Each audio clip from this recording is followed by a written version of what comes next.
Hello, I'm Sri from CBTU. Welcome to the Ethical Hacker training course based on Certified Ethical Hacker CEH certification program by EC Council. Our course is divided into 20 modules covering all the categorized topics. CH course covers 270 plus technologies and 2000 plus tools in all. This is module 1, Introduction to Hacking. This section covers who is hacker, what is hacking, ethical hacking, terminology, methodology, etc. Introduction to hacking. Our journey begins by knowing about the world of hackers and hacking.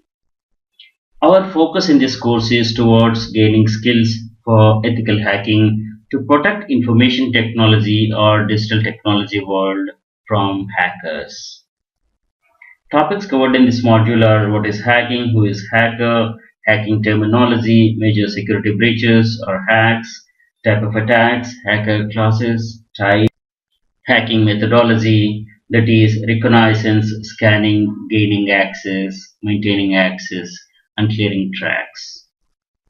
Hacker or a cracker is someone who seeks to breach defenses and exploit weakness in the target with his equipped skills. Hacking is breaking into target and gaining unauthorized access and compromise the target for own benefit. Hackers may be motivated by money earning, gaining profit, show protest, gather info, taking challenge, sabotage, recreation, fun, or any other. Ethical hacking. Ethical hacker does the same thing as that of a hacker, ethically, legally, to evaluate target weakness and defend it from the malicious hackers. Ethical hacker is a hacker inside an organization possessing all the skills to protect it. He is watchful on the intruders, stealth activities, protect from reconnaissance, scanning, secure perimeter, network, WAN, LAN data, use anti-malware softwares and update signatures regularly, educate users on information security and incident reporting, secure all passwords, observe intruder attempts, trojans, backdoors, virus presence, and remediate them instantly. He is aware of latest technologies, threats, and protection methods. And a ethical hacker must be expert on Linux and Windows platform, networking, and hardware software. And one thing to note is he must get into an agreement before any assignment to protect himself from legal actions during penetration testing conduct phase. Hacking terminology. Let us understand some of the mostly used terms in the hacking world. Target. Target of evaluation. This is mostly used term in the hacking world. It can be an object, system, network, application, or software on which a hacker conducts attack. Security. The protection methodology of uninterrupted functioning infrastructure delivering service. Hacker breaches this security and interrupts the functioning. Security triad. Confidentiality, integrity, and availability form the security triad. Balance of these three is important for the expected security. Attack. It's a violation of security and taking control of system, network, and conducting malicious activities. Threat. Threat is a possible danger that may breach security of target and cause possible harm. Example, one of the many doors in a house is not locked. It's a threat that someone may enter through the door and steal. Bug or flaw in a software is a threat to security which a hacker can exploit and break in. Unlock a door is a bug. Vulnerability. Weakness, bug, or a flaw which allows a hacker to exploit and compromise the system application to his objectives. Objective may be damage, loss of data, or any. Vulnerability is also known as attack surface. Exploit. It's a piece of code written taking advantage of vulnerability to compromise the target. Hacker uses exploits on vulnerabilities, breaches security to gain access on the target to fulfill his malicious objectives. Here you see US tops in the list, and 50% of the security breaches happened in 5 countries. Latest one being WannaCry ransomware. This attack affected half a million systems in 150 plus countries. Types of attacks on a target are classified and by nature: active attack, passive attack. Active attack modifies the resources during the attack. In a network, DOS attack, spoofing, man in the middle, or poisoning, ping flood, ping of death, smurf attack, etc. On a host, buffer overflow, heap overflow, stack overflow, format string attack, etc. Passive attack. They do not modify the resources but copy, capture information. Example: port scan, idle scan, etc. And by perimeter, it's an inside attack, outside attack. Inside attack is initiated inside the security perimeter, possibly by an authorized user. Outside attack. It is unauthorized or illegitimate user mostly. On system target. Operating system attacks. Example: OS vulnerabilities, misconfiguration attacks, application level attacks, shrink wrap code attacks. This is just of exploiting holes in the unpatched or poorly configured software. Type or class of hackers. We know that a hacker is someone who seeks to breach defenses and exploit weakness in the target with his equipped skills. White hat or ethical hacker. He legally evaluates the target weakness and defends them from the malicious hackers. He breaks security for non-malicious reasons, either to test the security system, perform penetration tests, or vulnerability assessments for a client. They do not cause harm, but protect and reinforce the targets. Black hat hacker. He is malicious and unethical. He violates security, has an intent to break the law, disrupt the systems or business, generate illegal financial return, mainly motivated by money earning, gaining profit, etc. Grey hat hacker. He is non-malicious but still unethical. The grey hat hacker lies between the black hat and white hat hacker. A grey hat hacker may hack a target and inform the owner that their system has a security defect and seek some fee to announce it to them and offer to correct them as well. If their efforts are not recognized or paid for, then they may publish the facts to the world. Grey hat hackers may not necessarily be hacking for their personal gain, but unauthorized access to a system is illegal and unethical. Script reading. He is a newbie, unskilled hacker but curious to apply his newly acquired skills who hacks into the system by using available tools. They are beginners, immature, and may or may not understand the impact of their actions, and they might cause uncontrolled damage. Blue hat hacker. They are also called as bug testers. They do the bug testing of a system application prior to its launch, looking for the exploits so that they can be closed. Hacktivist or hacktivism. A hacktivist is a hacker who utilizes the technology to publicize social, ideological, religious, or political message. Hacktivism is a cyberterrorism that involves website defacement, DOS attacks, etc. They publicize the information which should not be made public. Hacking for a cause, spreading communication, highlighting their cause.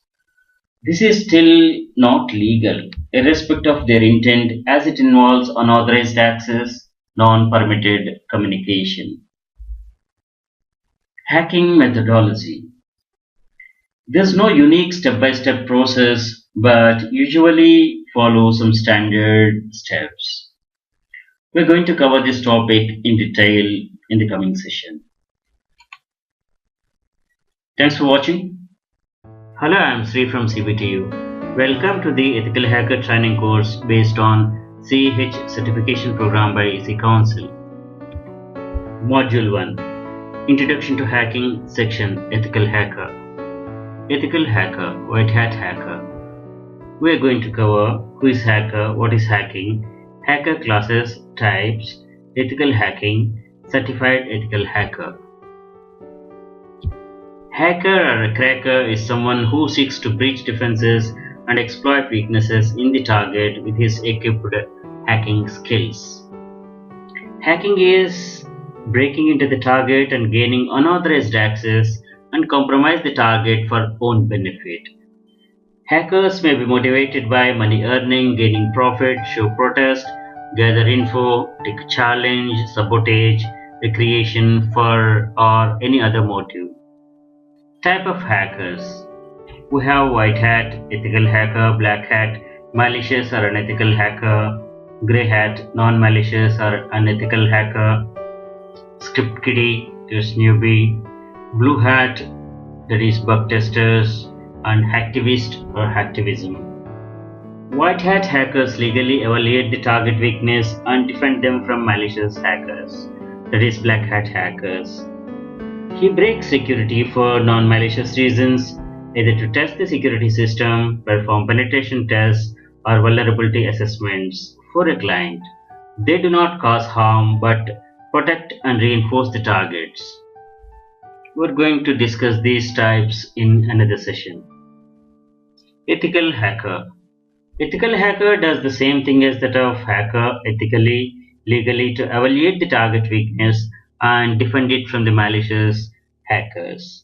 Ethical hacker is a hacker inside the organization possessing all skills to protect it. He is watchful on intruders, stealth activities, protect from reconnaissance, scanning, secure perimeter, network, WAN, LAN, data, use anti-malware software and update signatures regularly, educate users on information security, incident reporting, secure all passwords, observe the intruder attempts, trojans, backdoors, virus presence, and remediate them instantly, aware of latest technology, threat and protection methods. Ethical hacker must be expert on Linux and Windows platforms, networking and hardware, software. He must get into an agreement before any assignment to protect himself from legal actions during penetration test conduct phase. Prerequisites for getting CH certified. Candidate having at least 3 years of experience in information technology, knowledge of TCP/IP, Linux and Windows operating system. This is helpful in quick learning. Course audience. Network admins, security officers, auditors, security professionals, and anyone who is concerned about the security of their network infrastructure. Certified Ethical Hacker (CH). CH is a qualification obtained by assessing the security of computer systems using penetration testing techniques. The code for the CH exam is 31250, current version 9. Visit ecouncil.org for more information. This is EC Council website and explore this site for more information. EC Council certified 200,000 professionals in 145 countries. That covers 3,000 tools and technologies and 350 SMEs, subject matter experts, are involved in the course development. Explore this site for more information. Let us explore this link CH.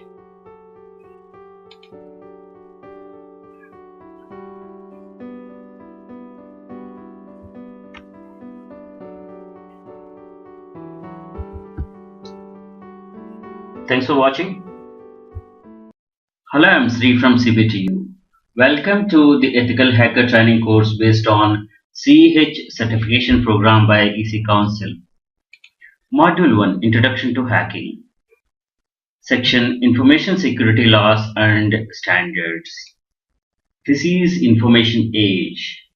InfoSec or information security is the practice of preventing unauthorized access, use, disclosure, disruption, modification, inspection, recording, or destruction of information. Information security laws and standards. We have many laws and standards in place. There are PCI DSS, that is Payment Card Industry Data Security Standard, ISO IEC 27001 2013, HIPAA Act 1996, SOX 2002, DMCA 1998, FISMA 2002. Various cyber laws are formulated in different countries. IT Act 2000 is applicable in India. Payment Card Industry Data Security Standard (PCI DSS) is an information security standard for organizations that handle credit card transactions. PCI standard is mandated by all the credit cards and administered by the Payment Card Industry Security Standards Council. The standard was created to increase the controls around the cardholder data to reduce the credit card fraud. Validation of compliance is performed annually either by an external quality assessor or by a firm specific internal specific assessor that creates a report on compliance for organizations handling large volume of transactions or by self-assessment questionnaire SAQ for the companies handling smaller volumes. PCI Data Security Standard specifies 12 requirements for compliance organized into 6 groups called control objectives. This is PCI Security Standards Council website. You can go through it for more information.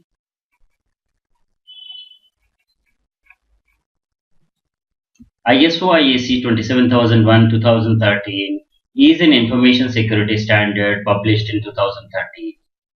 It is published by a joint subcommittee of International Organization for Standardization, that is ISO, and International Electrotechnical Commission (IEC). It is a specification for ISMS, that is Information Security Management System. Organizations that meet the standard may be certified compliant by an independent and accredited certification body on successful completion of formal compliance audit.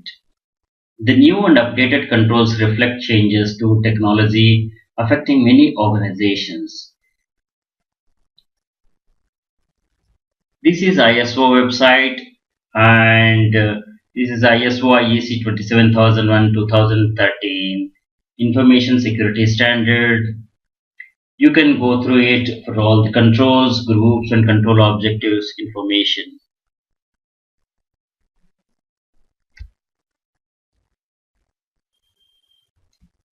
HIPAA Act. The Health Insurance Portability and Accountability Act was enacted by the United States Congress in 1996.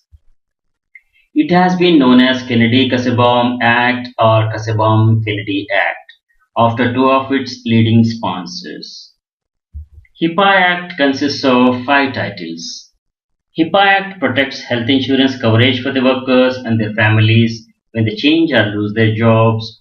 It sets the national standards for the transactions, health insurance plans, and it sets guidelines for the pre-tax medical spending accounts, group health plans, and life insurance policies. Sarbanes-Oxley Act 2002. More commonly called as Sarbanes-Oxley, Sarbox, or simply SOX. It is also known as Public Company Accounting Reform and Investor Protection Act, Corporate and Auditing Accountability, Responsibility and Transparency Act. This company is a United States federal law that set new or expanded requirements for all the US public company boards, management, and public accounting firms. There are also a number of provisions for the privately held companies, for example, willful destruction of evidence to impede the federal investigation. The bill contains 11 sections, was enacted as a reaction to the number of major corporate and accounting scandals, including Enron and WorldCom.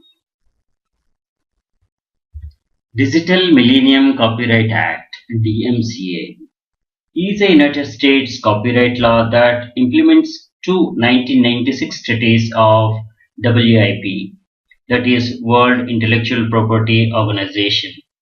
It became law in 1998.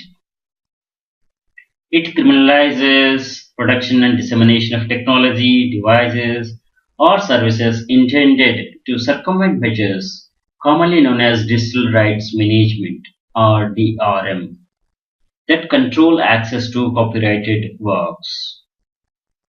It also criminalizes the act of circumventing an access control whether or not there is actual infringement of copyright itself. In addition, DMCA heightens the penalties for copyright infringement on the Internet. FISMA, Federal Information Security Management Act of 2002, is a United States federal law enacted in 2002. The act recognized the importance of information security to the economic and national security interests of United States. The Act requires each federal agency to develop, document, and implement an agency-wide program to provide information security for the information and information systems that support the operations and assets of the agency, including those provided or managed by the agency, contractor, or other source. Cyber laws in India are enforced by the Ministry of Electronics and Information Technology, Government of India. They provide legal recognition to the electronic documents and a framework to support e-filing and e-commerce transactions. They also provide a legal framework to check and mitigate the cyber crimes. This is the official website of Ministry of Electronics and Information Technology. This is the Information Technology Act 2000, and we have cyber security. Let us see this act. This is the act. You can go through this for more details. And we have a national cyber security policy as well here.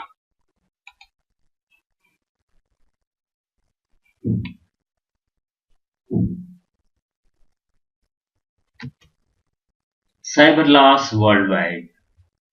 A cybersecurity regulation comprises directives that safeguard information technology and computer systems, with the purpose of forcing companies and organizations to protect their systems and information from cyber attacks. US federal law and worldwide IT-age countries made strict laws to control the fraud.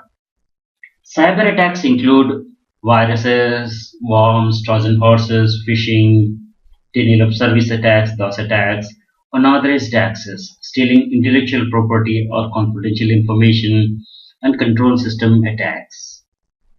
There are numerous measures available to prevent these cyber attacks.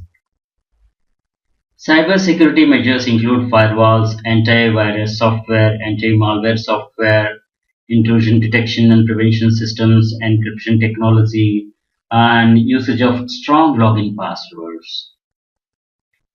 There have been attempts to improve the cybersecurity through the regulations and collaborative efforts between the government and the private sector to encourage voluntary improvements to cybersecurity. Industry regulators, including banking regulators, include cybersecurity as an aspect of regulatory examinations. Cybercrime legislation worldwide. This is a UN website on the cybercrime legislation worldwide, and it has the statistics that 138 countries had enacted legislation, and still 30 countries had no cybercrime legislation in place. That amounts to 19% with no legislation, and we have 72% countries with legislation. You can explore this website So this is the index, and which country doesn't have the legislation. So that is shown here. The green, all green is the countries with legislation. Explore this site for more information. Thanks for watching. Hello, I'm Sri from CBT. Welcome to the Ethical Hacker Training course based on CH program by EC Council. Module 1 Introduction to Hacking, Section Information Security. Information Security. We're going to cover these topics in this section. What is information security, security triad, attack vectors, threat categories, and other information. This is information age helping our lives and living. Information security or InfoSec is the practice of preventing unauthorized access, use, disclosure, disruption, modification, inspection, recording, or destruction of information. Information security attributes or qualities are confidentiality, integrity, and availability (CIA), and these translate to security, functionality, and ease of use. Balance of these parameters is required for the required information security. Information security laws and standards. PCI DSS, ISO IEC 27001-2013, HIPAA Act 1996, SOX 2002, DMCA 1998, FISMA 2002, various cyber laws formulated in different countries. Details of these laws are covered in another session. Information security threat categories. We have these many security threat categories. We shall be covering each of these in the coming sessions. Information security attack vectors. A threat vector is a path or a tool that is used to attack the target. Threat vector types: fake sites, session hijacking, malware, wireless unsecured hotspots, email links, attachments, mobile devices, social networking, and USB media, etc. Information security controls are safeguards or countermeasures to avoid, detect, counteract, or minimize the security risks to a physical infrastructure, information, computer systems, or other assets. The controls are categorized as by incident, preventive controls, detective controls, corrective controls. By nature, physical controls, locks, doors, guarding, etc. Procedural controls like incident response awareness and training, etc. Technical controls, authentication, etc. Legal and compliance controls, that is by the laws and policies. ISO IEC 27001 has 114 controls in 14 groups and 35 control objectives. Security testing, vulnerability scanning, ethical hacking, or penetration testing. This is conducted in two environments: black box and white box. Black box, no knowledge of the target network to be tested. White box, having a complete knowledge of the target. Information assurance. Information assurance is the process of getting the right information to the right people at the right time. Information assurance includes protection of integrity, availability, authenticity, non-repudiation, and confidentiality of the user data. It uses physical, technical, and administrative controls to accomplish these tasks. These protections apply to the data in transit and data at rest as well, both physical and electronic forms. Information assurance as a field has grown from the practice of information security. Information Security Management System (ISMS). ISO IEC 27001 is an information security standard and is a specification for ISMS. We'll cover the ISMS in an organization end to end in another session. Information security policies are documented set of guidelines for everyone to follow in an organization. We'll cover this in another session. Defense in depth. Information security must protect information throughout the lifespan of the information, from the initial creation of the information to the final disposal of the information. This is done with the implementation of good defense in depth strategy.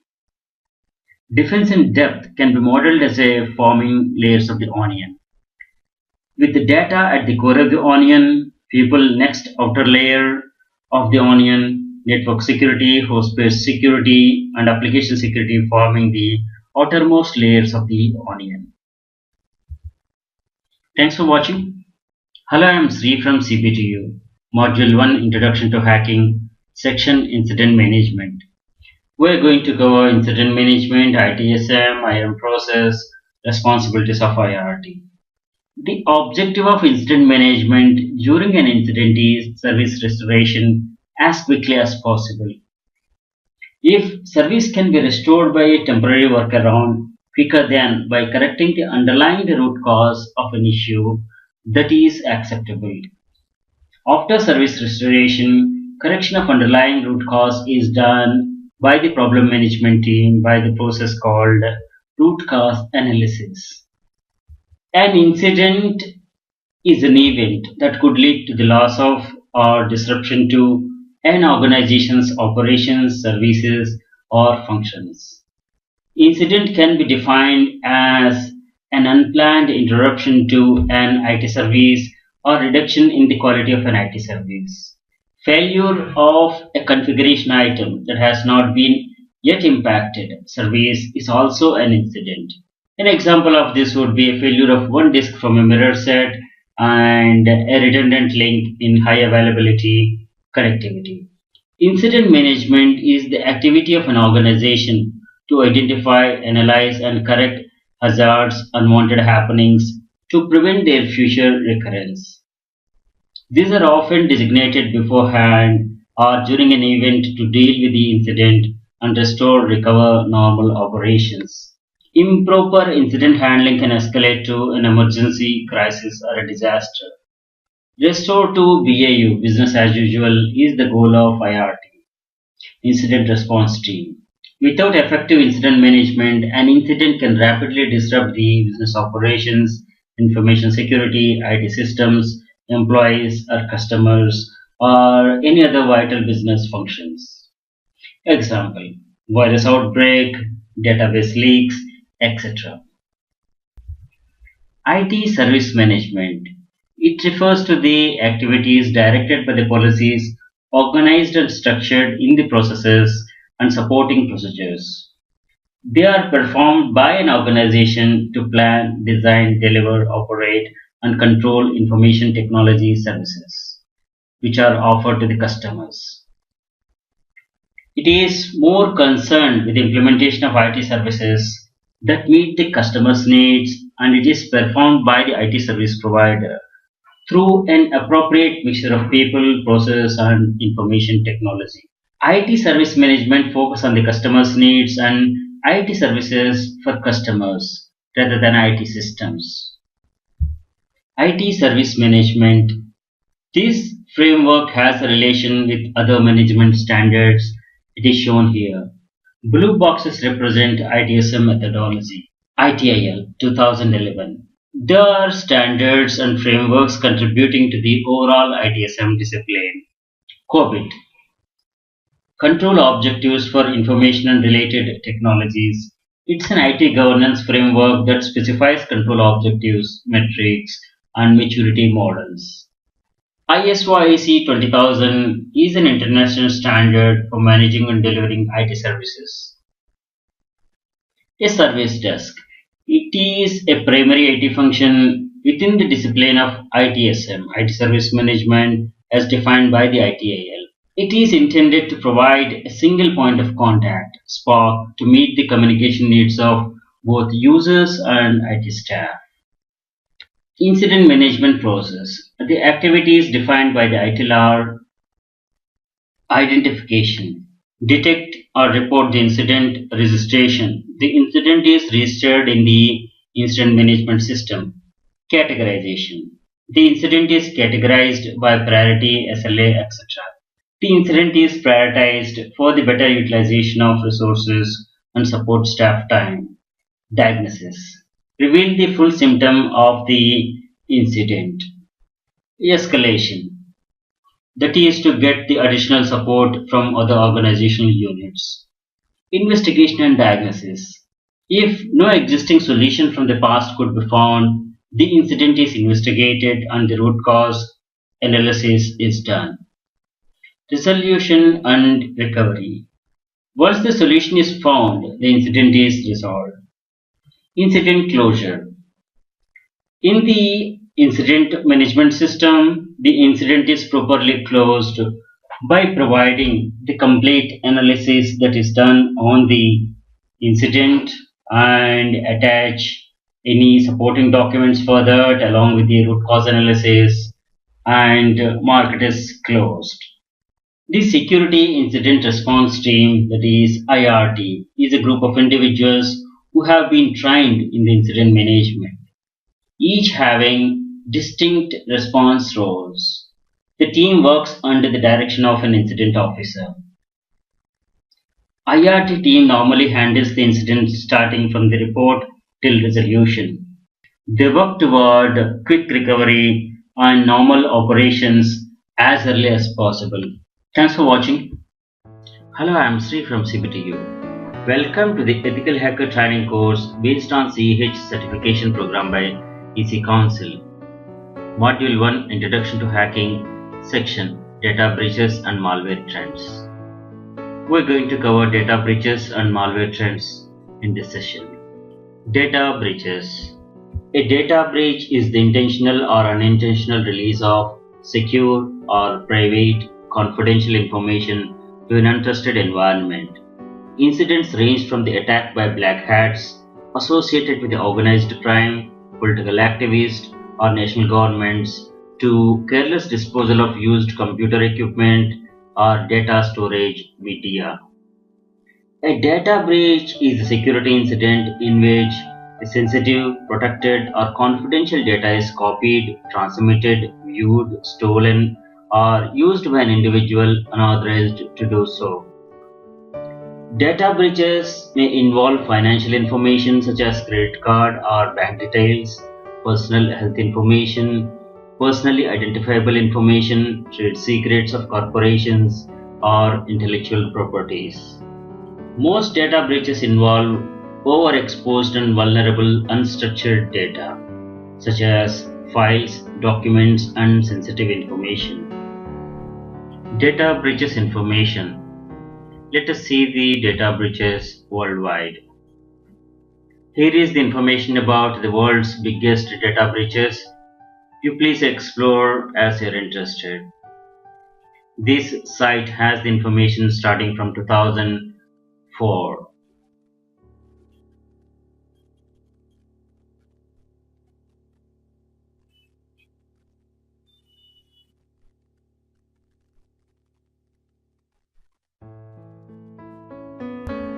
Let us see some data breach statistics. Here we see the data breach statistics. Data records lost or stolen since 2013 is counted here. So you see the statistics here based on every day, hour, minute, and even second.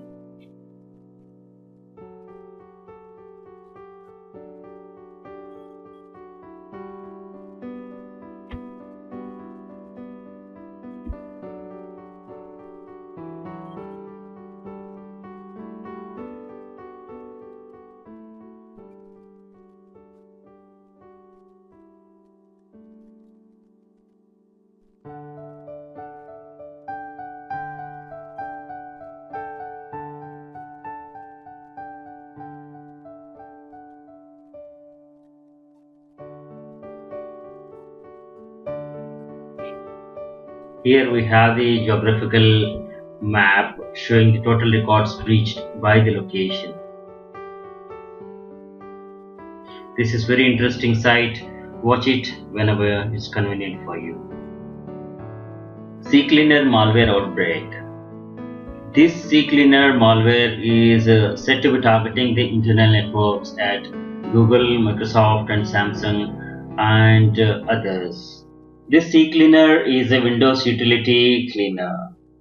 Hackers hide malware in CCleaner software.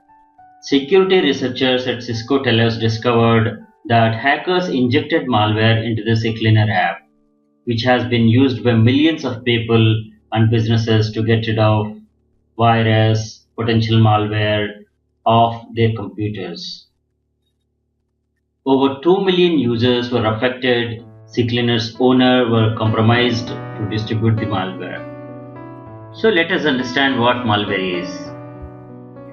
Malware is a software which is specifically designed to disrupt, damage, or gain unauthorized access to a computer system, which includes computer viruses, worms, Trojan horses, spyware, etc. Let us see the malware trends around the world. Here is the malware trends information from G-Data Security blog. You please explore this site whenever it's convenient. Thanks for watching. Hello, I'm Sri from CBTU. Welcome to the Ethical Hacker Training course based on the CEH certification program by EC Council. Module 1, Introduction to Hacking, Section, Threat Modeling. Threat Modeling. This is a process by which potential threats can be identified, enumerated, and prioritized, all from the hypothetical attacker's point of view. The purpose of threat modeling is to provide defenders with a systematic analysis of the most likely attack vectors and the assets most desired by an attacker. Threat modeling helps in identifying the high-value assets, assets vulnerable to attack, possible tracking of attack vectors. There are 4 well-known methods of threat modeling. They are STRIDE, PASTA, TRIKE, VAST. Threat modeling STRIDE. STRIDE methodology. It's an approach to the threat modeling that was introduced by Microsoft way back in 1999, providing a mnemonic for the developers to find threats to our products. STRIDE patterns and practices, asset entry point were amongst the threat modeling approaches developed and published by the Microsoft. STRIDE is not an acronym but Microsoft's methodology for threat modeling. Threat modeling PASTA.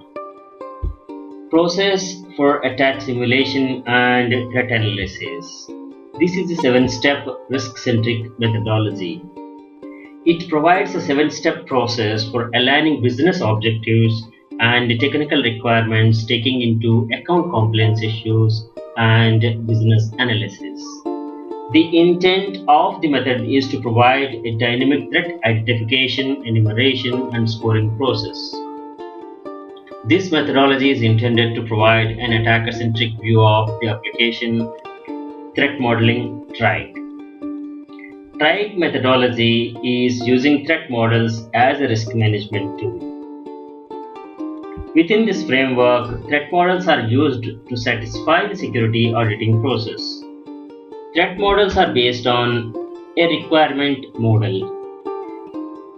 The requirements model establishes the stakeholder-defined acceptable level of risk assigned to each asset class.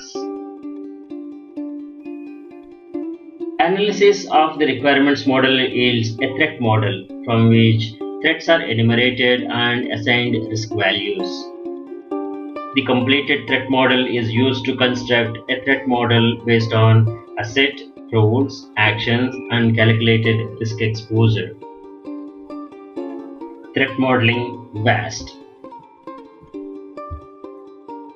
VAST is visual, agile, and simple threat modeling.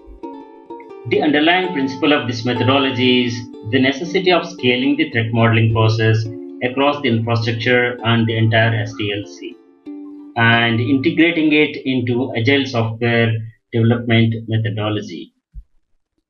The methodology seeks to provide actionable outputs for the various stakeholders, that is, application architects, developers, cybersecurity personnel, and senior executives. The methodology provides a unique application and infrastructure visualization scheme such that the creation and use of the threat models do not require any specific security SME, that is subject matter expert. Threat modeling tools. There are 5 tools available for organizational threat modeling. Microsoft's free threat modeling tool. This utilizes Microsoft's threat modeling methodology. This is DFD based and identifies threats based on STRIDE threat classification scheme. MyApp Security's Threat Modeler. This is the first commercially available threat modeling tool. This is based on VAST methodology. Areas Risk. This offers both community and commercial version of the tool. 4Cities SecuriCAD. This is commercial threat modeling tool. SD Elements by Security Compass. This has automated threat modeling capabilities. Microsoft Threat Modeling Tool 2016. This tool helps in finding threats in the design phase of the software projects. It's available as a free download from the Microsoft Download Center. This release simplifies working with the threats and provides a new editor for defining your own threats. This tool has several improvements such as new threat grid, template editor, and migrating existing DFDs, data flow diagrams. Here is the link for the Microsoft Threat Modeling tool. So these are the details and system requirements, and you have the instructions here for installing. Explore this. MyApp Security's Threat Modeler. This is the first commercially available tool, and this utilizes VAST methodology and is PFD based and identifies threats based on customizable comprehensive threat library. Here is the website for Threat Modeler. You may explore this site for more information. Areas Risk. This offers both community and commercial version of the tool. This is the website for the Areas Risk Threat Modeling tool. You please explore this site for more information. You have a community edition that is free to download and do the testing.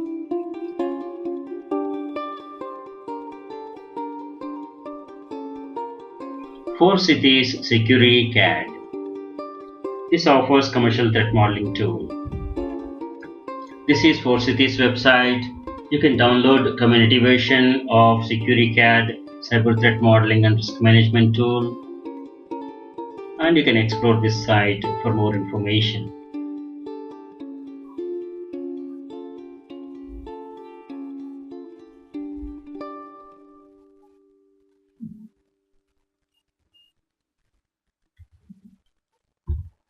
Thanks for watching. Hello, I am Sri from CBTU. Welcome to the Ethical Hacker Training course based on CH certification program by EC Council. Module 1, Introduction to Hacking, Section EISA, Vulnerability Assessment, and other topics. We are going to cover Enterprise Information Security Architecture, that is EISA, Network Security Zoning, that is DMZ, Physical Security Controls, Information Warfare, Vulnerability Assessment, and VA Research Sites. Enterprise Information Security Architecture. This is part of enterprise architecture focusing on information security throughout the enterprise. EISA is the practice of applying a comprehensive and rigorous method for describing current and future structure and behavior for organizational security process, information security systems, personnel and organizational subunits so that they can align with the organization's core goals and strategic direction. This is often strictly associated with information security technology. It relates to the security practice of business optimization in that it addresses the business security architecture, performance management, and security process architecture as well. Network Security Zoning. DMZ, that is Demilitarized Zone. This demarcates logically within a networking environment. Zones define the network boundaries and their associated perimeter defense requirements. This is a WAN router, this is intranet, LAN, and this is DMZ. Information warfare. This is what we see that is happening between the big giants corporations. This involves the use and management of information and communication technology in pursuit of a competitive advantage over an opponent. Information may involve collection of tactical information, false assurances, spreading of propaganda, or disinformation to demoralize and manipulate the enemy and the public. This in summary is the bad propaganda and the denial of the right information and low quality information. Physical security controls. These describe the security measures that are designed to deny the unauthorized access to the facilities, equipment, and resources. This is to protect personnel and property from damage or harm, such as espionage, theft, or terrorist attacks. Physical security involves the use of multiple layers of interdependent systems, which include CCTV surveillance, security guards, protective barriers, locks, access control protocols, and many other techniques. Vulnerability assessment. This is the process of identifying, quantifying, and prioritizing the vulnerabilities in a system. Vulnerability from the perspective of disaster management means assessing the threats from potential hazards to the population and to the infrastructure. This may be conducted in the political, social, economic, or environmental fields. Vulnerability assessment has many things in common with risk assessment. These are the 4 assessment steps. Cataloging assets and capabilities, resources in a system, assigning the value or the importance to those resources, identifying the vulnerabilities or potential threats to each resource, mitigating or eliminating the most serious vulnerabilities for the most valuable resources. Vulnerability reset sites. These are the few vulnerability reset sites. This is the Vulnerability Lab website doing vulnerability research and vulnerability assessments. These are the vulnerabilities listed here. To explore this site for more information. This is the Security Tracker website. Explore this for more information. This is the Hacker Watch website from McAfee, and you have the event tracking here. You explore this site for more information. This is the Semantic Vulnerability Research website. Please explore for more information. Thanks for watching.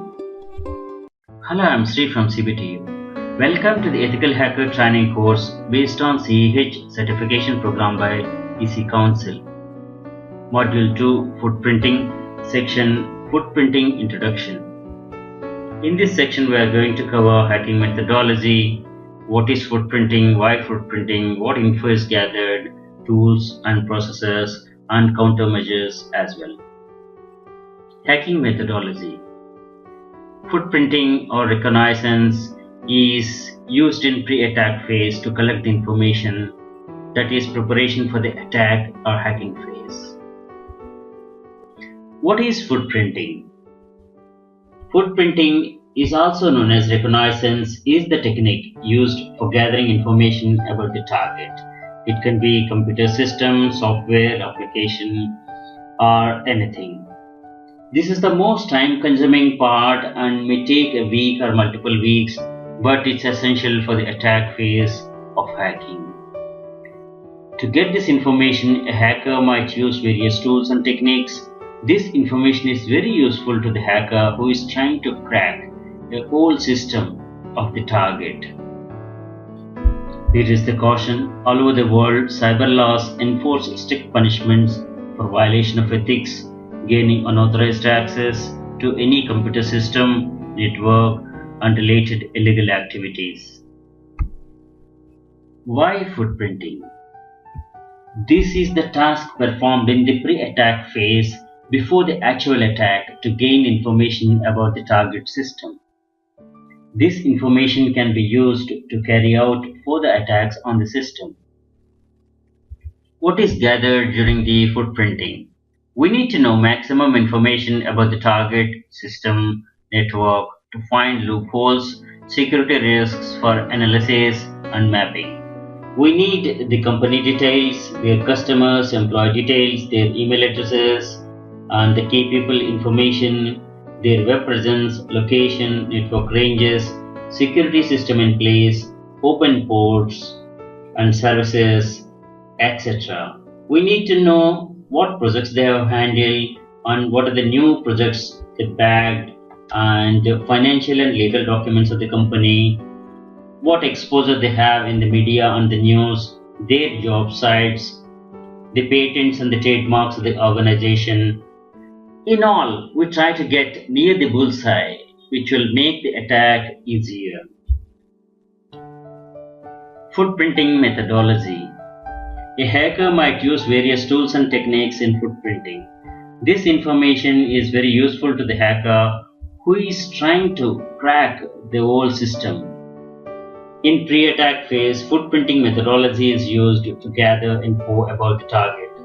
We need to know how to get into the target system network to find loopholes, security risks for analysis.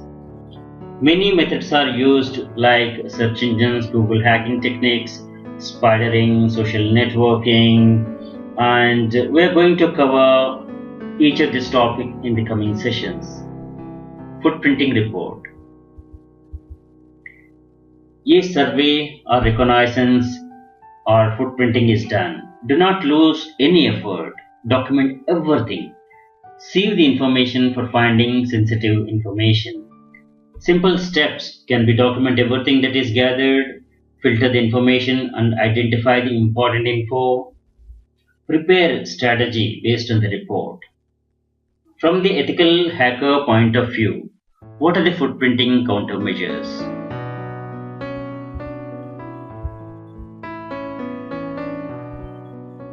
Security harden the network devices like routers, firewalls and switches, and also servers and hosts, etc. Use gem servers, proxies with strong access control lists to access the internal systems. Implement strong access control system. Watch and respond to the alerts by IPS, IDS, and all the network monitoring applications. Disable directory listing of websites.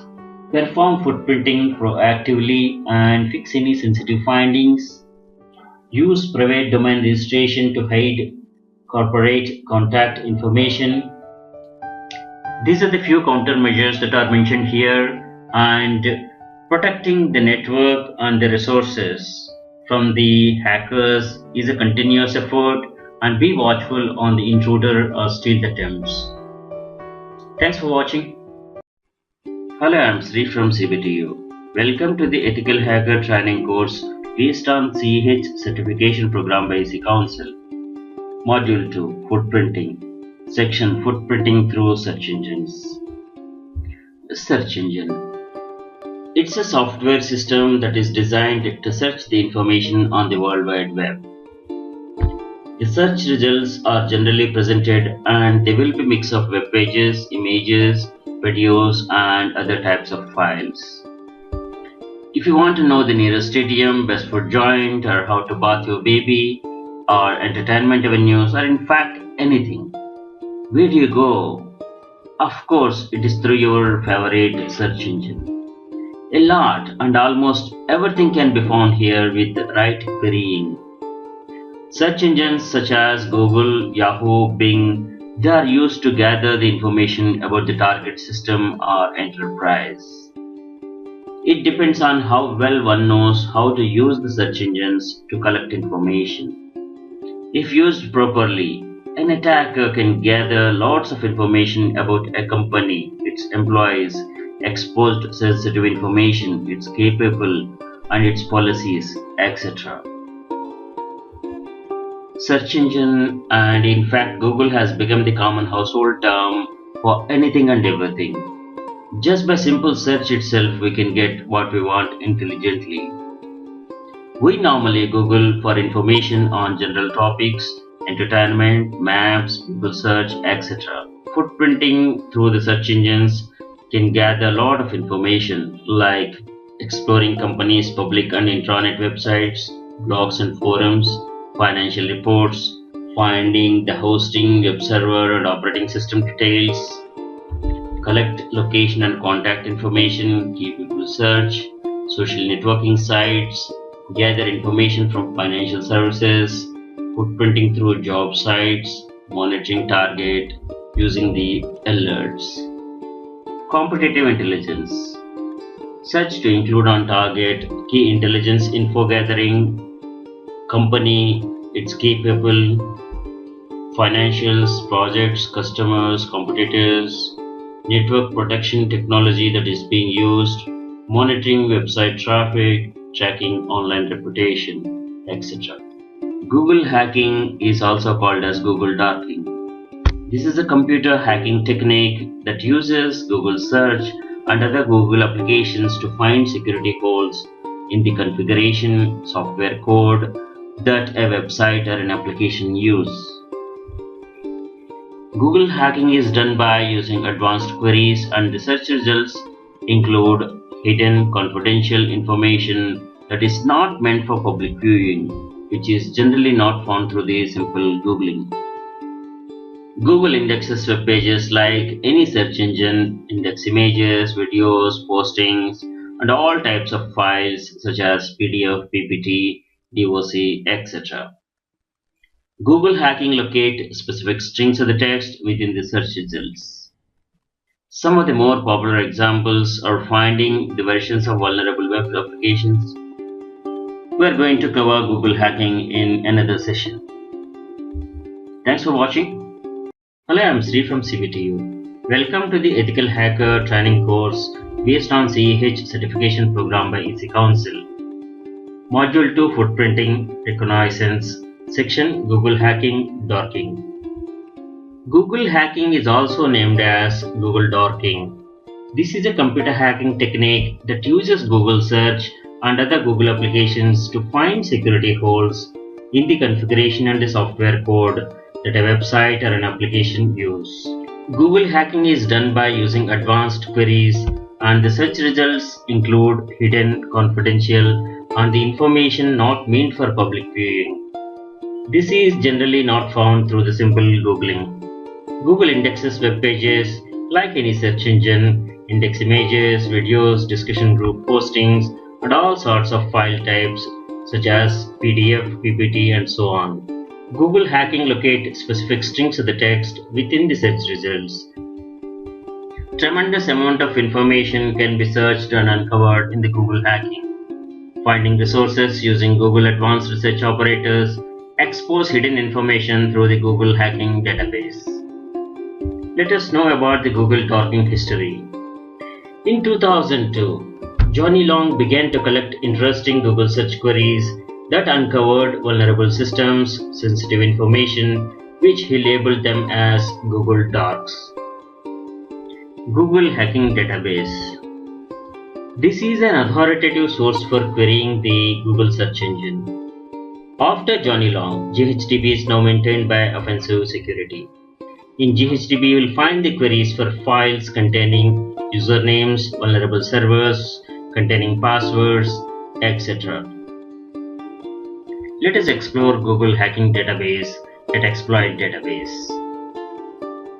This database is the ultimate archive of exploits, shellcode, and security papers. You see here 38,000 exploits are archived under this. Google Hacking Database. They are categorized and the database is searchable. Let us explore GHDB. This is ExploitDB's database which maintains Google Hacking Database. You explore this site for more information. Let us watch Google Hacking Database. This is Google Hacking Database. One can search the database and the database is categorized. like foothold sensitive directories, vulnerable files, vulnerable servers, etc. You see the latest queries being added to the database. Let us explore some of the queries. Let us click on the files containing passwords. You see this files containing passwords category under the GHDB, and you have these many queries here. You can explore them. Let us take the first one. Let us search by the first query. We have these many files which gives the passwords. We can explore this. Let us try sensitive directories under hacking database. Let us try in URL pictures in title index of. This generates these many results. Let us check the first result. Here you see the directory listing is done and all the folders are visible. Let us try another one with the query site onedrive.live.com with keyword shared by. So these are the results. Let us check this. So these are the files under this directory visible. So in all, we have seen that this hacking database is all powerful, which can explore the hidden information, and it identifies advisories and server vulnerabilities, error messages that contain hacking info, expose sensitive directories, password files, pages containing logon portals, sensitive directories, vulnerable files, and vulnerable servers. Google Hacking Database contains thousands of Google Docs. You can explore some of these Google Docs. Further, you can try these as well. Thanks for watching. Hello, I'm Sri from CBT. Welcome to the Ethical Hacker Training course based on CH certification program by EC Council. Module 2 Footprinting, Section Web Crawler Spider. A web crawler is also called as a spider, ant, or automatic indexer, also web scutter. This is an internet bot that browses the World Wide Web for the purpose of web indexing. Web crawlers copy all the pages they visit for later processing by search engine, which indexes the download pages so that the user can search more efficiently. Web crawlers copies mirrors a website for offline viewing, and they are preserved as snapshots. Further, crawling or the spidering is the process of surfing the internet to get the required information about the target. The sites served can include the target's website, blogs, social networks. The information obtained by this method will be useful in other reconnaissance methods as well. Google bot from Google, Bing bot from Bing crawl the sites and index web pages. General purpose crawlers are History Track, Apache Natch, and many more. They are coming up. Web crawling policy should not annoy the target, following specific behavior policies like selection policy, which states which pages to download, revisit policy, which checks for the changes to the pages, politeness policy. This is to avoid overloading the websites as crawlers consume resources on the remote server, overloading and impacting the performance of the website. Parallelization policy. This says how to coordinate the distributed web crawlers. Web crawling security or countermeasures. Everyone wants their website to top in the search engine query results, which is possible by allowing search engines to spider and index data. This can also have unintended consequences and lead to a compromise or data breach if search engine indexes resources that should not be publicly available or pages revealing potentially vulnerable information. Crawlers visit the sites without approval and download the content, and by default everything can be accessed and downloaded. Apart from standard web application security recommendations, web admins can reduce their exposure to specific hacking by permitting search engines to index the public parts of their websites with robots.txt. Pages to be excluded from crawling must be added to the robot.txt, the pages such as login pages, etc. Web crawlers identify themselves to a web server when crawling. Web servers log crawlers' visits. Admin must use the tools to identify, track, and verify the web crawlers. Spam bots and other malicious web crawlers, they don't put the identifying information in the user agent field. They may mask their identity as a browser or other well-known crawler. Crawlers may be accidentally trapped in a crawler's trap, or they may be overloading the web server with their requests. Web admin need to stop such malicious crawlers. Identification is also useful for admins in identifying genuine crawlers versus malicious ones. Deep web crawling. Google's sitemaps protocol and ModWI are intended to allow the discovery of these deep web resources, that is, dynamic pages. Googlebot web crawling is done on all the text contained inside the hypertext content, tags, and href links. General purpose crawlers. Googlebot from Google. This is a search bot software used by the Google, which collects documents from the web to build searchable index for the Google search engine. BingBot is a robot deployed by Microsoft in 2010 for the Bing search engine, replacing Amazon Bot. WebCrawler is a meta search engine that blends the top search results from Google Search, Yahoo, and other search engines. WebFountain is an internet analytical engine implemented by the IBM for the study of unstructured data on the World Wide Web. World Wide Web Worm WWW. This is inactive as of now. This was a crawler used to build a simple index of document titles and URLs. Yahoo Slurp. This was the Yahoo search crawler until Yahoo joined with Microsoft to use BingBot instead. Other popular ones are FastCrawler, Polybot, RBSC, SwiftBot, etc. Open source crawlers. We have Apache Nudge, Scrappy, HistoryTrack, PHP Crawler, and many others. Let us explore some of them in the coming session. Apache Nudge is highly extensible and scalable web crawler. It's based on Apache Hadoop and can be used with Apache Salt and Elasticsearch. It's written in Java. It is robust and scalable. It can run on a cluster as well. Nudge originated with Dow Cutting and Mike Caprella. Dow Cutting is the creator of both Lucene and Hadoop. Let us explore Nudge.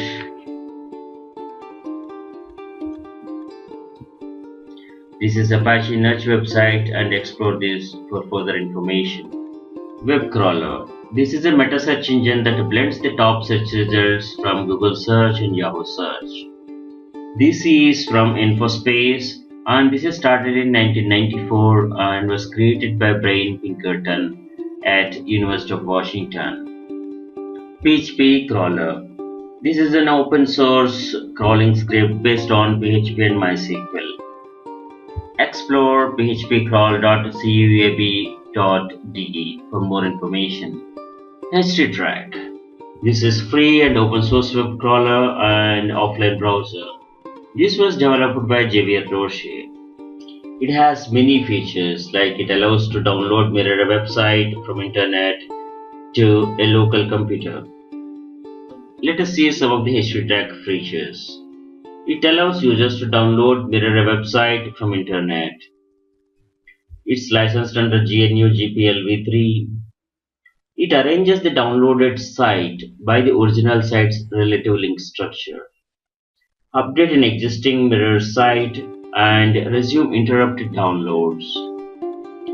It's configurable by options and by filters. That's like include and exclude. There's a basic command line version to use scripts and run cron jobs.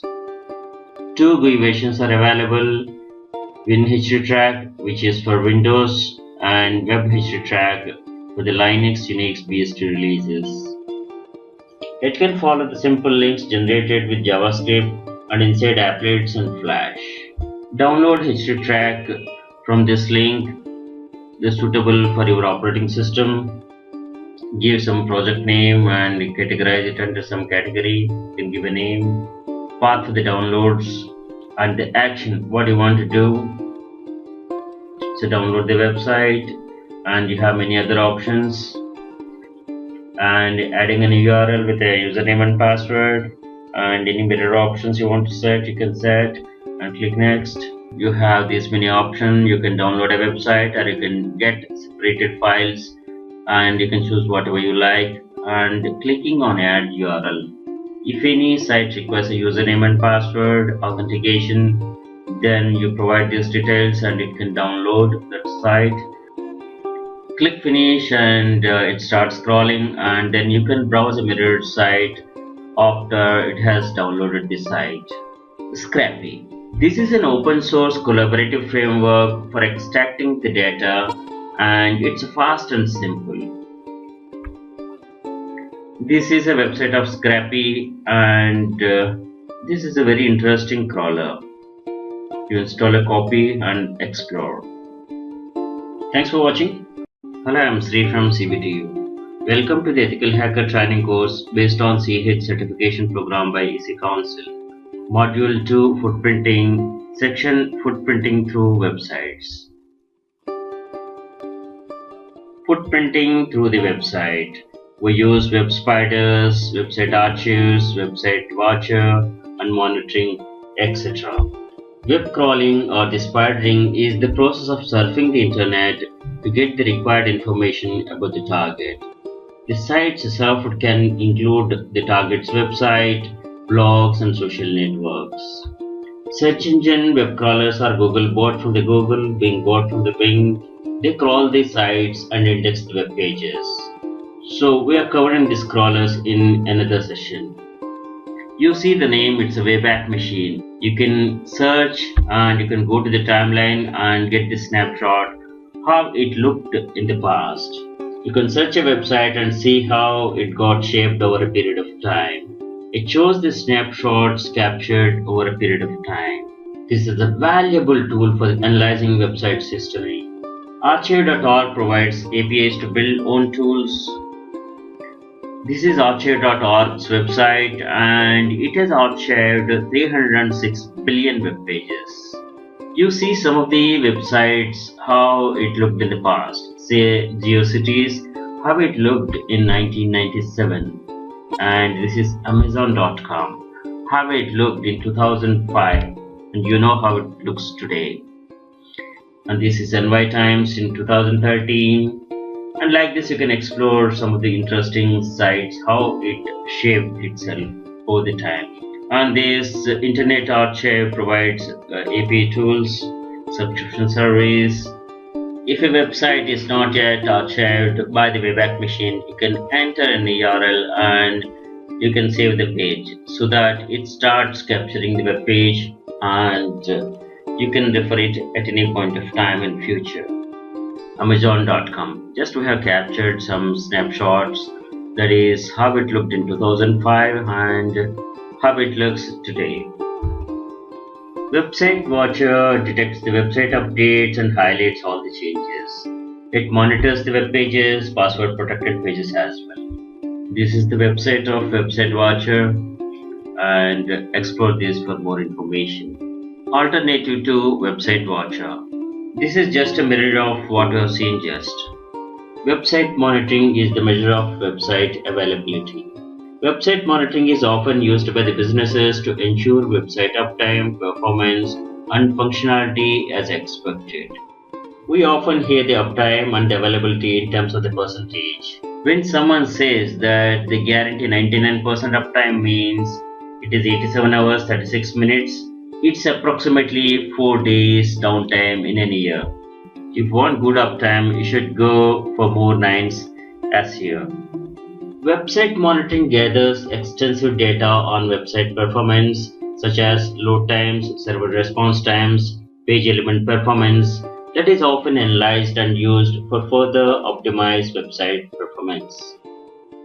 Purpose of website monitoring is to check the performance, reliability under the peak loads, improve search engine rankings, improve SLA, that is service level agreement, security monitor against virus and malwares, improve user experience, network admins, webmasters, help desk personnel. They may monitor the single page of a website or complete business process as per requirement. There are two types of website monitoring. That is synthetic monitoring, which is active monitoring. Passive monitoring is real-time monitoring. Notification of alerts is sent by email or instant messaging, cell phones, SMS, etc. Let us know about some of the website monitoring tools.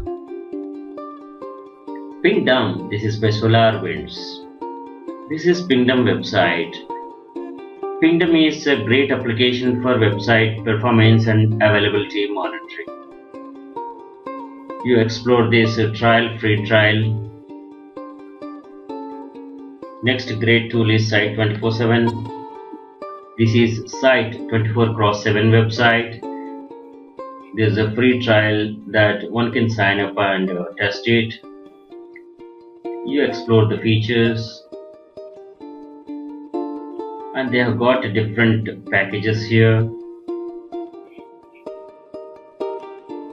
Explore this site for more information. Thanks for watching. Hello, I'm Sri from CBTU. Welcome to the Ethical Hacker Training course based on CH certification program by Easy Council.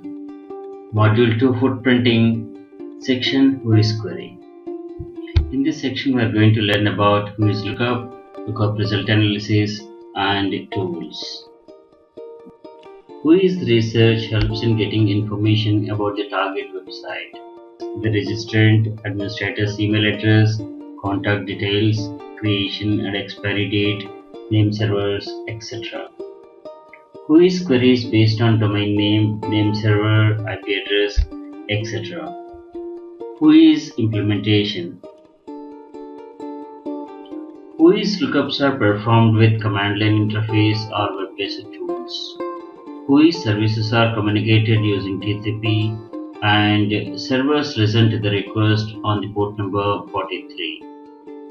Clients are simple applications that establish a communication channel to the server, transmit a text record with the name of the resource to be queried, and await the response in the form of sequence of text records found in the database. The WHOIS protocol is documented in RFC 3912.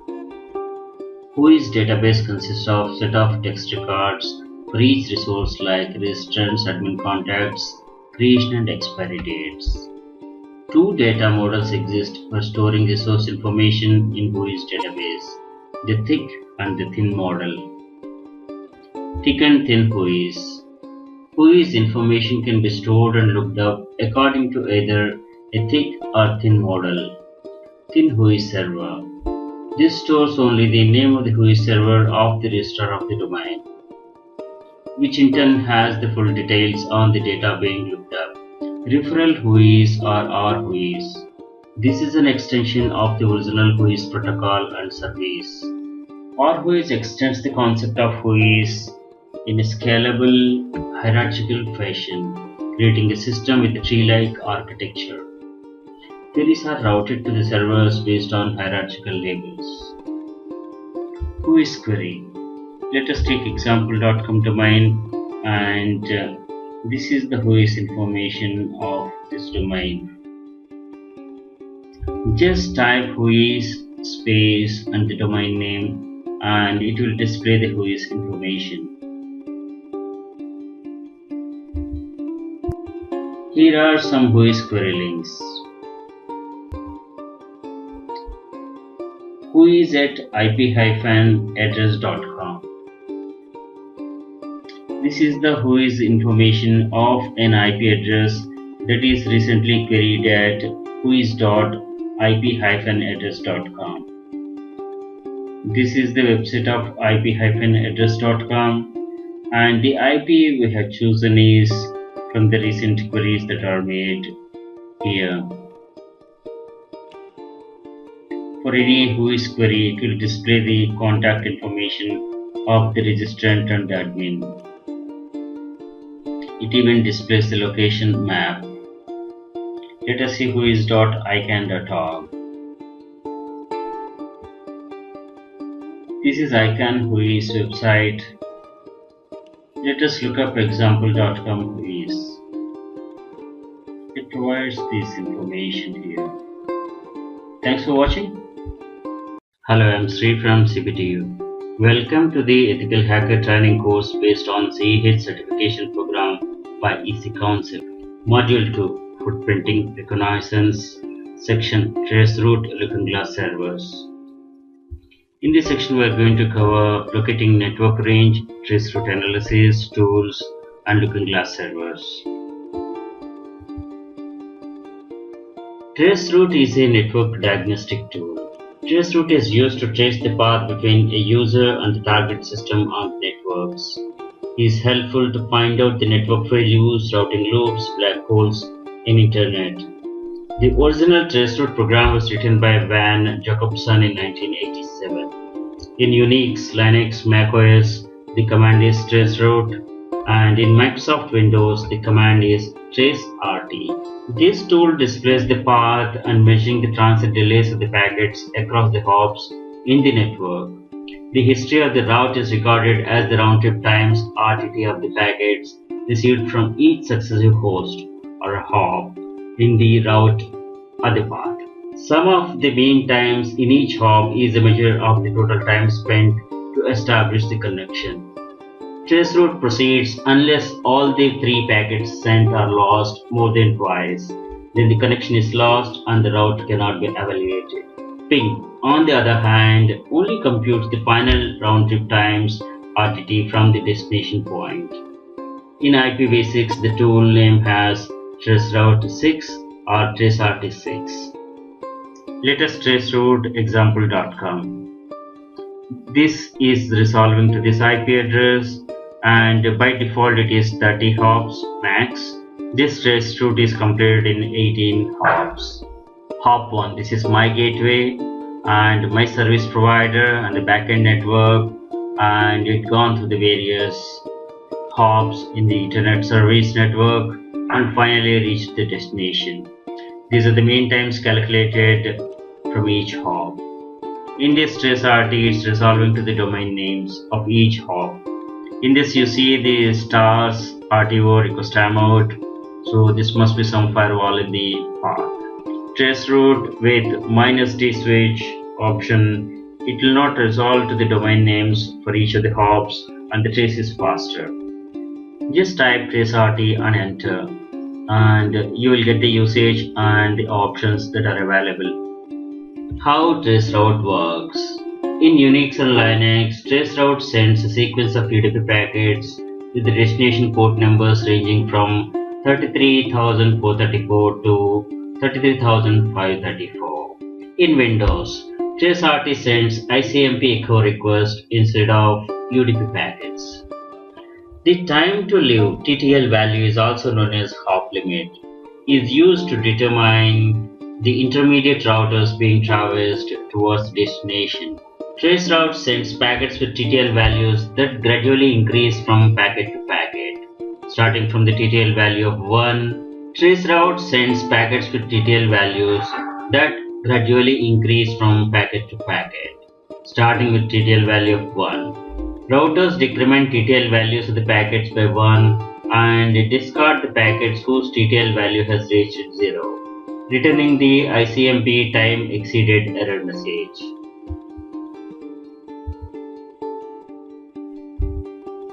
Linux traceroute command is used to avoid DNS resolution. Use switch N, like traceroute space -n space domain and hit enter.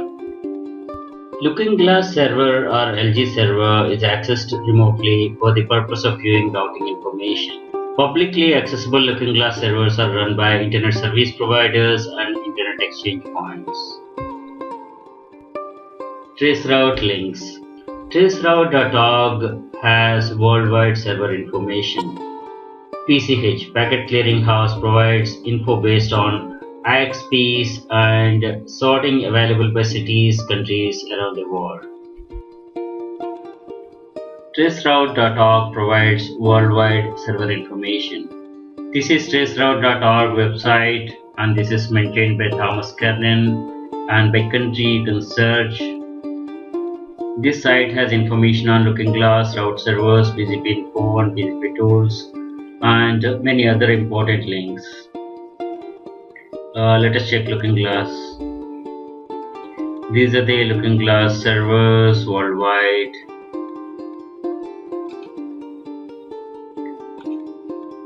These are the route servers worldwide.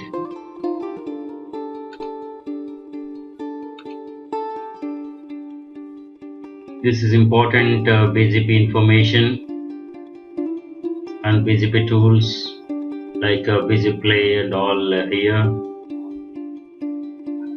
And many other important links are here. Just explore this. PCH, Packet Clearing House Looking Glass Server.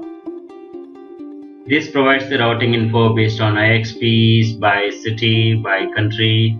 These are the standard queries, and it can take arguments as well. Let us check Show IP BGP summary for this IXP. These are the results. So many number of routes, and these are the neighbors. We explore this. These are the important BGP tools here. You explore these links, and we are going to cover more about this in Cisco certification courses. This is RouteViews BG Play. This is a Java application which displays animated graphs of the routing activity of certain traffics within a specific time interval. It's graphical in nature, much easier to understand how BGP updates the effect of routing of specific traffics. The BG Play database stores last 10 days of data provided by the RouteViews project data archive. These are some of the network tool links. We're going to explore these soon. BGP4.net. BGP4.net is very interesting site. Explore the network tools links here. This is BGP4.net website, and these are the links. Some network links are given here. Explore them. It's a good information, good repository. Max Traceroute or My Traceroute combines the functions of Traceroute and the ping programs in one network diagnostic tool. MTR probes the routers of the path by limiting the number of hops individual packets may traverse and listening to the response of their expiry. It will regularly repeat this process, usually once per second, and keep track of the responses of the hops along the path. We have MTR available for the Linux and Windows as well. WinMTR is available at this link. This is the link for MTR available on the GitHub. WinMTR is available on SourceForge, and you can download a copy from this mirror as well. Thanks for watching. Hello, I'm Sri from CPTU. Welcome to the Ethical Hacker Training course based on CAH certification program by EC Council. Module 2 Footprinting, Section NSLookup. NSLookup is a command line tool for querying the domain name system (DNS) to obtain the domain name or the IP address mapping, or for any other specific DNS record. To open NSLookup in Windows, start, run, and type NSLookup on Enter. Or in a command prompt, type NSLookup and hit Enter. When you are connected to the internet, it will pick the server from your service provider. NSLookup may be used in interactive or non-interactive mode. NSLookup doesn't use the operating system's local DNS resolver library to perform its queries. NSLookup working may be modified by the contents of the resolve.conf, where you can specify the sequence of servers to be used for lookup. Type help to get the help info on the NSLookup usage. We are connected to the internet and pick the server from the service provider. You type the domain name and hit enter, and by using this server, it resolves to this IPv6 IP address and IPv4 address. We can get the mail exchange records by typing set q equals to mx or type equals to mx. Give these results. You can query for name server by typing set q equals to ns and type the domain, hit enter, and it will return the name server details. NS lookup is a flexible tool and powerful tool. You can use a specific server to be used for lookup by typing server space and server name and hit enter. And you can query by typing set q equals to mx or ns or all. Also type equals to x, and x can be any of these types. Thanks for watching.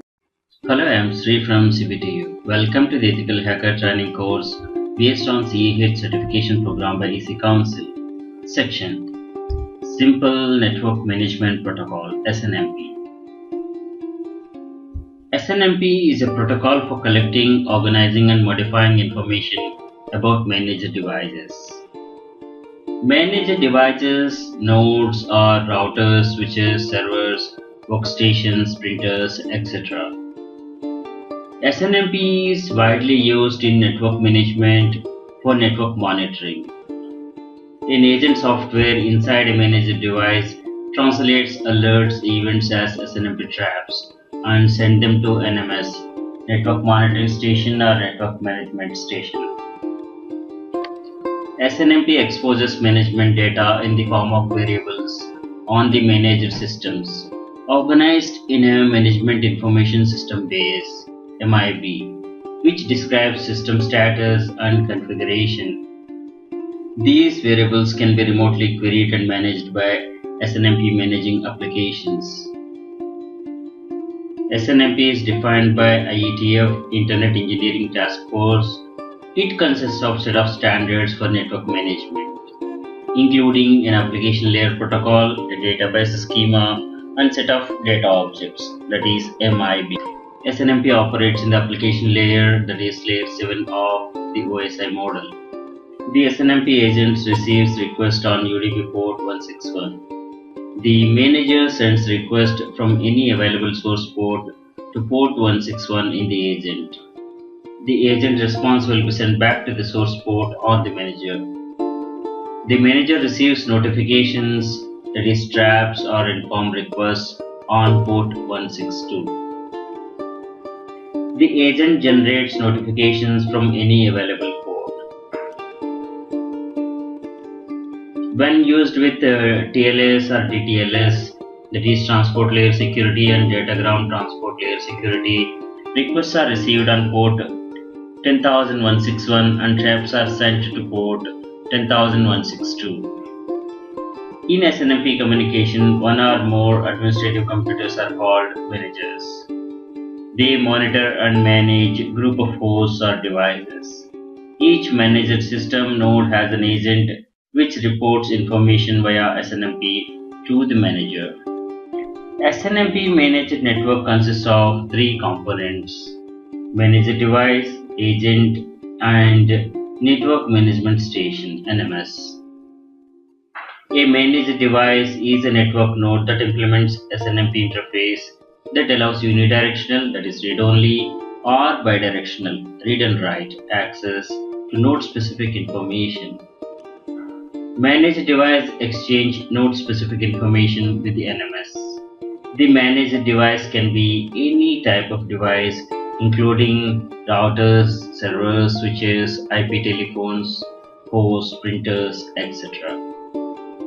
An agent is a software on managed devices which report information via SNMP to the manager. A network management station (NMS) monitor and control the managed devices. Management Information Base (MIB) is a database of objects that can be managed on a device like router, switch, firewall, etc.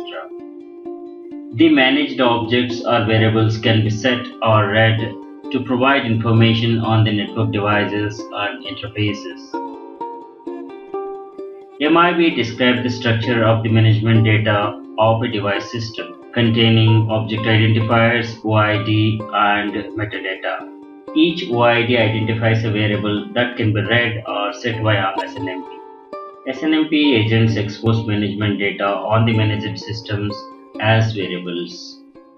We have 7 PDU types, that is protocol data units, in SNMP version 3, which is in use as of now. We have 3 SNMP versions, and the latest one being SNMP version 3. SNMP version 3 security mechanisms such as USM or TSM prevent successful attacks. SNMP version 2C is incompatible with SNMP version 1. The strategies for interoperability are proxy agents, such as SNMP version 2 agent, which can act as a proxy agent on behalf of SNMP version 1 managed devices. And another one is NMS, Network Management Systems, which can understand both versions. In SNMP version 3, security is the main focus. This defines a security version of SNMP which facilitates remote configuration of the SNMP entities. The security aspect is addressed by offering both strong authentication and data encryption for privacy. SNMP provides important security features of CIA triad, that is confidentiality, integrity, and availability. SNMP auto discovery discovers new devices in the network automatically. SNMP version 1 and version 2C presents security risk as SNMP read communities are broadcast in clear text. SNMP v3 mitigates this risk somehow, and anyway care should be taken when using automatic discovery feature. This is sample MIB OID, how it looks like. SNMP check is an open source tool which automates the process of gathering information of any devices with SNMP protocol support. It can be used for penetration testing or system monitoring. This is SNMP check website. It supports these enumerations, and you can download a copy here. And Metasploit module is also available, and by default it comes with Kali Linux. And this is how a report sample looks like. You explore this. SNMP check is installed on Kali Linux by default. SNMP check allows you to enumerate the SNMP devices and places the output in a useful friendly format. This is SNMP check Kali Tools webpage. A Windows system can receive messages generated by SNMP agents and forward them to the SNMP management programs. SNMP trap service in Windows operating system. A Windows system can receive messages generated by SNMP agents and forward them to the SNMP management programs running on this system. This is Cisco MIB Tools link. Thanks for watching. Hello, I am Sri from CBTU. Welcome to the Ethical Hacker Training course based on CHIT certification program by EC Council. Module 2, Footprinting, Reconnaissance. Section, Maltego Visual Link Analysis Tool. Maltego software is used for open source intelligence and forensics. It's developed by Paterwa. Maltego focuses on providing library of transforms for discovered data from open sources and visualizing that information in a graph format suitable for link analysis and data mining. The focus of the application is analyzing the real-world relationships between people, groups, websites, domains, networks, internet infrastructure, and affiliations with online services such as Twitter and Facebook. we're going to explore Paterma website about Maltego. Once again, Maltego comes with open source intelligence OSINT plugins called Transforms. The tool offers real-time data mining and information gathering and representation in graphic patterns. Maltego can be used for the information gathering phase of footprinting. Maltego will save your time and will allow you to work smartly. Maltego tool does footprinting internet infrastructure as well as gathering information about the people, organization, analyzing the relations based on the information available on the internet. Maltego can be used to determine the relationships between the following entities: people, names, email addresses, alias, groups of people, social networks, network of networks, companies, affiliations, websites, document and files, internet infrastructure such as domains, DNS names, IP addresses. Connections between these pieces of information are found using OSINT techniques by querying sources such as DNS records, whois records, search engines, social networks, online APIs, and metadata, etc. Maltego provides results in wide range of graphical layouts that allow for clustering of information, which makes relationships instant and accurate. This makes it possible to see hidden connections as well. There are four types of Maltego clients available: Excel, Classic, CE, and Casefile. The difference between these versions are the number of entities that can be written from a single transform and the maximum number of entities that can be on a single graph. Casefile is used by analysts using offline data who do not need access to standard transforms within Maltego. These are the Maltego client versions and their features under each version. Maltego CE's Community Edition. This is available for free for everyone after quick registration. It offers the same functionality as the Maltego Classic with few limitations. Maltego CE is used by security professionals worldwide and it ships with Kali Linux out of the box. Maltego CE features. It has the ability to perform link analysis on up to 10,000 entities in a single graph. The capability to return up to 12 entities per transform that is run. It includes the collection nodes which automatically group entities together with common features and find the key relationships you are looking for. It includes the ability to share the graphs in real time with multiple analysts in a single session. Graph export options include Graph ML, entity lists. Graph import options include tabular formats, CSV and Excel formats. Also copy-paste as well. Maltego Community Edition is part of Kali Tools. Under the information category OSINT analysis, click on Maltego CE to open Maltego Community Edition. Create your account and configure Maltego client. Please note once again that Maltego CE is for non-commercial use only. Install Maltego. If you do not want to use the Kali Linux Kali tools, you can install it. Installation of Maltego CE is easy and quick. It uses Java, runs on Windows, Mac and Linux. Minimum hardware specifications are 2 GB RAM, multi-core processor, 4 GB of disk space, internet access, and these ports to be opened. This is Maltego website.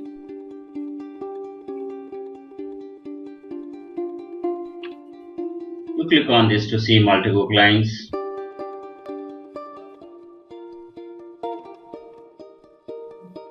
These are the different versions. These are the features of each version.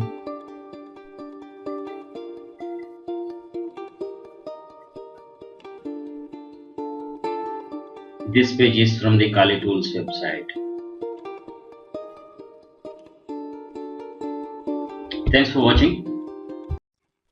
Hello, I am Sri from CBTU. Welcome to the Ethical Hacker Training course based on CEH certification program by EC Council. Module Footprinting, Section Recon NG.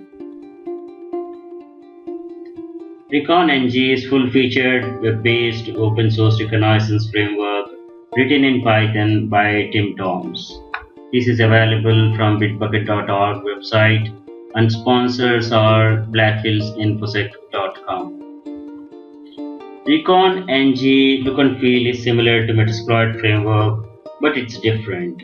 Modular framework with easy database integration, built-in convenience functions, interactive help, command completion.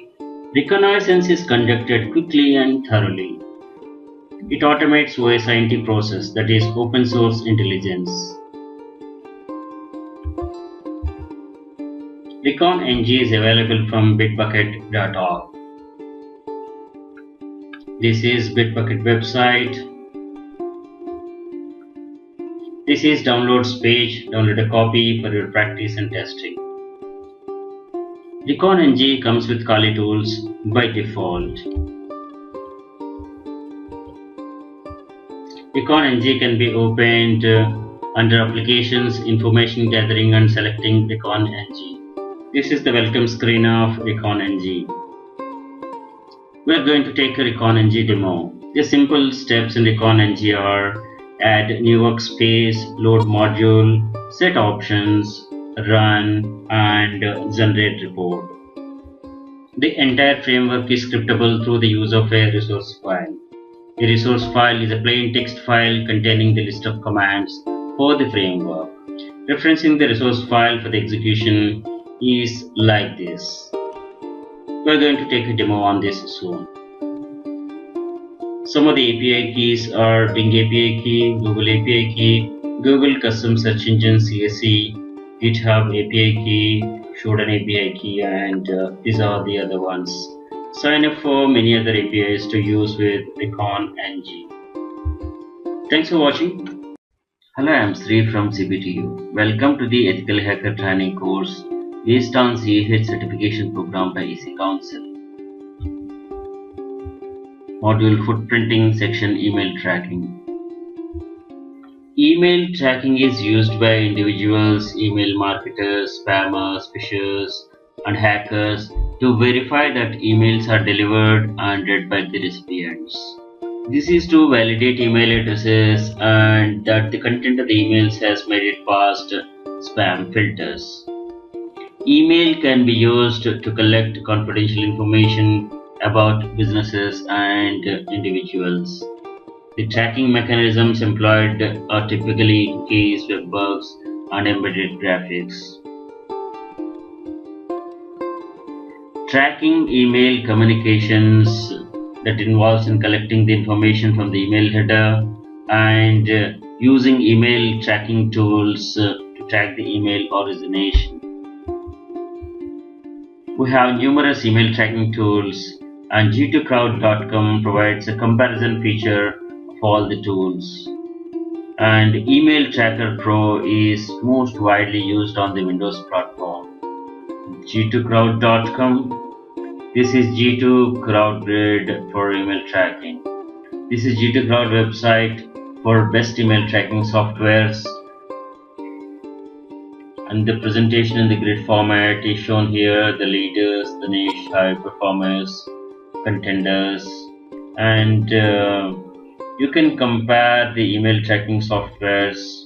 Is the best feature of this website.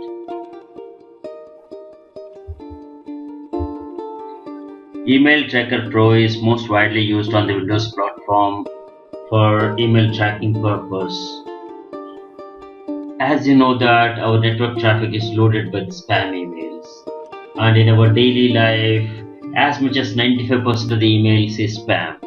Now the email providers like Gmail, they have the best spam filters and they filter out the emails, that is spam emails, from the genuine emails, and they will present it to you. Spam is annoying and can be dangerous as well. It may contain virus and fake links. They play tricks to gain sensitive information from you. Email Tracker Pro traces the origin of the email by using email header and stops spamming with spam filter. The features is it can trace the email, it can report the abuse, it has a built-in spam filter, and the best part is it is integrated with email clients such as Outlook. One thing is that email tracker pro may give false alarms with genuine emails and that need to be tweaked. Graphical representation of geolocation of the sender is displayed. This is the best part of it. The free trial is available. Download a free trial and start experimenting. And email tracker pro is available for personal use and business use as well. And there are standard edition and advanced editions in each category.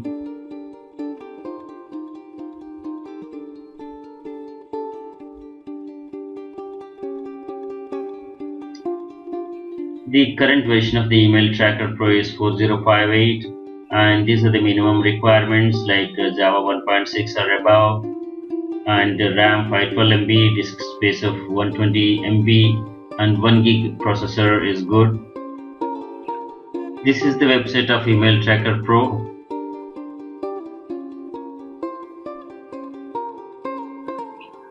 This is how graphically by geo it's represented. You can trace an email using email header. You can find out the email header by viewing the source of the email, view source. You can report abuse and it has a built-in spam filter. And this is the trial you can download and you can experiment. Select any message and click view source to find the header info. Email header info is required for email tracker pro for tracking and analysis. There is another one that is miletracking.com. This is the website of miletracking.com and you may sign up for the free trial. This is the website of IPList.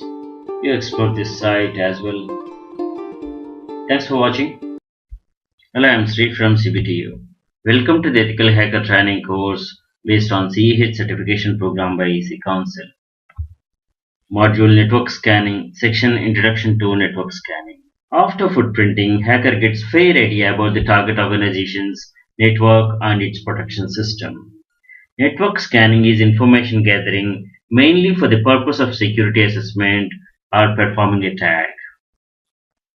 Network scanning includes port scanning, SSDP scanning, and vulnerability scanning. A port scan is a method used by the intruders to discover the services running on the target machine. Hacker uses this info in attack phase to gain unauthorized access to a system. The purpose of network scanning a target is to find live hosts, open ports, services running on the target host, vulnerabilities, weakness in the operating system or application, exploit vulnerabilities during the attack phase, make profile of the target system or network. Profile includes IP address range, servers, DNS, network infra, operating system, and services running there. Enumeration phase, collecting routing info, network access, SNMP data, perimeter protection methods, and host protection methods, etc. SSDP is Simple Service Discovery Protocol, a network protocol based on IP suite for advertisement and discovery of network services and presence information. It accomplishes this without the assistance of DHCP, DNS, or without static configuration of a network host. SSTP is the basis of discovery protocol of Universal Plug and Play, that is UPnP, and is intended for use in residential or small office environments. It is a text-based protocol based on HTTP/U. It uses UDP as the underlying transport protocol. Services are announced by the hosting system with a multicast addressing on UDP port number 1900. In IPv4, multicast address is 239.255.255.250, and SSTP or IPv6 uses the address FF0x::C for all scope ranges indicated by the X. In 2014, it was discovered that SSDP was being used in DDoS attacks, known as SSDP reflection attack with amplification. DDoS is distributed denial of service. Many devices have a vulnerability in the UPnP software that allows an attacker to get replies from port number 1900 to a destination address of their choice. With a botnet of thousands of devices, the attacker can generate sufficient packet rate, occupy bandwidth to saturate links, causing the denial of service. That is DOS attack. These are some of the popular network scanning tools. We have many multi-purpose tools which does scanning, monitoring, analysis, and remediation for vulnerabilities as well. These are the open source network monitoring tools. Nagios, Cacti, Isinga, Shinken, Jabix, OpenNMS, etc. These are commercial network monitoring tools. Splunk, SolarWinds, Capsa, OpenVAS, etc. Most of these have free editions which can be tried, and they will have some limitations. Full version can be tried as offered by the respective organization. Thanks for watching. Hello, I'm Sri from CBTU. Welcome to the Ethical Hacker Training course based on CEH certification program by EC Council. Module Network Scanning, Section Port Scanner. A port scanner is an application designed to probe a server or a host for open ports. This is often used by the administrators to verify the security policies of their networks, and by the attackers to identify network services running on a host to exploit vulnerabilities. A port scan is a process that sends a client request to a range of server port addresses on a host with the goal of finding an open port or active port. Port sweep is to scan multiple hosts for a specific listening port. The latter is typically used to search for a specific service. For example, SQL-based worm may port sweep looking for the host listening on TCP port 1433. A port is an endpoint of communication in an operating system. A port number is a 16-bit unsigned integer, thus ranging from 0 to 65535. Specific port numbers are often used to identify specific services. There are 1024 well-known port numbers reserved by convention to identify specific service types on a host.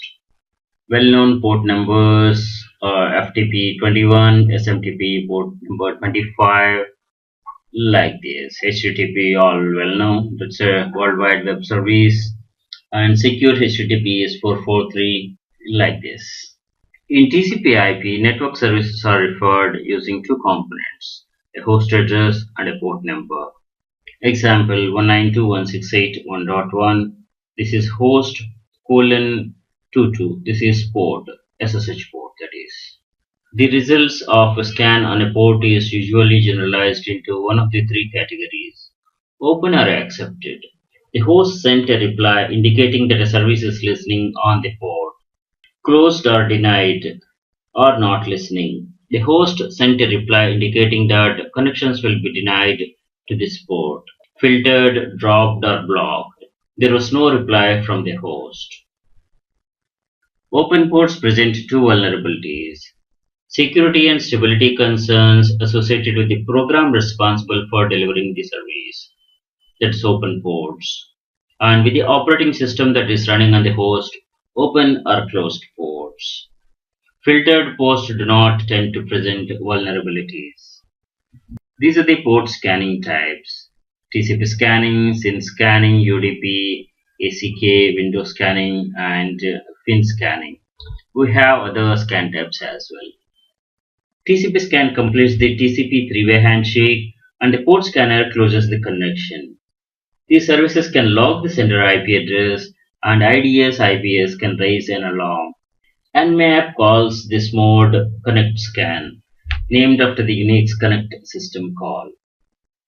SYN scanning is another form of TCP scanning, also known as hop-open scanning. The port scanner generates a SYN packet. If the target port is open, it will respond with SYNACT packet.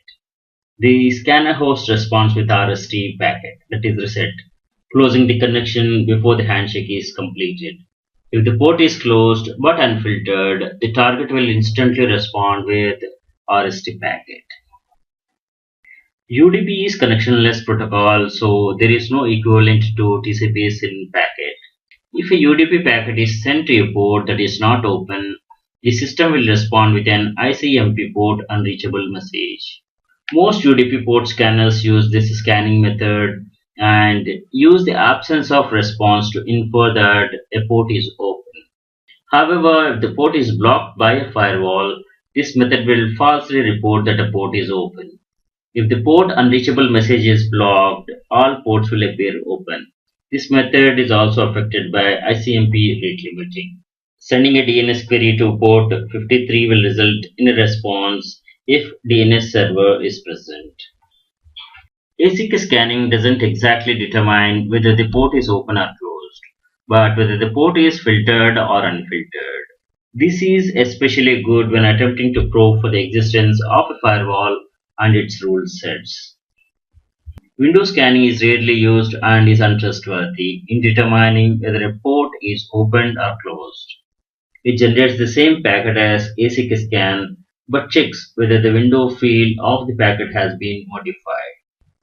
Firewalls generally block SYN packets. FIN packets can bypass the firewalls without modification. Closed ports reply to a FIN packet with appropriate RST packet, that is the reset packet, whereas open ports ignore the packet on hand. This is a typical TCP behavior and is in some ways a loophole. We have many scan types. These are the other scan types that exist, and Nmap supports most of these. Xmas sends packets with FIN, urgent, and push flags turned on like a Christmas tree. Null sends a packet with no TCP flags set. Protocol scan. This is done to determine what IP protocols like TCP, UDP, etc. are enabled on the target. Proxy scan. This is done to know the proxy's IP address. Idle scan. This is a scanning without revealing one's identity. CAT scan. This checks for the ports for erroneous packets. ICMP scan. This determines if a host responds to ICMP requests such as echo, ping, netmask, etc. Many internet service providers restrict the customer's ability to perform port scans to destinations outside of their home networks. This is usually covered in the terms of service or acceptable use policy, to which a customer must agree. Some ISPs implement packet filters or transparent proxies that prevent outgoing service requests to certain ports. If an ISP provides a transparent HTTP proxy on port 80, the port scans of any address will appear to have port 80 open, regardless of the target host's actual configuration. Thanks for watching. Hello, I'm Sri from CPTU. Welcome to the Ethical Hacker Training course based on CEH certification program by EC Council. Module Network Scanning, Section Network Scanning Tools. These are some of the popular network scanning tools.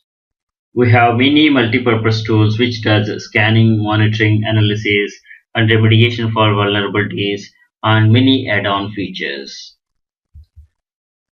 Nmap is a popular security scanner used to discover hosts and services on a network, thus building a map of the network.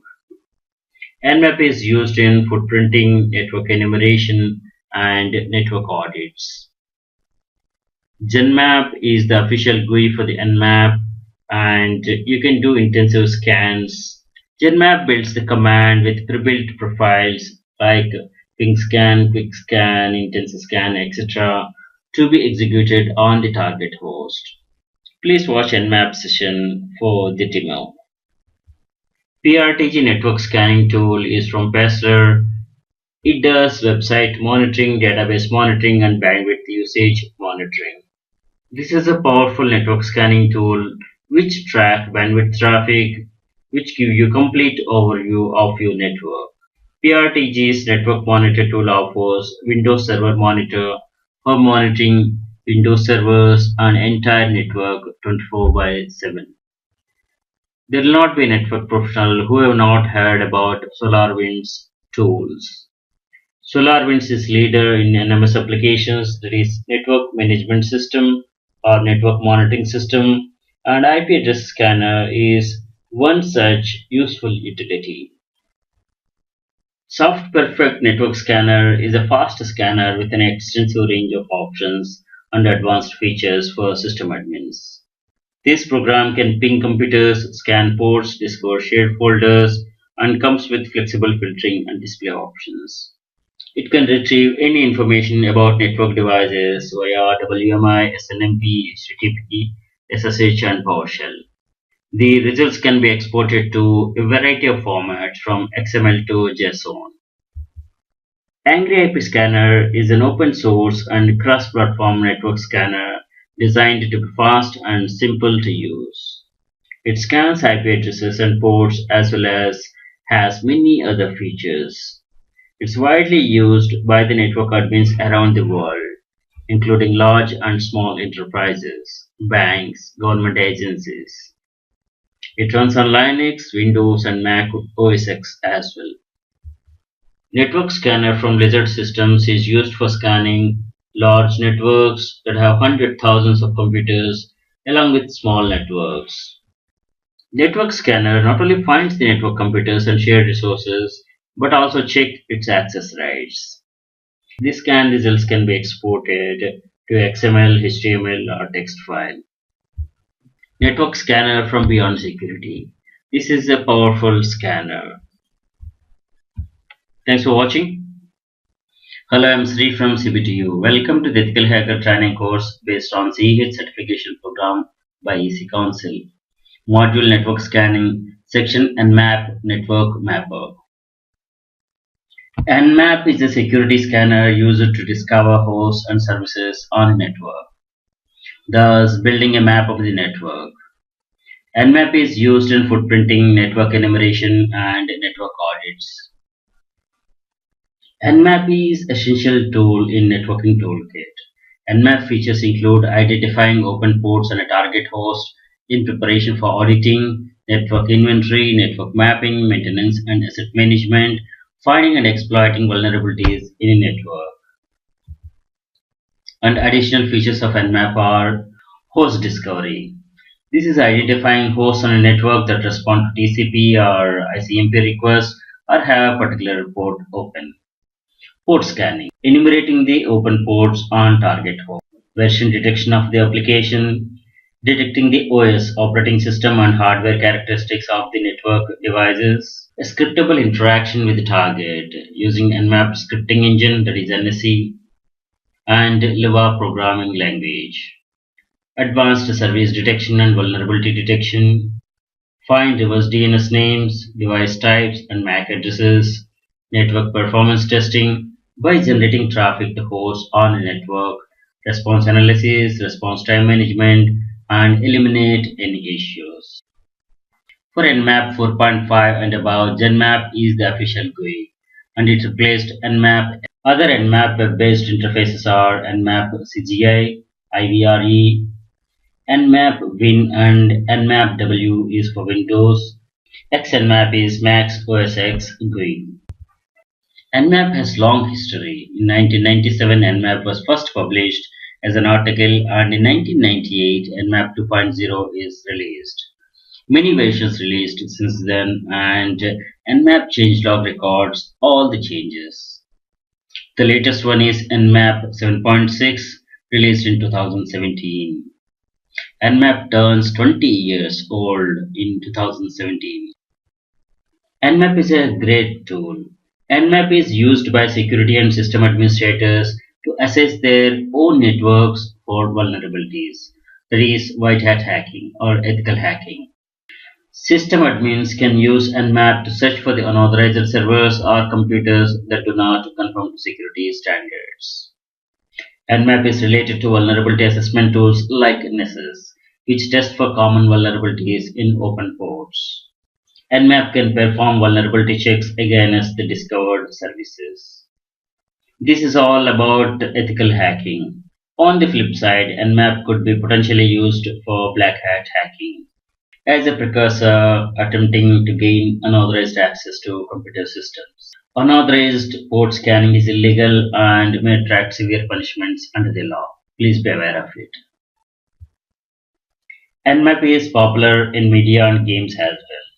Besides hackers, Nmap tool screens are used in movies like The Matrix Reloaded, Trinity, The Listening, Battle Royale, Live Free or Die Hard, Bourne Ultimatum, and Dread, etc. In 2003, Nmap appeared in the popular sci-fi movie LCM. The command Nmap is widely used in the video game Hacknet, allowing to probe the network ports of the target system to hack it. Nmap provides four output formats, all but the interactive output is saved to a file. Nmap output can be manipulated by a text editor, enabling the user to create customized reports. Interactive output. This is presented and updated in real time when a user runs Nmap from the command line. Various options can be entered during the scan to facilitate monitoring. XML, a format that can be further processed by XML tools. It can be converted into a HTML report using XSLT. Greppable, output that is tailored to line-oriented processing tools such as grep, sed, and awk.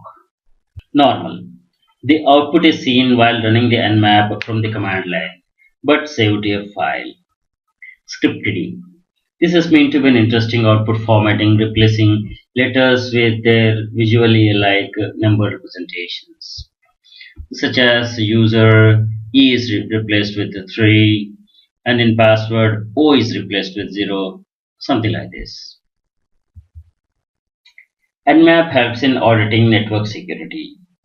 Auditing the network security by identifying new servers or devices. Auditing the security of a device or a firewall by identifying the network connections which can be made to or through it. These are similar or advanced tools. Kali Linux, Metasploit, Framework, Wireshark, etc. ZenMap is the official GUI for the Nmap. It is a multi-platform, free and open source application, which makes Nmap easy to use while providing advanced features for experienced Nmap users. Frequently used scans can be saved as profiles to make them easy to run repeatedly. A command creator allows interactive creation of Nmap command lines. Scan results can be saved and viewed later. Saved scans can be compared with one another to see how they differ. The results of the recent scans are stored in searchable database. GenMap is available at this link. Download the right installer which includes the dependencies and also the GenGUI and CLA version. Nmap is supported on Windows 7 and newer versions. The version of the npcap included in the installer may not be the latest one, and download it again if you experience any problems. The Nmap executable Windows installer can handle npcap installation, registry performance tweaks, etc. It also includes the Nmap graphical frontend. Latest release is Nmap 7.6. After Nmap installation, open the command prompt and type nmap and enter. You should see the nmap usage and help output.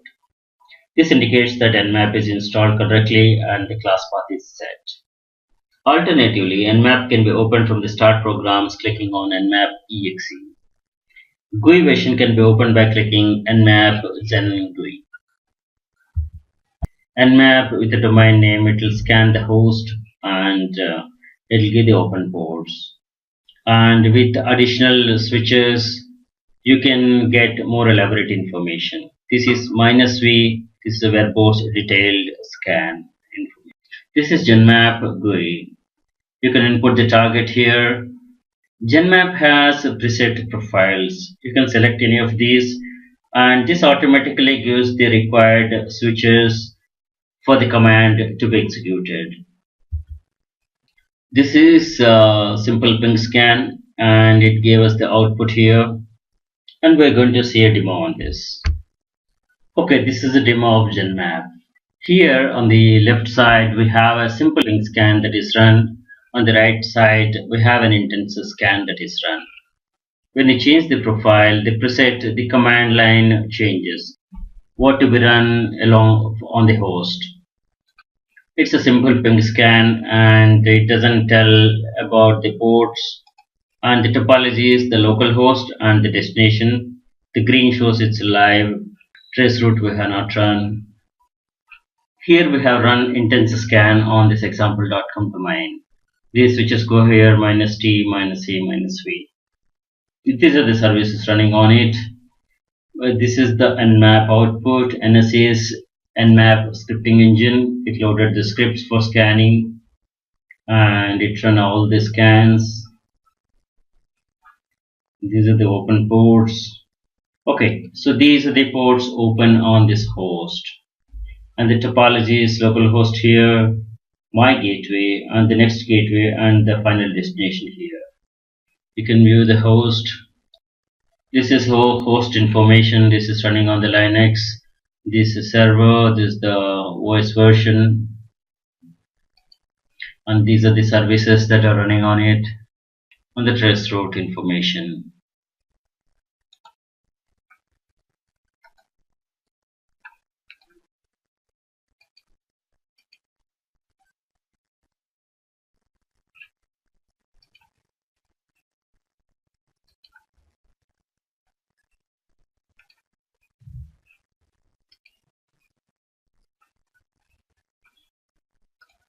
These are the two scans we have done and we have not saved yet.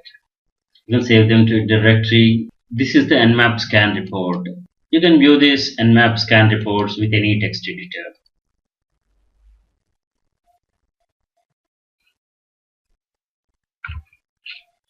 This is the topology information that it can show the ping scan and the intensive scan. It can show all the trace hops in the way. Thanks for watching. Hello, I am Sri from CBTU. Welcome to the Ethical Hacker Training course based on CH certification program by EC Council. Module Network Scanning, section Open Source Network Monitoring Tools.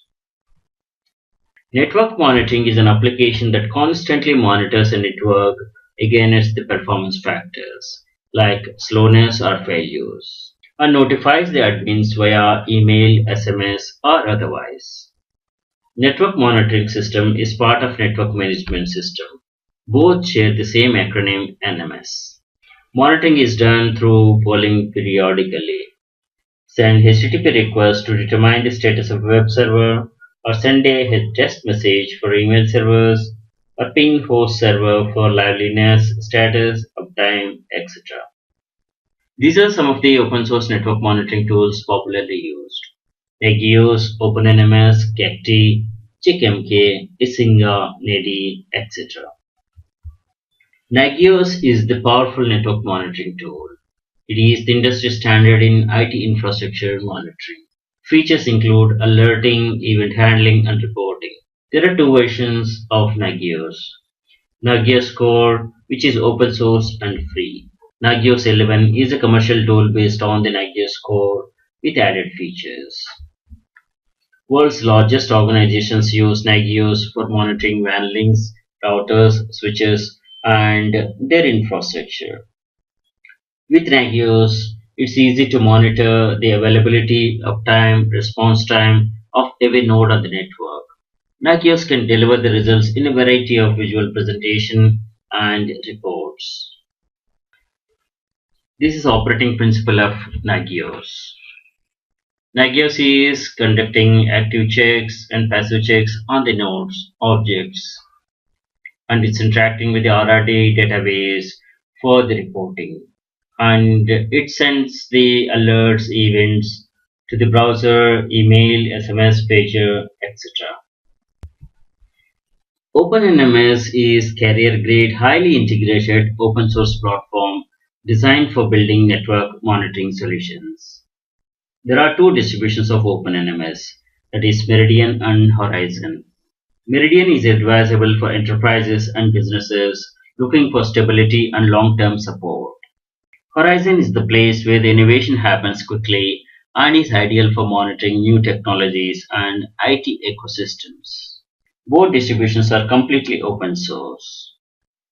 CATI is complete open source network graphing solution designed to harness the power of RRD tools, data storage, and graphic functionality.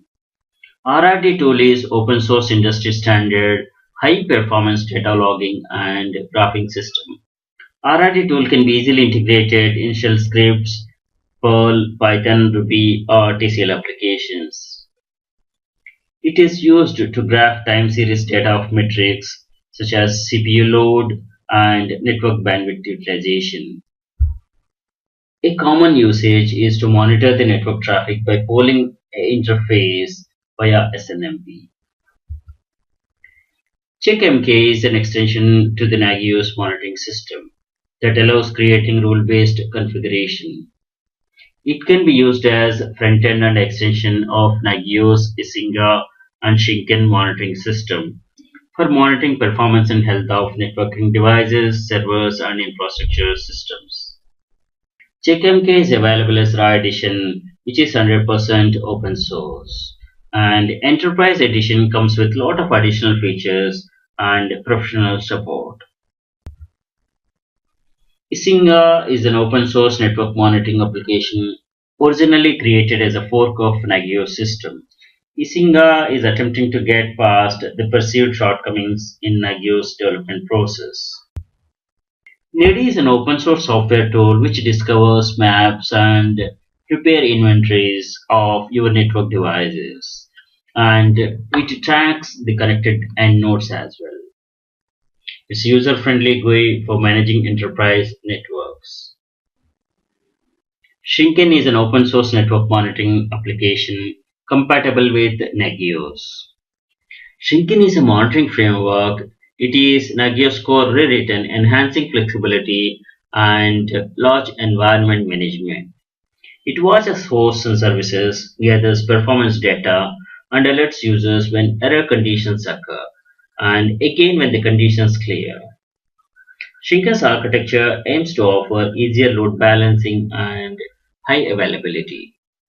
The administrator manages a single configuration. The system cuts into parts and dispatches to worker nodes. Vigilo Smart Monitoring is for medium to large sized enterprises.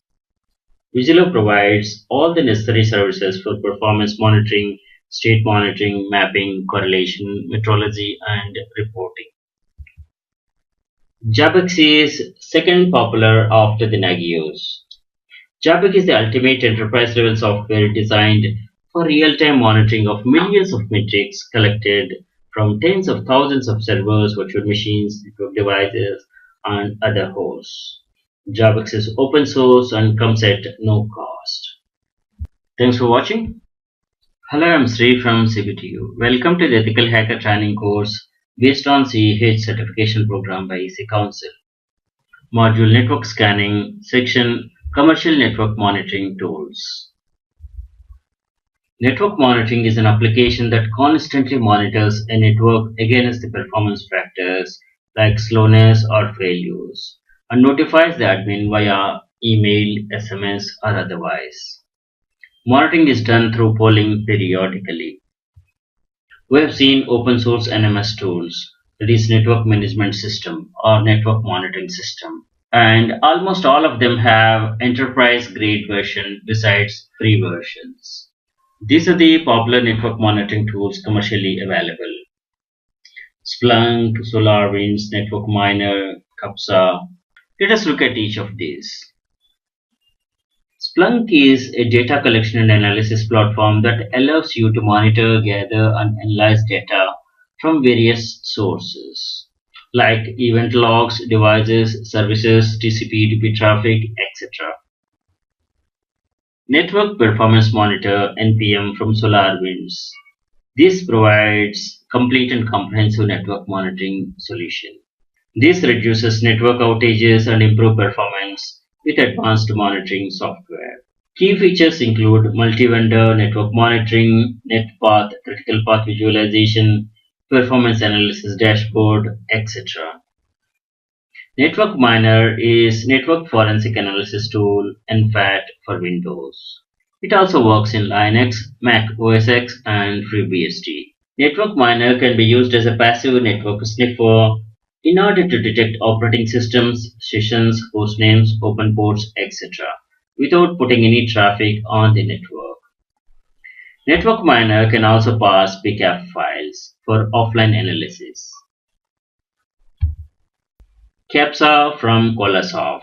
This is network analyzer and monitors network traffic. CAPSA is a portable network performance analysis and diagnostic tool. It's a powerful and comprehensive packet capture and analysis solution with easy to use interface. CAPSA aids in keeping you assessed of threats that may cause significant business outage. OpenVAS is an open source tool for delivering comprehensive vulnerability scanning and solution management. With this utility, you'll be able to test even internet connected servers and firewalls. The OpenVAS framework is part of Greenbone Network's commercial vulnerability management solution, from which developments are contributed to the open source community since 2009. Aperta monitors performance for SaaS apps, cloud apps, remote locations, and everything in between. Unigma Unified Cloud Management, performance monitoring, automation, and cost analytics for public clouds. Features include get instant alerts without installing agents, policy-driven, out-of-the-box monitoring rules, reporting, automate routine tasks, event-driven smart tasks. Dynatrace is powerful full-stack automated performance management tool. Core Impact is the most comprehensive solution for assessing and testing security vulnerabilities throughout your organization. Core Impact is the only solution that empowers you to replicate attacks that pivot across systems, devices, and applications, revealing how chains of exploitable vulnerabilities, mission critical systems, and data. Core Impact gives you visibility into the effectiveness of your endpoint defenses and reveals where your most pressing risks exist across your network. This enables you to evaluate your organization's ability to detect, prevent, and respond to real-world multi-staged threats. Genos Core is powerful open-source IT monitoring platform that monitors applications, servers, storage, networking, and virtualization to provide availability and performance statistics. NetBeast provides network engineers with real-time and historical performance data to solve the most complex issues on the wide and Wi-Fi networks. KeyChest of Enigma Bridge is a certificate expiry monitoring service. It uses internet databases and checks configuration of your servers. KeyChest dashboard gives you all the information you need for operational teams as well as performance charts. That is KPIs, key performance indicators. The Dude Network Monitor is a new application by MikroTik. The Dude is a network monitoring solution that monitors devices and alerts you when there is a problem. It automatically scans all the devices with specified subnets, draw a network map, and monitors services of the devices. NetXMS is a multi-platform open source network management and monitoring system that offers event management, performance monitoring, alerting, reporting, and graphing. Pandora FMS is an elegant and modern system that solves real-world problems quickly. It's an all-in-one package offering modern and flexible IT monitoring, replacing the need for multiple difficult to operate and more costly monitoring systems. What's up, Gold? This is from the IP Switch, powerful network monitoring software. WhatsApp Gold's powerful layer 2, layer 3 discovery results in a detailed intensive map of your entire network infrastructure. This comes with affordable license and can monitor any type of device, host, server. WhatsApp Gold can perform application monitoring, network traffic analysis, configuration management, and network monitoring and alerting. VIA Observer Platform Gigastore is a comprehensive network performance monitoring and diagnostic solution. PRTG Network Monitor monitors the network availability and network usage using a variety of protocols including SNMP, NetFlow, and WMI. Microsoft Network Monitor is a deprecated packet analyzer and has been replaced by Microsoft Message Analyzer. This message analyzer enables you to capture, display, and analyze protocol messaging traffic and to trace and assess the system events and other messages from Windows components. JFile Guard Network Management Tool. This comes with the centralized patch management and network auditing. This prevents potential compliance issues. Thanks for watching. Hello, I'm Sri from CBTU. Welcome to the Ethical Hacker Training course based on CEH certification program by EC Council. Module 3 Network Scanning, Section Ping and Ping Sweep. Ping is a command line utility used to test the reachability of a host on an IP network. Ping is an acronym for Packet Internet Grouper. Ping is available on Linux flavors and Windows as well. It measures the round trip time (RTT) for the messages sent from the originating host to a destination system that are echoed back to the source. Ping operates by sending ICMP echo request packets to the target and wait for the ICMP echo reply. ICMP is Internet Control Message Protocol. This program reports errors, packet loss, and statistical summary of the results, including the minimum, maximum, and the mean round trip times. Network scanning tools work by utilizing the echo packets, resulting in host discovery, scanning, and ping sweep. Ping is powerful troubleshooting utility, but it's misused by flooding in DOS attacks.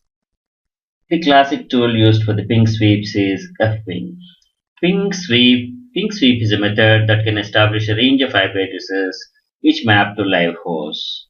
Some of the tools are fping, hping, and nmap.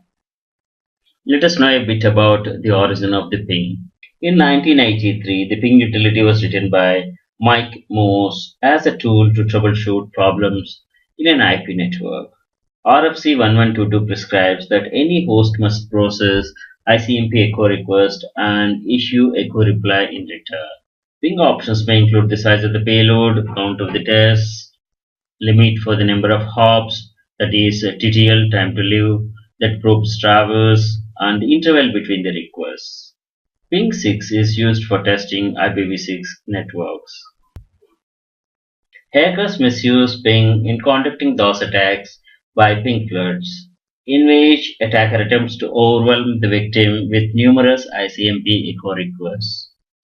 Ping has been considered a security risk because merely acknowledging a host presence turns it into a potential target. For these reasons, many systems and corporate networks make a policy to disable the reply, despite the fact that RFC 1122 mandates hosts always to send a reply. When you open a command prompt and type ping, you will see the options. Just type ping space and the host and enter. The host will be resolved to an IP address and it will send the standard packet size of 32 bytes, and this TTL is based on the remote server. This time is RTT, round trip time, from the source to destination and destination to back, the total travel time. And these are the statistics. If any packets are lost, we call it as request timeout, RTO. Instead of reply, you will see the RTOs. And out of these pings, it calculated the statistics, minimum, maximum, and the average. This latency or the round trip time is a measure of performance. If this is not even, uneven, or it's a more in value, Then there is some network issue. Network can be troubleshooted by watching this RTT, round trip time. If it's taking unusually longer latencies, then there must be some problem and the troubleshooting must be carried out. With the various options like minus T, you can run the ping continuously until it is stopped with Control C or Control Z. This is some sample Wireshark capture. This is echo request and this is echo reply. This host is local host is 226 and the destination is 888 and request is sent and 8888 responded back echo reply. This is Wireshark capture for the ping ICMP packets. This is source localhost and the destination is 8888 and the protocol is ICMP and echo request is being sent and the destination 8888 responded back echo reply. You can analyze the traffic if you're interested. In case of no response from the target host, most implementations of the ping display nothing or periodically print notifications about timing out, that is request timeout RTO. In case of error, the target host or an intermediate router sends back an ICMP error message, for example, host unreachable or TTL exceeded in transit. There are some utilities which use ping in the background. Traceroute or traceRT is used to trace the path between a user and the target system on the networks. Traceroute is a network diagnostic tool for displaying the route and measuring the transit delays in the packets across hops in network. A comparison to the ping only computes the final round trip times from the destination point. In Unix, Linux, Apple macOS, the command is traceroute. In Microsoft Windows, the command is traceRT. TraceRT sends ICMP echo requests instead of UDP packets. This is a TraceRT example in Windows platform. Traceroute on Linux. Firewalls may permit ICMP packets but not permit packets of other protocols. Traceroute is also used by penetration testers to gather information about the network infrastructure and IP ranges around a given host. Thanks for watching.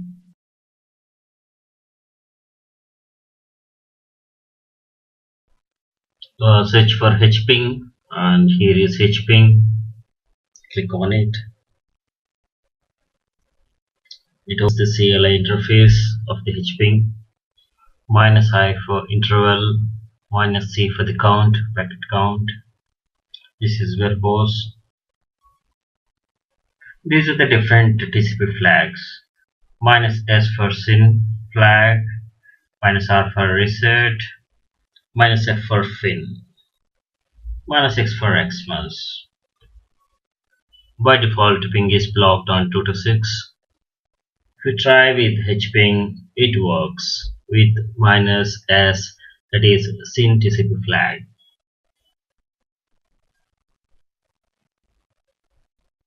So web server is running on port 8000 and if you continuously send these packets, it will flood the server with SYN packets. Let's try with FIN. We won't get any response. Even for the reset also won't get any response. We can capture the packets in the Wireshark and we can see the two-way communication. Where we are running this hping is the IP address is 230.192.168.0.230. This is Wireshark capture. 192.168.0.230 is Kali Linux machine from where we are running hping to the server on 226. Server is running on port 8000 and SYN packet is sent from 230 and 226 responded back with ACK, but 230 immediately reset that connection to avoid TCP three-way handshake. These are the other elements. If you're interested, you can have a look at it. We filtered the communication between 226 and 230. 230 is source, and this is 230 sent packet, and 226 responded with acknowledgement. 230 sent a said packet to avoid TCP three-way handshake, and here we sent from 230 to 226 fin packets, and we didn't get any ACK. And these are the reset packets which were sent from 230 to 226. These are the various attacks that can be done on a target host.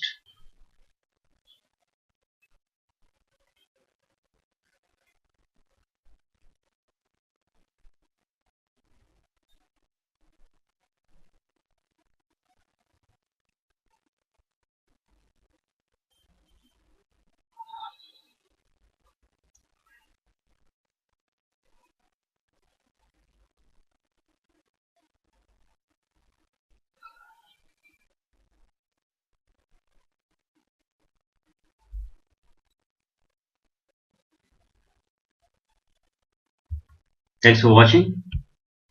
Hello, I'm Sri from CBTU. Welcome to the Ethical Hacker Training course based on CEH certification program by EC Council. Module Network Scanning section HPing and FPing. HPing is a free packet generator and analyzer for the TCP/IP protocol. It's distributed by Salvatore Sanfilippo. It's also known as anti-res. It is one of the de facto tools for security auditing and testing of firewalls and networks. It was used to exploit idle scanning technique and now implemented in the Nmap security scanner. HPing is scriptable using the TCL language, and it implements an engine for human readable description of TCP/IP packets. HPing is useful for both system administrators and hackers. HPing features being it's a CLI interface, that is command line utility. It can send custom TCP/IP packets and display target replies like ping do with the ICMP replies. It can handle fragmentation and almost arbitrary packet size and content. It supports TCP, UDP, ICMP, and raw IP protocols. It has a traceroute mode, the ability to send files between covered channel, and many other features. HPing works on Windows and all Linux flavors. It's released under GPL version 2. HPing is no longer actively developed. However, from time to time, changes are submitted by the users and they are integrated into the main source tree. The development headquarters being HPing GitHub repository, and it comes with Kali Linux, Kali tools as well. This is web page of HPing. HPing is capable of firewall testing, advanced port scanning, network scanning using different protocols, TOS, fragmentation, etc. These are HPing links. FPing is high performance network diagnostic tool to send ICMP echo probes to multiple network hosts. FPing is a ping-like program to check if a host is alive. In FPing, we can specify any number of hosts on the command line or specify a file containing the list of hosts to ping. The history of FPing being in 1992, Roland Schemers published first version. 2002 till 2011, there was no official FPing releases. In 2017, FPing 4 is released. These are some of the FPing links. This is GitHub repository. This is maintained by David. This is FPing web page. This is FPing Git repository. FPing is a tool that can be used for conducting ping sweeps. FPing takes a list of IP addresses and sends ping packets to them. Unlike normal ping, FPing sends one packet to one IP address and then proceeds immediately to the next IP address in round robin fashion. Thanks for watching. Hello, I'm Sri from CBTU. Welcome to the Ethical Hacker Training course based on CEH certification program by EC Council. Module Network Scanning, Section Proxy Server. Proxy server is a server that acts as an intermediary for the request from clients seeking resources from other servers. Proxy works as middleman between your PC and the internet. When using proxy, your actual IP address will be hidden and you will use proxy's IP address instead. A client connects to the proxy server, requests a web page or others, and the proxy server contacts the destination server and responds back to the client. Web proxies facilitate access to the content on the World Wide Web, providing anonymity and may be used to bypass the IP address blocking. Many proxies mask your IP address and they don't encrypt your traffic, which means that a malicious user can still intercept it. Type of proxy servers: gateway or tunneling proxy, open proxy, and reverse proxy. Gateway or tunneling proxy is a server that passes the unmodified requests and responses. Open proxy or forward proxy. This is an internet-facing proxy used to retrieve a wide range of resources. There are many open proxies on the internet. An anonymous open proxy allows users to conceal their IP address while browsing the web or using other internet services. Reverse proxy or surrogate proxy. This is an internal-facing proxy used as front-end to control and protect access to a server on a private network. A reverse proxy commonly performs tasks such as load balancing, authentication, decryption, or caching, etc. There are several reasons for installing reverse proxy servers: encryption or SSL acceleration, load balancing. The reverse proxy can distribute the load to several web servers, each web server serving its own application area. Server cache static content. A reverse proxy can offload the web servers by caching static content like pictures and other graphic content. Compression. A proxy server can optimize and compress the content to speed up the load time. Security. The proxy server is an additional layer of defense and can protect against some OS and web server specific attacks. Extranet publishing. A reverse proxy server facing the internet can be used to communicate to a firewall server internal to an organization, providing extranet access to some functions while keeping the servers behind the firewalls. An open proxy is a forwarding server that is accessible by any internet user. A reverse proxy or surrogate proxy is a server that appears to the clients to be an ordinary server.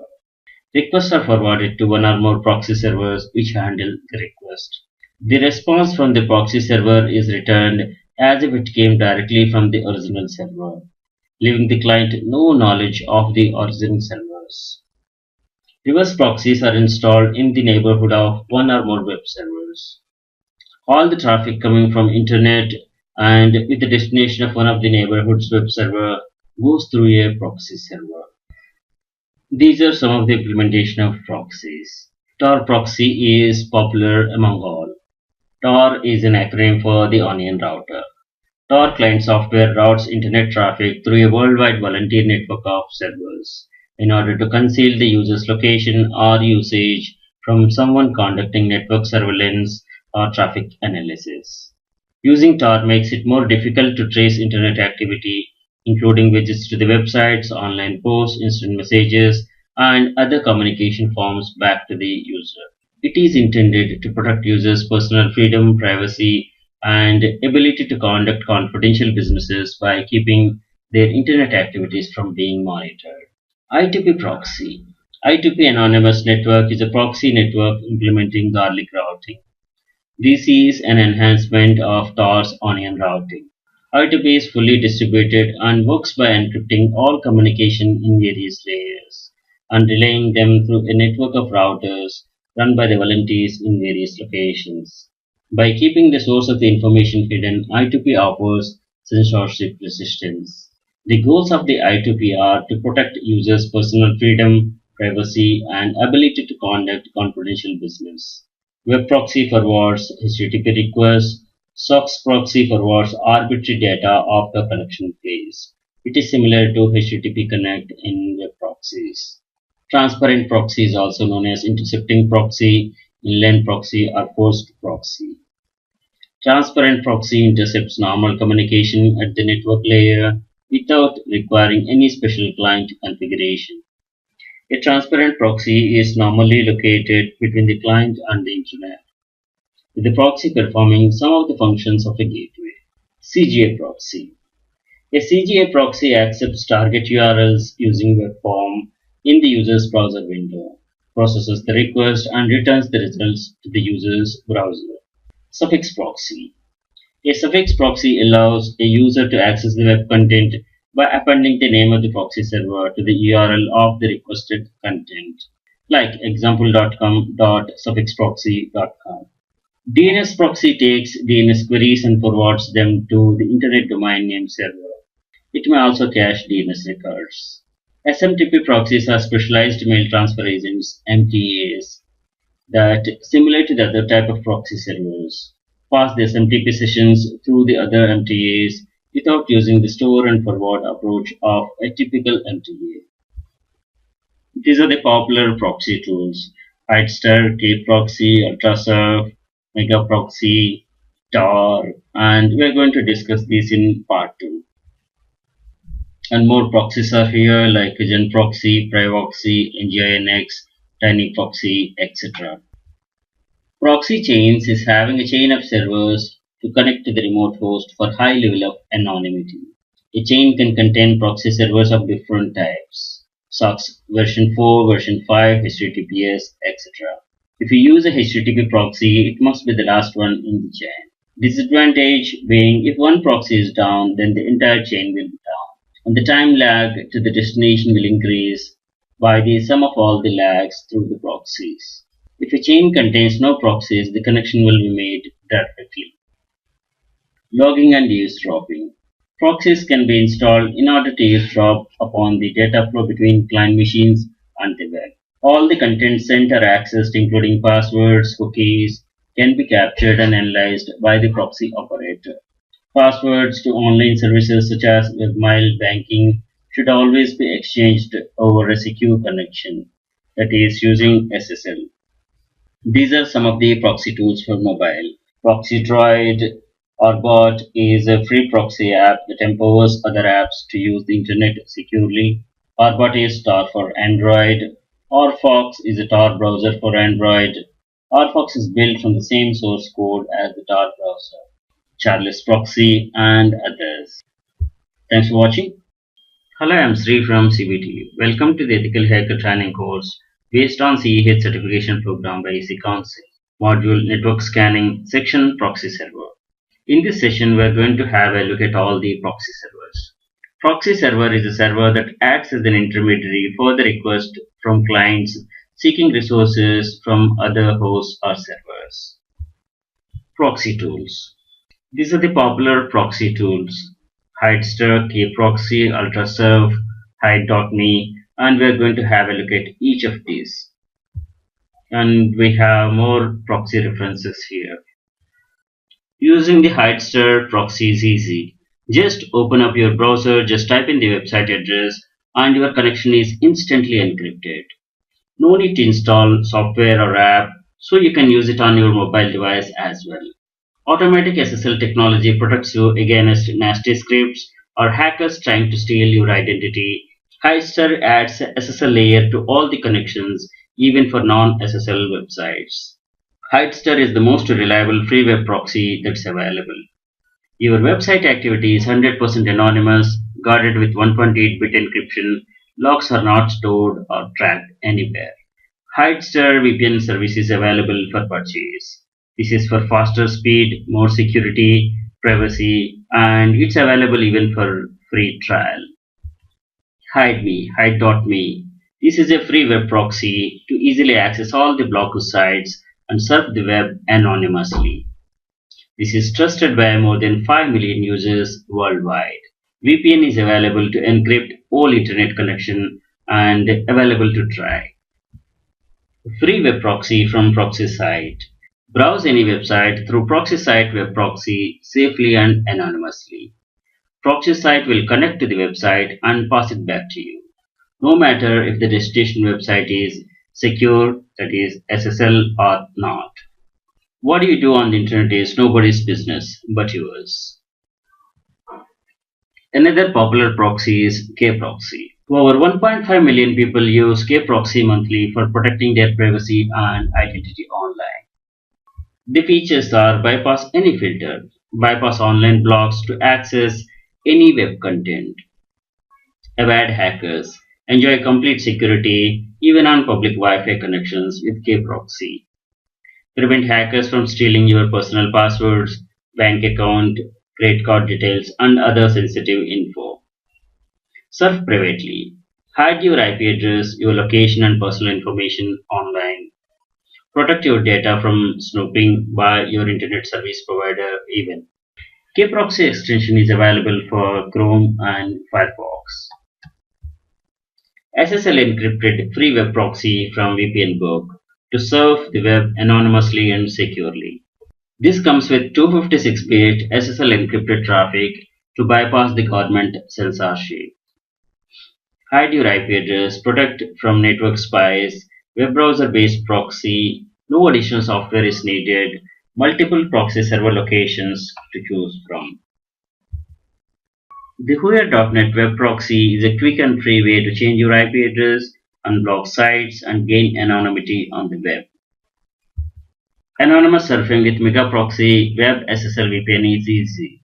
Just enter the address of the website you would like to visit and surf.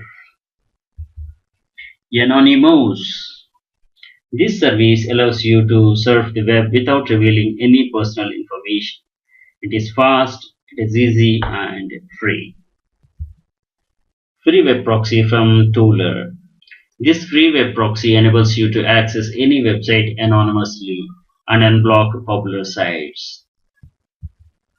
Get total privacy and protection with HMA VPN service. Browse anonymously and hide your identity online. Your IP address is hidden so you can browse without being tracked. Enjoy security online, even on public Wi-Fi connections and unsecured network connections.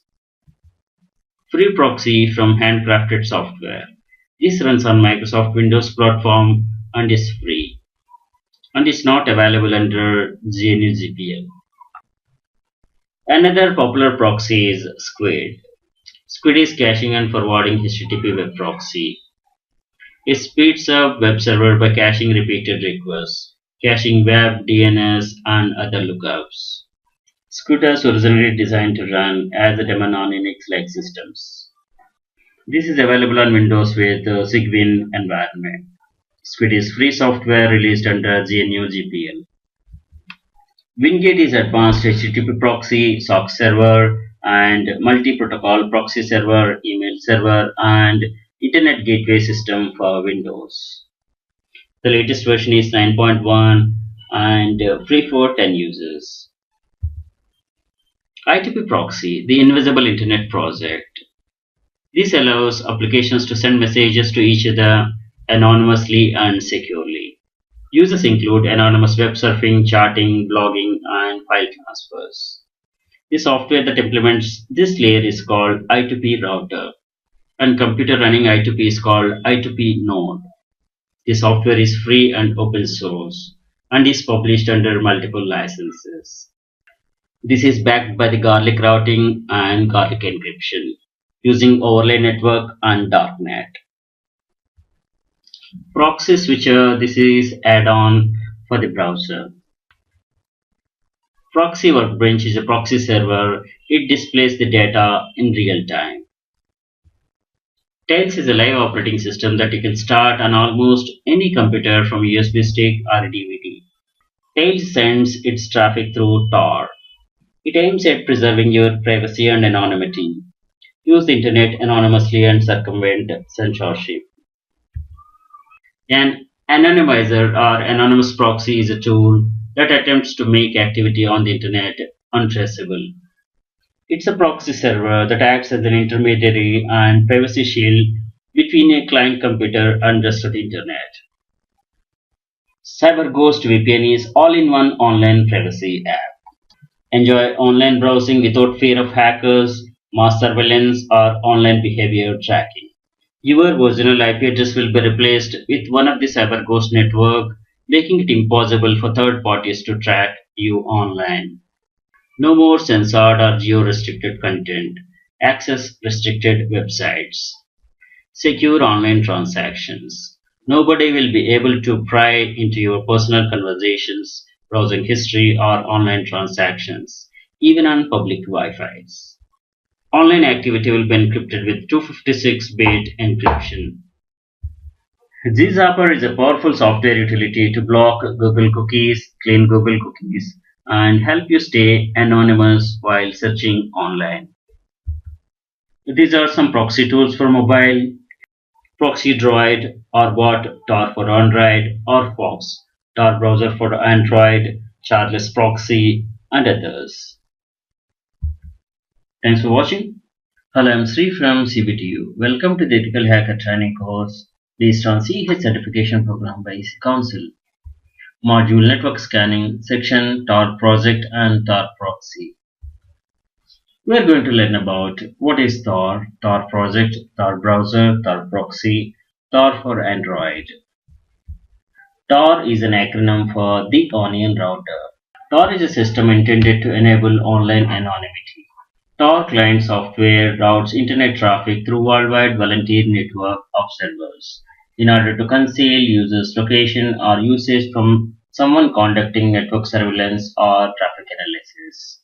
Using Tor makes it more difficult to trace internet activity, including visits to the websites, online projects, instant messages, and other communication forms back to the user. It is intended to protect users' personal freedom, privacy, and ability to conduct confidential business by keeping their internet activities from being monitored. Onion routing refers to the layered nature of encryption service. The original data is encrypted and re-encrypted multiple times, then sent through successive Tor relays, each one of which decrypts a layer of encryption before passing the data on to the next relay and ultimately the destination. This reduces the possibility of the original data being unscrambled or understood in transit. Tor client is free software and there are no additional charges to use their network. The Tor browser, previously known as TBB, Tor Browser Bundle. This is the flagship product of the Tor project. It consists of a modified Mozilla Firefox ESR web browser, the Tor button, Tor launcher, no script, and HTTPS everywhere, Firefox extensions, and the Tor proxy. Users can run the Tor browser from removable media also. It can operate under Microsoft Windows, macOS, or on all Linux flavors. The Tor browser actually starts Tor background processes and routes the traffic through the Tor network. Upon termination of a session, the browser deletes the privacy sensitive data such as HTTP cookies and browsing history. This is Tor browser for Windows download page, and you can download a copy and install and start using it. And here are some warnings by the Tor. It's a kind of advisory how to use Tor and how to protect yourself. Once you download a copy, it's around 51 MB file for the 7.0 version. And after the install, it will create a shortcut. By clicking on the Start Tor browser, it starts connecting to the Tor network. Tor browser takes a couple of minutes to initialize and get started. When the Tor browser is trying to connect to the Tor network, you may get this kind of errors. Could not connect to the Tor control port. You try once, twice. If it doesn't work, then install Tor browser in a different location and it will work. Otherwise, you can check this assistance link here. These are the Tor network settings.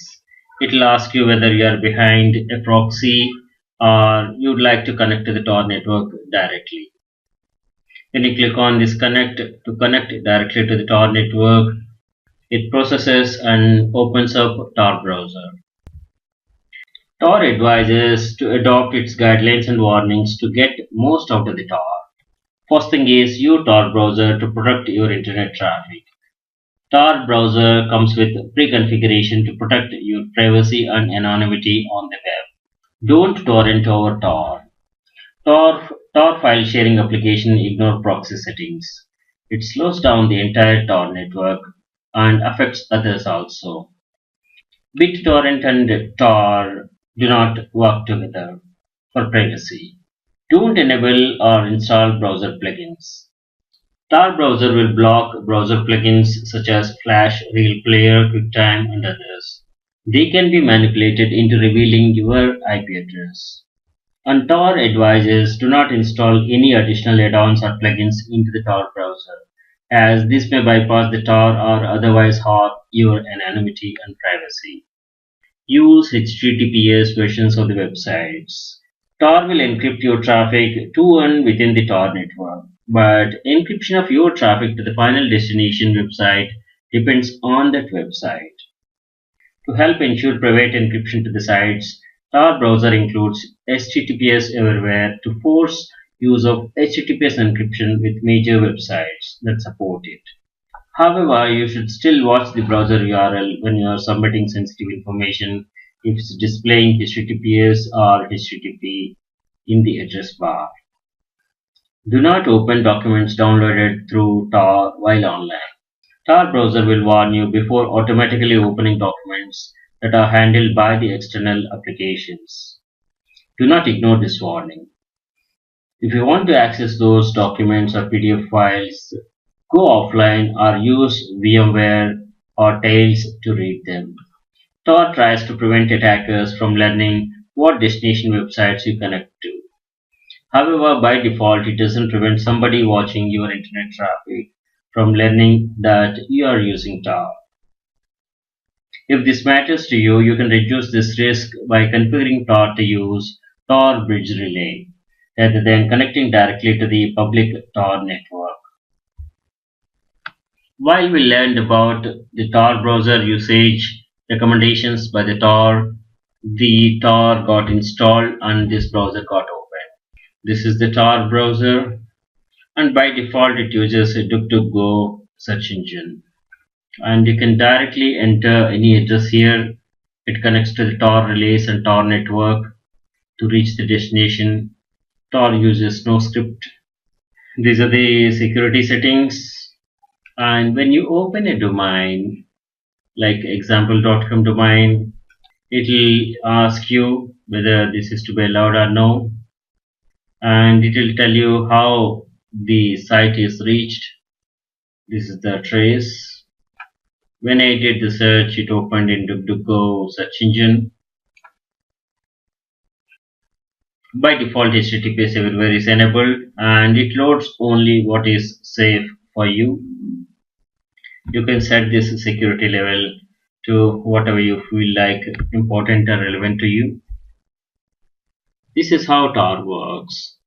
Web traffic is encrypted and passed through the Tor network to hide your IP address and provide anonymity.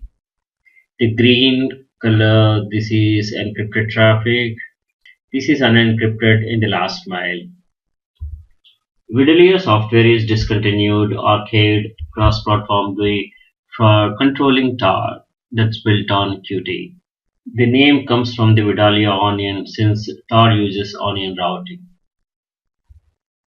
Tor is free software and open network that helps you defend against traffic analysis, a form of network surveillance that threatens personal freedom, privacy, confidential business activities, relationships, and state security.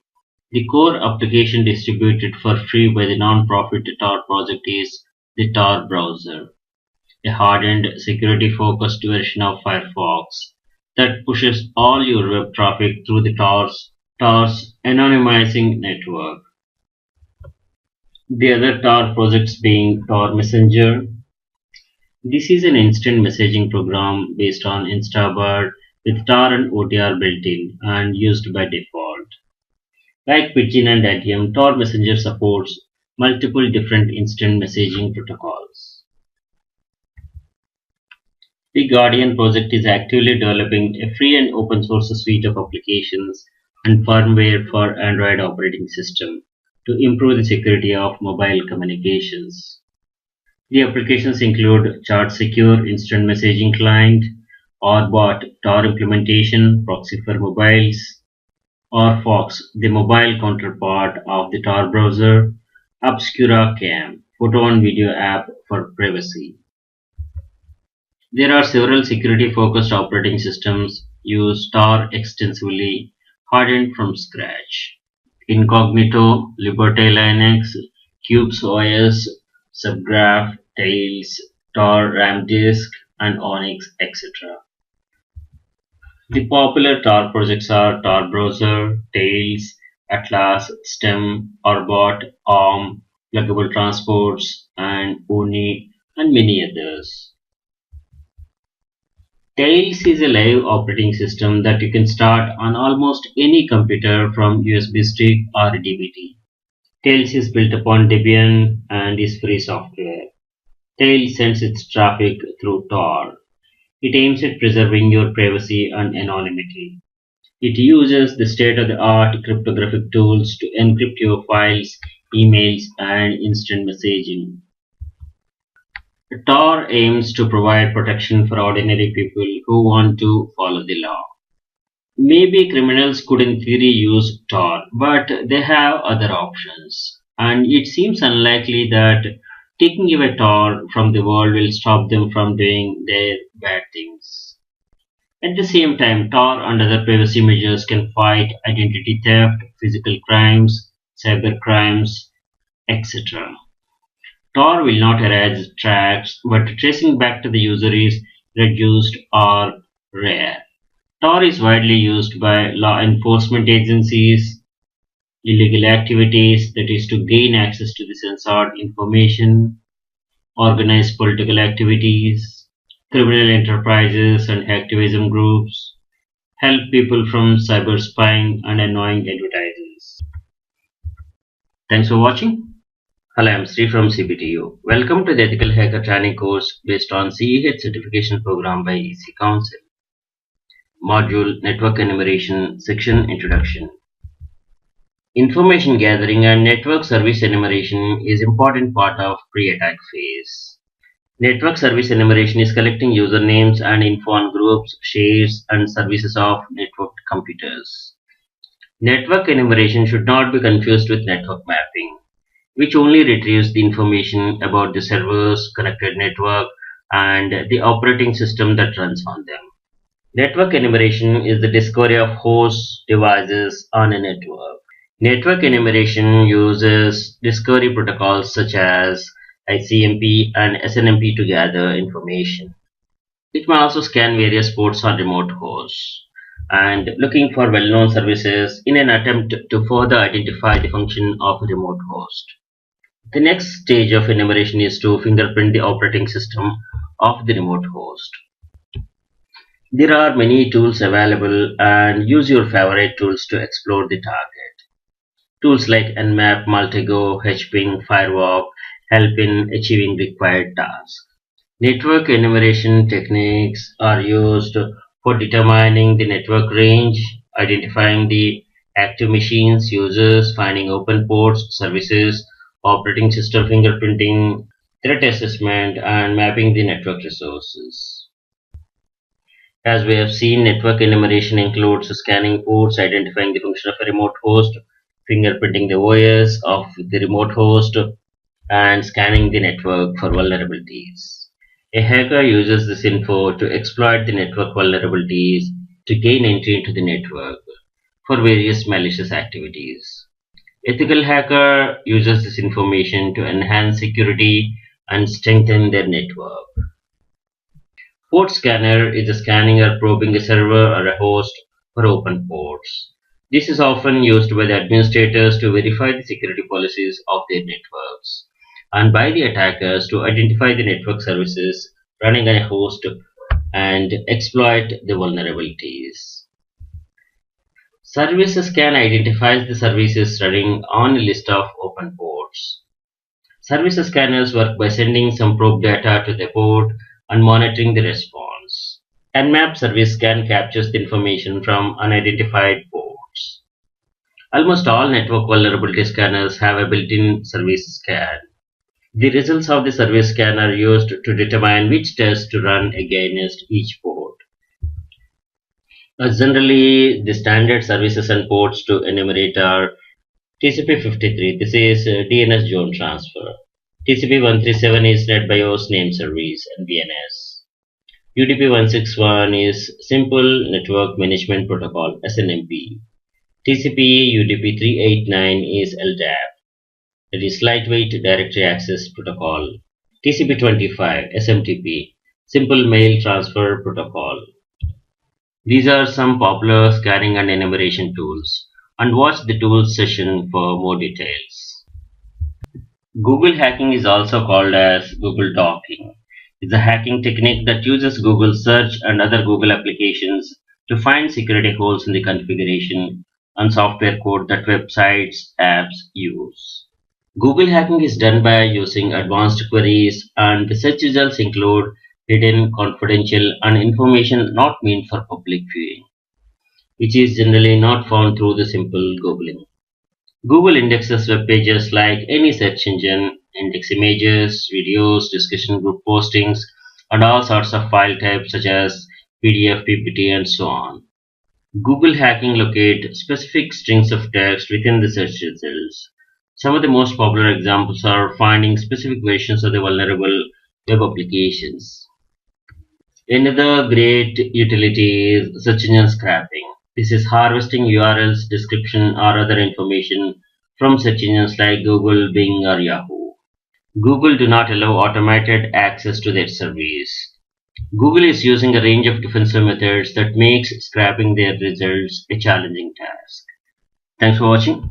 Hello, I'm Sri from CBTU. Welcome to the Ethical Hacker Training course based on CEH certification program by EC Council. Module Network Enumeration, Section Enumeration Tools. Network enumeration is collecting usernames in phone groups, shares, services of networked computers and systems.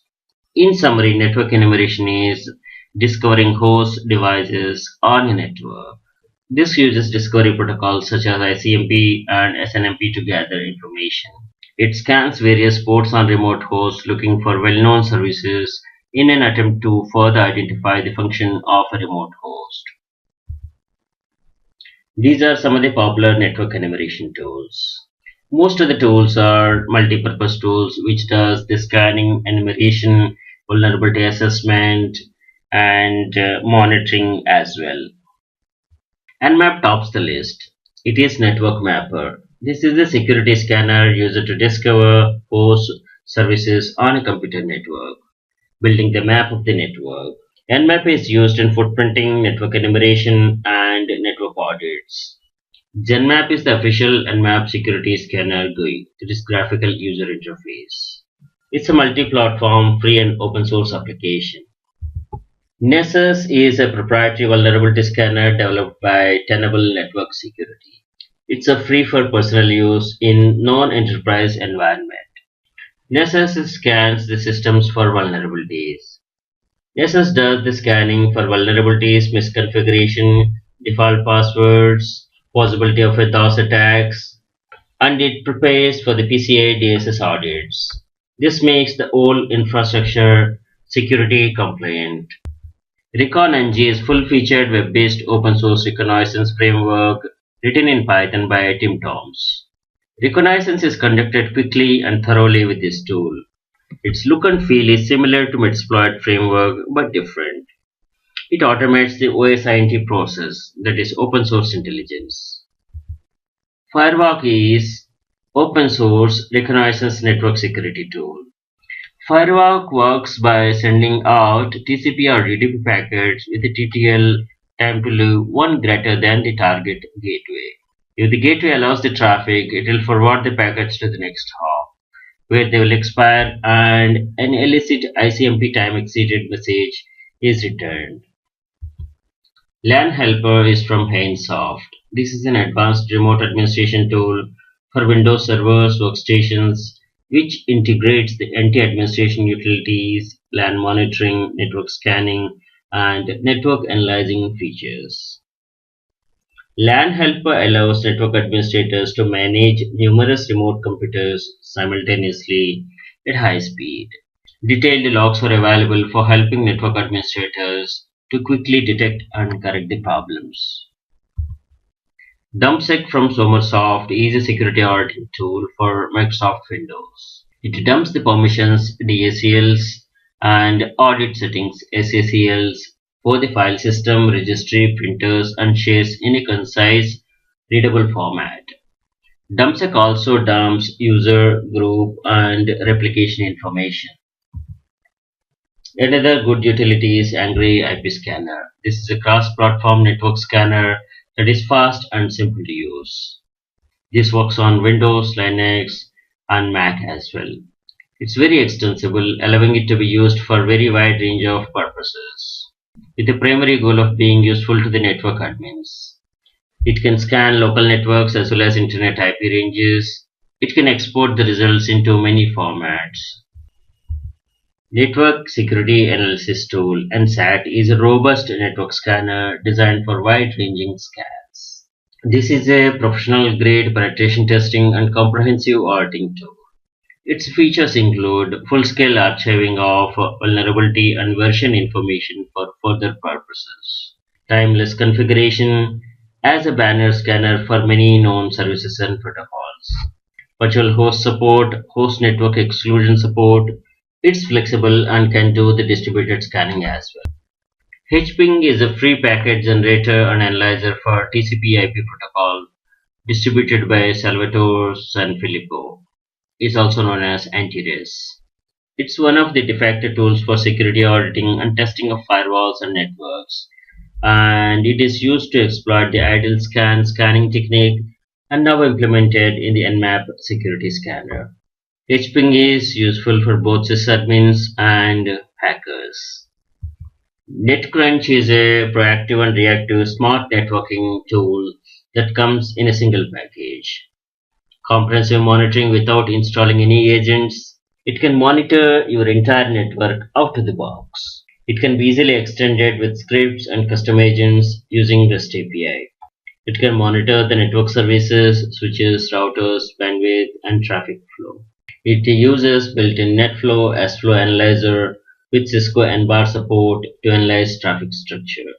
It comes with full SNMP support with MIB compiler and 3500 plus MIBs included.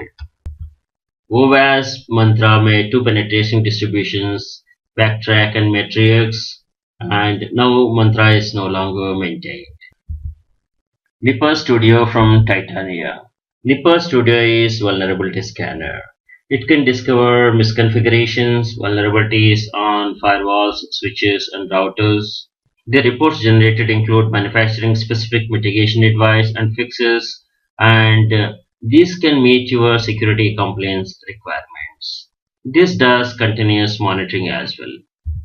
NetworkView is a compact network discovery and management tool for the Windows. It can discover all the TCP/IP nodes and draw nodes graphical map with the routes using DNS, MAC addresses, SNMP, WMI, NetBIOS, and TCP ports information.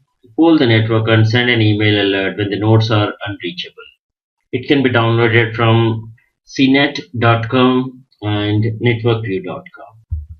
There are two network scanners from McAfee. Scanline is a command line port scanner for all Windows platforms.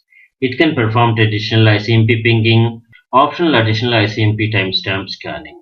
It can show host response times and number of hops, do TCP scanning, simple UDP scanning, banner grabbing, and hostname resolving. Scanning is performed in a fast, highly parallel fashion without resorting to using multiple threads. It can handle huge numbers and ranges of IP addresses without a problem. Super Scan from McAfee. This is also TCP port scanner, pinger, and resolver. Unicorn is an asynchronous TCP and UDP port scanner. It is intended to provide researcher a superior interface. Some of its features include asynchronous stateless TCP scanning, asynchronous TCP banner grabbing, active passive remote OS application and component identification, This is available to download from sourceforge.net. PIG, an acronym for Packet Intruder Generator. This is a Linux packet crafting tool. You can use PIG to test your IDS and IPS. PIG features include it brings a bunch of well-known attack signatures ready to be used, and you can expand this collection with more specific things according to your requirements. It is possible to create IPv4 signatures with a transport layer based on TCP, UDP, R, and ICMP. DNSNM is Perl script that enumerates DNS information. Its features are it can get the hostname address, A record, name servers, MX records, CNAMEs, etc. It can perform AXFR queries on name servers, that is DNS zone transfers. DNS zone transfer is to replicate the DNS databases across a set of DNS servers. Use Google scraping to get more info, find out IP address ranges and perform whois. DNSNM is a versatile tool. This comes by default with Kali Linux and is available from GitHub as well. SNMP Check is an open source tool distributed under GPL license and based on Athena 2K script by Jay Shah.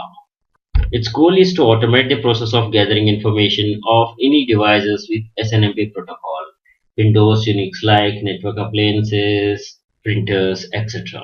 Like SNMP Walk, SNMP Checks allows you to enumerate the SNMP devices and places the output in a very human-readable format. This could be useful for penetration testing and system monitoring as well. Maltego is an open source tool used for information gathering and forensics. It has the ability to aggregate information from both internal and external sources to provide a clear threat picture. Maltego automates to quickly gather information on our target, such as gathering email addresses, servers, performing whois lookups, and so on. Maltego is developed by Paterwa, and this is also available by default in Kali Linux. Search engine scraping is also a great utility for information gathering. This is harvesting URLs, description, or other information from search engines such as Google, Bing, or Yahoo. Google do not allow automated access to their service. Google is using a range of defensive methods that makes scraping their results a challenging task. Thanks for watching. Hello, I'm Sri from CBTU. Welcome to the Ethical Hacker Training course based on CEH certification program by EC Council. Module Network Enumeration, Section Scanning and Enumeration Countermeasures. This is a brief introduction about the countermeasures. With the technology and the tools available, one cannot prevent scanning and enumeration, but countermeasures can be taken to avoid getting exposed. We are going to cover some of the precautions to keep a check on scanning and probing. Please watch tools session to pick your favorite tool to run test against your network and know your security posture. All the security devices like firewalls, IDS, IPS and UTMs have built-in signature detection for pings, scans, DOS, DDoS, TCP flag attacks and many other kinds of attacks. And additionally specialized tools can also be used. Most of the incidents happen where the infrastructure is available and non-awareness of its utility, which could result in potential self-made damages. Security countermeasures can never be a definite approach, but some of the approaches will help in minimizing the risk. Some of the measures are perimeter security hardening, employee education, firewall hardening, IDS, IPS, and many others. We are going to cover this soon. This is the first approach one must take: harden the network perimeter with strong policy implementations. Conduct host port vulnerability scanning and pen testing to know the security posture of a network. Document the findings and plan to apply the remediation plan. Set up monitoring and alert system on all unusual activity. First thing of all is blocking the port scans. If a port is open, firewall or a host will respond. Everyone is responsible to protect an empire, and awareness helps preventing major incidents happening. document security policies, and make a mandatory education training program on do's and don'ts to all employees. Firewall hardening plays an important role as first-line barrier defending any network. Update latest firmware patches, log monitor all traffic, inbound and outbound, and analyze for patterns of unusual activity.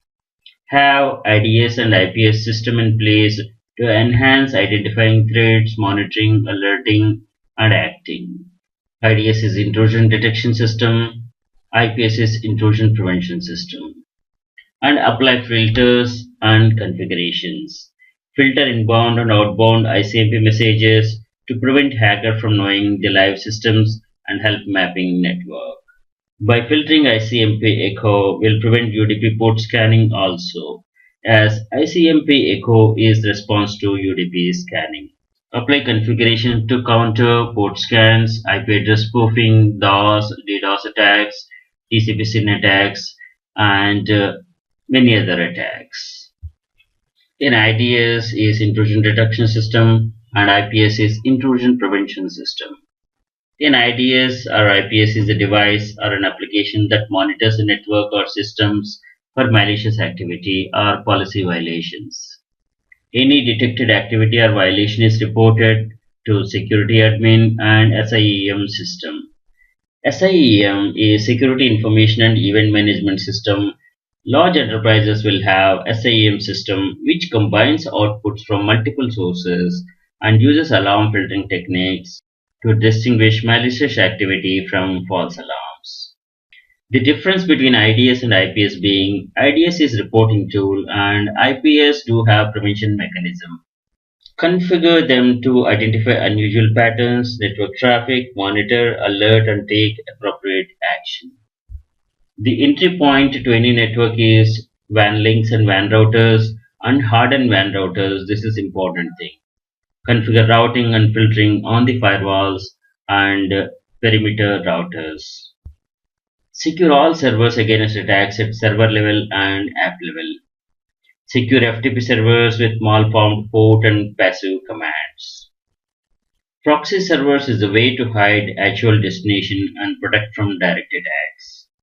Use inbound proxy servers for a high level of security as it will not forward the fragmented or malformed packets to internal server or host. This prevents TCP fin scanning or other stealth methods. Port scanning identifies open ports and services and query to gather the information on the target. Port scanning can be identified by remarkable signature. Open ports will respond.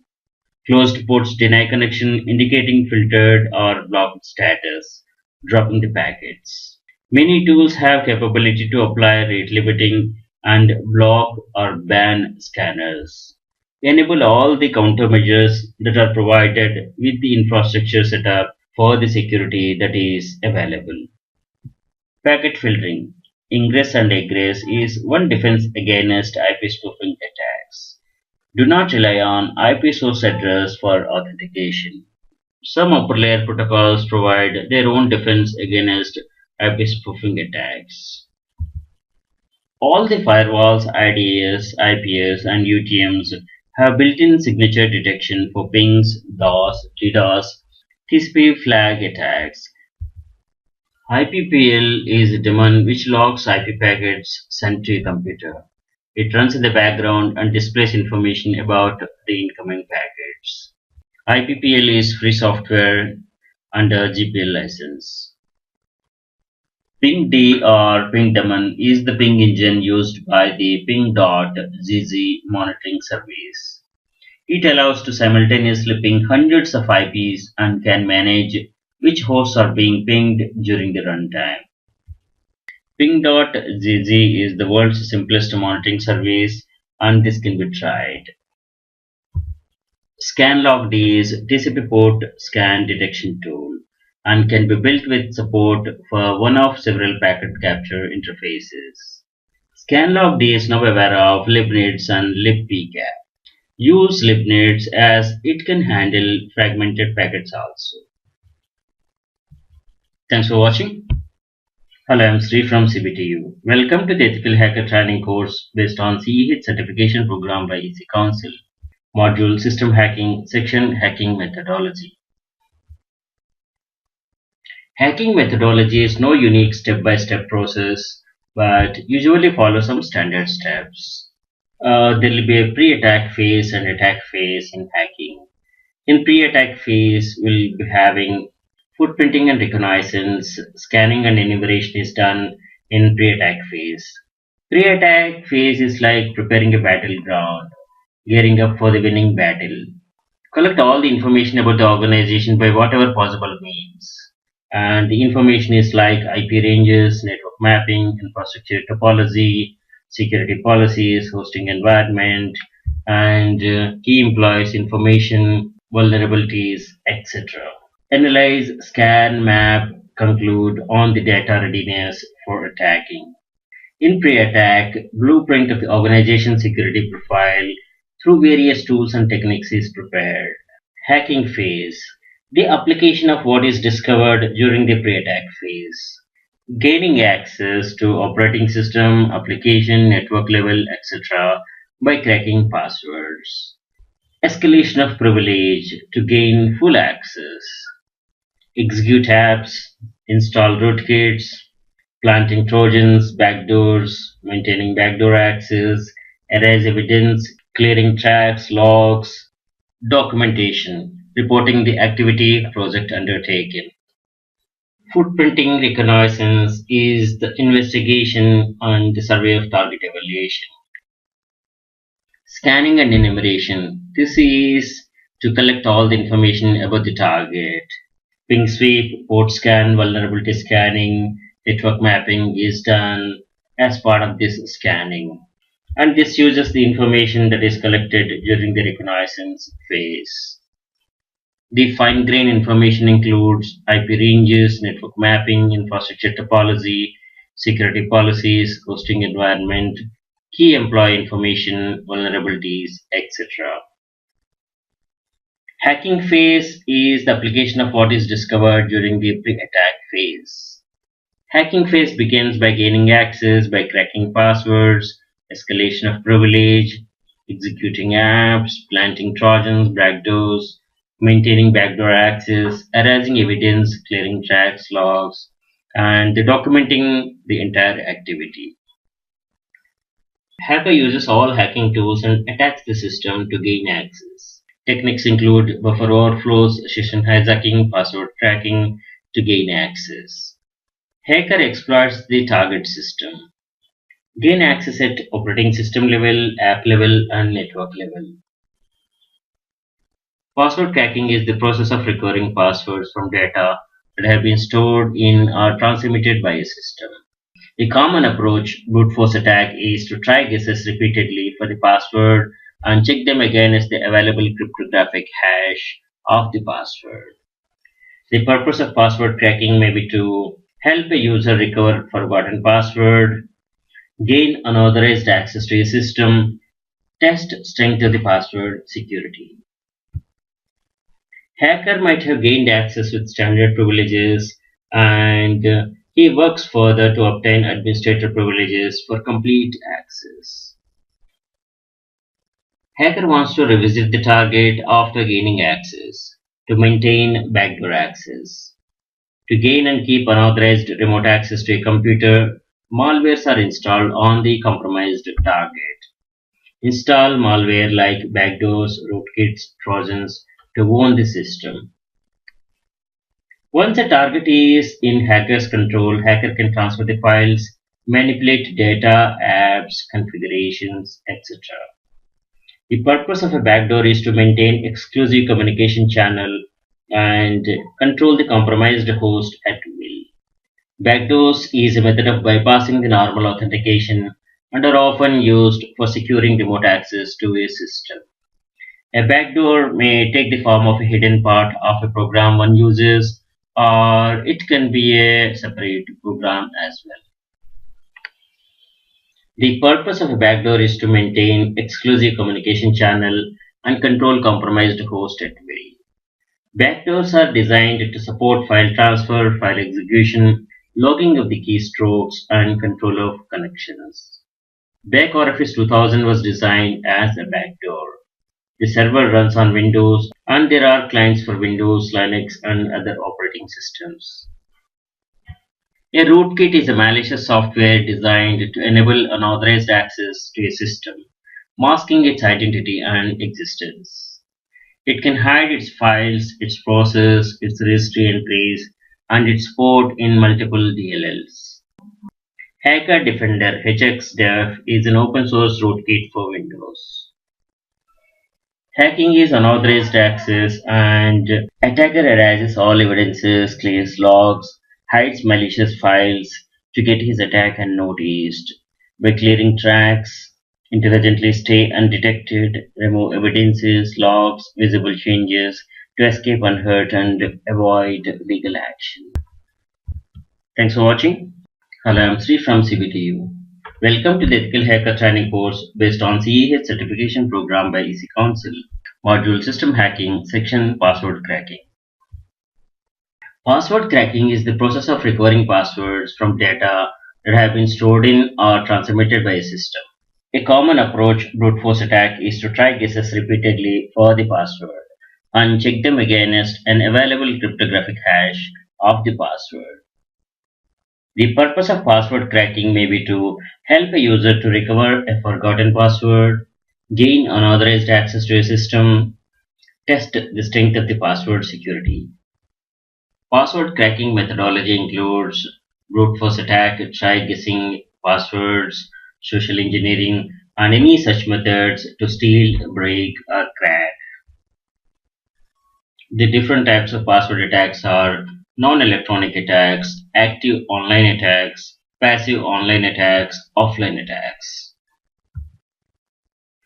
Active online attack includes password guessing, default passwords, dictionary, brute force attack, and rule-based attack.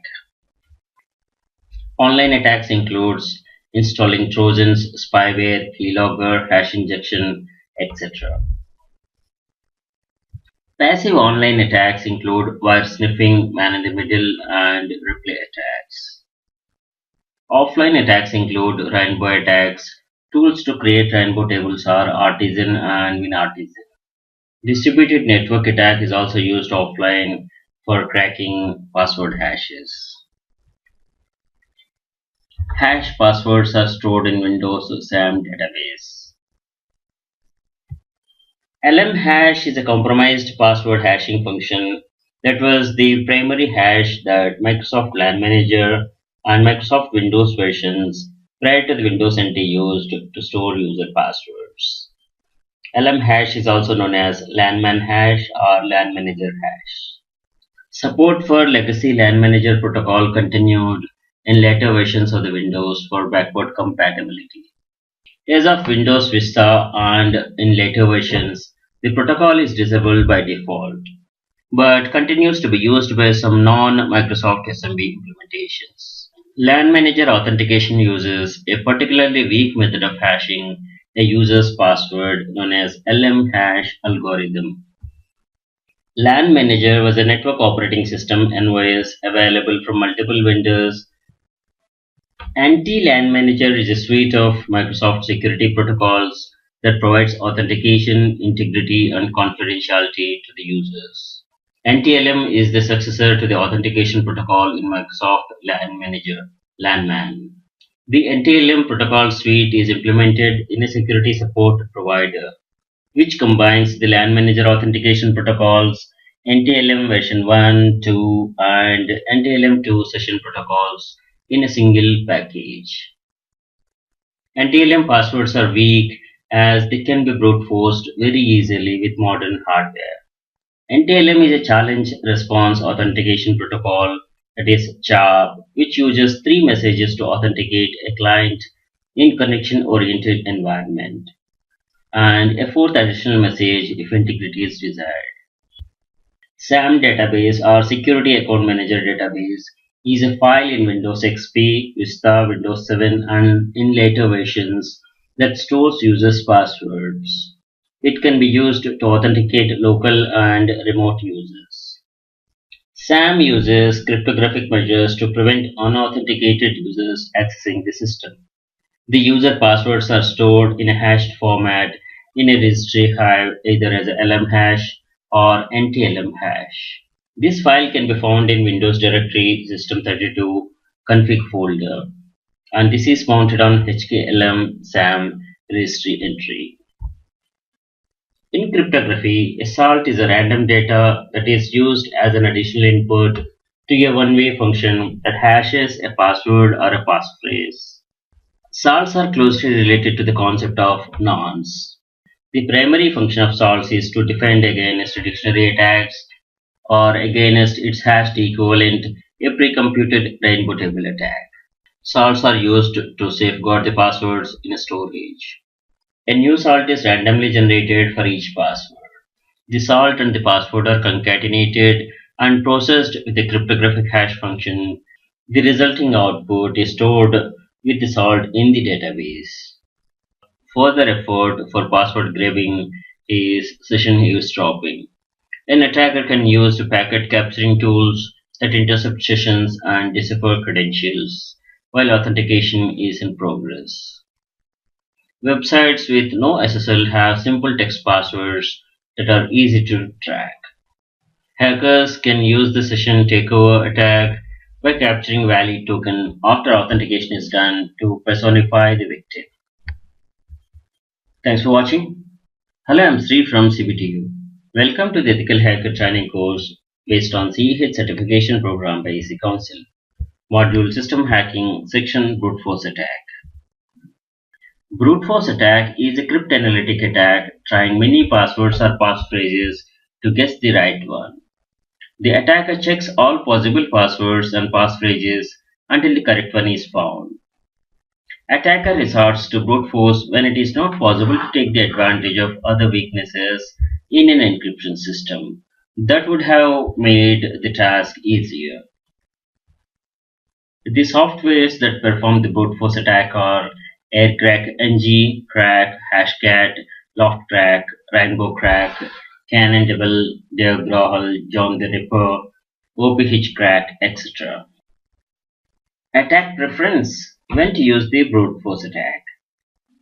This goes in the hierarchy. Password guessing that comes first.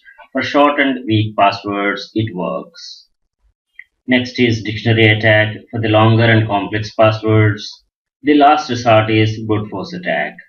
This is for the longer passwords, complex passphrases, keys, which have more possible values, making them exponentially more difficult to crack than shorter ones. Brute force attacks work by calculating every possible combination that could make up a password and testing it to see if it works. As the password's length increases, the amount of time to find the correct password increases exponentially. AES permits the use of 256-bit keys. Breaking a symmetric 256-bit key by brute force requires 2 to the power of 128 times more computational power than a 128-bit key. In theory, it requires about 3 multiplied by 10 to the power of 51 years to crack a 256-bit key space. Ethical hackers need to apply the countermeasures to reduce the brute force attacks. Brute force attacks can be made less effective by complicating the data to be encoded, making it more difficult for an attacker to recognize when the code has been cracked, or by making the attacker to do more work to test each guess. Brute force attacks are an application of brute force search, the general problem solving technique of enumerating all candidates and checking each one. Brute force search is also known as exhaustive search. In case of an offline attack where the attacker has access to the encrypted material, he can try the combinations at his leisure without the risk of discovery or interference. Online attacks are interactive, and the databases, websites, directory admins can take countermeasures such as by limiting the number of login attempts, introduce time delays between each successive attempts, add captcha answering requirement, Add multi-factor authentication by sending verification code to a mobile phone. Lock out accounts after specified unsuccessful logon attempts. Prevent a particular IP from trying more than a predetermined number of password attempts against any account on that site. One has to be vigilant and take all the countermeasures possible to safeguard the digital assets. In reverse brute force attack, a single password is tested against multiple usernames or encrypted files. The process is repeated for select few passwords. Reverse brute force attacks can be mitigated by establishing a password policy that disallows common default passwords. Thanks for watching. Hello, I'm Sri from CBTU. Welcome to the Ethical Hacker Training course based on CEH certification program by EC Council. Module System Hacking, Section OPH Crack, Windows Password Cracker.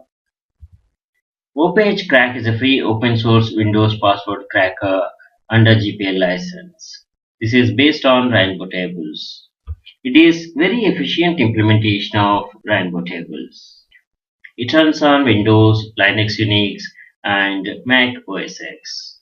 Live CD is available to simplify the cracking. Features include it cracks LM and anti-LM hashes. Free tables are available for Windows XP, Windows Vista, and Windows 7. Brute force module for simple passwords. Audit mode and CSV export. Real-time graphs to analyze the passwords. Dumps and loads hashes from encrypted SAM database recovered from a Windows partition. Rainbow tables for LM hashes are provided for free by the developers.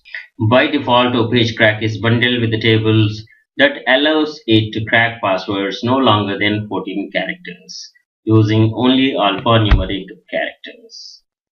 For professionals, Objective Security has even larger tables for purchase. These are intended for professional use. Larger rainbow tables are for Windows Vista, Windows 7, NTLM hash cracking. Starting with the version 3.7, the source code has been moved from SourceForge to GitLab. This is the web page of OPH Crack. This is the download page, and you can download a suitable copy of OPH Crack.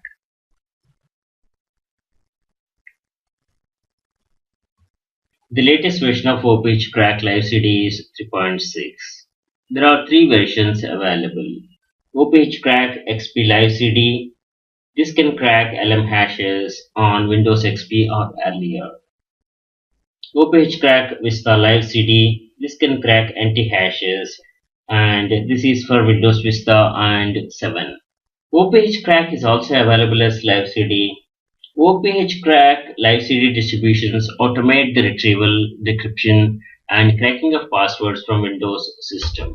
The Live CD distributions of OPH Crack are built with Slitas GNU Linux. In the OPH Crack folder, you click on OPH Crack and it opens OPH Crack GUI. You can load the hashes, tables, and click on Crack to crack the hashes. OPH support a single hash or PWDump, session file, encrypted SAM database, local SAM with SAM dump. OPH comes with free XP rainbow tables, and professional rainbow tables are available for purchase. This can be used to crack Windows Vista and 7 passwords. Thanks for watching. Hello, I'm Sri from CBTU. Welcome to the Ethical Hacker Training course based on CEH certification program by EC Council. Module System Hacking, Section Custom Word List Generator Demo, CEWL Demo. Custom Word List Generator is a Ruby app which spiders a given URL to a specified depth and returns a list of words which then can be used for password crackers such as John the Ripper. CEWL has an associated command line app, Fab, Files Already Bagged, which uses the same metadata extraction techniques to create other creator lists from already downloaded.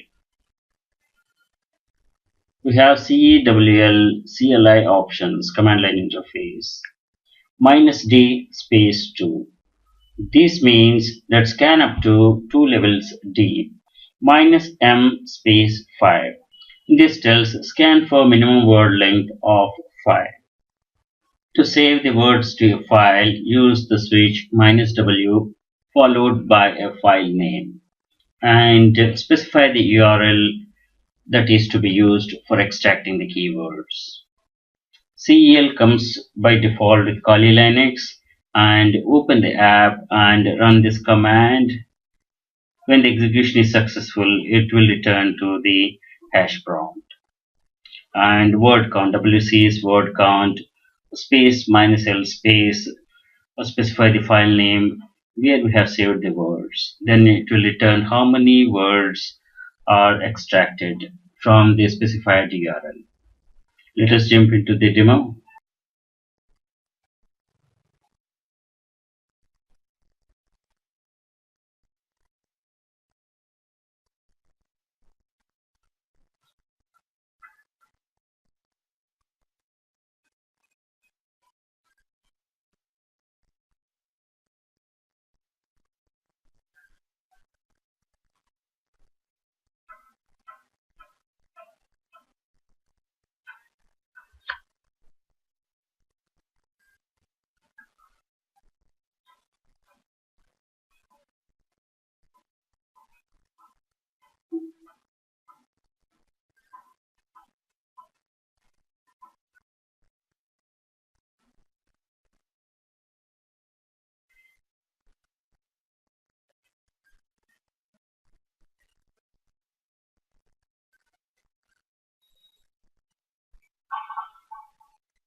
And these are the some of the links for the CEWL.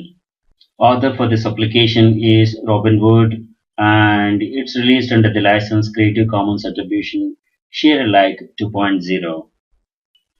And the source is available at this dizzyninja.org at this URL.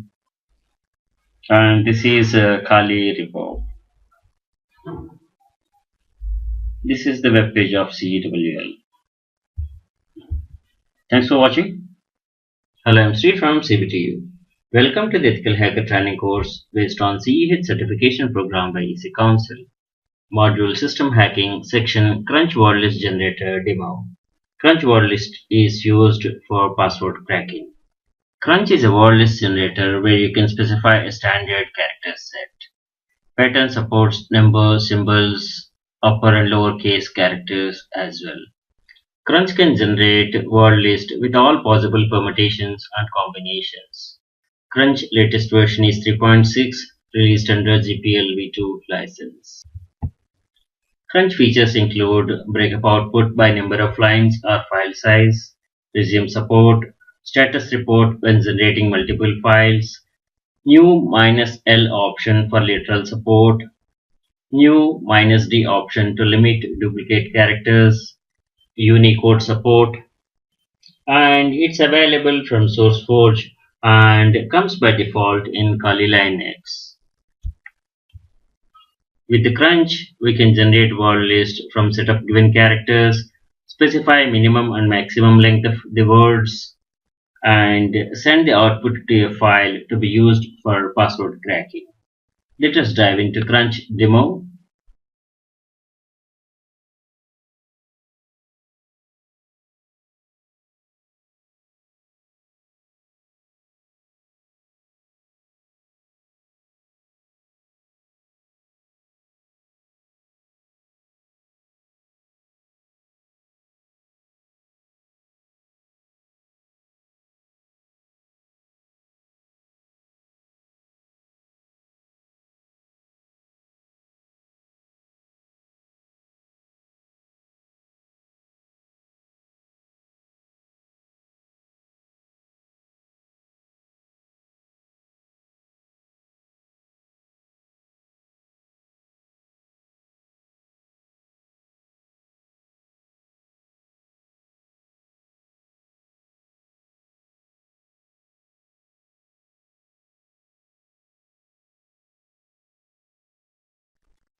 This is the web page of Crunch in Kali Tools. These are the URLs for the Crunch. Thanks for watching. Hello, I'm Sri from CBTU. Welcome to the Ethical Hacker Training course based on CEH certification program by EC Council. Module System Hacking, section John the Ripper, Password Cracker. John the Ripper is a password cracking software tool that combines number of password crackers into one package. It auto-detects password hash types and includes a customizable cracker. John the Ripper is free and open source software distributed primarily in source code form. John can be run against various unique script password hash types such as DES, MD5, or Blowfish, etc. Kerberos, AFS, and Windows LM hash. John features include it being the fast password cracker. Its primary purpose is to detect weak Unix passwords, besides several crypt password hash types, Windows LM hashes, other hashes, and ciphers. It is supported on multi-platforms, Unix, DOS, Win32, BOS, and OpenVMS. John the Ripper Pro is a commercial product tailored for your specific operating system, which is distributed in the form of native packages for the target OS for easy installation and use. Pro version is available for Linux, Mac OS X, Hash Suite for Windows, Hash Suite Droid for Android. Attack types. One of the modes John can be used is the dictionary attack. It takes text string samples from a file called a word list containing words found in the dictionary or real passwords cracked before, encrypting it in the same format as the password being examined, and comparing the output to the encrypted string. John also offers brute force mode.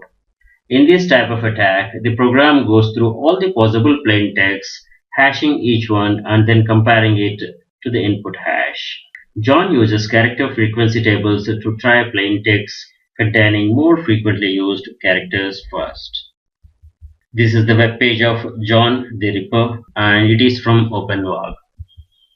We have many other products from OpenWall besides John the Ripper, ScanLogD, etc. You can try.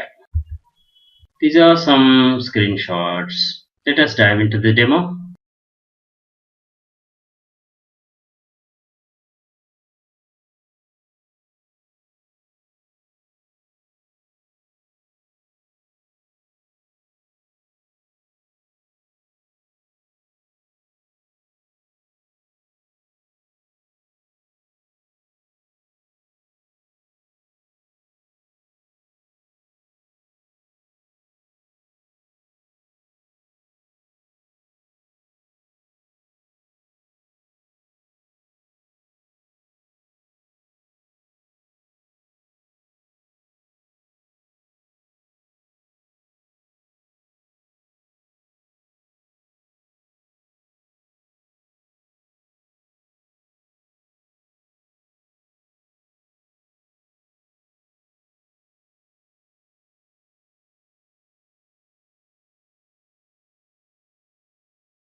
Thanks for watching.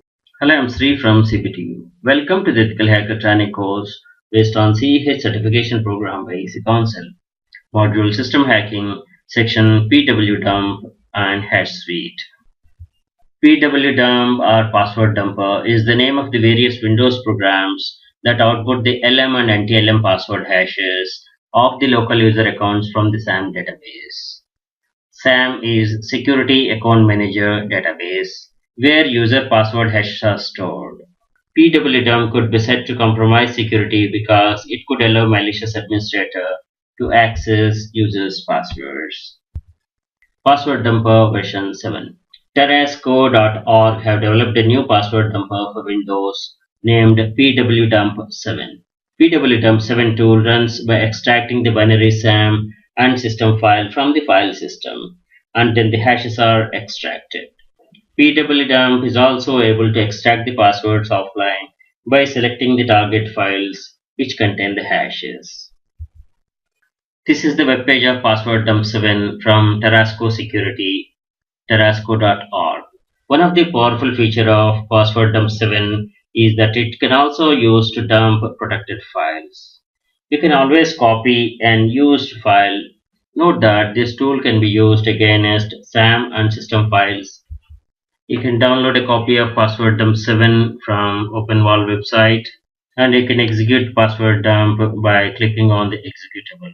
Password Dump 7 works with its own file system driver, that is from arcadetector.com technology.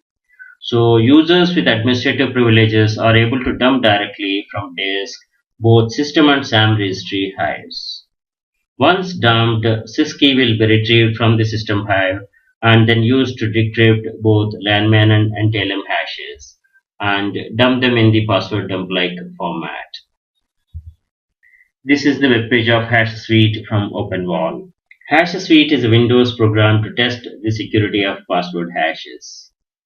HashSuite features include its being fast, simple, smart, powerful, and scalable.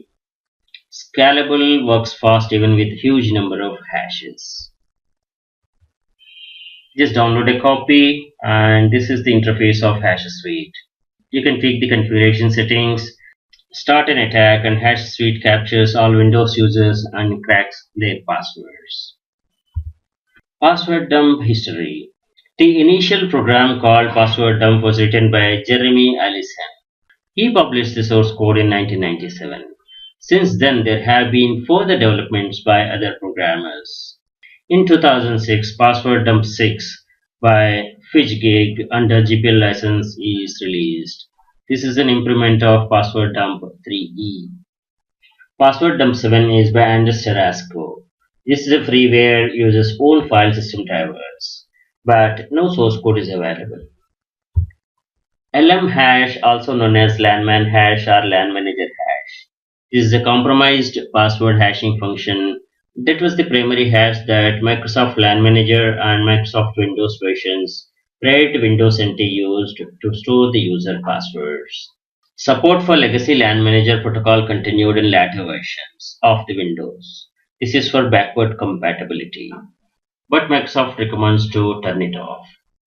As of Windows Vista and later versions, the protocol is disabled by default, but continues to be used by some non-Microsoft SMB implementations. LAN Manager authentication uses a particular weak method of hashing a user's password known as LM hash algorithm.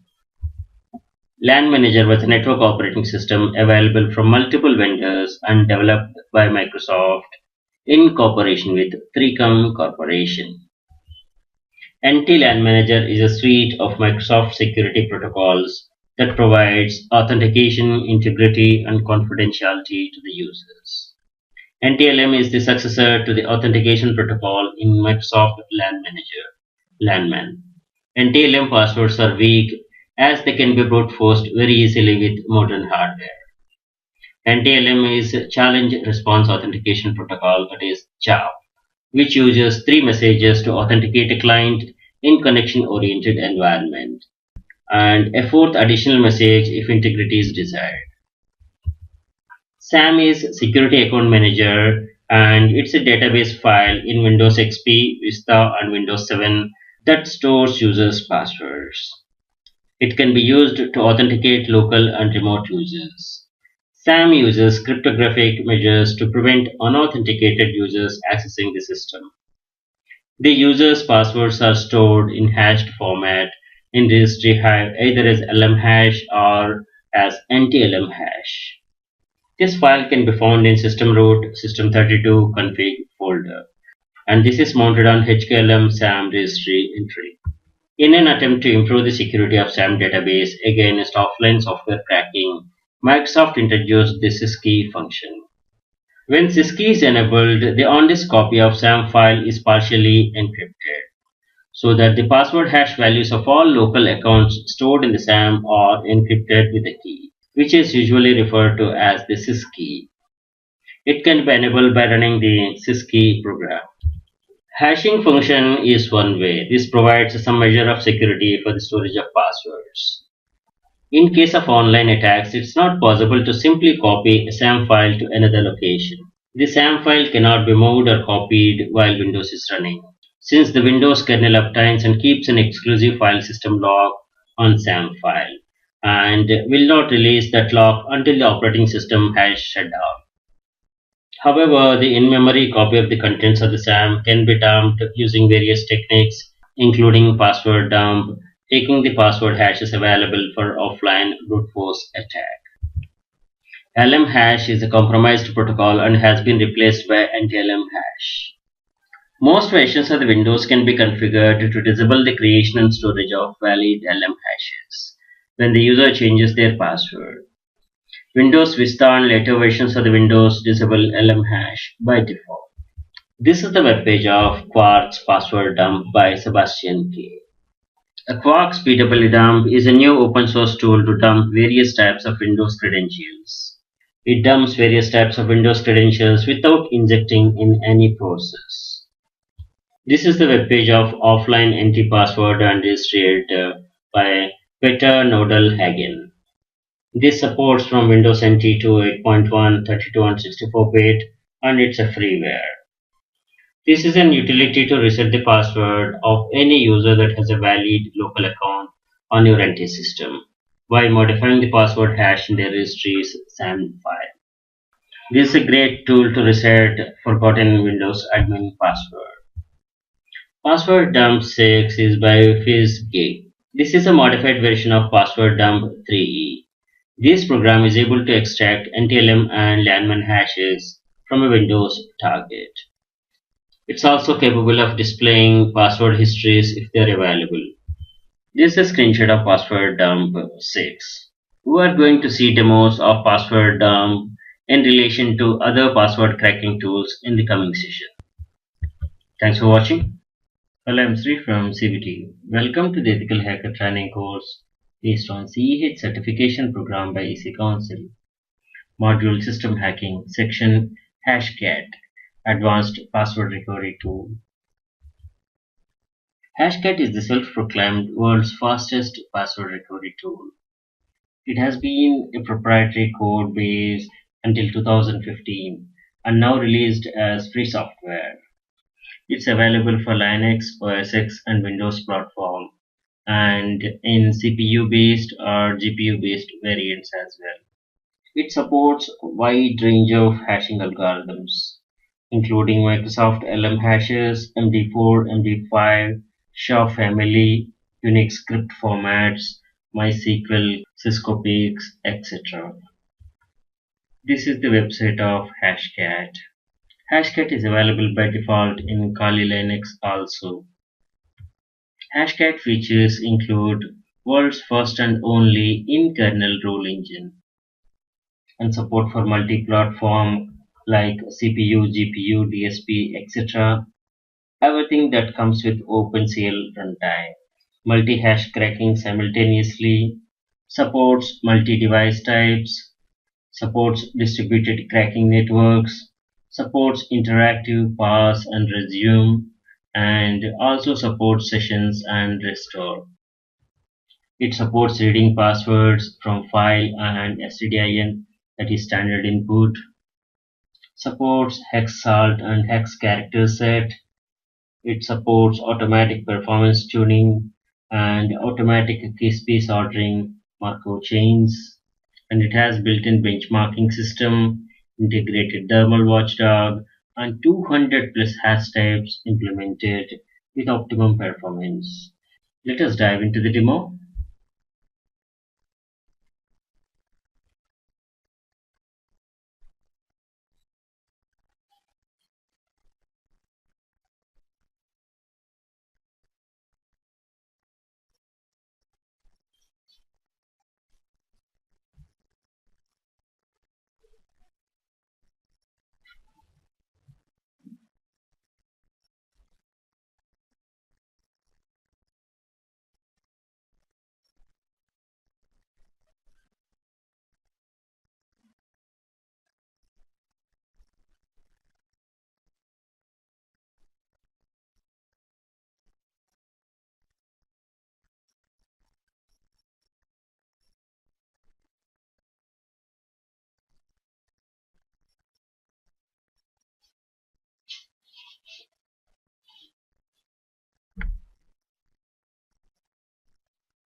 These are some of the Hashcat supported algorithms like MD45, half MD5, SHA-1, SHA-224, SHA-256, SHA-384, SHA-512, and the latest from SHA family, that is SHA-3, KEKAK, and many more algorithms are supported.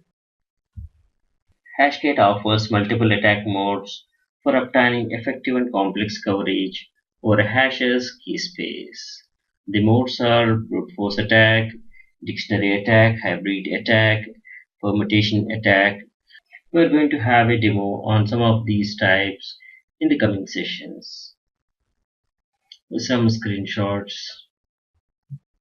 Hashcat supports OpenCL, that is computer language. Supported OpenCL runtimes are AMD, Apple, Intel, etc. Supported OpenCL device types are GPU, CPU, etc. Thanks for watching.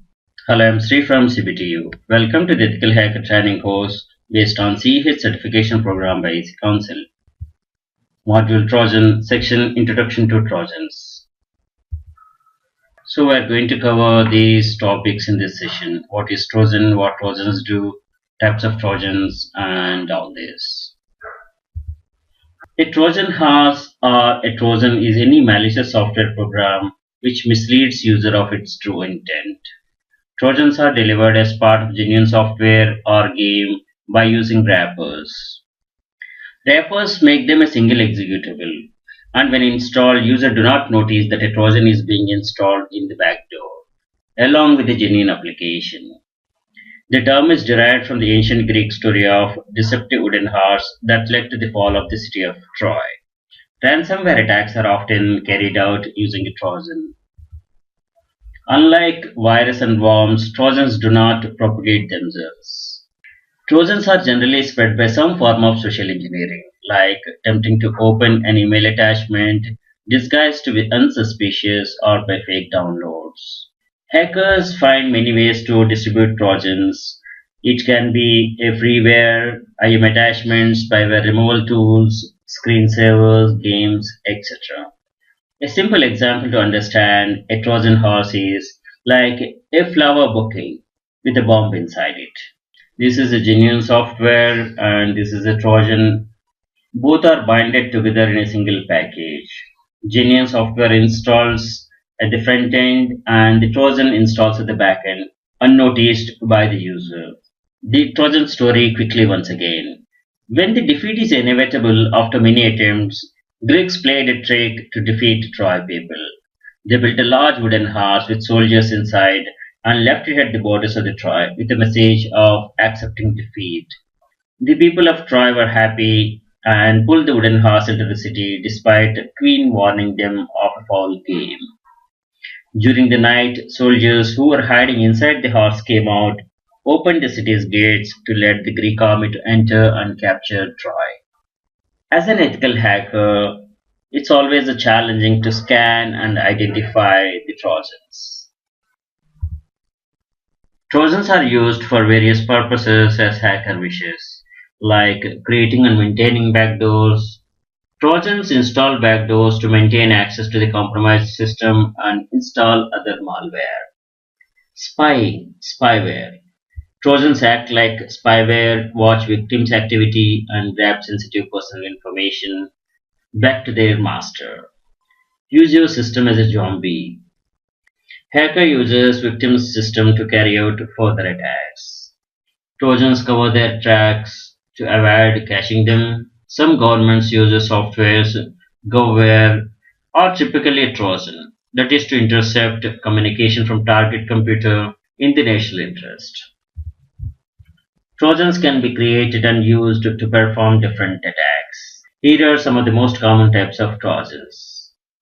RATs, remote access Trojans. These are used to gain remote access to a system. Data sending Trojans. These scan the system and find the data and deliver it to the hacker. Destructive Trojans. They are used to delete corrupt files on the system. Denial of service Trojans.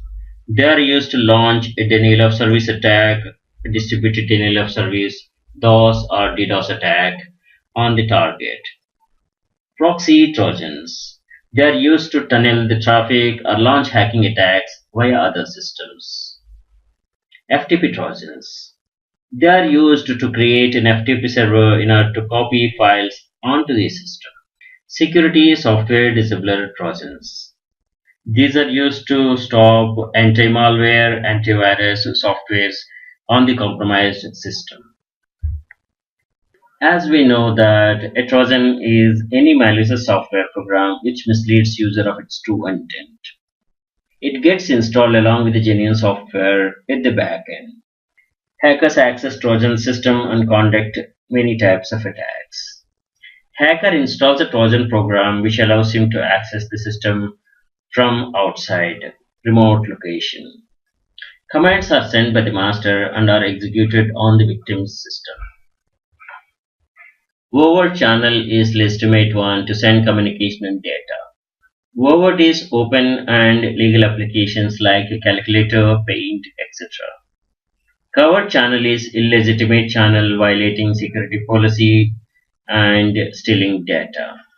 Trojans exploit overt channel to create covert channel. Covert is secret or hidden like Trojan, keylogger, etc. Trojans do not propagate themselves and they must be installed remotely or mimic the user to install them. Trojans can get into a system by any of these means. Hackers play intelligently and try all the means to get unnoticed. However, when a system is infected with a Trojan, unexpected changes, unusual activity, performance degrading may happen. Some other indications as Trojan is doing backdoor activity can be loss of some files, changed passwords, browser opens new sites automatically, customization may be altered, wallpaper, background settings, screensaver settings may be changed. These are all to facilitate the hacker to fulfill his objectives. Rappers attach a Trojan with a genuine exe and make them a single executable. When the genuine software is installed, users do not notice that a Trojan is also being installed in the backend, along with the genuine application in the front end. Hackers generally choose games, popular apps to spread Trojans. Trojans are created using construction kit. The kit contains various components to facilitate the creation, distribution, and maintenance of Trojan programs. They have built-in mechanisms of hiding, persistent backdoor access, clearing tracks, detection avoidance, and removal by anti-malware security softwares. These are the general ports used by the Trojans. These are popular Trojans and these are the ports. Netstat is a simple CLI utility which displays active TCP connections, ports on which the computer is listening, Ethernet statistics, IP routing table, IPv4 and IPv6 statistics. Without any parameters, Netstat displays active TCP connections. With parameters and switches, we can explore more detailed information. Notable Trojans are classified like private and governmental. Examples include Da Vinci, Magic Lantern, Barrier Pride, etc. Governmental Trojans are implemented in the nation's interest. Publicly available Trojans are Beast, Sub7, Dark Comet, Mini and Mega Panger, etc. Trojans detected by the security researchers are Flashbake, Zero Access, Tiny Banker, Shedden, etc. Let us know about the tiny difference between virus, worm, and Trojan. Virus is a malicious software which can replicate itself with human intervention. Worm. It's like a virus which replicates and spreads itself without any intervention. Trojan horse is a malicious program that appears harmless. Trojans do not propagate themselves like virus and worm.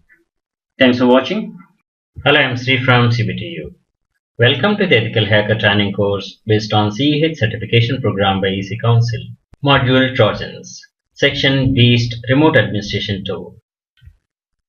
Beast is a Windows-based backdoor Trojan horse released first by its author Tataye in 2002. Trojan Beast is a powerful remote administration tool, RAT, with all-in-one Trojan client and server. Some of the Beast features are it's capable of infecting Windows versions from 95 to 10. It uses the typical client-server model where the client would be under the operation by the attacker and the server is what would infect the victim. Beast can create a reverse connection to its victims to give the attacker complete control over the infected computer.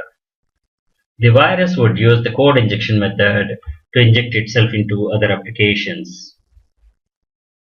This is a Beast Trojan software. We'll be building a server and it will be binded with a genuine application. The binded application will be sent to the victim, trick him to install it. The genuine application installs at the front end while the Beast Trojan gets installed at the back end. You start listening on this port and whenever the application runs on the remote victim PC, the IP address will pop up here. The alert will be sent to this client. And by double clicking that, you will be able to manage the remote PC. We're going to take a base demo in another session. The default ports used for the direct and reverse connections are 6666 and 9999 respectively. And the attacker can change these as required. Beast has a built-in firewall bypasser and has the ability of terminating some antivirus or firewall processes. Beast has a built-in file binder that can be used to join two or more files together into one executable. M-File Binder is an advanced file binder which binds multiple files of any type and merges them into a single executable file. It has the options to set the execution mode for each file, which would run in the background and which would run in the foreground. Predefined set of icon package is included to set your desired icon. This is a genuine software, this is a Trojan horse. Both are packaged and delivered as a single package. Thanks for watching. This is host PC and on this we have this Beast software and we are going to create a server with this application and that we are going to send it to the remote system, another system that is 192.168.0.227. The 227 we got a remote desktop connection to that. We are going to create a Beast server and we are going to copy to the remote PC. Hacker finds many ways to spread the Trojan that is created to the remote PCs and by social engineering. social networking, and so many ways. Okay, let us click on this. This is Beast application. Let us build a server.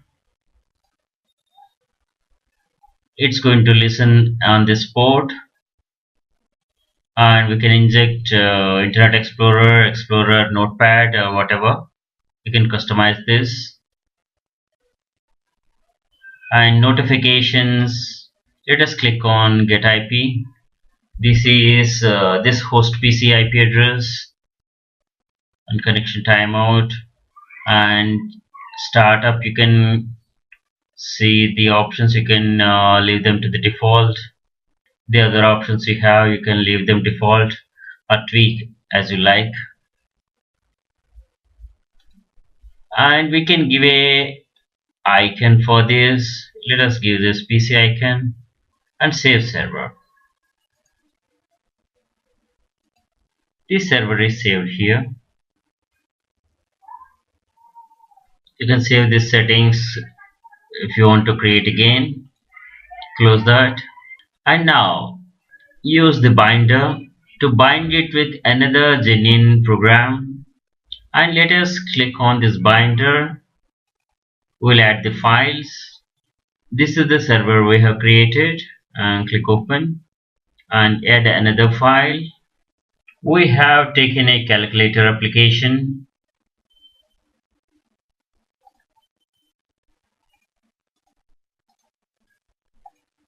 Okay, this is the second file. Let us add this file. Okay, we'll bind these two files together and give a name calculator new. Save. So it is saved here.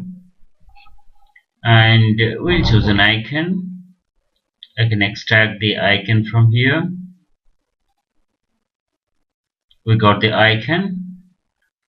Done. We are done. Let us copy the server what we created onto the remote PC. This is the shared folder on the remote PC. Yeah, got it. Okay. Now this is the base server. You click on start listening, and whenever this application on the remote PC is executed, then you will see the remote PC IP address here, as we have set the notification to be sent to this PC. And you can select all these options. You can remotely manage the 227 that remote PC. And okay, this is all about the beast. Hello, I'm Sri from CBTU. Welcome to the Ethical Hacker Training course based on CEH certification program by EC Council. Module Trojans, Section Process Explorer. Process Explorer is a freeware task manager and system monitor for Microsoft Windows created by Internal Software, which has been acquired by the Microsoft. It provides the functionality of Windows Task Manager along with a rich set of features for collecting information about the processes running on the user's system. It can be used as the first step in debugging software or system problems. This is the Process Explorer. It shows you the information about which handles and DLL processes have opened or loaded. It's useful for tracking down DLL version problems or handle leaks and provide an insight into the way Windows and applications work. This is integrated with the virus total scanning. You can submit the unknown executables to the virus total for scanning and analysis. Process Explorer is available for download from this link, and based on 32-bit or 62-bit you can download whatever that is suitable, and the current version is 16.21, and this can be downloaded or run live from the ASUS internals. It runs on client Windows Vista and higher versions and server Windows Server 2008 and above. You click on the executable and it starts installing. The Process Explorer display consists of two sub-windows, the top and the bottom. The top window always shows the list of currently active processes, including the name of their own accounts, whereas the information displayed in the bottom window depends on the mode the Process Explorer is in. In the lower pane, you can select either DLLs or the handles. If it is in the handle mode, you will see the handles that the process selected in the top window has opened.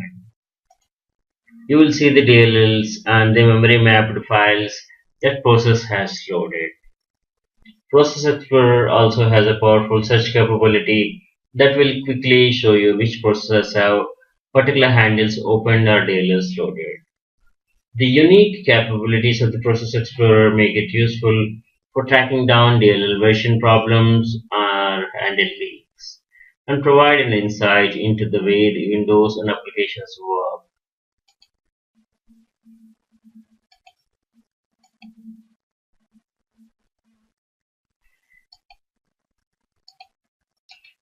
This is the Windows normal task manager, and this Process Explorer is an enhancement to the Windows Task Manager. These are the reference links for the Process Explorer. We get a whole list of Process Explorer features. Process Explorer can be used to track down the problems, provide a means to list or search for the named resource that are held by a process or all processes. It can choose the command lines used to start a program. This is the command line. When you hover your mouse, it will show you the command line and it will show a process that is maxing out the CPU, the hierarchical view of the processes, ability to display an icon and the company name next to each process, live CPU activity graph, ability to suspend the selected process. For a process, you can set affinity, you can set the priority, you can kill that process, you can restart, suspend, or create a dump event. The best part is to verify any unknown executables in the virus total. If you select any process, you can check in virus total. This is the virus total web page, and this is a free service from the Microsoft. You can upload the files and get them scanned for any infections. You can do the URL scan and search, and you can search the virus total database. For ASLoader server.exe, which we submitted to the virus total, it does the analysis, and this is the report. And all this antivirus software have scanned this exe, and this is the result. There are zero detections.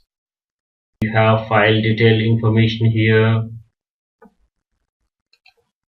and the relationships, additional information like hash and the file information, and any comments are there. And this is all about the Process Explorer. Download a copy and explore it. Thanks for watching. Hello, I'm Sri from CBTU. Welcome to the Ethical Hacker Training course based on CEH certification program by EC Council. Module Trojans, section Malware Countermeasures. PC or mobile, if not used with security awareness, one can fall trap and get infected with malware. Once infected, it can take time, money, and data loss, compromise privacy, and loss of reputation as well. Heed to the security advices, understand countermeasures, and act smartly to secure yourself and your organization. Prevention is better than cure. Trojans do not replicate by infecting other files or computers. Instead, they survive by going unnoticed. They may sit quietly in your computer collecting information or setting up holes in your security. Some of the tools to check suspicious activity on your system network are best antivirus software, anti-malware software, online scanners, Netstat, msconfig, processphere, Wireshark Sniffer, and other tools help to check if any suspicious activity is happening on your system or network.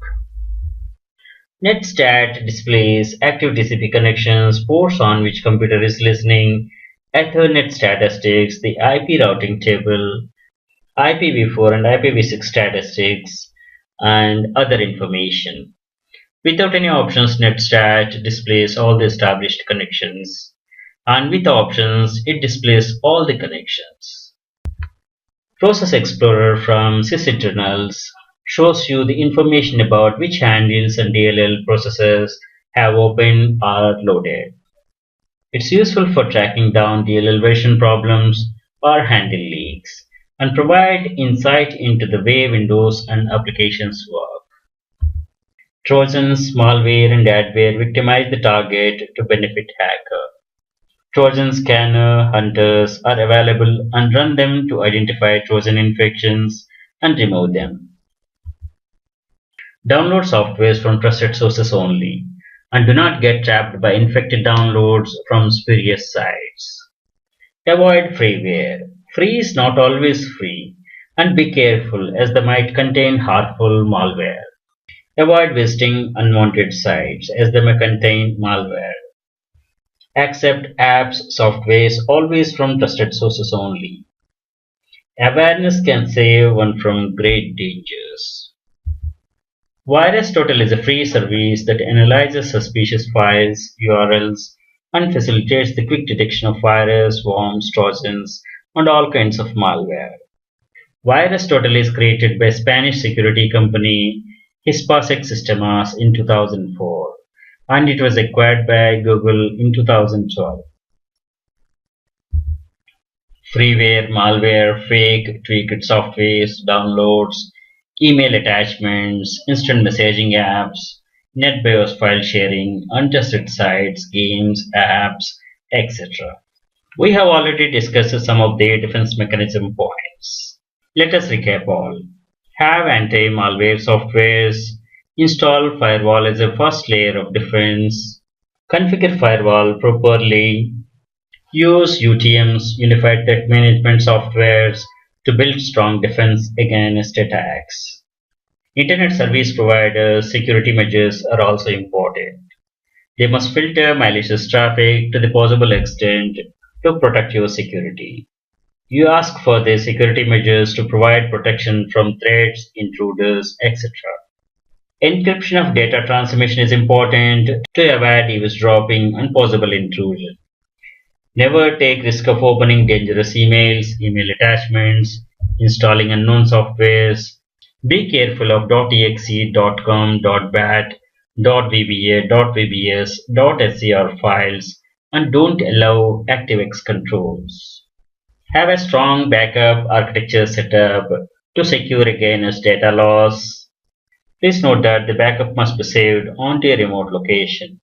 Go for Linux-based workstation servers which are more secure and protect your data. Build secure workstations and servers. Use Live CD to boot from read-only media. Having taken all the countermeasures, a hardware Trojan can bug you. A hardware Trojan is insertion of malicious program into hardware chip with a payload to bypass or disable the security fence of a system, leak financial info, or to spy on you. Hardware Trojan from network gear like NIC, keyboard, mouse, etc., purchased from a non-reputable source can cause disaster to your security by leaking passwords and allow unauthorized entry. Once again, to recap, install antivirus software that can detect and eliminate known viruses, block malicious websites, apps that attempt to install malware. Users must update their software regularly to patch security vulnerabilities. Do not open flagged sites that have been reported as malware to Google. Next challenge is social engineering practices. Malware can get in through the social engineering practices, and be careful on that. Many viruses attach themselves to executable files that may be part of legitimate programs. If a user attempts to launch an infected program, the virus code may be executed simultaneously. Do not open phishing apps, links, files with suspicious extensions. The first method of virus detection is using a list of virus signature definitions. This works by examining the content of the computer's memory and the files stored on the fixed or removable drives, and comparing those files against a database of known virus signatures. A second method to find viruses is to use a heuristic algorithm based on common virus behaviors. This method has the ability to detect new viruses for which the antivirus security firms have yet to define a signature. This is the web page of IC3.0. Anyone can register internet crime complaint here. Let us look at recovery strategies and methods. Regular backups of the data on different media. An operating system on a bootable CD, live CD can be used to start the computer if a system becomes unusable. Backups on removable media must be carefully inspected before restoration. Thanks for watching. Hello, I'm Sri from CBTU. Welcome to the Ethical Hacker Training course based on CEH certification program by EC Council. Module Malware, Virus and Worms. Section Introduction to Virus. A computer virus is malicious software program, also called as malware, that when executed replicates itself by modifying other programs and inserting its own code. Virus can infect programs, data files, or the boot sector of the hard drive and use anti-detection stealth strategies to avoid antivirus software. Virus writers use social engineering tricks to exploit security vulnerabilities to spread and infect systems. Malware includes virus, worms, spyware, ransomware, adware, Trojan horses, keyloggers, rootkits, bootkits, malicious browser help objects, BHOs, and any other malicious software.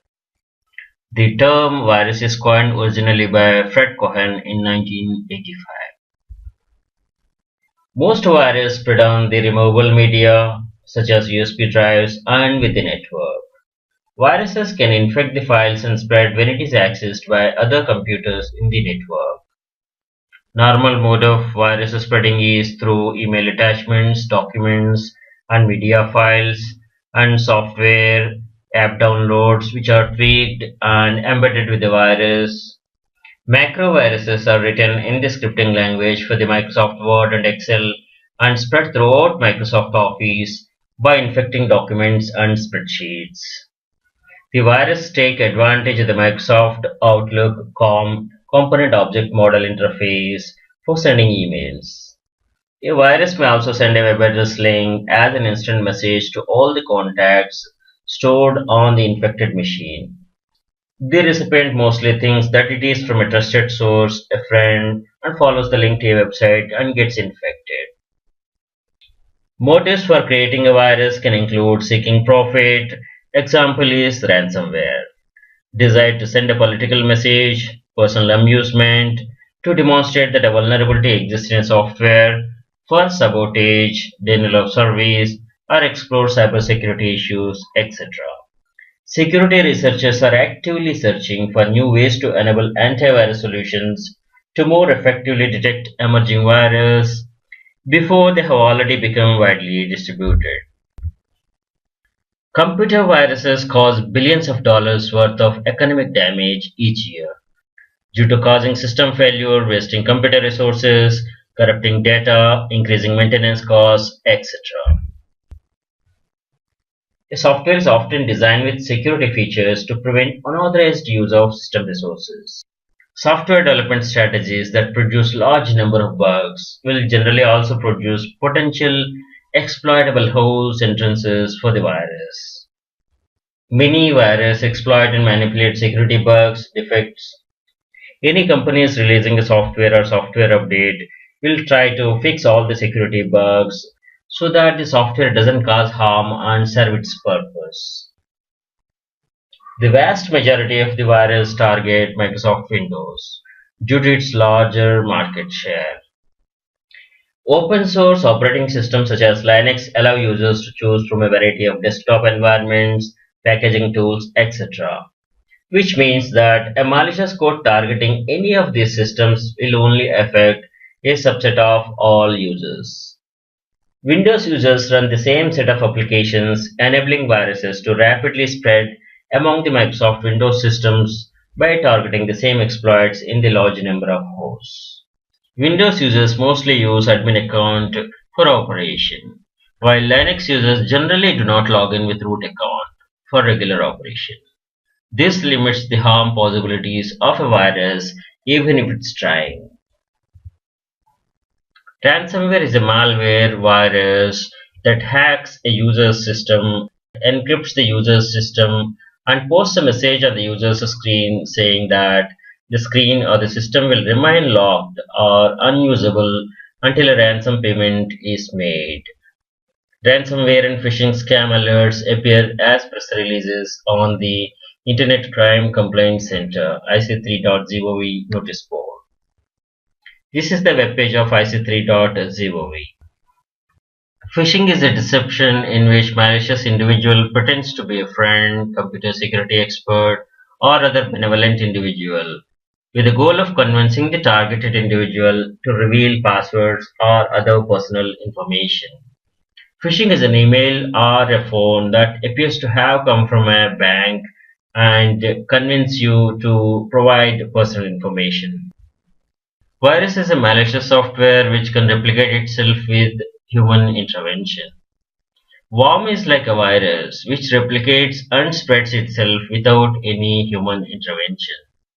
Trojan horse is a malicious program that appears harmless. Trojans do not propagate themselves like virus and worms. Thanks for watching. Hello, I'm Sri from CBTU. Welcome to the Ethical Hacker Training course based on CEH certification program by AC Council. Module Malware, Virus and Worms. Section How Virus Works. A virus typically has a search routine which locates new files or new disks for infection. The three main virus components are infection mechanism or infection vector. This is how virus spreads and propagates. Next is trigger. The trigger is to activate an executable file with the virus is run that determines the event of condition for a malicious payload to be delivered such as at a particular time, date, etc.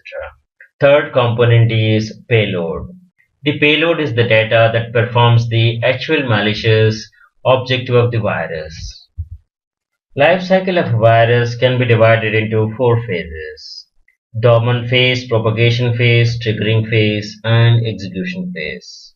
Dormant phase. The virus program is idle during this phase. The virus program has managed to access the target computer system software, but the virus doesn't take any action. The virus will eventually be activated by a trigger at a particular time, date, or an event. Next is propagation phase. The virus starts propagating, that is, multiplying and replicating itself. The virus places a copy of itself into the other programs or system areas of the disk. The copy may not be identical to the original propagating version, but it can make some changes to avoid detection by IT professionals or antivirus software. Each infected program will contain a clone of the virus, which will itself enter a propagation phase. Triggering phase.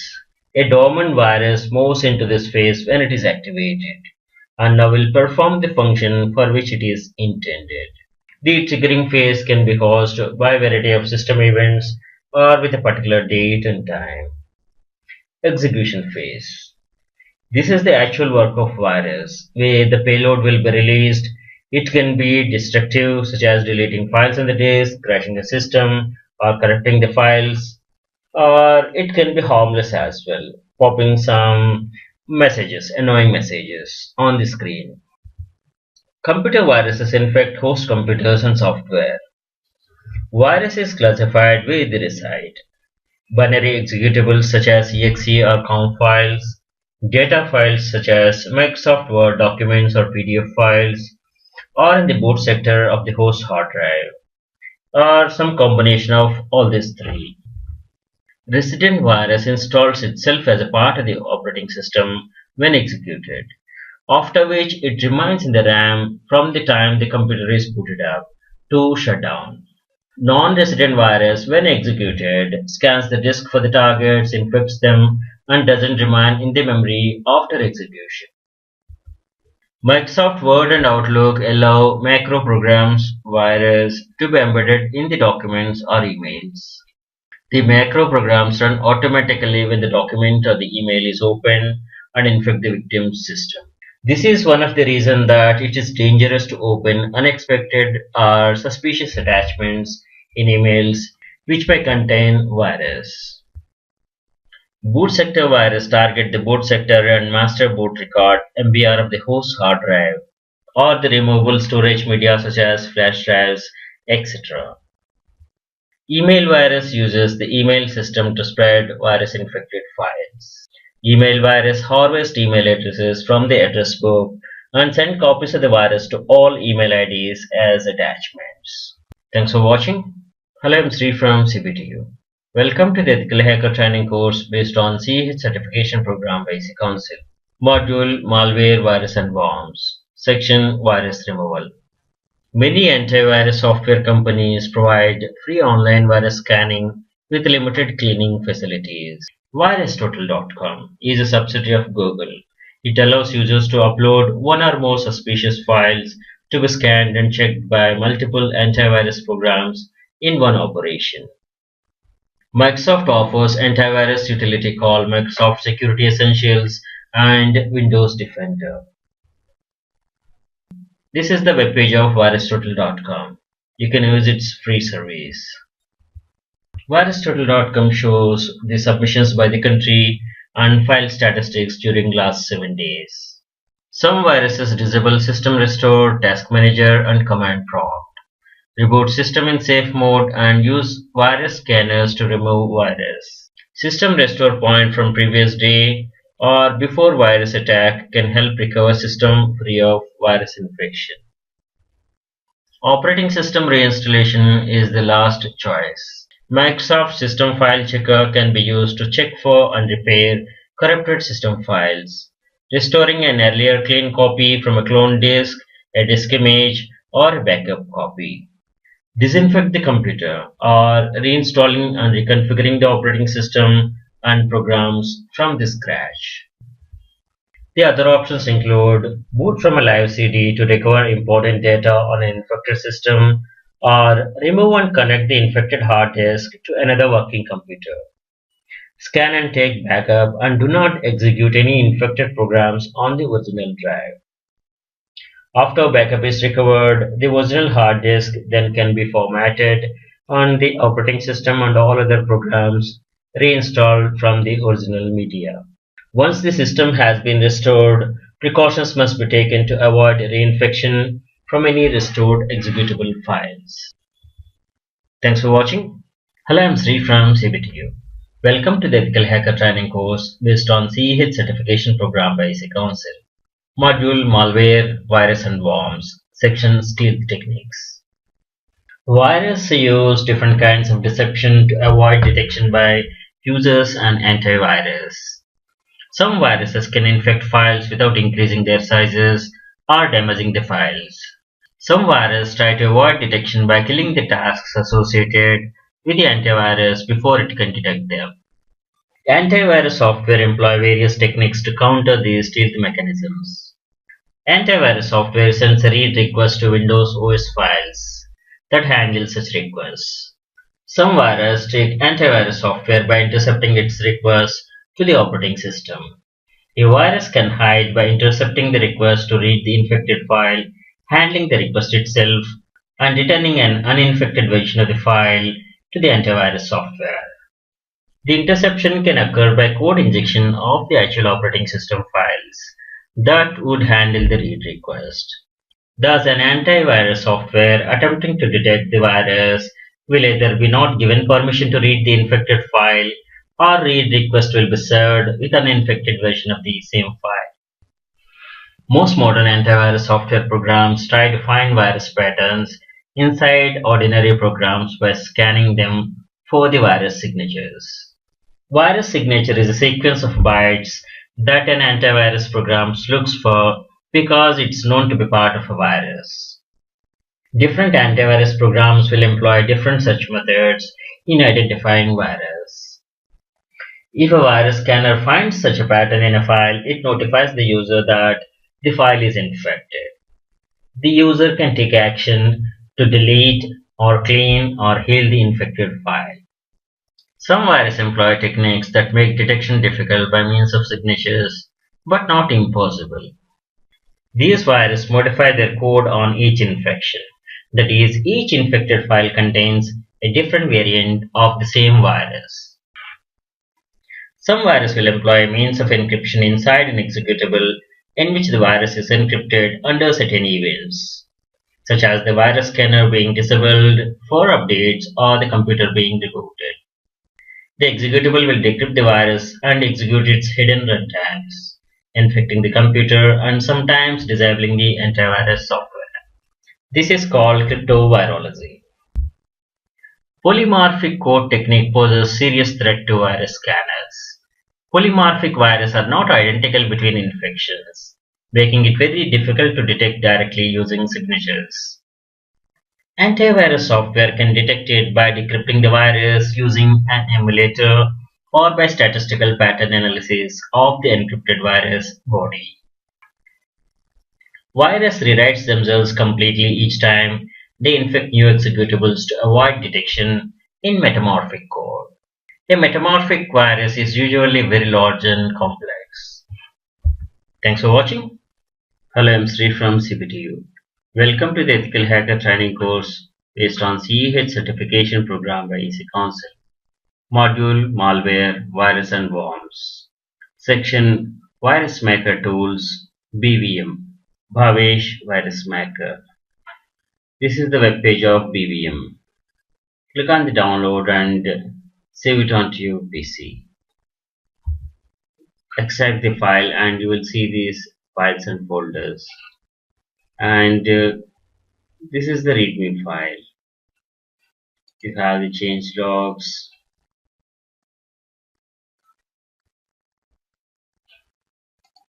the features, virus maker, batch to exe converter, shell codes, web shells, and all these features are part of this BVM. And as cautioned, you disable the antivirus to work with this BVM. The requirements are disable the antivirus and .NET Framework 4.5. It's a simple and great tool and we'll take a demo on that. There are some FAQs and these may answer some of your questions. This is BVM executable and let us click on this.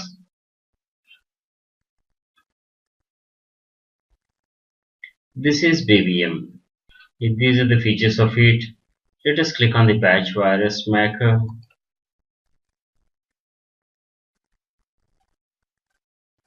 The first line of code is echo off, then you have these options. If you click on any, it will generate the dynamic script for you. So if you want to delete all MP4 files, then click on this. This is the dynamic script that is generated. You want to disable mask, click on this. This is the command. This is the reset command to be used for that purpose. And if you say kill antivirus, then click on this. These are all the lines it generated. Once you select the options which you want them to be part of your virus, then click on make virus. Save this as BVM demo, and by default it saves as a batch file. Later you can convert this batch file to exe and save it.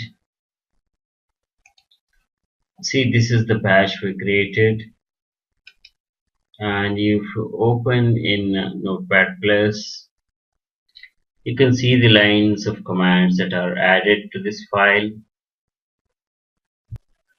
and you got all these options. Then close this. We got the batch file ready. So this is batch to exe, the shell codes, web shells, CLI codes, dark to Google Docs, and the virus engines. The shell codes, if you go, so these are all the shell codes.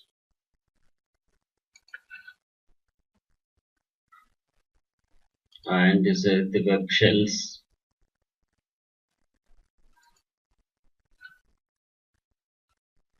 These are the web shells.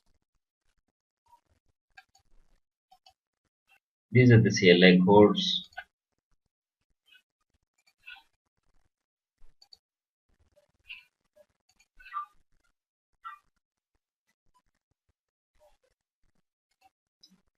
These are the Google Docs for SQL inspection, cross-site scripting, etc. By default, if we click on any, it'll open Belgium browser. Otherwise, you can copy paste into the browser and you can open them.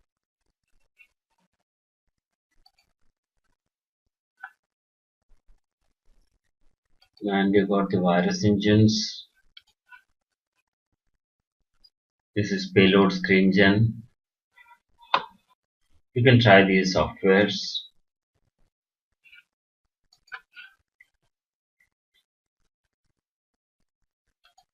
Okay, you can download this and you can explore this. Thanks for watching. Hello, I'm Sri from CBTU. Welcome to the Ethical Hacker Training course based on CEH certification program by EC Council. Module Packet Sniffers, section Introduction to Packet Sniffing and Sniffers. A packet sniffer is also known as network analyzer or protocol analyzer. A sniffer captures packets passing over network, decoding the packet's raw data, showing its content. The network adapter capturing the traffic must be in promiscuous or monitor mode. When the traffic is captured, either the entire contents of the packets are recorded or just the headers are recorded. Protocol analyzers automatically detect errors, determine the root causes of the errors, generate timing diagrams, reconstruct the TCP and UDP data streams, etc. Some protocol analyzers can also generate traffic and thus act as protocol testers. Packet sniffers are powerful tools which can be used for various purposes. Troubleshoot network problems like storming, performance issues, misuse, etc. And it can detect hacking intrusion attempts. Isolate hacked and exploited systems and trouble-causing systems. Documenting regulatory complaints through logging all perimeter and endpoint traffic. Spy on the network users to collect sensitive information such as login details, cookies, encryption method, etc. Debug client-server communications, application implementations, monitor LAN and WAN performance, including routing, firewalls, access control, spam filter, proxy, etc. Network traffic generated by an individual is captured and stored for legal compliance requirements. By using end-to-end encryption, communications can be kept confidential from telecommunication carriers and legal authorities. Cannonball, Wireshark, TCP dump, and all these are popular ones. This is Wireshark Packet Sniffer. Wireshark is the world's foremost and widely used network protocol analyzer. It lets you see what's happening on your network at microscopic level, popular across many commercial and non-profit enterprises, and also government agencies and educational institutions. Wireshark development thrives on volunteer contributions of networking experts around the globe. Tibuki is the simplest and powerful network traffic analyzer for macOS. It decrypts and analyzes the network traffic of all your devices. DSNIF is a set of password sniffing and network traffic analysis tools written by security researcher and startup founder Doug Song to parse different application protocols and extract relevant information. DSNIF is a collection of tools for network auditing and penetration testing. DSNIF, file snarf, mail snarf, message snarf, URL snarf, passively monitor a network for interesting data like passwords, email files, etc. ARP spoof, DNS spoof, McAuff facilitate the interception of network traffic normally unavailable to an attacker. SSH MITM and Web MITM implement active man-in-the-middle attack. EtherApp is packet sniffer and network traffic monitoring tool developed for Unix and Linux. EtherApp is free open source software developed under GNU GPL license. Network traffic is displayed using graphical interface. Each node represents a specific host. EtherCap is free and open source network security tool for man-in-the-middle attacks on LAN. It can be used for computer network protocol analysis and security auditing. It runs on various Unix-like operating systems and on Microsoft Windows as well. It's capable of intercepting traffic on a network segment, capturing passwords, and conducting active eavesdropping against a number of common protocols. First release was in 2001 and the latest is in 2014. Telerik Fiddler. This is a free web debugging proxy for any browser, system, or platform. Fiddler application is written by Eric Lawrence. Latest release is in 2016 4.6.x. Fiddler captures HTTP and HTTPS traffic and logs it for the user to review.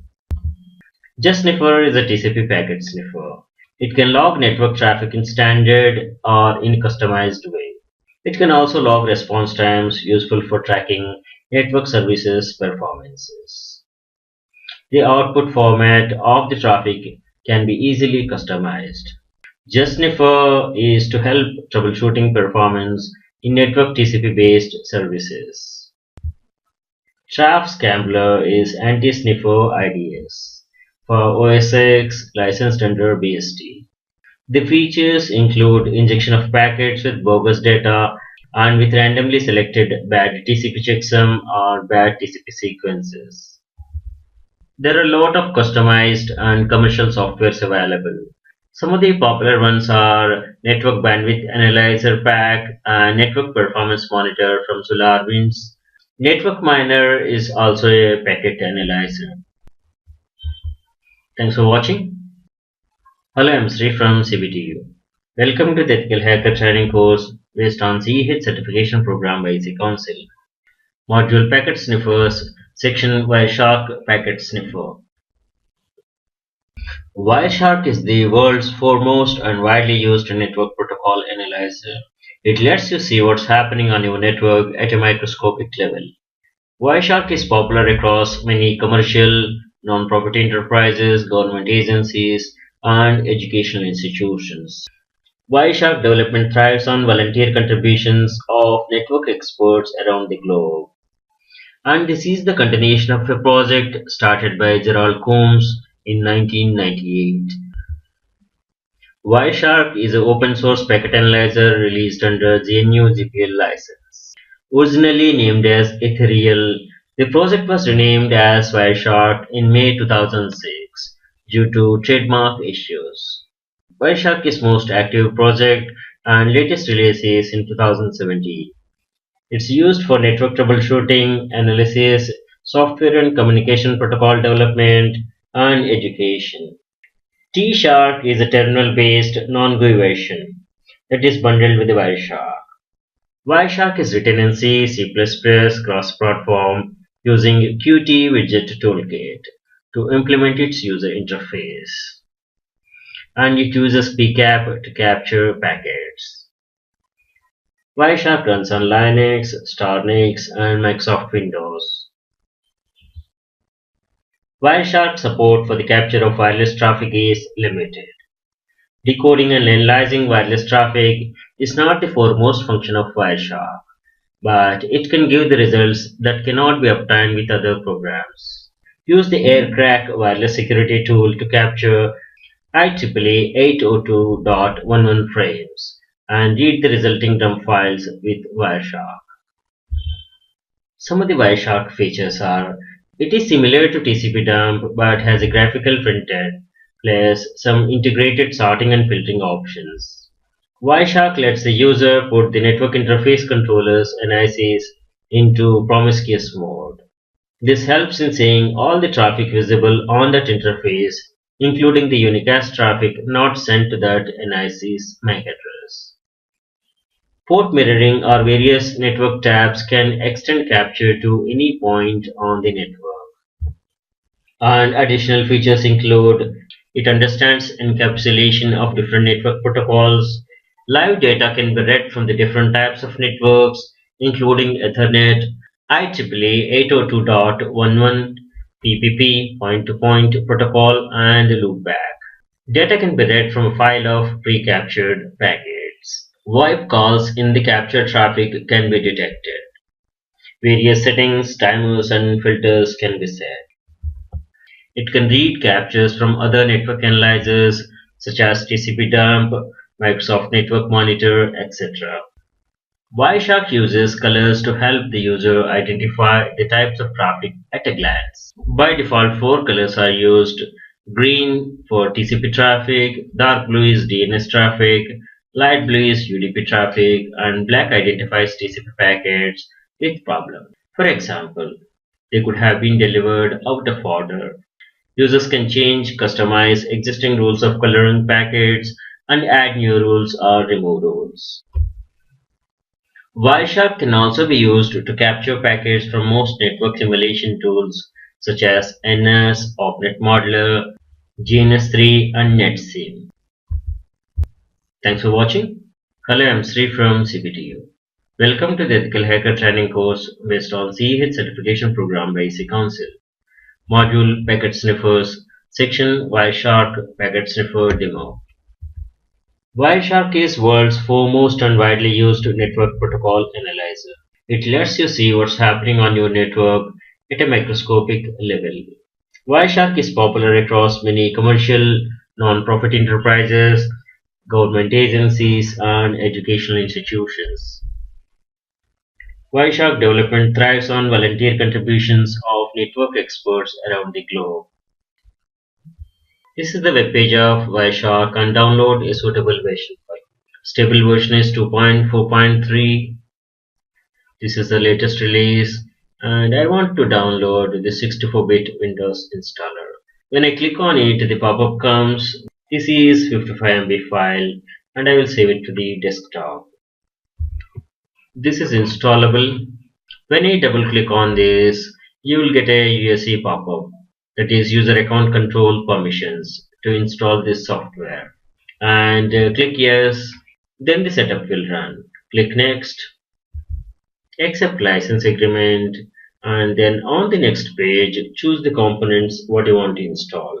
You have Wireshark Network Protocol Analyzer, T-Shark, that is text-based protocol analyzer, Wireshark 1, this is classic user interface, plugins and extensions are available, tools, this is additional command line based tools, and offline copy of user guide. You select all the options that is advised and click next. You can leave these additional tasks as defaults and click next, and it will ask you the path where to install. Choose the install location and click next. It will ask you whether to install WinPCAP. WinPCAP is required to capture live network data. WinPCAP is already installed on this PC, that's the reason this is not highlighted. WinPCAP is the Windows version of Live PCAP library. It includes a driver to support capturing packets. Wireshark uses this library to capture. The next one it's going to ask is whether to install USB PCAP. USB PCAP is open source USB sniffer for Windows. Check this one to install this. Click on install. It will extract the set of files and then start installing it. And the installation is complete. Then click next. We are ready to go. Click finish to run Wireshark. This is Wireshark Network Analyzer interface, and it will show you all the interfaces here, and the waves here indicate the traffic is on these interfaces. When you click on capture options, interface options are displayed. Under this promiscuous mode, it can capture all the traffic that's on the wire, even if it's not meant for this particular NIC. This is capture interfaces information. It is showing all the interfaces. On this wireless connection, this is available on this IP address. This is a Wi-Fi connection and this is the address. The traffic flow is here. By default, monitor mode is not selected. By default, promiscuous mode is enabled on all the interfaces. Click start. We have not selected the monitor mode. That's the reason no packets are captured. Nothing is shown here. Go back to the capture interfaces option and select this monitor mode and then click start. And it starts monitoring. We have run a test ping to 8888 and the data is captured here. This PC is 228 and this is source, destination is 8888, protocol is ICMP, length, and this is the request. Second packet is response from 8888 which is source and the destination is 228. ICMP protocol and this is ICMP reply. So request reply, request reply. You can further explore all the options and you can study the packets.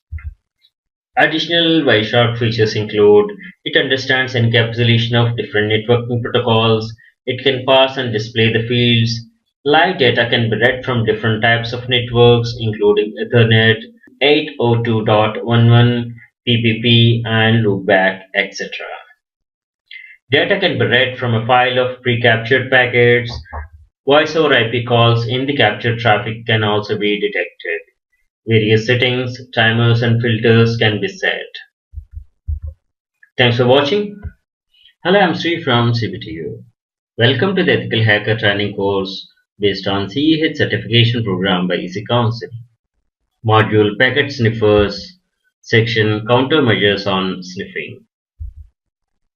A packet sniffer is also known as network analyzer or protocol analyzer, and these are used for intercepting and logging traffic. A sniffer captures packets passing over a network, decodes the packet's raw data showing its content. When traffic is captured, either the entire contents of the packets are recorded or just the headers are recorded. Protocol analyzers automatically detect errors, determine root causes of errors, generate timing diagrams, reconstruct TCP and UDP data streams, etc. Some protocol analyzers can also generate traffic and thus act as protocol testers. Countermeasures to help prevent sniffing include use strong physical security and proper segmentation of the network. This is the first step in preventing traffic from being collected locally. Encrypt communication fully, including authentication credentials. This prevents sniffer packets from being usable to an attacker. SSL and IPsec, Internet Protocol Security, are examples of encryption solutions.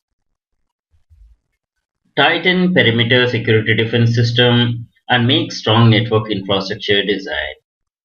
Disable the promiscuous mode on a network adapter. As promiscuous mode can be used with malicious intention to capture packets on NIC. In a promiscuous mode, a NIC can capture all the packets it can see apart from that is being sent to its own address. Use anti-sniffing tools which can check various processes running on a host, network, mode of NIC, etc. Packet sniffers are powerful tools which can be used for various purposes that includes detection of hacking intrusion attempts. Monitor LAN and WAN performance including routing, firewalls, access controls, spam filter, proxy, etc. These are popular packet sniffers. Cannondable, Wireshark, TCP dump, Kismet, Explico, and all these. This is the creator name, latest release, user interface, software license, and the operating system it supports. SniffJoke is an application for Linux that handle transparently your TCP connection, make them impossible to be read by a IDS or sniffer. Tools included in the SniffJoke package are SniffJoke, that is transparent TCP connection scrambler, SniffJoke CTL. This is controller for SniffJoke. SJ commit results and SJ IPTCP op probe. These are the scripts are part of SniffJoke Autotest. SniffJoke Autotest is a script which runs for the plugins. When it comes to the anti-sniffer tools, continuous awareness on security, there are a lot of commercial anti-sniffer tools are available. UTMs, Unified Threat Management Tools, are powerful integrated tools which work against sniffing and intrusion attempts. with appropriate action configurable. Kitty Litter, the anti-sniffer, is a security program designed to protect your system against data theft. Yacidy's Arc Change Intrusion Detector. We're going to demonstrate countermeasures on sniffing in the coming sessions. Thanks for watching. Hello, I'm Sri from CBTU. Welcome to the Ethical Hacker Training course based on CEH certification program by EC Council. Module Packet Sniffers section Explico Network Forensic Analysis Tool and FAT. Explico is network forensic analysis tool that reconstructs the contents of the captures performed with a packet sniffer. Example Wireshark, TCP dump, NetSniff, NG, etc. Packet analyzer do not reconstruct the data carried by the protocols while Explico does. Explico reconstructs the protocol's application data and it's able to recognize the protocols with a technique named as PIPI. Explico is free and open source software under GNU GPL version 2. Explico is written in C, PHP, Python, and the latest stable release is 1.2.0 in Feb 2017. Some of the Explico features are it can extract and reconstruct all the web pages and contents like images, files, cookies, etc. from raw data of HTTP protocol. It can reconstruct the emails exchanged from raw data of SMTP, POP, and IMAP protocols. It identifies and reconstructs VoIP, MSN, IRC, and FTP data as well. It's installed by default in major distributions of digital forensics and penetration testing like Kali Linux, Deft, and Security Onion, etc. This is the web page of Explico, open source network forensic analysis tool, NFAT. It supports these protocols: HTTP, IPv6, DNS, IRC, etc. This is the download page of Explico. If your Linux version doesn't have, you can download a copy and test it. We will take a demo. Click on Create an account. It will send an email to complete the registration. Go to your email inbox and click on it. Then it will confirm that the registration is completed. And the feature is gap analysis. You can create cases and cases are displayed here. Let us click on gap analysis. Gap analysis is from Explico. This is the external link that is open. This analyzes TCP and UDP streams, perform deep packet inspection, and support filtering capability as well. Gap analysis is an open source web visual tool for information security specialists, system administrators, and everyone who needs to analyze large amounts of captured network traffic. Gap analysis performs indexing of dataset of PCAP files and presents their contents in many forms, starting from a list of TCP, UDP, or ESP streams, passing to the geographical representation of the connections. Click on Start here, and these are the demo rules, and this is the dataset. You can upload PCAP files for analysis. You can drag and drop the PCAP files here or click to upload them. In the demo version, you can upload max size of 20 MB. I have uploaded a capture file of the ping test done with the Wireshark. Explore this gap analysis. It's a great tool for reconstruction of the captured data. Thanks for watching. Hello, I'm Sri from CBTU. Welcome to the Ethical Hacker Training course based on CEH certification program by EC Council.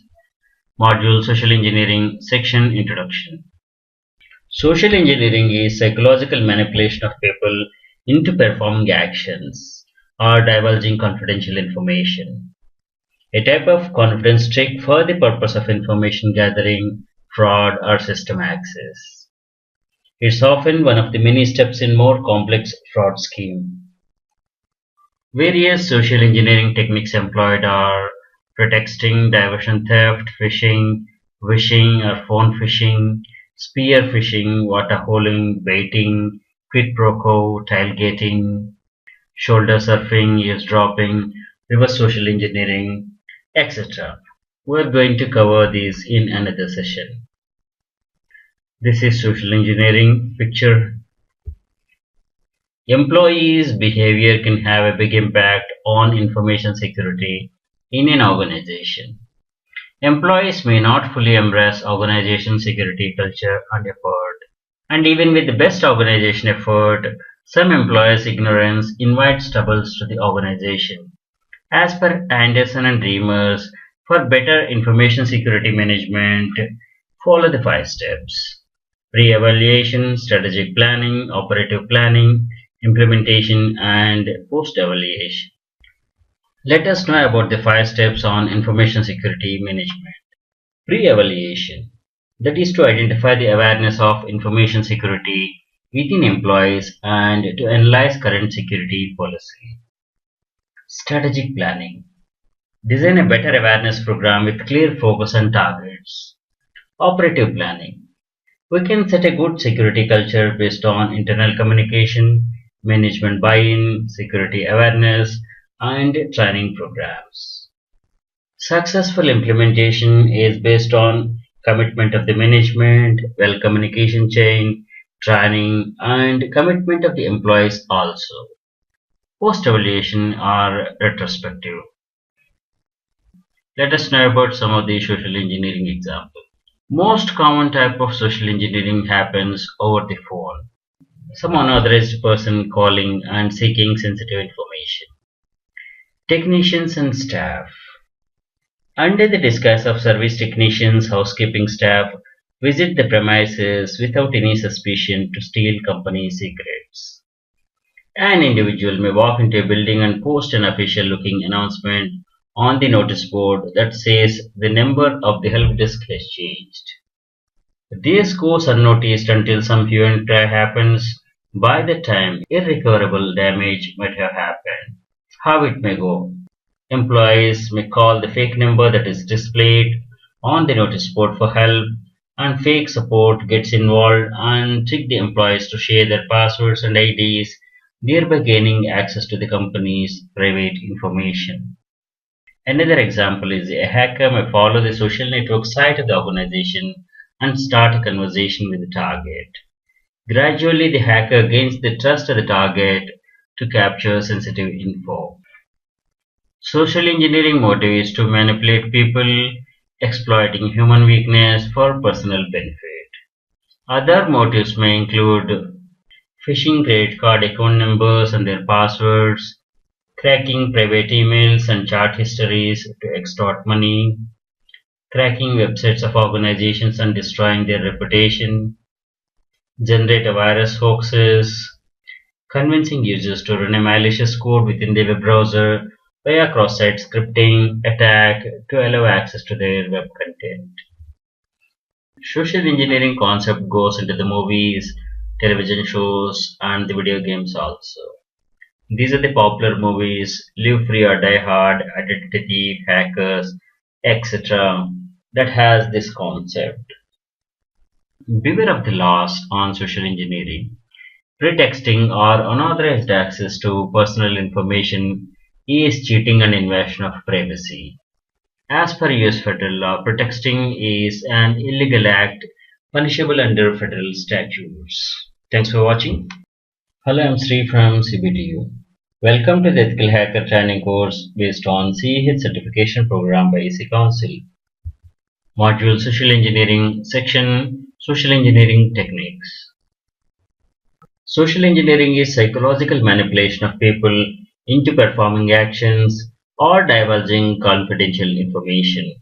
A type of confidence trick for the purpose of information gathering, fraud, or system access. Various techniques employed are pretexting, diversion theft, phishing, wishing, spear phishing, water holing, baiting, quid pro quo, tailgating or piggybacking, shoulder surfing, eavesdropping, reverse social engineering, and many others. This is about social engineering. Pretexting is acting drama to achieve objective goals. The act of convincing targeted victim in a manner and trick the victim to disclose sensitive information or perform objective actions. Pretexting methods. Pretexting is fooling someone into disclosing personal information. Pretexting is also impersonating coworkers, police, bank or tax authorities, etc. The pretexter must manage to build confidence either with authority or politeness in victim to derive set goals.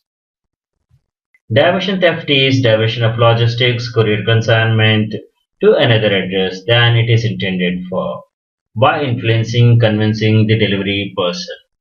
Hacker tracks and gathers information about high-value order by someone.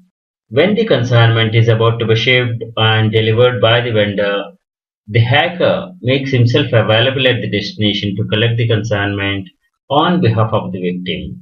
He may temporarily lock the premises to divert delivery at some other address. Phishing is computer-based social engineering technique of fraudulently obtaining private information.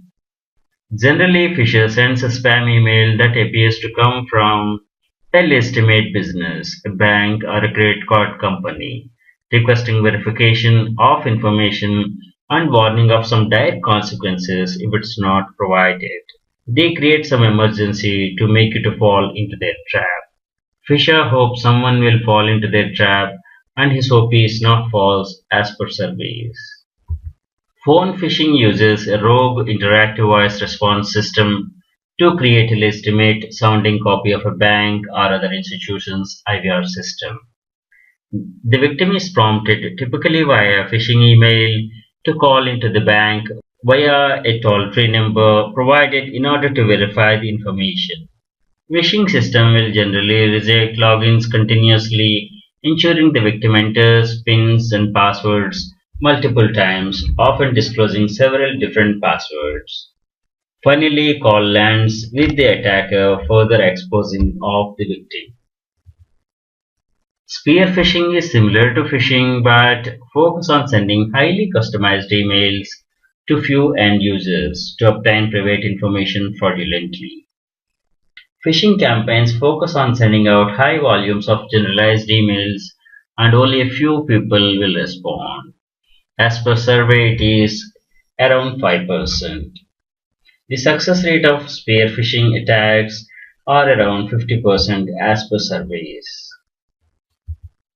Water holing attack is a targeted social engineering strategy that capitalizes on the trust users have in the websites they regularly visit.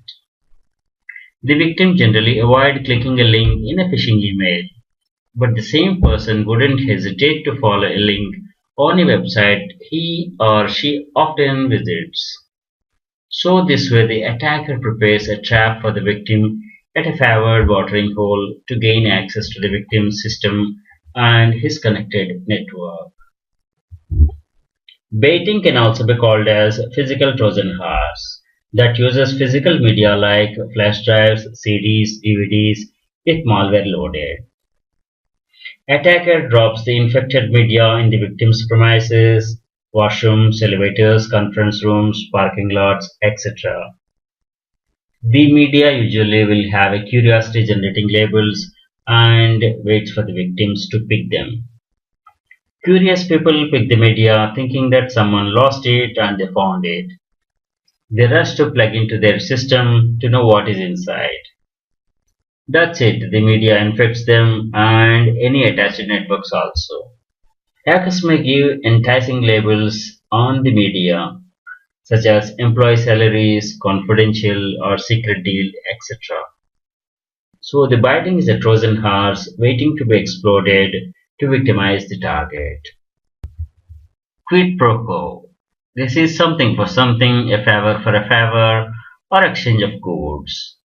An attacker uses cold calling technique, calls random numbers at a target company or residences claiming to be calling back from XYZ technical support. Someone somewhere in need of such service will respond immediately to get his problem solved and serviced. The attacker main motive is not to help, but they will help solve the problem and in the process have the user type the commands that give attacker access or launch malware. All the organizations worry about tailgating and piggybacking. Organizations allow only authorized persons with valid access badge to their restricted areas. An attacker seeking entry to a restricted area secured by access control simply walks in behind a person who has a legitimate access. Following a common courtesy, the legitimate person will usually hold the door open for the attacker, and sometimes attacker themselves may ask the employee to hold it open for them. The legitimate person is an employee of that organization, gone through the training, security policies, awareness programs, but he fails to ask for the identification for any of these silly reasons. And he may accept an assertion that attacker might have forgotten or lost the appropriate identity badge.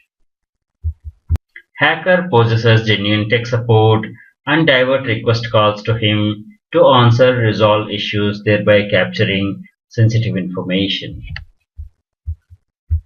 Thanks for watching. Hello, I'm Sri from CBTU.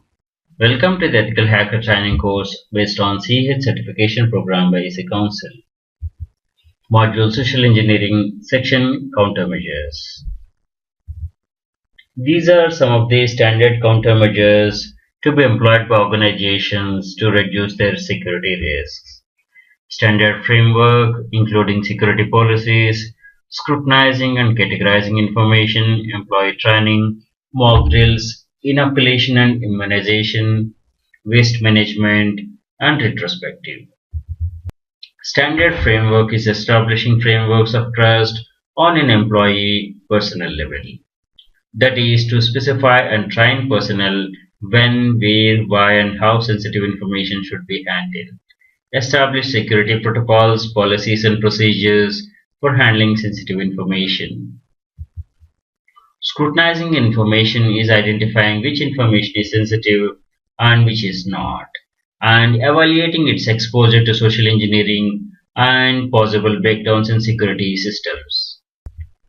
Training employees is important, and most factors are about non-disclosure of organization-sensitive information, security policies, stop tailgating, clean desk policy, secure organization digital assets, awareness on social engineering techniques, etc. Conduct mock drills to know the readiness of the employees against social engineering threats. Perform unnoticed periodic tests and security audit of the security framework. Frequent mock drills are proactive steps required as employees tend to forget, ignore security policies, and may cause irrecoverable damage to the organization. Inoculation is generating awareness and preventing employees to fall into the traps of social engineering and other fraudulent tricks. Constant education, training, and mock drills to be conducted to resist and abort any such malicious attempts. Inoculation effort is hardening employee security posture to protect organization from outside. Most ignored and most important. Housekeeping staff access employees' desks, office floor areas, printer areas, and management cabins for their routine cleaning tasks. Disposal of waste is important as it can leak confidential information to the attacker who is doing dumpster diving. Waste management service must be secure and monitored. Employees must destroy unwanted printed paper, magnetic and optical media. For an organization, security takes the highest respect. No solution is 100% perfect and must be continuously improved. Review the countermeasures documented for the organization's security posture regularly. What went well, what didn't go well, lessons learned, and what's ahead. Daily, weekly, monthly, yearly retrospective must be done to continuously evaluate better security posture. Thanks for watching. Hello, I'm Sri from CBTU. Welcome to the Ethical Hacker Training course based on CH certification program by EC Council. Module DOS attacks. Section Introduction. DOS is denial of service. DOS attack is a cyber attack where the attacker makes a system or a resource unavailable to its intended users by temporarily or indefinitely disrupting the services of a host connected to the internet. DOS attack is accomplished by flooding the targeted machine or a resource with superfluous requests in an attempt to overload the systems and prevent the legitimate request from being fulfilled. DDoS is distributed denial of service. In DDoS attack, the incoming traffic flooding the victim originates from many different sources. This effectively makes it impossible to stop the attack simply by blocking a single source. A DOS or DDoS attack is similar to a group of people crowding the entry door or a gate to a shop or business, limiting the legitimate parties to enter the shop or a business, thus disrupting the normal operations. DOS attacks are often target financial sites, e-commerce sites for monetary gains.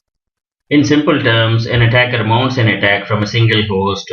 It is DOS attack, and if an attacker uses many systems to simultaneously launch attacks against remote host, this is DDoS attack. DOS attacks are characterized by an explicit attempt by attackers to prevent legitimate users of a service from using that service. General attack types are distributed DOS, application layer attacks, advanced persistent DOS, AP-DOS, denial of service as a service, like anything as service, XRs. Wide range of programs are used to launch DOS attacks. Different tools are available. Various techniques are application layer floods, degradation of service attacks, denial of service level 2, distributed DOS attack, DDoS extortion, HTTP post method DOS attack, ICMP flooding, nuke, peer-to-peer attacks. We are going to detail these techniques in another session. Defensive responses to DOS attacks typically involve the use of combination of attack detection, traffic classification, and response tools, aiming to block traffic that they identify as illegitimate. Some of the defense techniques are application front-end hardware, application level key completion indicators (KCI), black holing and sinkholing, IPS-based prevention, DDS-based defense, firewalls, routers, switches, and also utilizing upstream filtering services from service providers. Compared to the other type of malware attacks, DDoS attack is clearly visible to the victim and its consumers as well. The United States Computer Emergency Readiness Team, that is USCERT, has identified symptoms of denial of service attack to include usually slow network performance in opening files or accessing websites, unavailability of a particular website, inability to access any website, sudden increase in the number of spam emails received. Additionally, other symptoms may include disconnection of a wireless or wired internet connection, long-term denial of service to the web or any internet services. If the attack is conducted on sufficiently large scale, entire geographical regions of the internet connectivity can be compromised. An unintentional denial of service can occur when a system ends up being denied due to a sudden enormous spike in popularity and site visitors. Some hot news, breaking news items can lead to rush of less prepared site, and in some time it gets back to normal. One example being when Michael Jackson died in 2009, websites such as Google, Twitter, they slowed down and many other sites crashed. Routers also have been known to create unintentional DOS attacks due to overloaded NTP servers. Unintentional denial of service may also result from a prescheduled event, such as the declaration of grade results of a college or a university website on a particular date and time. This may attract a lot of traffic, overloading the servers. Many countries have laws under which those attacks are illegal. In the US, those attacks may be considered as federal crime under the Computer Fraud and Abuse Act, with penalties that may include years of imprisonment. In European countries, committing criminal DOS attacks lead to arrest and penalties. Thanks for watching. Hello, I'm Sri from CBTU. Welcome to the Ethical Hacker Training course based on CH certification program by AC Council. Module DOS attacks. Section Attack Types. DOS attacks are characterized by explicit attempt by attackers to prevent legitimate users of service from using that service. Generally, DOS attacks either crash the services or flood the services. These are the popular attack types: distributed DOS attack, application layer attacks, advanced persistent DOS, AP-DOS, and denial of service as a service. It's like anything as service, XaaS.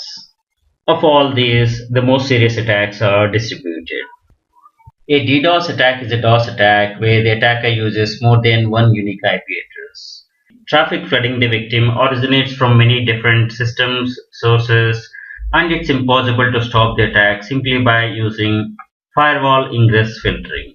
It also makes it very difficult to distinguish between legitimate user traffic from the attack traffic when it is spread across many points of origin.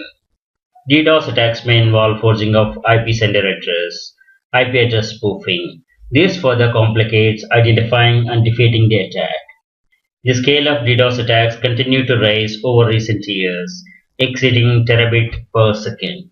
In the OSI model, the application layer is the user interface that is responsible for displaying data and images to the user in a human recognizable format, and to interface with the presentation layer below it. An attack is disguised to look like legitimate traffic, except it targets specific application packets. The attack on the application layer can disrupt services such as the retrieval of information, or search function, or browser function, email services, photo applications, etc. Layer 7 DDoS attack is a form of DDoS attack where the attackers target the application layer of the OSI model. The attack disables specific function or features of a website. The application layer attacks is often used against financial institutions to distract IT and security personnel from security breaches. Advanced Persistent DOS (AP-DOS) attack is an advanced persistent threat (APT) attack. This is done by the skilled and resourced hackers. Service providers need specialized monitoring and incident response services and the defense capabilities for this AP-DOS attack mitigation. This type of attack involves layer 2 network layer DDoS attacks through layer 7 application layer HTTP floods, followed by SQL injection and cross-site scripting attacks. So now we are getting anything as service, like this denial of service as a service. DOSHAS is coming up.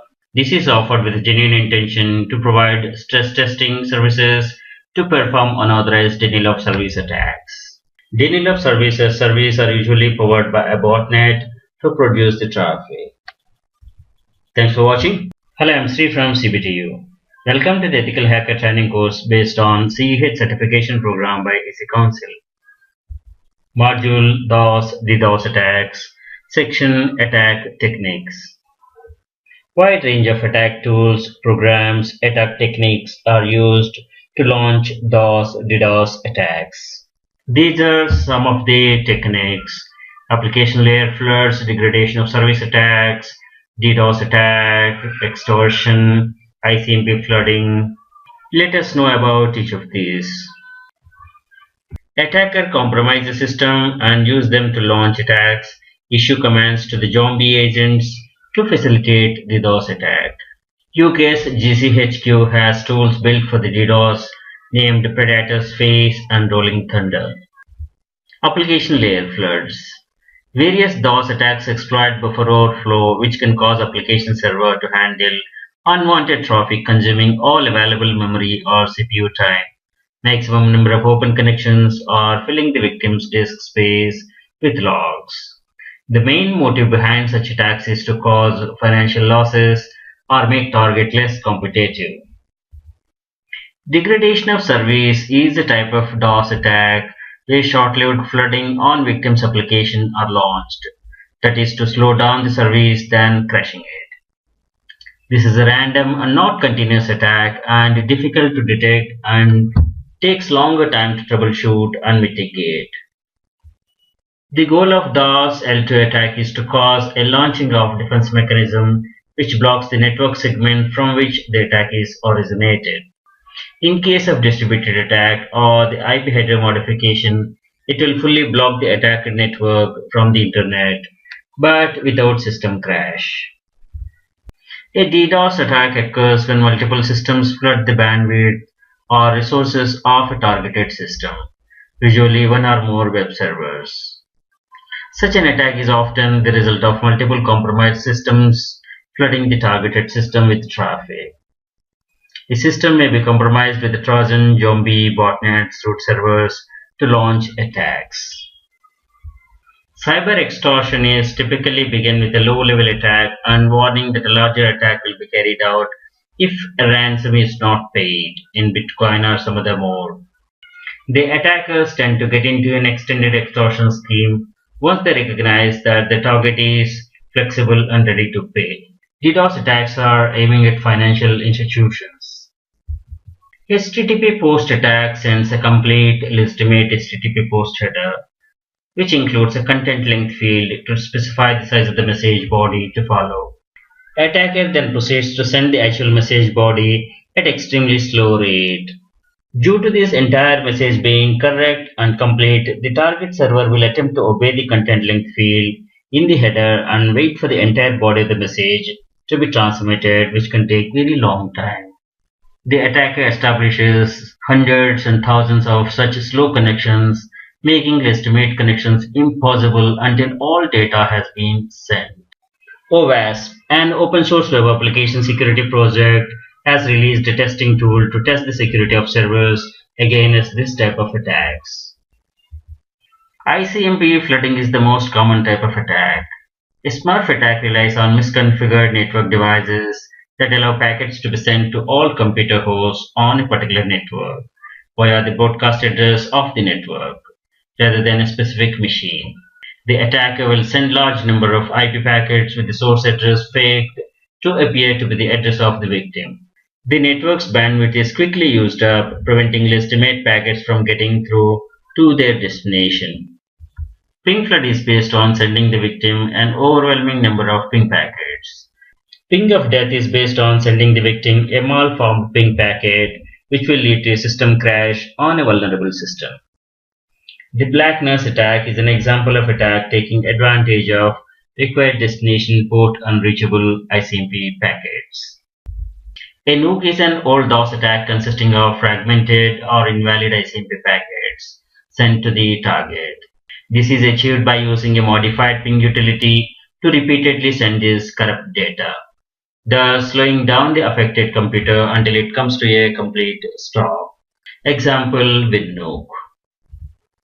Attackers have found a way to exploit number of bugs in peer-to-peer servers to initiate DDoS attacks. With peer-to-peer, the attacker acts as a puppet master, instructing clients of P2P file sharing hubs to disconnect from their P2P network and to connect to the malicious victim website instead. PDoS, permanent DOS attack, also known as flashing. This damages the system so badly that it requires a replacement or installation of hardware. The attacker uses vulnerabilities in the victim's network devices like routers, switches, firewalls, firmware to replace with a corrupted image, making the device useless. PDoS is a pure hardware targeted attack which is much faster and requires fewer resources than using a botnet or a root server in a DOS attack. Flashdance is a tool created by the Rich Smith, an employee of HP's System Security Lab, to detect and demonstrate PDoS vulnerabilities. A DDoS attack sending forged requests to a very large number of systems that will reply to the request. Using IP address spoofing, the source address is set to that of the targeted victim. Thereby, all the replies will flood the target. ICMP echo requests are reflected attacks as flooding hosts send echo requests to the broadcast address of the misconfigured networks, thereby enticing hosts to send echo reply packets to the victim. Amplification attacks are used to magnify the bandwidth that is sent to a victim. This is done through publicly accessible DNS servers that are used to cause congestion on the target system using DNS response traffic. US assert have observed that different services implies in different amplification factors. Rudy attack targets web applications by starvation of available sessions on the web server. Rudy is much like slow low is keeps sessions at halt using never-ending post transmissions and sending arbitrarily large content-linked header value. Slow loris is a type of DOS attack tool which allows a single machine to take down another machine's web server with minimal bandwidth and side effects. Shoe attack is a DOS attack on the Transmission Control Protocol (TCP). It uses short, synchronized bursts of traffic to disrupt TCP connections on the same link by exploiting a weakness in TCP's retransmission timeout mechanism. A slow read attack sends legitimate application layer requests but reads responses very slowly, thus trying to exhaust the server's connection pool. It is achieved by advertising a very small number for the TCP receive window size and at the same time emptying client's TCP receive buffer slowly, which causes a very slow data flow rate. Low bandwidth DDoS attack is a form of DOS attack that uses less traffic and increases their effectiveness by aiming at a weak point in the victim's system design. The example, the attacker sends a traffic consisting of complicated requests to the system. This is more difficult to identify and it has the ability to hurt systems which are protected by flow control mechanisms. TCP SYN flooding is the most known type of attack. When a host sends flood of TCP SYN packets, it is called SYN flooding. Each packet causes the server to start a half-open connection by sending back a TCP SYN ACK packet and waiting for the packet in response from the sender address. Sender will never respond and half-open connections saturate the number of available connections the server can make. By this, the legitimate requests are not responded until the attack ends. A teardrop attack involves sending mangled IP fragments with overlapping oversized payloads to the target machine. This can crash various operating systems because of a bug in the TCP fragmentation reassembly core. Server vulnerable to teardrop attacks is unable to reassemble the fragmented packets, resulting in DOS attack condition. Voice over IP has made abusive origination of large numbers of telephone voice calls, which are inexpensive and readily automated, while permitting call origins to be misrepresented through the caller ID spoofing. Telephony DOS attack has appeared as part of various fraudulent schemes, like jamming victims' lines, caller ID spoofing, ransom calls, threatening calls, SMS flooding attacks, black fax or fax loop transmissions. Thanks for watching. Hello, I am Sri from CBTU. Welcome to the Ethical Hacker Training course based on CH certification program by EC Council, module Session Hijacking, section Introduction. Session hijacking or cookie hijacking is the exploitation of a valid session key to gain unauthorized access to information or services in a system. It is used to refer to the theft of a cookie used to authenticate a user to the remote server. Cookies used to maintain session for many websites and they can be easily stolen by an attacker using an intermediary computer or with an access to the saved cookies on the victim's system. A cookie or HTTP cookie is a token or a short packet of data passed between communicating programs. The contents are intercepted when the recipient passes the cookie data back to the sender. The cookie is often used like a ticket to identify a particular event or transaction. Example, a cloakroom, you deposit items and take a token. Token is required to take your items back at a later time. If anyone steals your token, They can claim your items by tendering the token. Cookie is a small piece of data sent from a website and stored on the user's computer by the user's browser while user is browsing. Cookies are used for session management, personalization, and tracking. An attacker is in between the victim and server. This is man in the middle attack. MITM attack. Attacker sits in between, uses sniffer to watch the conversation to capture session cookie. There are several tools for making MITM attack.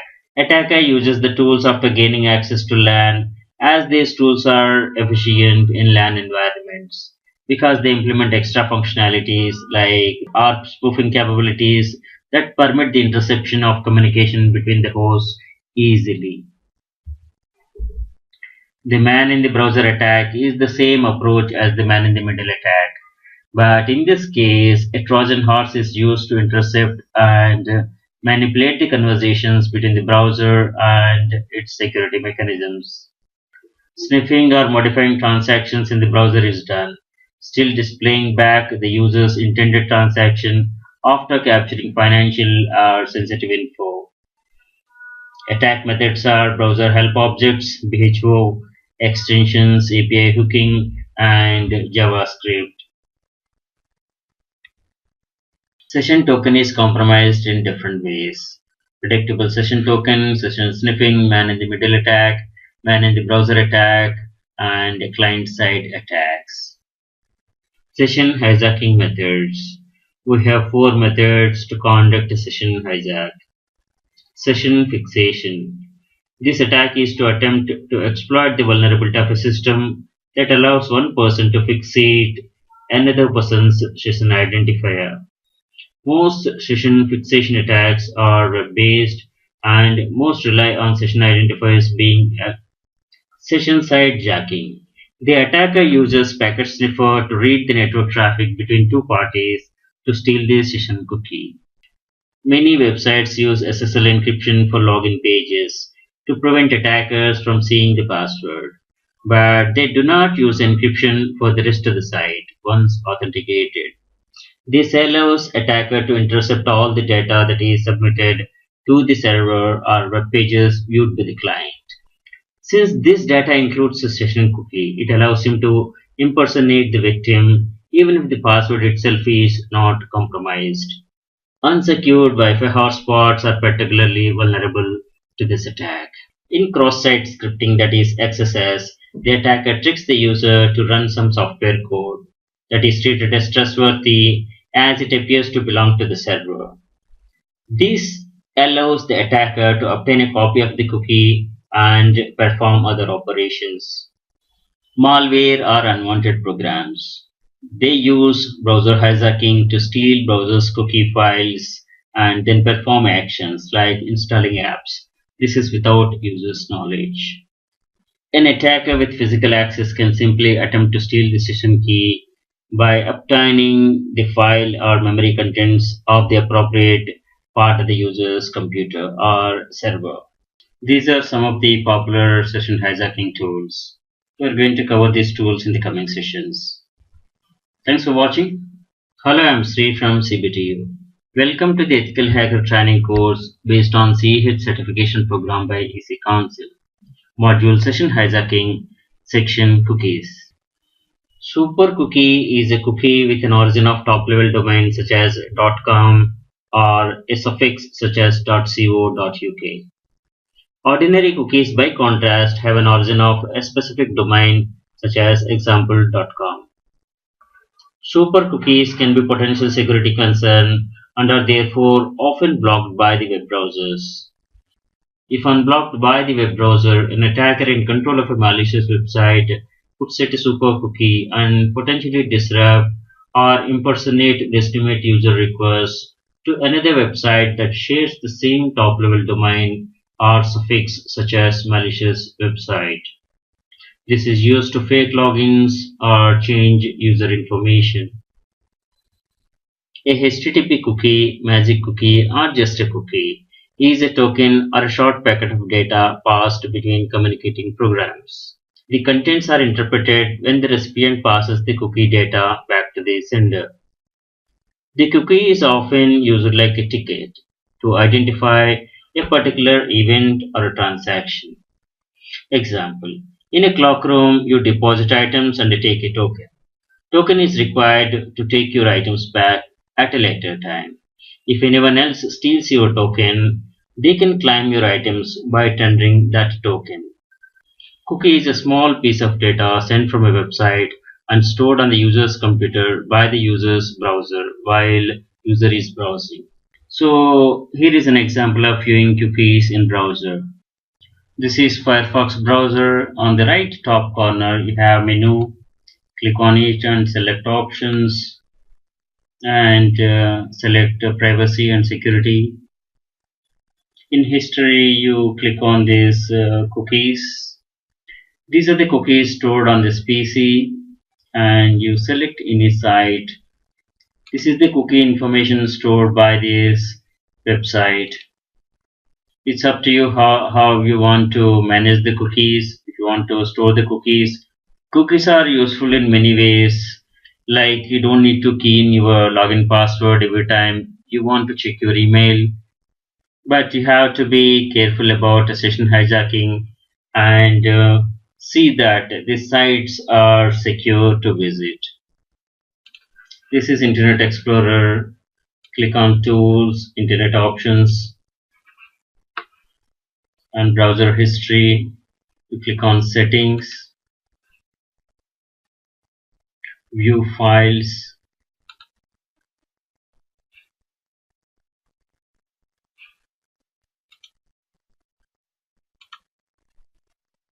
These are the cookies stored on this PC. Double click on any cookie and you can see the contents.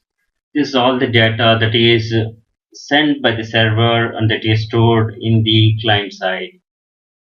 On the next visit of this site, server picks the information from this cookie. This information is used by the server to track, monitor the user. This information is used by the server when the user revisits this site next time.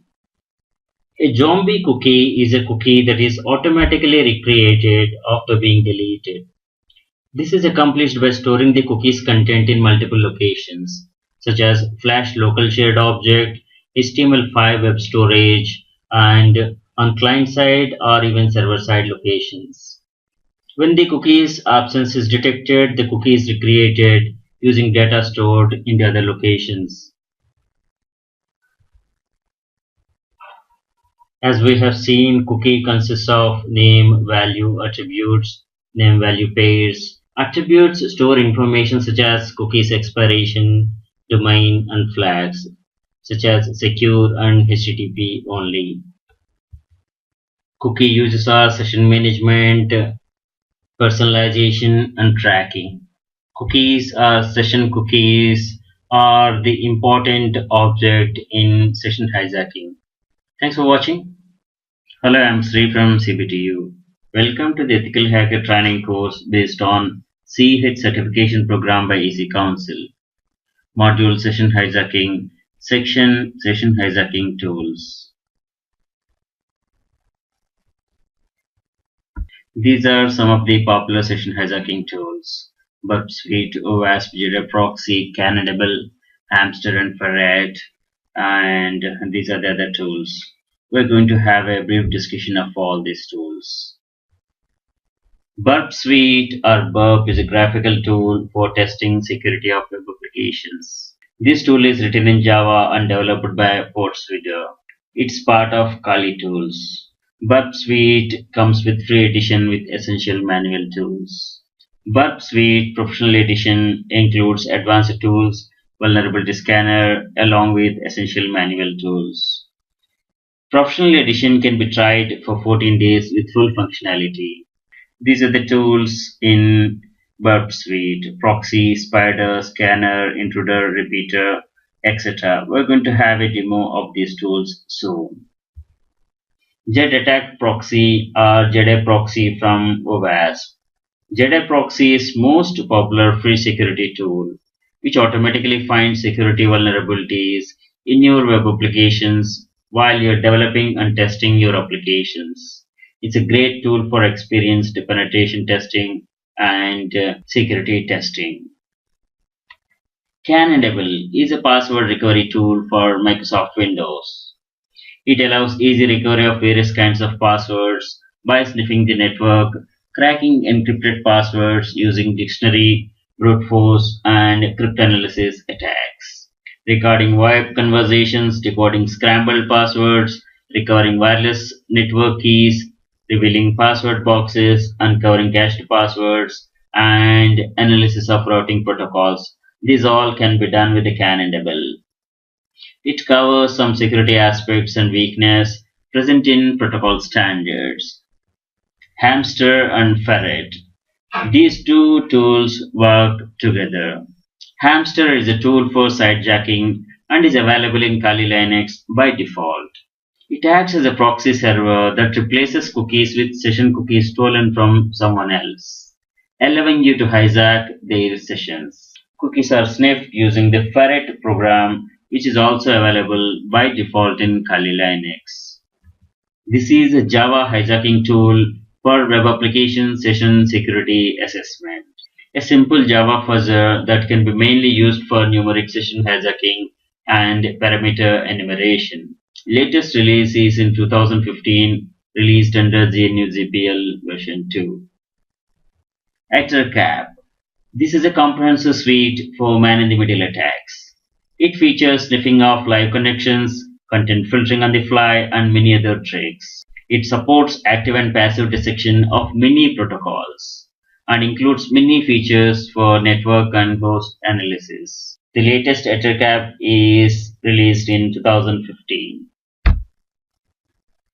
DSNIF is a collection of tools for network auditing and penetration testing. DSNIF, file snarf, mail snarf, message snarf, URL snarf, and web spy passively monitor a network for interesting data, that is passwords, emails, files, etc. DSNIF is written by Doug Song and latest release is in 2000 and version is 2.3. Fiddler, Telerik Fiddler. This is a free web debugging proxy for any browser, any system, any platform. The features of this fiddler include web debugging, HTTP HTTPS traffic recording, web application testing, performance testing, and web session manipulation. Latest release is in 2016 and version is 4.6.x. Further information on Fiddler is it's a HTTP debugging proxy server application written by Eric Lawrence. Fiddler captures HTTP and HTTPS traffic and logs it for the user to implement man-in-the-middle interception using self-signed certificates. Fiddler can also be used to modify HTTP traffic for troubleshooting purposes as it is being sent and received. Any browser or web application and most mobile devices can be configured to route its traffic through the Fiddler. First release is in 2003 and in 2012 Fiddler was acquired by Telerik and Eric continued there. 2015 Eric left Telerik in favor of Google's Chrome security team. Telerik continues developing Fiddler now. Fireship is Firefox extension that uses a packet sniffer to intercept unencrypted session cookies from websites. The plugin eavesdrops on Wi-Fi communications, listening for session cookies, detects a session cookie, and captures session ID. The collected identities are displayed in a sidebar in Firefox, and by clicking on victim's name, the victim session is taken over by the attacker. Cookie Catcher is an open source application that exploits accesses vulnerabilities, that is cross-site scripting, within web applications to steal user session IDs, that is session hijacking. These are some of the cookie catcher features. Pre-built payloads to steal cookie data, just copy and paste payload into accesses vulnerability, send email notification when new cookies are stolen, and others. We're going to have a demo on this soon. Tamper IE. This is from Baden. Tamper IE is lightweight web penetration testing. This is a simple Internet Explorer browser help object, WHO. which allows lightweight tampering of HTTP requests from IE5 and above. Perjak is from PacketStorm. This is a TCP session hijacking tool written in Perl. It does a man-in-the-middle attack, displays all active sessions and takes over the selected TCP session. Surfjack. This is the oldest tool and not actively maintained, but it's a useful tool. It's able to hijack a cookie for various sites, some of which make use of HTTPS, and allows the tester to log in as a victim. Juggernaut is from security team. This is a network sniffer used for session hijacking. It runs on Linux versions only. Beyond Security offers network testing tools and vulnerability scanner.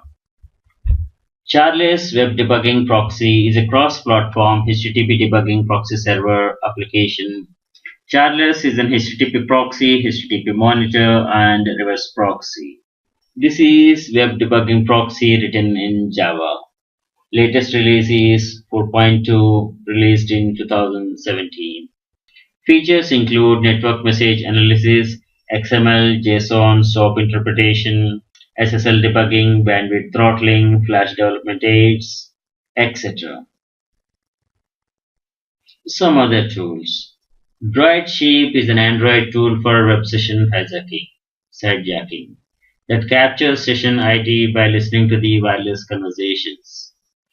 This API key was made available on Google Play, but it has been taken down by the Google. Thanks for watching. Hello, I'm Sri from CBTU. Welcome to the Ethical Hacker Training course based on CEH certification program by EC Council. Module Session Hijacking, Section Burp Suite Proxy. Burp Suite Tools. Burp Suite or Burp is a graphical tool for testing security of web applications. This comes by default with Kali Linux. Here are the tools in the Burp Suite, and we are going to learn about proxy. Burp proxy operates as web proxy server, sits as a man in the middle between the browser and the destination web servers. This allows the interception, inspection, and modification of raw traffic passing in both directions. Burp Suite is available for Windows and Linux platforms. Free edition comes with essential manual tools. Professional edition includes advanced tools and vulnerability scanner. You can request for a professional edition for 14 days trial and test its features. Browser proxy configuration. Proxy allows you to intercept and monitor web traffic with all info about requests and responses. Configure Firefox or any other browser to send traffic through the proxy. For Firefox, the steps to configure the proxy are: on the right hand top corner, you have the menu button, click on that. Then from the drop down, you click on the options, and from the general, this network tab, click on settings to open proxy settings page. By default, no proxy is selected, and when you want to configure the proxy, select manual proxy and then enter 127.0.0.1. This is localhost, and Burp Suite works on 8080 port. And you make this exemption, no proxy for localhost. You check this to use this proxy for SSL, FTP, and SOX protocols. Select proxy and the options tab. Default proxy listener is added for incoming HTTP traffic. You can send a redirection also if you want to send the traffic to another proxy or another gateway. And you can import export CS certificate or regenerate CS certificate. We can leave the other defaults or we can tweak. With the running checked here, we are ready to start capturing traffic with the Burp Suite proxy. You can click on it to toggle intercept on or off to read the live traffic. By opening some pages, we can check the request responses here. By default, the target is selected and click on proxy.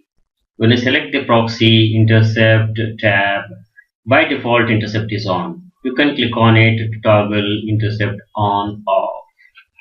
And you can see the raw data, hex, and other header information. When the intercept is on, you can forward the request to the destination. HTTP history tab will show you all the traffic that passes through the web proxy. Data sorting can be done ascending or descending. Mini web server is running on port 8000 on 226 IP. We already configured the proxy for the Firefox browser.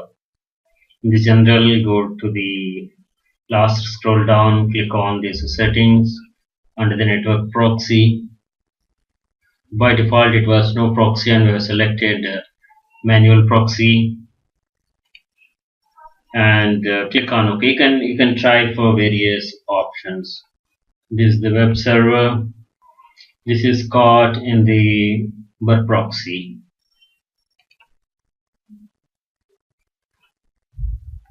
This is the response from the server. It is showing all the tags, HTML tags here.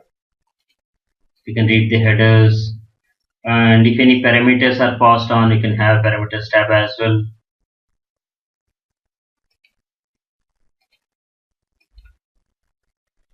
And it can render the page as well as and display the page. You can configure the proxy listeners here. You can click on this and edit. If you want to redirect the traffic to some other host or some other proxy, you can do that configuration here. You can force use of SSL for the traffic between bird proxy and the other proxy. And certificate, we selected this, and the other options, they can be tested.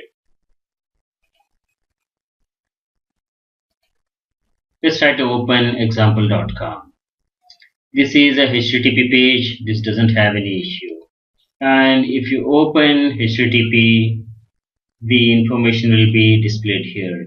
When you open any HTTPS site, your connection is not secure and it will not open the page.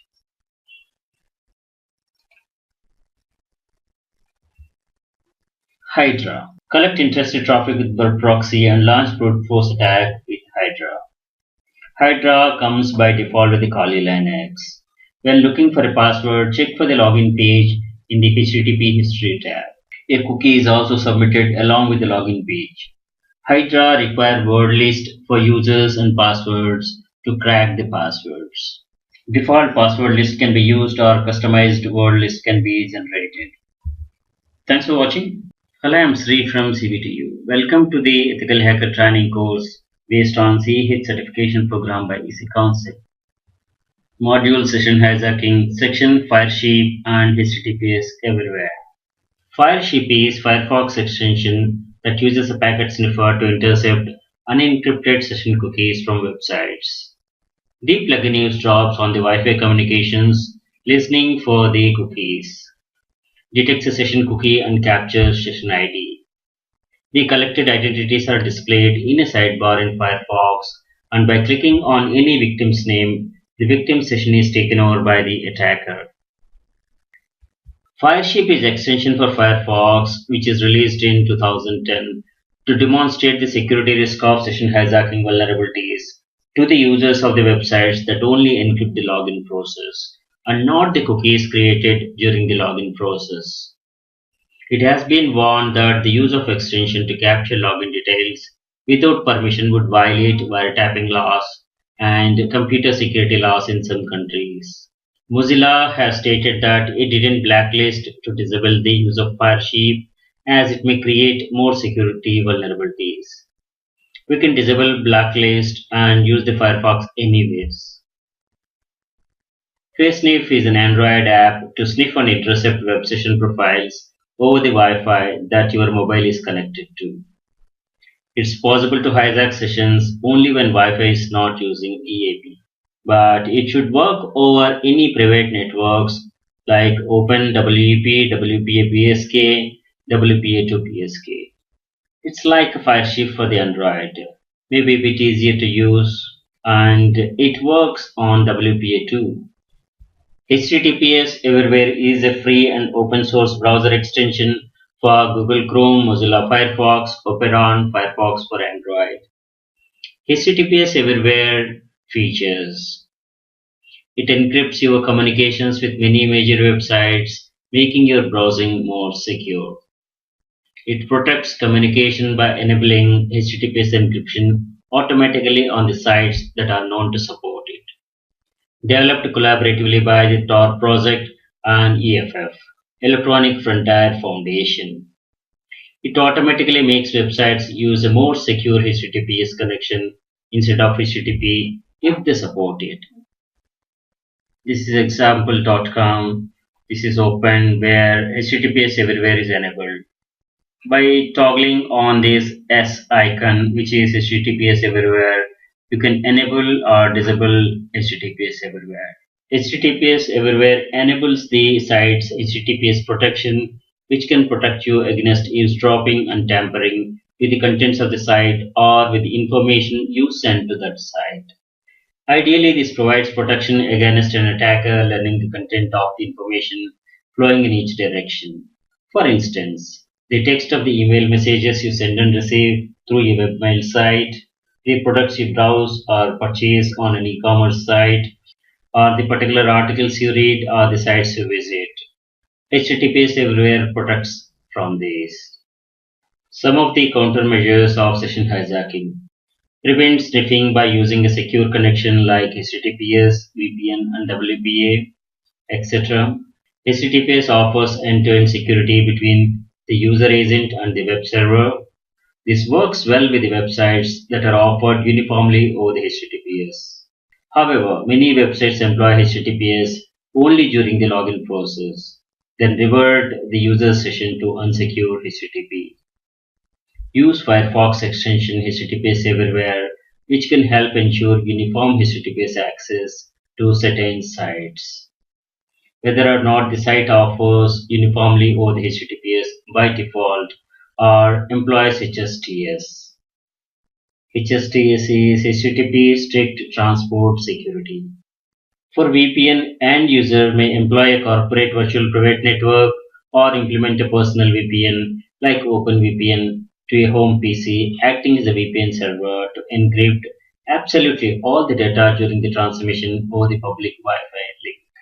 For enhancing the wireless network security, never use WEP password, which is not secure. WEP is wide equivalent privacy. Using Wi-Fi protected access encryption, WPA or WPA2 offers individual user isolation, preventing the attacker from using Firefox from decrypting the cookies sent over the network. Let's have another session on session hijacking countermeasures. Thanks for watching. Hello, I'm Sri from CBTU. Welcome to the Ethical Hacker Training course based on CH certification program by EC Council. Module Session Hijacking, Section Session Hijacking Countermeasures. These are some of the methods to prevent session hijacking. Encryption of the data traffic passed between the parties by using SSL TLS, in particular the session key. Now, this is almost mandated by all the banks, e-commerce services, etc. See that HTTPS lock, padlock near the address bar when the site is loaded. Using a long random number or a string as the session key reduces the risk that an attacker could simply guess a valid session key through trial and error or brute force attacks. Regenerating the session ID after successful login. This prevents session fixation because the attacker doesn't know the session ID of the user after logged in. Some services make secondary checks against the identity of the user.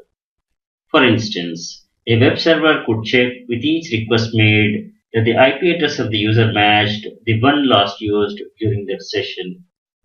This doesn't prevent attacks by somebody who shares the same IP address. However, some services will change the value of the cookie with each and every request. Users may also wish to log out of the websites whenever they have finished using them. However, this will not protect against the attacks such as Firesheep. Use HTTPS everywhere browser extension to protect from Firesheep-like attacks. Analyze captured network traffic for forensic analysis. This includes IP address of the server, DNS name of the server, X.509 certificate of the server. Some of the questions you can put up are: is the certificate self-signed? Is the certificate signed by a trusted CA? Has the certificate been revoked? Has the certificate has been changed recently? Do other clients elsewhere on the internet also get the same certificate, etc.? This information will help efficient forensic analysis. Man in the middle attacks can be prevented by two means: authentication and tamper detection. Authentication provides some degree of certainty that a given message has come from a legitimate source. Tamper detection merely shows the evidence that message may have been altered. All cryptographic systems that are secure against MITM attacks provide some method of authentication for the messages. A public key infrastructure PKI such as TLS protect from the man in the middle attacks. Tamper detection. Latency examination can potentially detect the attack in certain situations. Quantum cryptography provides tamper evidence for transactions through the no cloning theorem. Certificate pinning and DNSSEC. HTTPS public key pinning, also called as certificate pinning. This helps prevent a man-in-the-middle attack in which the certificate authority itself is compromised by having the server provide a list of pinned public key hashes during the first transaction. Subsequent transactions then require one or more of the keys in the list must be used by the server in order to authenticate that transaction. DNSSEC. This extends the DNS protocol to use the signatures to authenticate DNS records, domain name system, preventing simple man-in-the-middle attacks from directing a client to malicious IP address. For enhanced wireless network security, do not use WEP password, which is not secure. Using Wi-Fi protected access, WPA or WPA2 encryption offers user protection, preventing the attacker from using Firesheep from decrypting the cookies sent over the public network. We have many session hijacking tools. These are the popular tools. We're going to cover these tools in the coming sessions. Burp Suite, OWASP, ZA Proxy, Cannibal, Hamster and Ferret, JHijack, and the other ones. These tools may be used for testing web applications vulnerability to session hijacking and fixing any findings. Other session hijacking countermeasures are WebSense Content Gateway, WSNIF, OpenDM Web Gateway, and OpenDM UTM Content Control Software. And in fact, UTM market, Unified Threat Management market, is huge and demanding, and there are many UTM softwares available. Thanks for watching. Well, I am Sri from CBTU. Welcome to the Ethical Hacker Training course based on CH Certification Program by IC Council. Module Hacking Web Servers, Section Introduction. A web server is a computer system that processes requests via HTTP to distribute information on the World Wide Web. The primary function of a web server is to store, process, and deliver web pages to the clients. The communication between client and server takes place using protocols like HTTP. The pages delivered are HTML documents, which may include images, style sheets, scripts, in addition to text content and dynamic database content. This is a typical web server scenario where customers coming from internet go through the hardware, and this is operating system. Here it's Linux.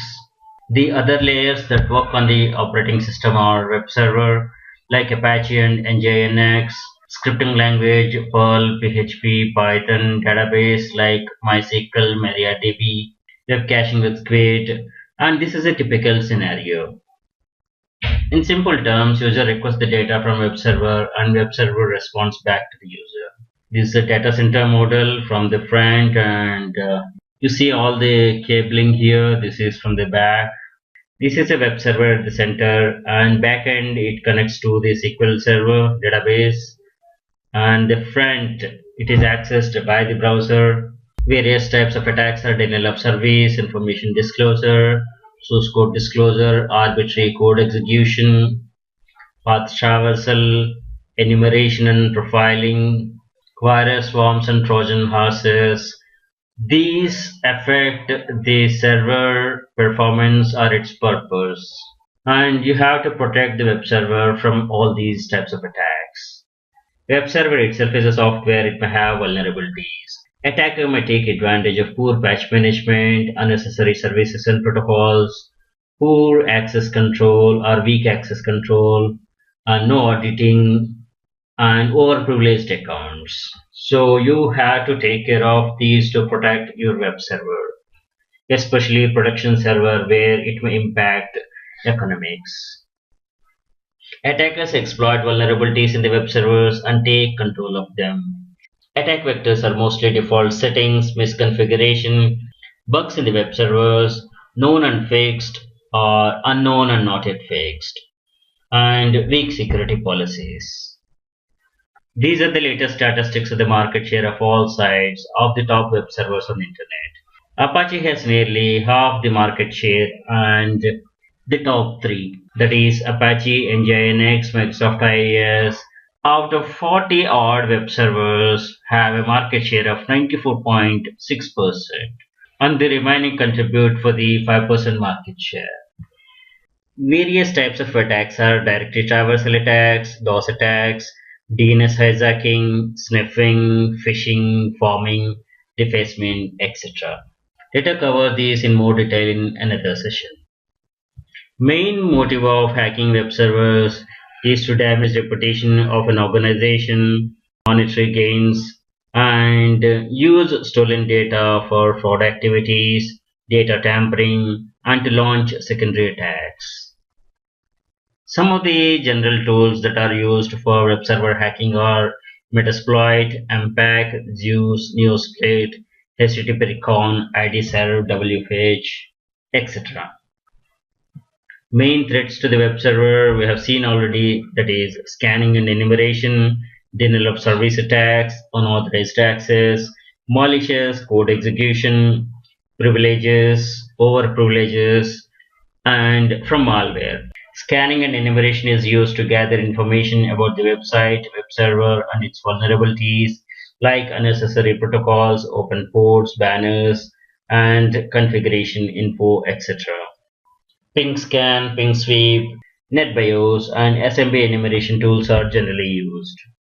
To counter this, close unwanted ports, block ICMP traffic, disable unnecessary protocols such as NetBIOS and SMB.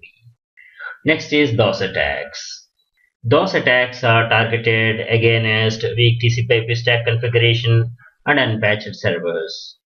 DOS attack is done by TCP SYN floods, buffer overflows, overloading web servers with numerous requests.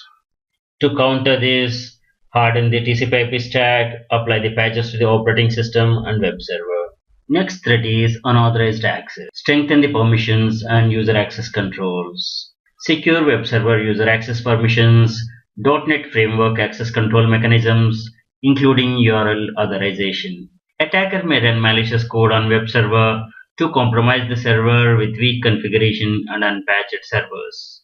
To counter this, configure the web server to reject URLs with // to prevent the path traversal, lock down the system commands and utilities with ACLs.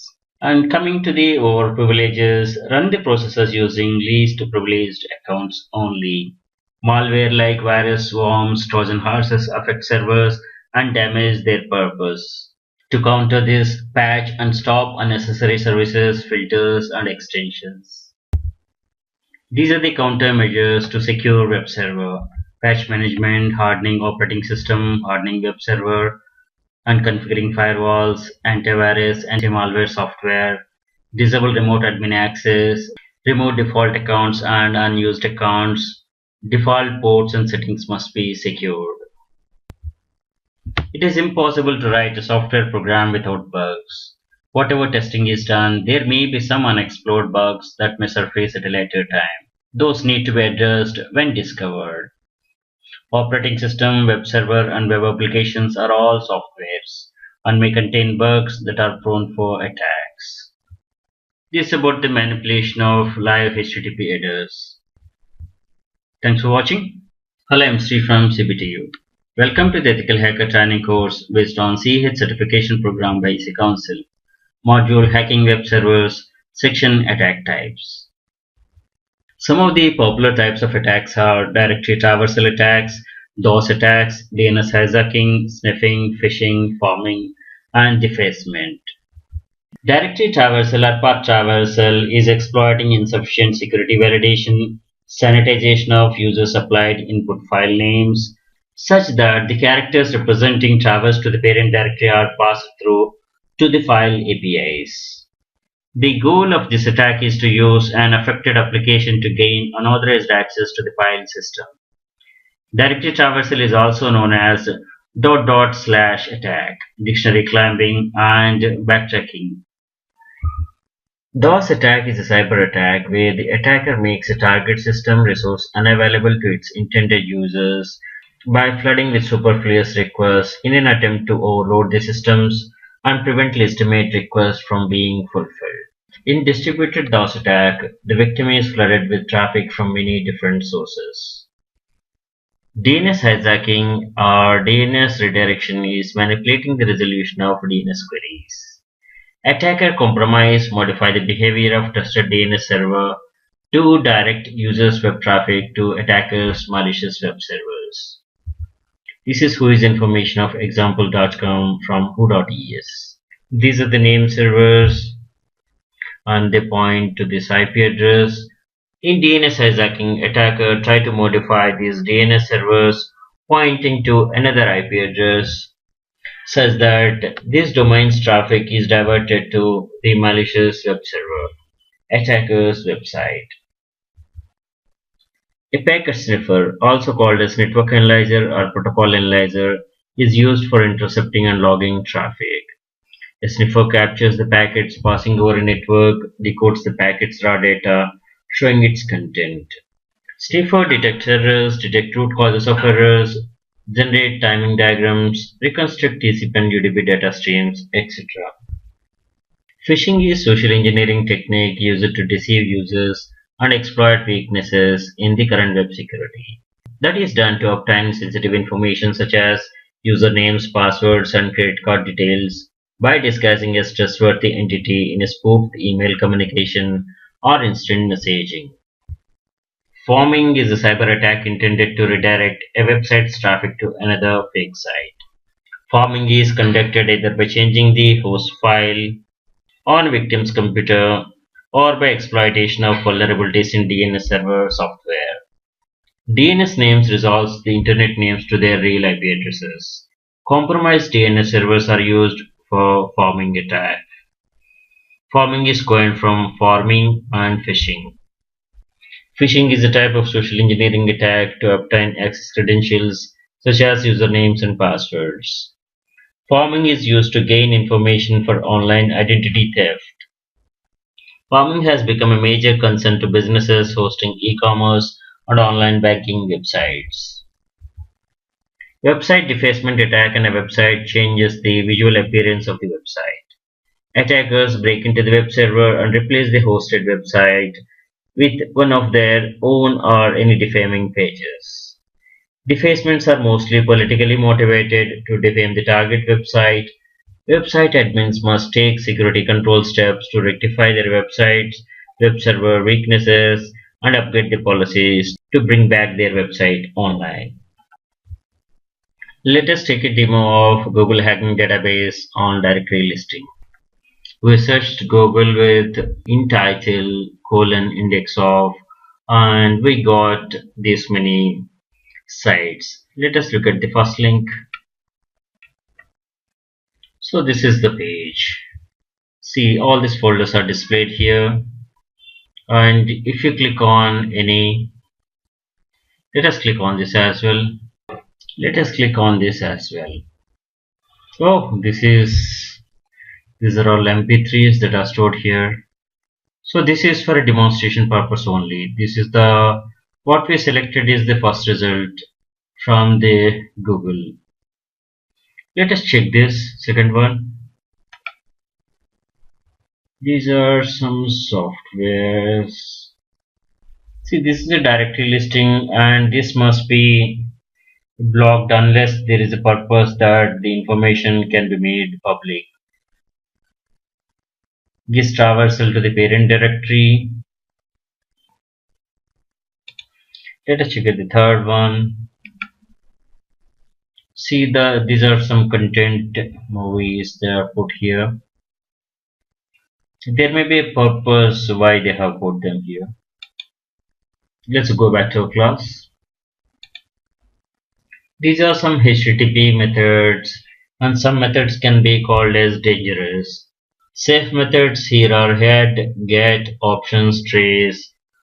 These are by convention are intended only for information retrieval. Other methods like put, it uploads the files, delete the specific resource, trace, it returns the response body, the exact request as received by the servers. A hacker may utilize these methods also to attack a web server. Thanks for watching. Hello, I'm Sri from CBTU. Welcome to the Ethical Hacker Training course based on CEH certification program by EC Council. Module Hacking Web Applications Section Introduction. Web application or web app is a client-server program in which client runs in the web browser. Example, webmail, online store, wikis, instant messaging services, etc. Web application security is a branch of information security that deals specifically with the security of websites, web applications, and web services. Web application security draws on the principles of application security but applies them specifically to the internet and web systems. This picture is about web application security risks. Attackers can follow different paths through your application to do harm to your business or organization. Each of these paths represents a risk that may or may not be serious enough to warrant attention. Threat agents attack vectors, security weakness, they exploit it, these security controls they break in, and the impact, it can be technical or business. Emergence of Web 2.0 increased information sharing through social networking and increasing business adoption of web as means of doing business and delivering service. Websites are often attacked directly. Hackers either seek to compromise the corporate network or the end users accessing the website by subjecting them to drive-by downloading. The majority of the web application attacks occur through cross-site scripting, SQL injection, and phishing. Web 2.0 refers to the World Wide Web websites that emphasize user-generated content, usability, and interoperability for the end users. A Web 2.0 website allows users to interact and collaborate with each other in a social media dialogue. Examples include social networking sites like Facebook, blogs, wikis, YouTube, etc. OWASP is Open Web Application Security Project. OWASP is emerging as a standards body for the web application security. It published the OWASP Top 10 on the major threats against web applications. Web Application Security Consortium (WASC) has created the Web Hacking Incident Database (WHID) and also produced open source best practice documents on the web application security. The WHID became the OWASP project in 2014. Security is based on people and processes.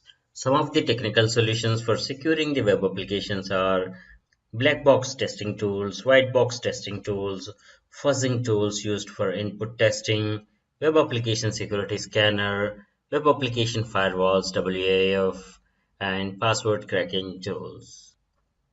There are several ways of targeting mobile devices when making a web application. It can be responsive web design, progressive web apps, or native apps or mobile apps. Hybrid apps embed a mobile website inside a native app, possibly using a hybrid framework like Apache Cordova and Iconic or Accelerator Titanium. These are some of the technologies that are in use. The most common structure is the three-tiered application, which are presentation, application, and storage. Presentation is web browser. Application. an engine using dynamic web content technology such as ASP, JSP, PHP, etc. Database storage. The web browser sends requests to the middle tier, which services them by making queries and updates against the database. Security breaches on these kinds of applications are a major concern because it can involve both enterprise information and private customer data. The processes for authentication, authorization, asset handling, input and logging, and auditing must be included in the development process. Building security into the applications from the beginning can be more effective and less disruptive in the long run. Cloud computing model, web applications are software as a service or platform as a service provided for enterprises. Resiliency is well built in the cloud apps along with the security. We'll be covering cloud computing security in another session. Thanks for watching. Hello, I'm Sri from CBTU. Welcome to the Ethical Hacker training course based on CEH certification program by EC Council. Module Hacking Web Applications. Section OWASP. Open Web Application Security Project. OWASP is an online community that produces freely available articles, methodologies, documentation, tools, and technologies in the field of web application security. In the application security domain, OWASP is unbiased source of information on best practices as well as active body advocating open standards. OWASP is worldwide not-for-profit charitable organization focused on improving the security of software. OWASP mission is to make software security visible so that individuals and organizations are able to make informed decisions. History of OWASP. In 2001, Mark Curphey started OWASP. In 2003 to 2011, Jeff Williams served as the volunteer chair of OWASP. 2015 onwards, Matt Kunda chaired the board. The OWASP Foundation, a non-profit, supports the OWASP infrastructure and projects. This is the web page of OWASP. OWASP features vendor-neutral community of best and like-minded professionals. Issues software tools and knowledge-based documentation on application security. Everyone is free to participate in OWASP. All materials are available under a free and open software license.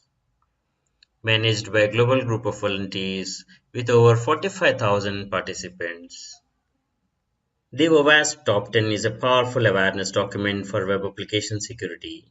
It represents a broad consensus about most critical security risks to web applications.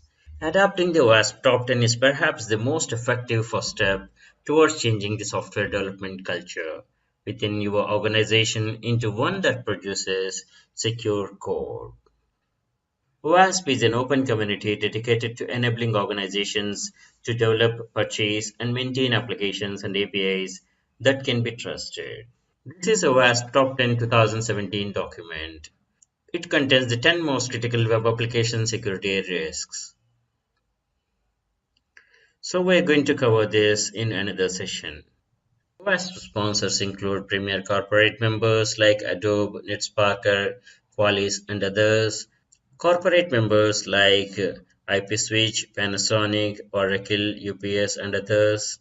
Academic supporters like Leeds Beckett University, University of Central Florida, and others.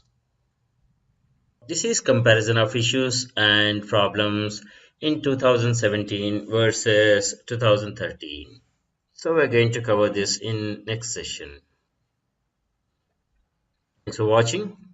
Hello, I'm Sri from CBTU. Welcome to the Ethical Hacker training course based on CEH certification program by EC Council. Module Hacking Web Applications, Section OWASP Top 10 Project. OWASP is an online community that produces freely available articles, methodologies, documentation, tools, and technologies in the field of web application security. In the application security domain, OWASP is an unbiased source of information on best practices as well as an active body advocating open standards. The OWASP Top 10 is a powerful awareness document for web application security. It represents a broad consensus about most critical security risks to the web applications. Adapting the OWASP Top 10 is perhaps the most effective first step towards changing the software development culture within your organization into one that produces secure code. This is OWASP Top 10 2017 document. It contains the 10 most critical web application security risks explained. These are the 10 risks that are explained in the document: injection, broken authentication, sensitive data exposure, XML, external entities, XXE, broken access control, security misconfiguration, cross-site scripting, insecure deserialization, using components with known vulnerabilities, and insufficient logging and monitoring.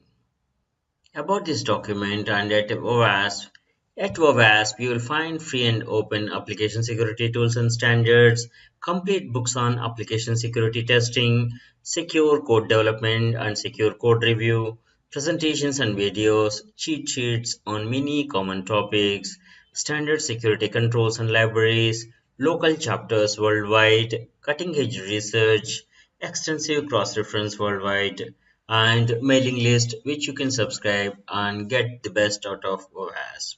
This is the website of OWASP.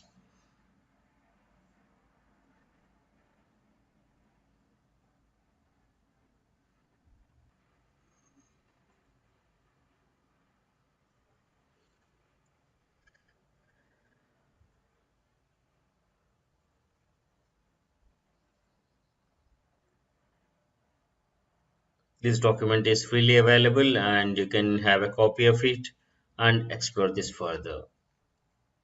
The top 10 document purpose. The primary aim of OWASP Top 10 is to educate developers, designers, architects, managers, and organizations about the consequences of most common and most important web application security weaknesses. The top 10 provides basic techniques to protect against these high risk problem areas and provides guidance on where to go from here.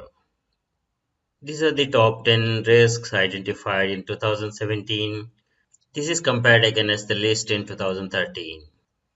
Injection flaws such as SQL, NoSQL operating system, and LDAP injection occur when untrusted data is sent to an interpreter as part of command or query. The attacker's hostile data can trick the interpreter into executing unintended commands or accessing data without proper authorization. Broken authentication.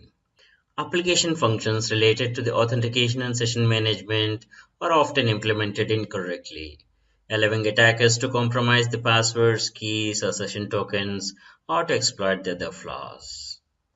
Many web applications and APIs do not properly protect sensitive data, such as financial, healthcare, and personally identifiable information. Attackers may steal such web apps. XML external entities. Poorly configured XML processors can be used to disclose internal files, shares, facilitate remote code execution, and DOS attacks. Broken access control. Restrictions on authenticated users is often not properly configured. Attackers can exploit these flaws to access unauthorized functionality, data such as access other user accounts, gain sensitive data. Security misconfiguration is the result of insecure default configurations, incomplete or ad hoc configurations, misconfigured HTTP headers, and verbose error messages containing sensitive information. Countermeasure being all operating systems, framework, libraries, and applications must be securely configured and be patched and updated periodically. Cross-site scripting flaws occur whenever an application includes untrusted data in a new web page without proper validation or escaping, or updates an existing web page with user-supplied data using a browser API that can create HTML or JavaScript. XSS allows attackers to execute scripts in the victim's browser, which can hijack user sessions, deface websites, or redirect the user to malicious sites. Insecure deserialization. This often leads to remote code execution. Even if deserialization flaws do not result in remote code execution, they can be used to perform attacks including replay attacks, injection attacks, and privilege escalation attacks. Using components with known vulnerabilities. Components such as libraries, frameworks, and other software modules run with the same privileges as the application. If vulnerable component is exploited, such an attack can facilitate serious data loss or server takeover.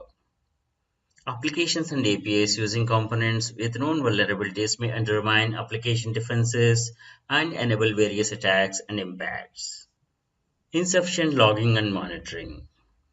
This, coupled with missing or ineffective integration with incident response, allows attackers to further attack systems, maintain persistence, pivot to more systems, and tamper, extract, destroy data. Most breach studies show that time to detect a breach is over 200 days, typically detected by external parties rather than internal processors or monitoring. Thanks for watching. Hello, I'm Sri from CBTU. Welcome to the Ethical Hacker Training course based on CEH certification program by C Council. Module Hacking Web Applications, Section Tools and Countermeasures. Developers need to embrace and practice a wide variety of secure coding techniques. All the tiers of a web application, the user interface, the business logic, the controller, and the database code and more, all need to be developed with security in mind. OWASP Top 10 Proactive Controls helps in this. The OWASP Top 10 Proactive Controls is a list of security techniques that should be included in every software development project. They are ordered by the order of importance, with control number 1 being the most important. This document was written by the developers for developers to assist those new to secure development. The controls are verify security early and often.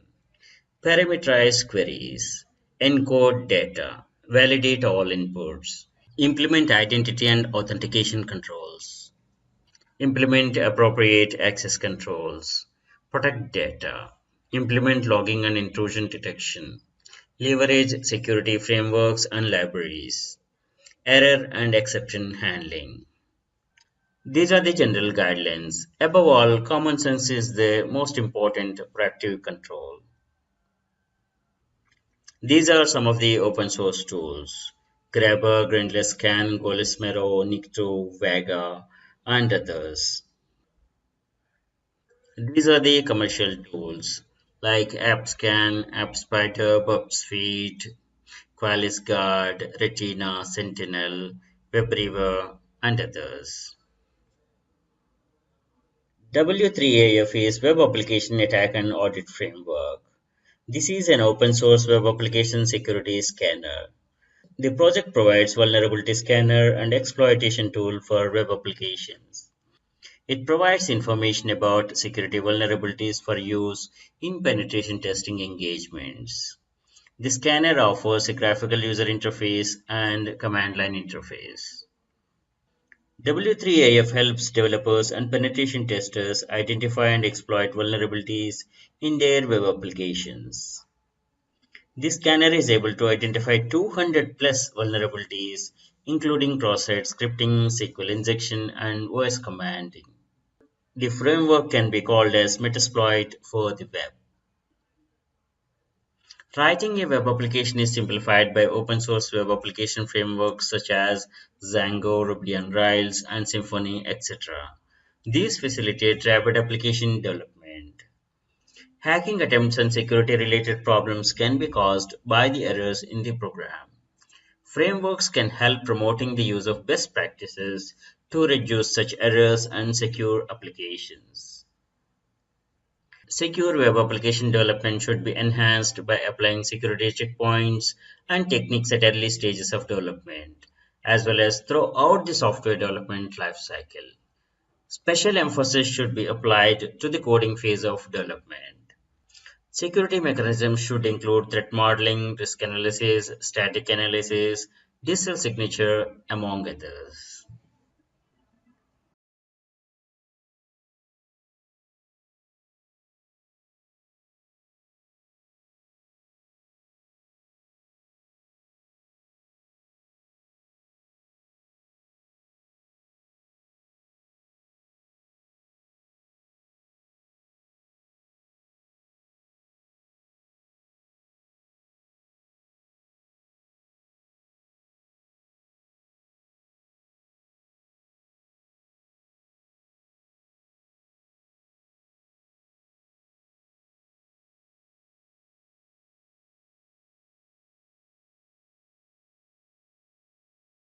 Thanks for watching.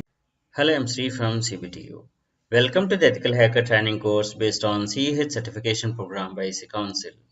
Module Hacking Web Applications, section WebGoat and WebScarab. WebGoat is purpose-built and secure application that allows to test vulnerabilities commonly found in Java-based applications that use common and popular open source components. WebGoat is maintained by OWASP, designed to teach web application security lessons. In each lesson, users must demonstrate their understanding of a security issue by exploiting a real vulnerability in the WebGoat applications. The most important change is towards a lesson model. Instead of just hacking, focus on explaining from the beginning about ways of exploiting. Each lesson within WebGoat contains three elements: explain the vulnerability, how to exploit the vulnerability, and mitigation scenarios. This is the web page of WASP WebGoat project. WebWolf is a separate web application which you can use to solve assignments and challenges. WebWolf is able to host files, receive emails, and serve as a landing page. WebGoat demonstrates of common server-side application flaws. The exercises are intended to be used by the people to learn about application security and penetration testing techniques. So beware of these warnings, disconnect from the internet while using this program, and do understand that this program is for educational purpose only. WebGoat, a deliberately insecure Java EE application provided by the OWASP Foundation. This is available from GitHub repository and Google Code Archives as well. WebGoat is available from SourceForge also. Download a copy and experiment with it. There are two WebGoat releases. The standard version includes Java and Tomcat server. The developer version includes standard version and has Eclipse and Eclipse workspace. This is WebGoat installation on Windows. Extract the downloaded file. Inside the WebGoat directory, you have webgoat.bat. This batch file, double-click on it. This runs the Tomcat server. These are the steps. We have unzipped and we started the Tomcat by double-clicking the webgoat.bat. Now in the browser, open localhost/webgoat/attack and log in with guest as user and password. This is Tomcat initiation. This is launching WebGoat login page. Use guest as user and password to log in. This is the WebGoat interface. Please understand that while running this program, your machine is extremely vulnerable to attack. You should disconnect from the network while using this program. Just to reiterate, this program is for educational purpose only. Use of this application without permission is a violation and it may attract legal proceedings. WebScarab is an open source project written in Java and is used to test web applications for their security. It operates as an intercepting proxy. Thanks for watching. Hello, I'm Sri from CBTU. Welcome to the Ethical Hacker Training course based on CEH certification program by IC Council. Module SQL Injection, section SQL Injection Attacks. SQL injection or SQL injection is a code injection technique used to attack data-driven applications in which malicious SQL statements are inserted into an entry field for execution. It can be retrieving some tables or dumping the old database contents. Code injection is the exploitation of a computer bug that is caused by processing invalid data. Injection is used by an attacker to introduce code into the vulnerable computer program and change the course of its execution. The result of successful code injection can be disastrous. Code injection technique is popular in system hacking, cracking, to gain information, privilege escalation, or unauthorized access to system. SQL injection is mostly known as an attack vector and can be used to attack any type of SQL database. SQL injection attacks allow attackers to spoof identify, tamper with existing data, cause reputation issues such as voiding transactions, or changing balances, allow the complete disclosure of all data on the system, destroy the data, or make it otherwise unavailable, and become administrators of the database server. The four main classes of SQL injection are classic SQLi, blind inference SQLi, database management system specific SQLi, compound SQLi. Compound SQL injection is SQL injection plus insufficient authentication or DDoS attacks or DNS hijacking or cross-site scripting. Stormworm is also one representation of compounded SQL injection. Technical implementations of SQL injection are incorrectly filtered escape characters, incorrect type handling, blind SQL injection, conditional responses, and second order SQL injection. Other techniques being authorization bypass, that is, bypass logon forms, using select command, that is, to retrieve data from database, using insert command, that is, add information to the database, using SQL Server stored procedures, use single quote in the input, etc. This form of SQL injection occurs when the user input is not filtered for escape characters and is then passed into an SQL statement. The result is potential manipulation of the statements performed on the database by the end user of the application. This line of code illustrates this vulnerability. Select star from users where name equals to username variable. This SQL code is designed to retrieve the records of the specific username from its table of users. However, if the username variable is crafted in a specific way by a malicious user, the SQL statement may do more than the code author intended. For example, setting the username variable as r1 equals to 1, or using the other lines like this. With this input, the SQL statements will be select star from users where name equals to space or 1 equals to 1. Evaluation of 1 equals to 1 is always true. This will retrieve all the records from the users table. Let us see another example. This query can drop the table users, that's deletion of table, and also retrieving all the data from the user info table. This SQL statement with this input will be select star from users where name equals to a semicolon, that is one statement, and drop table users, that is delete, and this is next statement. Select star from users info where t equals to t, which is always true. This will retrieve all the records from the table user info. PHP's MySQL query function do not allow this kind of inputs for security reasons. This prevents attackers from injecting entirely separate queries, but doesn't stop them from modifying queries. Incorrect type handling.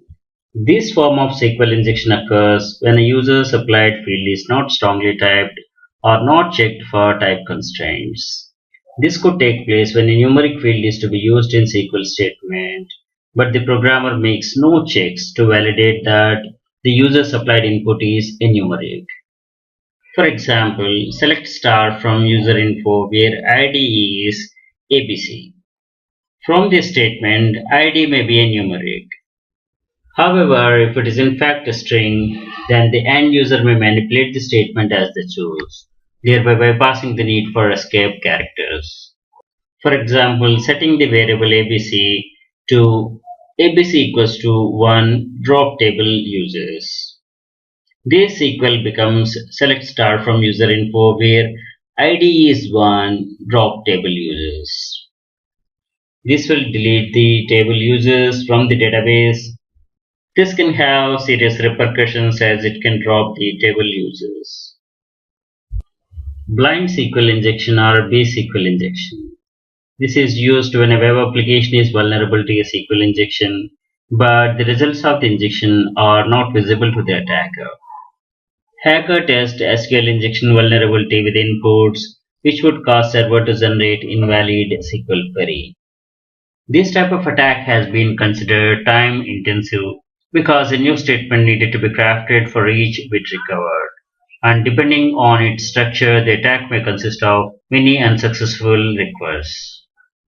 There are several tools that can automate these attacks once the location of the vulnerability and the target information has been established. Conditional responses. This is one type of blind SQL injection which forces the database to evaluate a logical statement. As an example, a book review website uses a query string to determine which book review to display. This would cause the server to run the query select star from book reviews where ID is the ID parameter variable. The next one is second order SQL injection. This occurs when submitted values contain malicious commands that are stored rather than executed immediately. Thanks for watching. Hello, I'm Sri from CBTU. Welcome to the Ethical Hacker Training course based on CH certification program by EC Council. Module SQL injection, section mitigation of SQL injection attacks. SQL injection is a code injection technique used to attack data-driven applications, in which malicious SQL statements are inserted into an entry field for execution.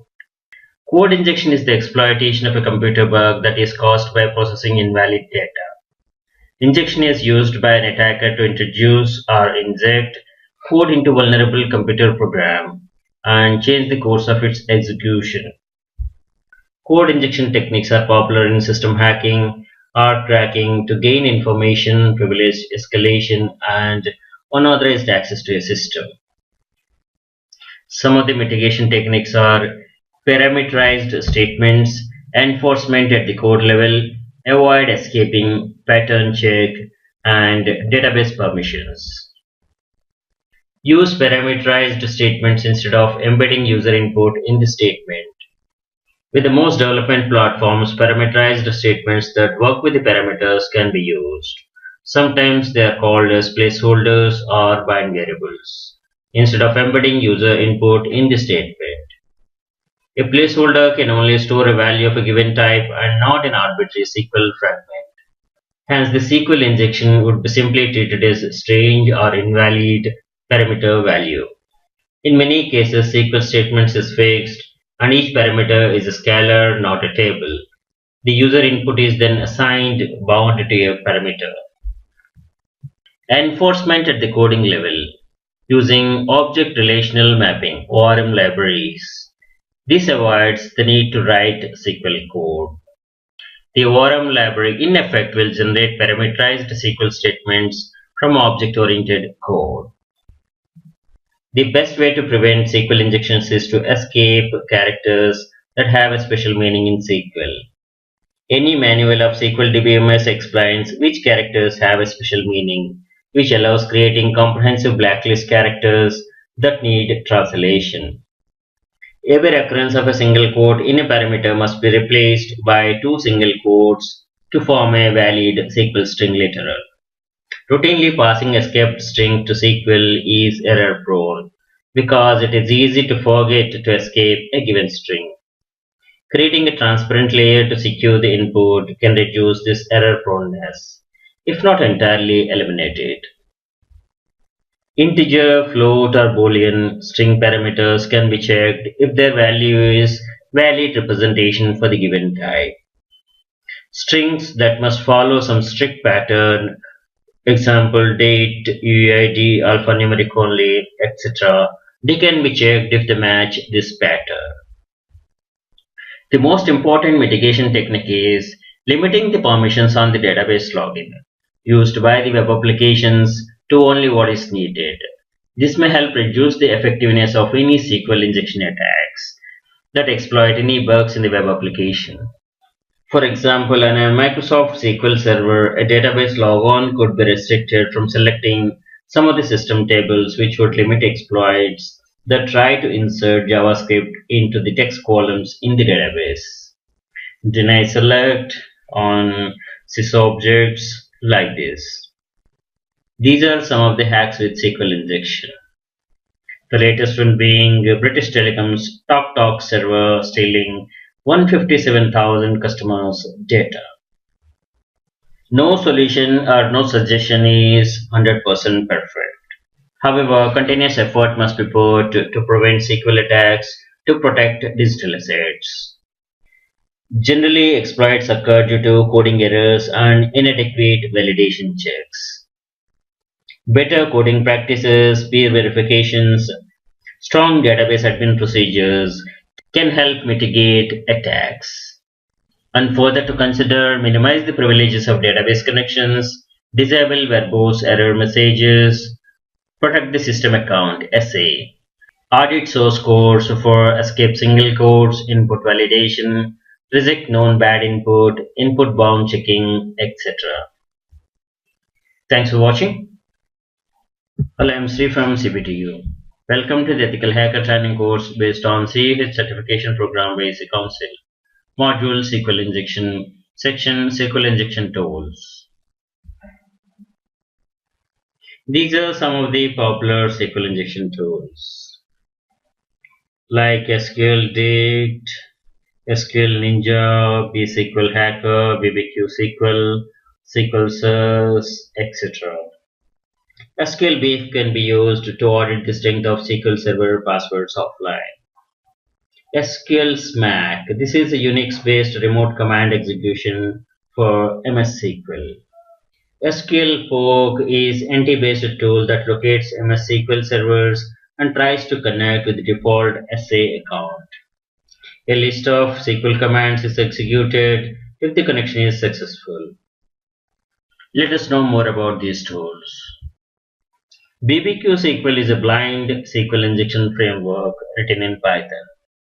It is useful when attacking tricky SQL injection vulnerabilities. BBQ SQL is semi-automatic tool allowing customization to trigger SQL injection findings. The tool is built to be database agnostic and is extremely versatile. BBQ SQL is extremely fast comparing to the other SQL injection tools. To get the best results, you must provide URL information, HTTP method, headers, cookies, encoding methods, redirect behavior, files, HTTP auth, proxies. Then you specify where the injection is going and what syntax we are injecting. BBQ SQL is SQL injection exploitation tool that comes with Kali tools by default. SQL Dict is a dictionary attack tool for SQL Server. This also comes by default with Kali tools. To use this, specify the target server IP address, target account name, and select the password list file to use for the dictionary attack. SQL exec executes commands on the compromised MS SQL servers by using XP command shell store procedure. It uses default SA and null password. Usage is SQL exec space target. Blind SQL Hacker is an automated SQL injection framework tool designed to exploit SQL injection vulnerabilities virtually in any database. Port Calais is no longer maintaining this tool, and the GitHub link is also disabled as of today. BSQL Hacker aims for experienced users as well as beginners who want to automate SQL injections. It allows Metasploit like exploit repository to share and update exploits. It has automated attack support for Oracle, MS SQL, MySQL. The authors say that this software is still in beta and there are known issues.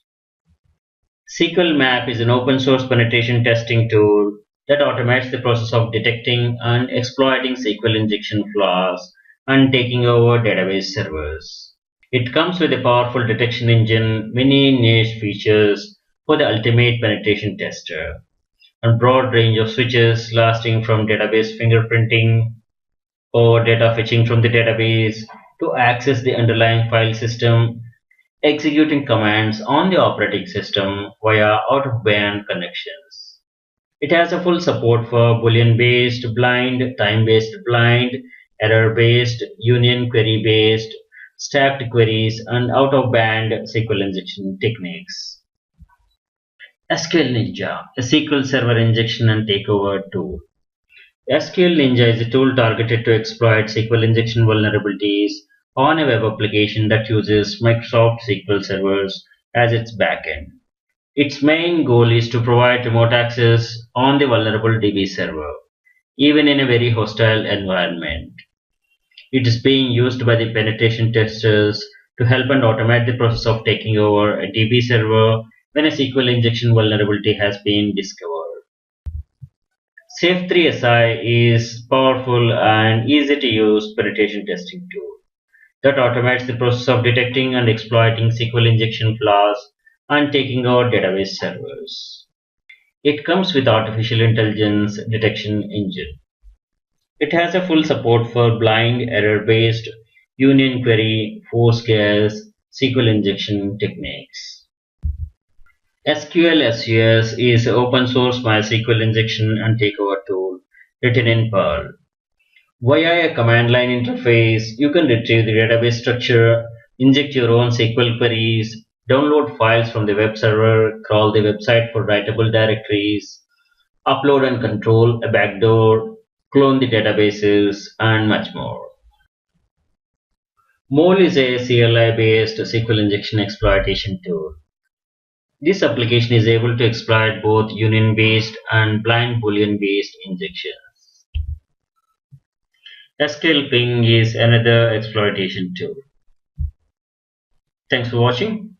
Hello, I'm Sri from CBTU. Today we are going to learn about Fern Wi-Fi cracker. For that, open a terminal. There you type iwconfig. This is to know about the wireless LAN interfaces. See, we have wireless LAN 0 and this is connected to SSID Kandalu, and the mode, if you see, it is in managed mode. There is another mode, that is monitor mode. So in the managed mode, this wireless interface card will accept the packets that are destined for this interface only. In the monitor mode, it can capture all the packets around, even if the packets are not targeted for this interface. The Fern Wi-Fi cracker turns this into monitor mode. That we're going to check. Okay, how to start Fern Wi-Fi cracker? There are two ways. One thing, you can start from here, from the terminal, Fern Wi-Fi cracker, enter. So this is the interface. Fern Professional, if you want advanced features, you can go for it. For now, we'll click on no. This is the interface. And there is another way to open the Fern Wi-Fi cracker. Let us close this. Go to applications, wireless attacks. Yes, yes please. What is that Fern Wi-Fi cracker? It is a tool used for cracking wireless passwords. Okay. So we have got many tools like AirCrackNG, Fern Wi-Fi cracker. So these are the other tools. AirCrackNG, Chirp, Cowpatty, Fern Wi-Fi cracker, Goatfisher. Why we are using this Fern? So these are different tools we have, and we will be giving a demo on each of these tools. Every tool has got its own features. Okay, let's have a demo on AirCrack also after this session. Okay, so for now we are going with the Fern Wi-Fi cracker. Just click on this. It's asking whether you want Fern Professional. You click no. For now we don't need that. Here, to begin with, you have to select the interface. So you see the interfaces we have. This is loopback 0, this is WLAN 0, that is wireless LAN adapter. So which we have already checked here at the back, iwconfig WLAN 0. This is what we have. And other physical interfaces, we don't have any wireless extensions, so no information about that. Okay, let us select WLAN 0. It takes a moment to convert this interface into monitor mode. Okay, so we got a message that monitor mode is enabled on the WLAN. When monitor mode is enabled, the interface name is changed to WLAN 0 mon. Okay, let us check that. So we'll go back to the terminal. Let us type iwconfig again. The earlier interface was WLAN 0 and the mode was managed. And now the interface name is changed to WLAN 0 mon and the mode is changed to monitor. Let us click on scan for access points. Is active and it starts scanning. Let us click this button. If you have any WEP access points around, it will get highlighted here. So far none detected. Click on this. Here you have these many access points around. Let us select this queen. This is a test AP. Be careful when you are scanning the public access points unless you have a permission to do so. It's illegal to scan, hack the public access points. The handshake is done with this client. This client is connected to this access point and the SSID is queen, BSSID is this, and it's in channel 3. This is the power status and encryption is WPA and it supports WPS. For test purpose we enable WPS feature also. Okay, so let us use this default word list and you can make your own word list with the crunch. So please watch the session crunch word list to create your own alphanumeric and special characters. Let us click on attack. It will send the deauthentication packets. It will dissociate this client and this will start connecting it to that access point again. Yeah, we got it. Brute force is done. The password it captured is WPK is this one. The process is finished. So this is how we use the Farn Wi-Fi cracker to attack an access point. Okay, let us close this. And whatever the password that is hacked, it will store it into the database. Let us click on this key database. So it has made the entry. What is the access point, MAC address, encryption, key, and channel. You can insert any new key if you like, or you can clean up the database with the delete option. Close. And you have some features default toolbox, and that is for the geolocatory tracker. So right now this is deprecated one, and the cookie hijacker. You can select the same interface, that is a mon, and you can start utilizing this feature. Here, if you're connected to an access point, you know the gateway or the router IP address, and you can start sniffing the packets. You can capture, hijack the cookies. Let us close this. This is another feature. You can explore this. And this is for MAC changing. And this is general font settings. This is all about Fern Wi-Fi cracker. Thanks for watching and share you have any questions. No. Hello, I'm Sri from CBTU. Welcome to the Ethical Hacker Training course based on CH Certification Program by EC Council. Module Mobile Hacking Section Introduction. Mobile devices, smartphones are more than just phones now. They are personal business assistant with sensitive information stored on it. Smartphones are used for communication, chatting, messaging, planning and organizing users' work, use camera and store photos and videos, online shopping, banking, gaming, surfing, etc. For organizations, these technologies are a source of new risk. Smartphones collect and store sensitive information that need to be protected to protect the privacy of the user and the intellectual property of the company. The attacks exploit weakness and vulnerabilities in smartphones through SMS, MMS, Wi-Fi, Bluetooth, browsers, and operating system. Attacks are categorized based on communication, that is SMS, MMS, Wi-Fi, Bluetooth, GSM networks. SMS and MMS can be used to organize DDoS attacks. Malicious apps install softwares to send personal data to the app owner or to all the contacts in the address book. Attacks based on the communication networks like GSM. The attacker may try to break the encryption of the mobile network. Mobile phones using 3G or 4G have much stronger encryption than 2G GSM. Access point spoofing. An attacker can try to eavesdrop on Wi-Fi communications to derive sensitive information like username and password. Do not use WEP keys as it is weak. Use always WPA security protocol. WPA is based on TKIP, which uses pre-shared key. WPA2 is an improvement over WPA and safe enough to withstand brute force attacks. The attacker can intercept the data if the data transmitted is not encrypted. There are increasing attacks over the Bluetooth also. Kabir is a worm that spreads via Bluetooth connection. The worm searches for nearby phones with a Bluetooth indiscoverable mode and sends itself to the target device. Attacks based on hardware vulnerabilities.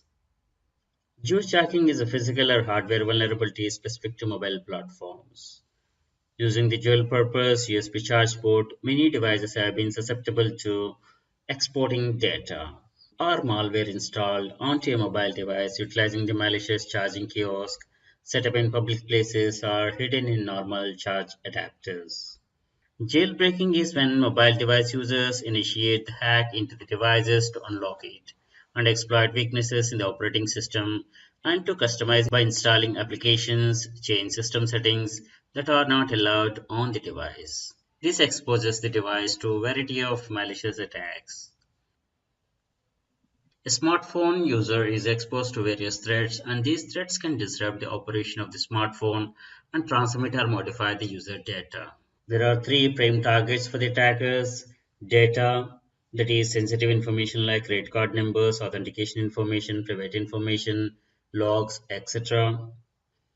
Identity. The attacker may steal the identity of the owner to commit offenses. Availability. Attacking a smartphone can limit the access to it and deprive the owner of its use. Trojans, swarms, virus, ransomware, spyware, all these are malwares. The attack on smartphone by the malware happens in three phases. That is infection of the host, accomplishment of its goal or objective, and spread to the other systems. It may use the address book or the email address of the person to infect the user's contacts. The malware exploits the trust that is given to the data sent by the acquaintance. Mobile ransomware is a type of malware that locks users out of their mobile devices until they pay a ransom amount. When a smartphone is infected by an attacker, the attacker can attempt several things. Victim's phone becomes a zombie to send spam SMS and emails, call other numbers, record conversations, steal user's identity to impersonate the owner, discharge the battery to make it dead, prevent operation, or corrupt OS, copy victim's personal data or professional data. Mobile attack vectors are numerous. Some of them are categorized below, but not limited to these. The first one being malwares, virus, trojans, spywares, rootkits, which modify the operating system and the apps. Data manipulation. Data is copied unauthorizedly, monitor the user's activity, tamper the data, modification by another app, undetected, steal the tamper attempts, jailbreak the device. Loss of data by the device theft, installing vulnerable apps, phone in the wrong hands, or someone gains physical access. This is Semantics Mobile Threat Intelligence Report 10 years of iOS. Number of patched iOS CVEs per year, that's increasing by year. In 2017, that is projected to be 643. Vulnerabilities grow with the technology and focus. Vulnerabilities are uncovered and patched regularly. Apple patches each vulnerability and they announce it publicly so that everyone knows what the flaw was in the past versions of the operating system and gives them the opportunity to upgrade their device to the newer and safer versions. These are the ways to infiltrate an iOS device: malicious apps, jailbroken devices, malicious settings, App Store, operating system vulnerabilities, and leveraging the charging cable. This is the mobile malware kill chain. For the remote mobile, it all starts with the social engineering. to get the victim to click or install something. Then exploit jailbreaks the device, infiltrate the device with a malicious code, hide the existence of the infiltration, install the code to make the infection persist across restarts, retain access, allow remote control and monitoring, read and edit send end-to-end encrypted communication, access GPS, camera, microphone, SMS, email, and other apps. This is Mobile Threat Intelligence Report Q4 2016 from Symantec. Number of hidden apps are increasing enormously. Trojans, adware, unwanted apps, these are increasing. Just read this report for more information. This is mobile OS vulnerabilities of Android and iOS. Source is Meter Corporation. This is a Skycure mobile threat risk score. As per this, over half of the devices are risky. And Skycure recommends 3 ways to keep your mobile device safe.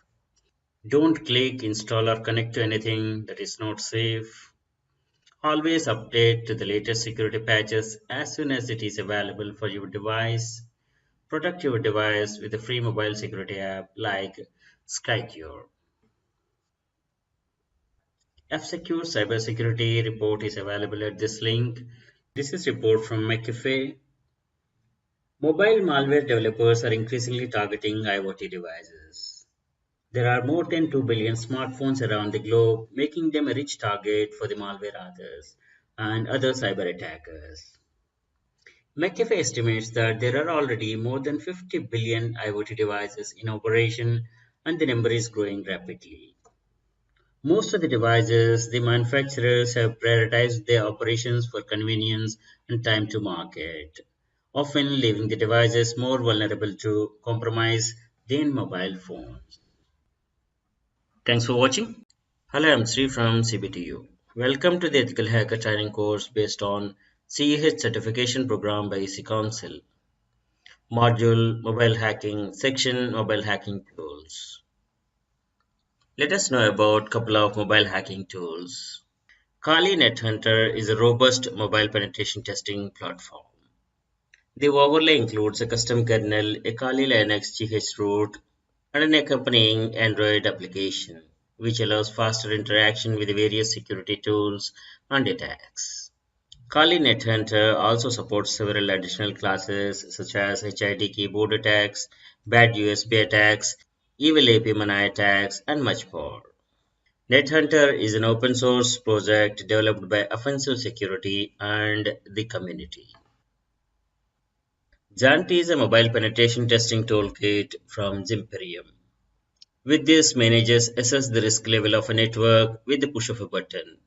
This easy-to-use mobile toolkit enables IT security administrators to simulate an advanced attacker to identify malicious techniques they use in the wild to compromise the corporate network.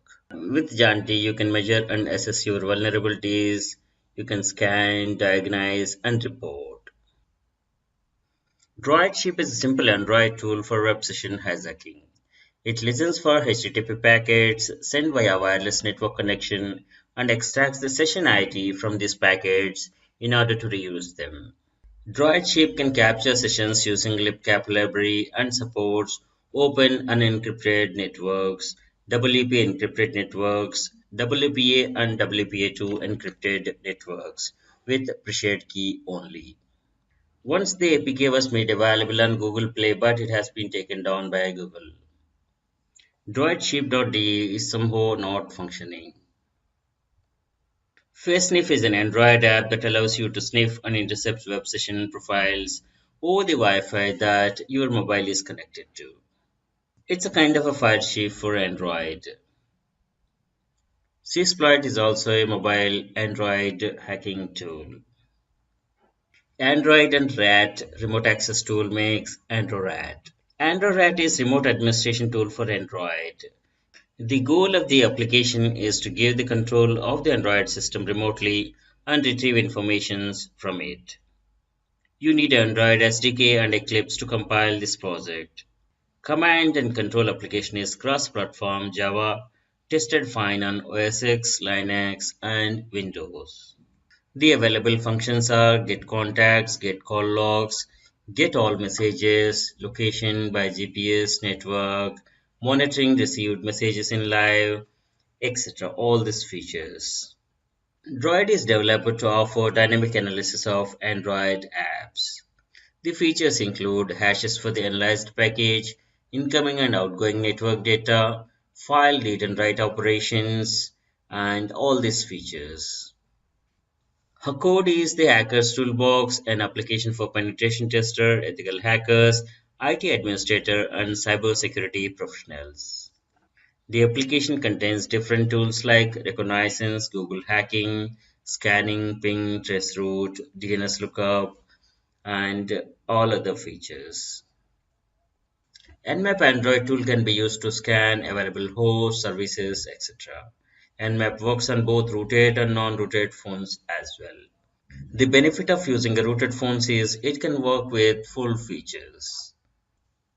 SSH Droid is a SSH server implementation for Android.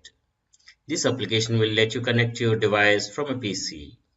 It has a pro version and it has more features like extend notification controls and it's ad free. Fing is free and super fast network scanner used by millions of professionals around the world. Fing is world's most popular network toolkit. You can discover which devices are connected to any Wi-Fi network, map devices, detect intruders, assess network security risks, troubleshoot network problems, and achieve best network performance. It has a free network tools like Wi-Fi scanner, port scanner, DNS lookup, ping and service monitoring. Thanks for watching. Hello, I'm Sri from CBTU. Welcome to the Ethical Hacker Training course based on CH certification program by EC Council. Module Mobile Hacking, Section Countermeasures. The girl sitting here is praying to protect herself. Praying may not help. One has to have countermeasures applied to secure and be safe. It applies to mobile safety as well. Security mechanisms to counter the threats range from management of security by the operating system to the user awareness. Security countermeasures are being developed and applied to smartphones in different layers. OS security, software and app security, smartphone resource monitoring, network surveillance, manufacturer surveillance, user awareness, and device encryption. The first layer of security in a smartphone is the operating system. Smartphones must ensure safety of applications and data on the system. Phones must present nil or minimum vulnerable area when a malicious program reaches a mobile device. Security mechanisms implemented in the operating system are rootkit detectors, process isolation, file permissions, memory protection, development through runtime environments. Over operating system security, software layer is a layer of security which prevents malware and intrusions, etc. These security layers are antivirus and firewall, visual notifications, biometric identification. An antivirus software can be installed on a device to protect from malicious infections. A firewall can protect from malicious communication and prevent intrusion attempts. Biometrics is the technique of identifying a person by means of their eyes, face, or fingerprints. Biometric security is more safer than using a passwords or secrets. With strong biometric security, unauthorized attempts on the smartphone can be avoided. The activity of a malicious application can be detected if one monitors the various resources used on the phone. Malware may not harm the device but steal the sensitive data. Monitor the battery levels, memory usage, network traffic, and services, etc. Some malwares may exhaust the battery to make the device non-functional for some time. If mobile is slow or not performing as it's supposed to be, check the memory usage. If network traffic is high and some application is using more bandwidth, suspect some malicious activity. Monitor the activity of various services on your phone. Network traffic exchanged by the phones can be monitored. Place safeguards to detect abnormal behavior like spam filters, encryption of stored and transmitted information, telecom network monitoring. Mobile device manufacturers has responsibility to ensure that the devices are delivered in a basic configuration without vulnerability. Manufacturers should consider below: remove debug code, default settings, security audit of apps, detect suspicious applications demanding rights, revocation procedures, and other features. We cannot always blame others when some security incident happens. User awareness is the most important thing to secure oneself. Most of these security breach incidents happen due to carelessness, poor awareness of the user. Some precautions to secure smartphone are: watch for phishing attempts, avoid malicious applications, do not leave phone unattended to let it fall on the wrong hands. Always have a password for the mobile. Do not install non-trusted apps. Do not store sensitive data. Always encrypt sensitive data. Check permissions given to the apps. Latest Android smartphones come with the inbuilt encryption settings for securing all the information saved on your device. It makes it difficult for a hacker to extract and decipher the information in case your device is compromised. Mobile environments that will make up the security framework for the next-gen mobile security are: rich operating system, secure operating system, trusted execution environment, secure element SE, security applications. To summarize, simple precautions to secure one's smartphone are: do not switch on Bluetooth, Wi-Fi, hotspot unnecessarily. Enable location based on need. Uninstall unwanted apps. Check permissions of the installed apps. Do not leave the phone unattended and in untrusted hands.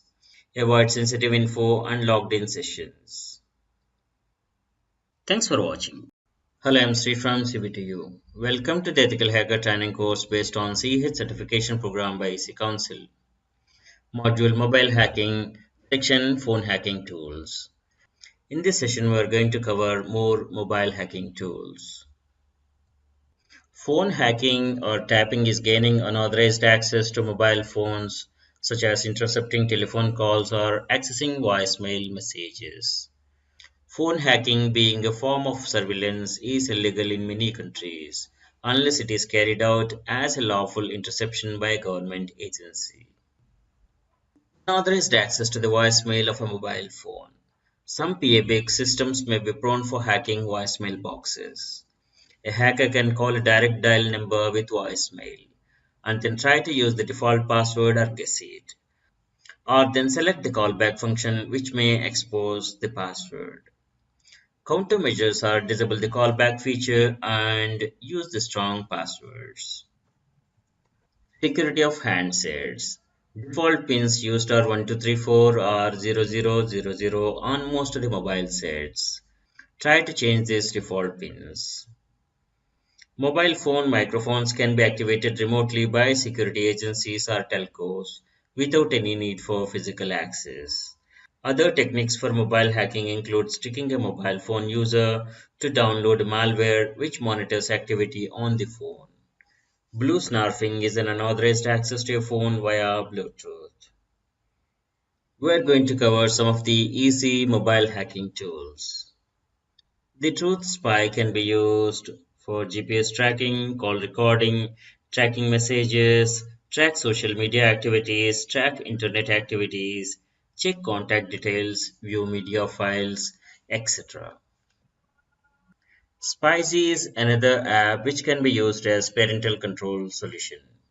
It can spy call logs, browse contacts, and all these features are available. Hyster Mobile Spy. This can be used for cell phone tracking and monitoring. FlexiSpy. This is another powerful monitoring software. Mobile Spy is a smartphone monitoring software. This can be used as a parental control or employees' activity can be monitored. You can monitor the text messages, GPS locations, call details, etc. This can be used as a parental control solution. Copy 9 is another solution. With this, you can view the call log details, GPS tracking, view text messages, monitor the social media activity, etc. Spy Human is easy to install and use. This has got all the standard features like call tracking, call recording, SMS tracking, location tracking, etc. mSpy. This is also a monitoring software which can be used as a parental control solution.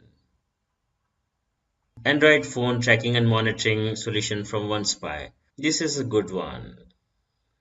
You can explore this Extend Spy. Spy to mobile can be used in enterprises. It can monitor the employees and company cell phones usage. Mobile spy software from Retina Studios. This is also a good application.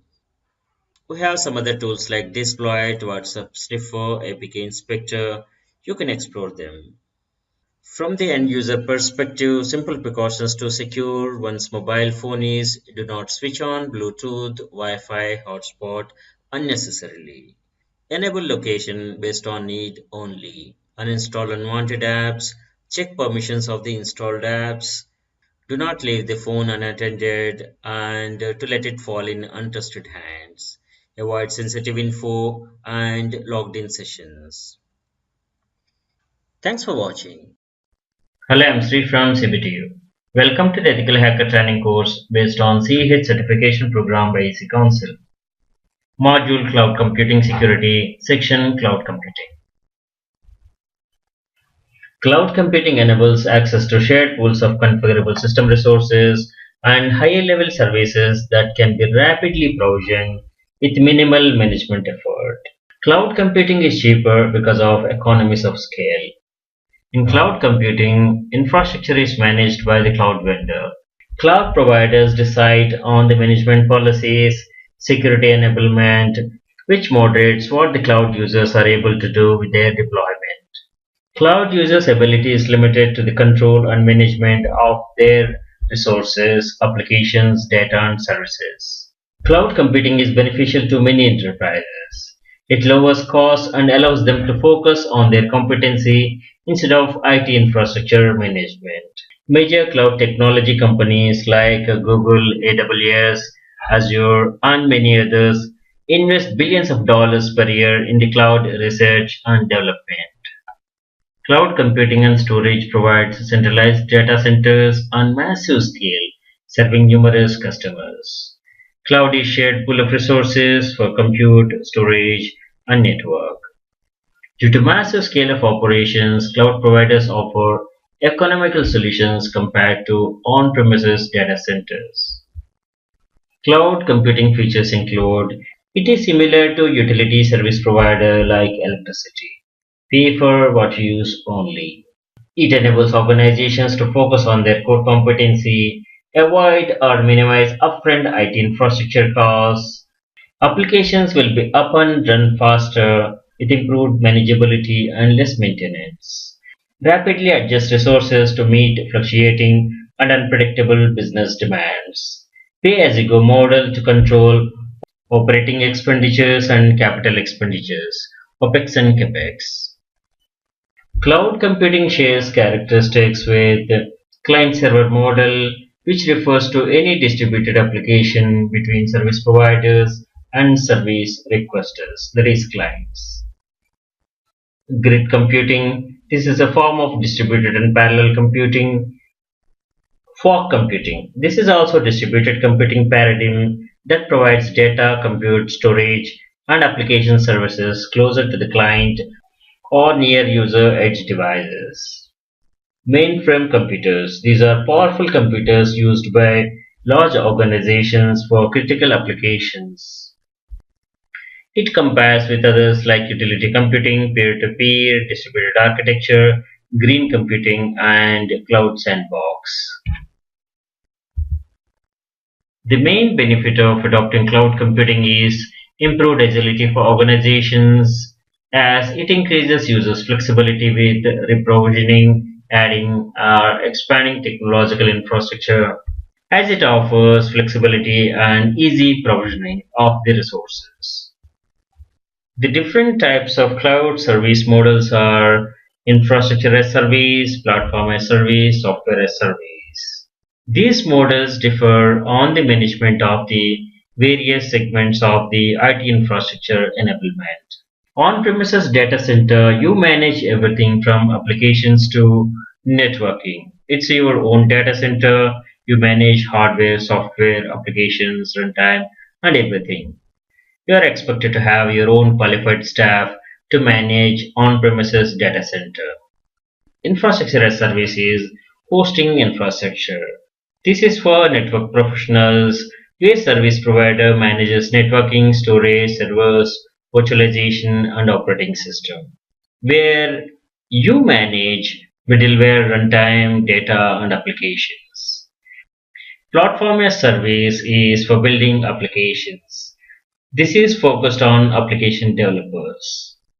Service provider manages networking, storage, servers, virtualization, operating system, middleware, runtime. You manage data and applications.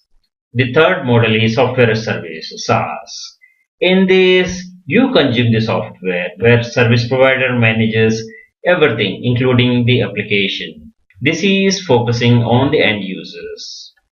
Examples of infrastructure as service are AWS, Rackspace, VMware, etc. Examples of platform as service are Microsoft Azure, AWS, Google App Engine, Salesforce, Cloud Foundry, ERP, NetSuite, and many others. The examples of software as service are Google Apps, Office 365, Facebook, Dropbox, PayPal, Zendesk, etc. Here is an analogy comparing the cloud service models, making a meal analogy. The first one is the own kitchen. You manage everything from materials till plates and serving. Renting infrastructure. This is infrastructure as service. This is offered by the rental companies or service providers. They provide materials, preparation, staff, oven, and utensils. You manage cooking, quality control, plates, and serving. And the next one is platform as service. This is offered by the caterers where they manage until cooking. You manage quality control and serving part. The last one is software as service. This is offered by the hotels where they manage everything including serving. Just you consume their service. These are the various cloud deployment models. Private, public, and private and public mixed is hybrid cloud, and there may be a community cloud as well. National Institute of Standards and Technology NIST defines five essential characteristics of cloud computing: on demand, self service, broad network access, resource pooling, rapid elasticity, and measured service. Cloud architecture involves in designing multiple cloud components to best address high-level concerns of commercialization, standardization, developing, operating, and maintaining cloud computing systems. Optimize systems, software, web, performance, security, risk, and these other topics are prime concerns of cloud architecture. Cloud computing poses privacy concerns because the service provider can access the data that is in the cloud at any time. Of course, they do not do that as they are bounded by the policies and regulations. Hackers may try to attack cloud infrastructure where thousands of companies' data is stored on large cloud servers. Public cloud computing service providers are maintaining strong management of security services. Data is getting generated every second and the data store is getting doubled every 2 years. Database includes photos, videos, streaming data, portal data, sensitive customer data, product and services data, design data, and from various sensors and sources. Cloud is acting as a scalable infrastructure to handle the massive growth of data handling requirements with more and more organizations leveraging cloud infrastructure. Cloud providers have business continuity and data recovery plans in place to ensure that service can be maintained in case of disaster or an emergency and any data loss will be recovered. They also provide log and audit trails. Thanks for watching. Hello, I'm Sri from CBTU. Welcome to the Ethical Hacker Training course based on CA certification program by IC Council. Module Cloud Computing Security. Section Introduction. Cloud security refers to a set of policies, technologies, and controls deployed to protect data, applications, and the associated cloud computing infrastructure. All the network security and information security policies apply to cloud as well. These are the different types of cloud service models. This is on-premises or internal data center, where the hardware, storage, servers, virtualization, data, applications, everything is managed by own staff. We have these models in the cloud: infrastructure as service, platform as service, software as service. We'll be covering these in detail in another session. These are the cloud deployment models. This is on-premises, internal data center, the private cloud, public cloud. The combined one is the hybrid cloud, and there is another community cloud as well.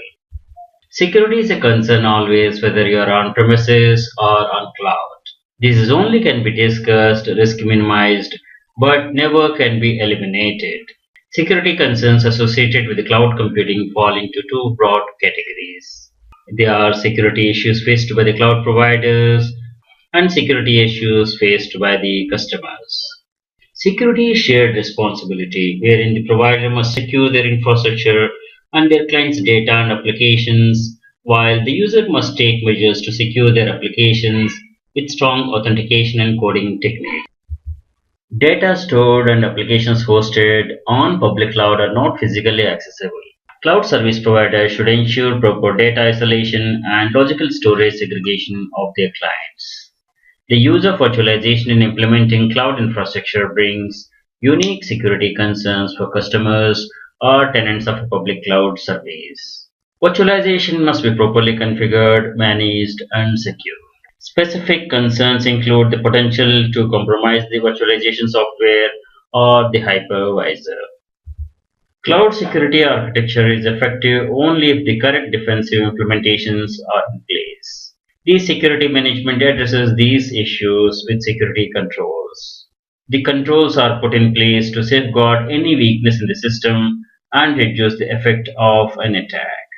The main controls in the cloud security architecture are deterrent controls, preventive controls, detective controls, and corrective controls. Deterrent controls are warning information controls which are intended to reduce attacks on a cloud system. Preventive controls strengthen the system against security incidents by reducing attack surface. Detective controls are intended to detect and react to any incidents that occur. In the event of an attack, a detective control will signal preventive or corrective controls to address the issue. Corrective controls reduce the consequences of an incident, normally by limiting the damage they come into effect during or after an incident. Information security controls can be selected and implemented in proportion to the risks by assessing the threats, vulnerabilities, and impacts. Cloud Access Security Brokers (CASBs) are the softwares that sit between cloud service users and cloud applications to monitor all activity and enforce security policies. CASB is an on-premises or cloud-based software that monitors every action of the users, warning administrators on specific actions that are seen as potentially hazardous, enforcing compliance to security policies, and taking automatic actions for malware prevention. A CASB may deliver security management or both. CASBs that deliver security must be in the path of the data access between the user and the cloud. CASBs that deliver the management may use APIs to inspect data, inspect firewall logs, proxy logs, and activity in the cloud to alert risky events. API-only CASBs such as CloudLock offer management using APIs provided by the major SaaS applications. Security and privacy are achieved by the identity management, physical security, personal security, and privacy. Every enterprise will have its own identity management system to control access to information and computing resources. Cloud providers integrate the customer's identity management system into their own infrastructure using federation or single sign-on technology, or biometric based identification system, or provide an identity management system of their own. Data security comprises these three parameters: data confidentiality, access controllability, that is, only authorized users can access the data. Data integrity demands maintaining and assuring the accuracy and completeness of data. Numerous laws and regulations on privacy and data protection exist, and some of them are PCI DSS, HIPAA Act, SOX Act, FISMA, and many others. Cloud Security Alliance (CSA) announced the top 7 threats to cloud computing in all cloud computing environments. As per this, abuse, insecure interfaces and APIs, malicious insiders, shared technology issues, data loss or leakage, and others. Cloud security providers must secure their infrastructure and customers' data by using layers of security, that is, defense in depth concept. Other protection methods include strong encryption and strong key management, strong passwords, identity and access management, security policies and regular audits, compliance, that is, adhere to the policies and regulations. Thanks for watching. Hello, I'm Sri from CBTU. Welcome to the Ethical Hacker Training course based on CEH certification program by EC Council. Module Cloud Computing Security, Section Cloud Security Alliance, CSA. This is the web page of Cloud Security Alliance. CSA is member-driven, not-for-profit organization chartered with a mission to promote the use of best practices for providing security assurance within cloud computing. They also provide education on the uses of cloud computing to help secure all other forms of computing. CSA was formed in 2008 as a coalition by individuals who saw the need to provide objective enterprise user guidance on adoption and use of cloud computing. Their initial product is security guidance for critical areas of focus in cloud computing. This was put together by dozens of volunteers. In 2009, the CSA is incorporated in Nevada as a corporation and achieved US federal nonprofit status. It is registered as foreign nonprofit corporation in Washington. CSA has over 80,000 individual members worldwide. CSA gained reputation in 2011 when American presidential administration selected CSA Summit as the venue for announcing federal government's cloud computing strategy. CSA works with minimal staff and it has over 400 active volunteers participating in the research at any time. This is at max salary survey. You know that top 7 out of 10 highest paying professions are of security, and CCSK tops the list. Cloud Security Alliance Certificate of Cloud Security Knowledge, CCSK. This is followed by the IAPP's CIPP, ISA's CASSP. The 10th one is PMI's PMP, that is Project Management Professional. CSA supports National Institute of Standards and Technology NIST, European Commission, Singapore government, and various data protection authorities. The Cloud Security Alliance has a network of chapters worldwide which are separate legal entities from the CSA. They operate within the guidelines set down by the CSA. Individuals who are interested in cloud computing and have experience to assist in making it more secure receive a complimentary individual membership based on a minimum level of participation. Key areas of research include cloud standards, certification, education and training, guidance and tools, global reach, and driving innovation. CSA provides security guidance for critical areas of focus In cloud computing, this is foundational best practices for securing cloud computing. This helps organizations make risk management decisions regarding their cloud adoption strategies. Governance, risk and compliance, that is GRC stack, is a toolkit for stakeholders to assess clouds against industry established best practices, standards and critical compliance requirements. Cloud Controls Matrix, CCM. This is security controls framework for cloud provider and cloud customers.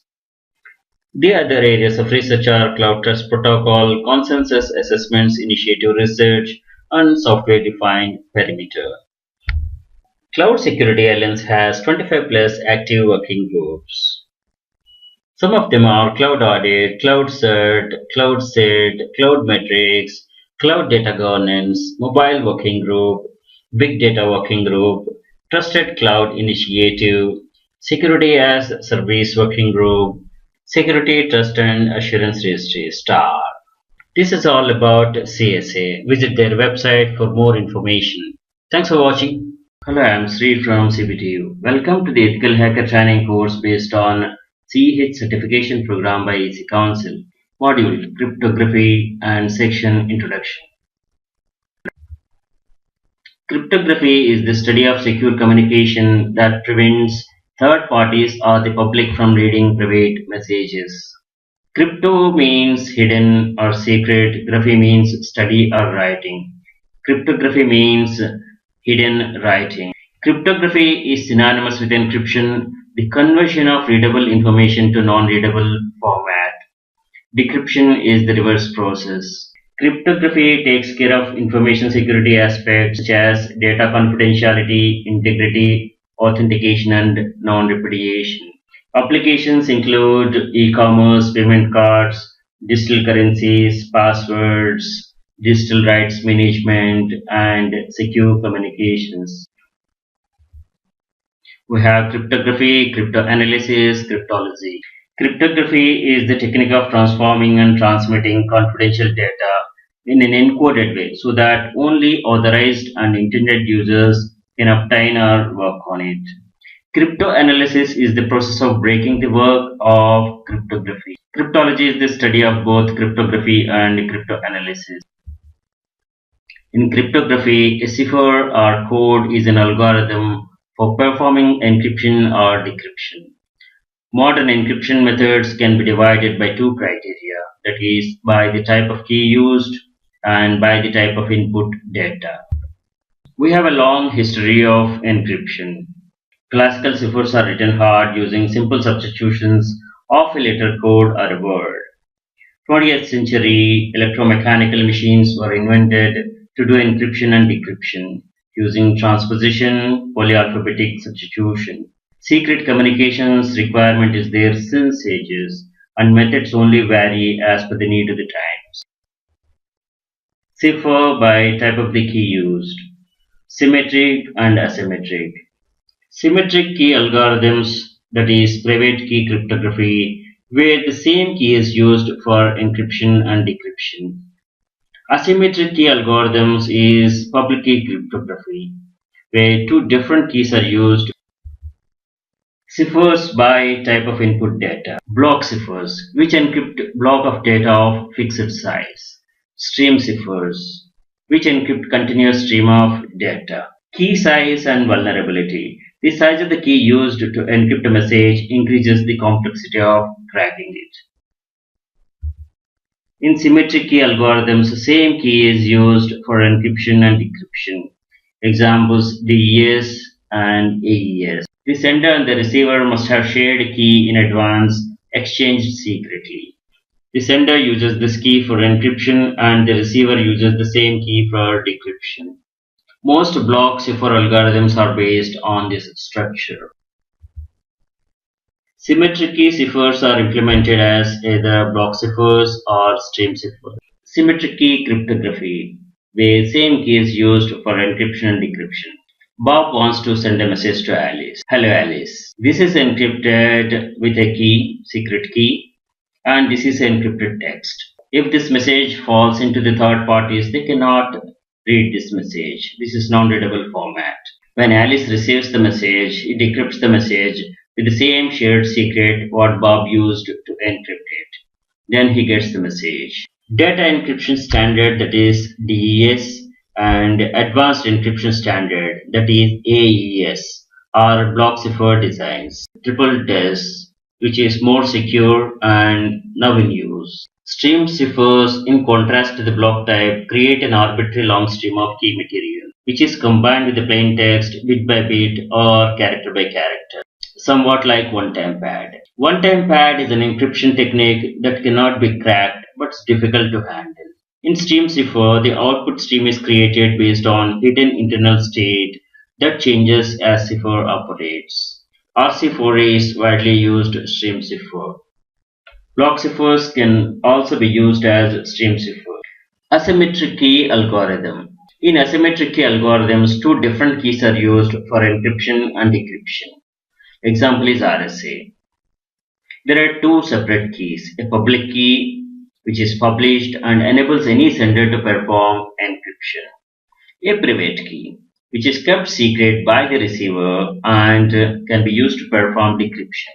Here Bob wants to send a message to Alice, hello Alice, and this is encrypted with Alice public key, and this is the encrypted message. When Alice receives this message, Alice uses his private key to decrypt the message. Here, these are the two different keys that are used, and he gets the message. Examples of asymmetric key systems are RSA, that is Reversed Shamir Edelman, ECC, Elliptic Curve Cryptography, symmetric systems, DES, and AES. Cryptographic hash functions are third type of cryptographic algorithms. They take a message of any length as input and output a short fixed length hash which can be used in a digital signature.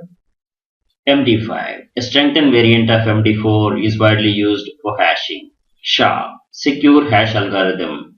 This series is more secure than MD5. SHA-2 is an improvement over SHA-1. In 2012, NIST announced SHA-3 algorithm, that is KICKAT. Cryptographic hash functions are used to verify authenticity of data retrieved from a source. Thanks for watching. Hello, I'm Sri from CVTU. Welcome to the Ethical Hacker Training course based on CEH certification program by EC Council, module Cryptography and section Cryptography Attacks. A cryptographic attack is a method for circumventing the security of a cryptographic system by finding a weakness in a code, cipher, cryptographic protocol, or key management scheme. This is also called as cryptanalysis. Here the sender encrypts the plain message and sends the cipher text over the public internet, and the receiver decrypts the cipher text and gets the message. This public exposure is where cryptographic attack occurs. Modern cryptography is based on mathematical theory and computer science practice. Cryptographic algorithms are designed around computational hardness assumptions, making such algorithms hard to break in practice by any adversary. Cryptanalysis is the study of methods for obtaining the meaning of encrypted information without access to the key, normally which is required to do so. That is, it's the study of how to attack encryption algorithms or their implementations. These are some of the cryptography attacks: KPA, CPA, and we are going to know about these. Chosen plain text attack, CPA. In this, attacker has access to plain text and public key. He wants to correlate and derive the private key, which assumes that the attacker can obtain the cipher text for arbitrary plain text. CPA is more powerful than KPA because attacker can obtain many pairs of plain text and cipher text instead of only one pair, and therefore has more data for cryptanalysis. KPA is known plain text attack. This is an attack model for cryptanalysis where the attacker has access to both plain text called a crypt and its encrypted version cipher text. These can be used to reveal secret keys information. Cipher-text only attack (COA). In this model, attacker is assumed to have access only to a set of ciphertexts, while the attacker has no channel providing access to the plain text prior to the encryption. However, the attacker has some knowledge of the plain text and work with ciphertext only. Chosen ciphertext attack (CCA). In this model, the attacker can gather information by obtaining the decryptions of the chosen ciphertext. From these pieces of information, the attacker can attempt to recover the hidden secret key used for decryption. MITM, man in the middle attack. An attacker is in between the victim and the server. Attacker sits in between, uses a sniffer to watch the conversation to capture session cookie. There are several tools for making MITM attack. Attacker uses the tools after gaining access to LAN, as these tools are efficient in LAN environments because they implement extra functionalities like ARP spoof capabilities that permit the interception of communication between the hosts easily. Side channel attack is based on the information gained from the physical implementation of a crypto system rather than brute force or other weaknesses in the algorithms. For example, timing information, power consumption, electromagnetic leaks, or even sound can provide an extra source of information which can be exploited to break into the system. Some side channel attacks require technical knowledge of the internal operation of the system on which the cryptography is implemented. A brute force attack is a cryptanalytic attack, is an attempt to decrypt any encrypted data. The attacker systematically checks all the possible passwords and passphrases until the correct one is found, using guessing and dictionary attack. Brute force attacks are an application of brute force search or exhaustive search, which is a problem-solving technique for systematically enumerating all the possible candidates for the solution and checking each one. Any weaknesses in an encryption system makes the task easier. Credential recycling is reusing the username and password combinations gathered in previous brute force attacks. Pigeonhole principle is the basis for birthday attacks. This is a probability model where 10 pigeons are put in 9 holes. At least one hole has more than one pigeon. The probability reaches 100% when the number of people reaches 366, the days in a year. However, 99.9% probability is reached with just 70 people. Birthday problem is the probability of 2 out of some random people having the same birthdays based on pigeonhole principle. Birthday attack is a cryptographic attack, uses the probability model to reduce the complexity of finding a collision for a hash function, exploits the mathematics behind the birthday problem in probability theory. This attack can be used to abuse communication between two or more parties. The attack depends on the higher likelihood of collisions found, random attack attempts, and a fixed degree of permutations, that is pigeonhole. With the birthday attack, it's possible to find a collision of a hash function. There is a general result that quantum computers can perform birthday attacks, thus breaking collision resistance. Thanks for watching. Hello, I'm Sri from CBTU. Welcome to the Ethical Hacker Training course based on CH certification program by EC Council. Module Cryptography, Section Public Key Infrastructure, PKI. Public key infrastructure, PKI, is a set of rules, policies, and procedures needed to create, manage, distribute, use, store, and revoke digital certificates, and manage public key encryption. The purpose of PKI is to facilitate the secure electronic transfer of information for a range of network activities such as e-commerce, internet banking, and confidential email, etc. Activities where validation is required by more than passwords. PKI is an arrangement that binds public keys with respective identities of entities, like people and organizations. PKI consists of a certificate authority that stores, issues, and signs the digital certificates, a registration authority (RA) which verifies the identity of entities requesting their digital certificates to be stored at the CA, a central directory that is a secure location in which to store and index keys, a third party validation authority. This can provide the entity information on behalf of the CA, a certificate management system managing things like the access to the stored certificates or the delivery of certificates to be issued. A certificate policy stating the PKI's requirements concerning its procedures.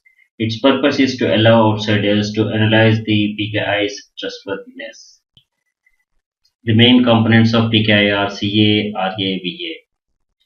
Certificate authority CA binds through the process of registration and issuance of certificates. Depending on the assurance level of the binding, this may be carried out by an automated process or under human supervision. The PKI role that assures valid and correct registration is called a registration authority (RA). RA is responsible for accepting requests for digital certificates and authenticating the entity making the request. In Microsoft PKI, a registration authority (RA) is usually called a subordinate CA.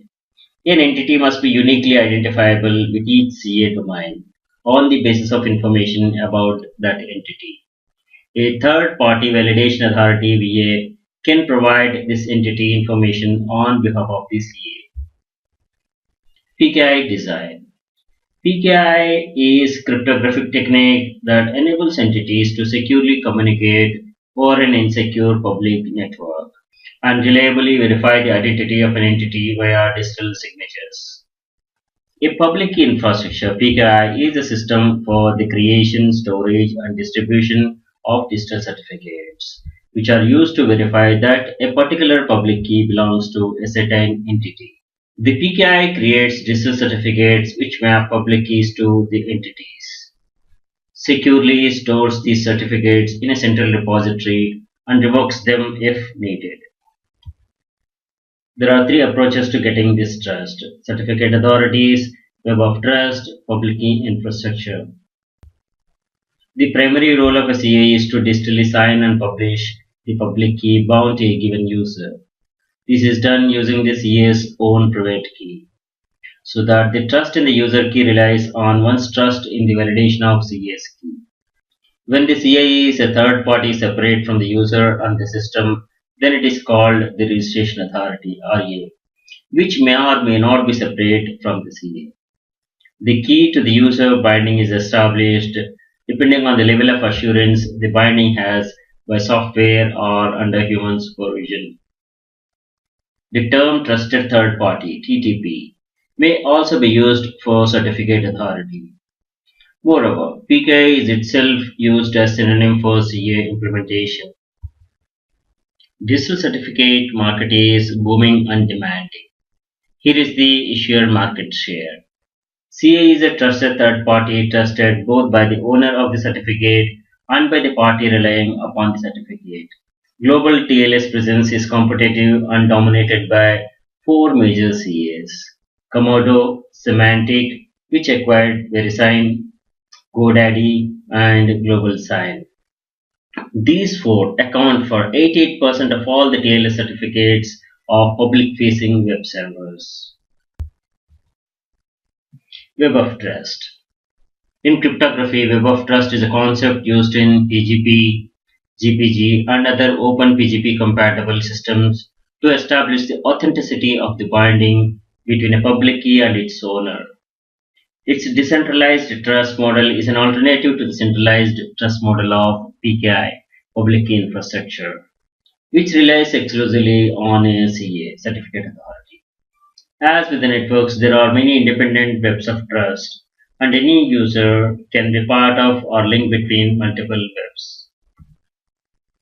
PKI provides public keys and binds to user identities, which are used for encryption, sender authentication of email messages, etc.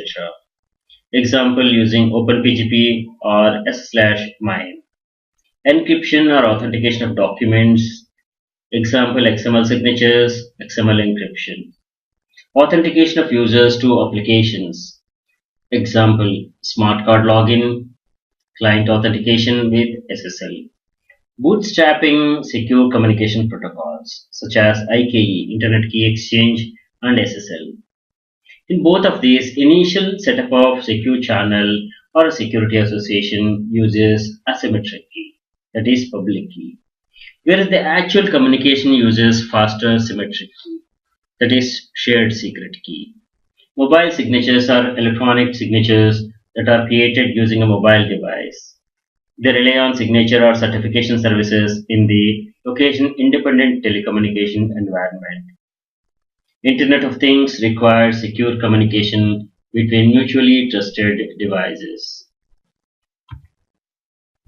OpenSSL is the simplest form of CA and tool for PKI, which is included in all major Linux distributions. And this can be used both to build your own CA and PKI enabled applications. EJBCA.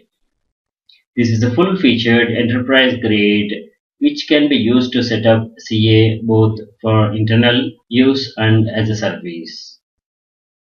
OpenCA is a full-featured CA implementation using a number of different tools. OpenCA uses OpenSSL for the underlying PKI operations. XCA. This is a graphical interface and database. XCA uses OpenSSL for the underlying PKI operations. IoT PKI. This is a simple PKI built using Python cryptography library. Hello, I'm Sri from CBTU. Welcome to the Ethical Hacker Training course based on CH certification program by EC Council. Module Cryptography, Section Cryptographic Protocol. Cryptographic protocol is also called security or encryption protocol, applies cryptographic methods and describes how the algorithm should be used. Cryptographic protocols are widely used for securing application level data transport and incorporates some of these aspects. Key agreement or establishment, entity authentication, symmetric encryption and message authentication material construction, secured application level data transport, non-repudiation methods, secret sharing methods, secure multi-party computation. These are some of the popular crypto protocols. IKE, Internet Key Exchange. This protocol is used to set up a security association in the IPsec protocol suite. IKE builds upon the Oakley protocol and ISACAM. IKE uses X.509 certificates for authentication. Internet Protocol Security, IPsec. This is a network protocol suite that authenticates and encrypts the packets of data sent over public network. Kerberos. This is a network authentication protocol and works on the basis of tickets to allow nodes communicating over non-secure network to prove their identity to one another in a secure manner. OTR, off the record messaging.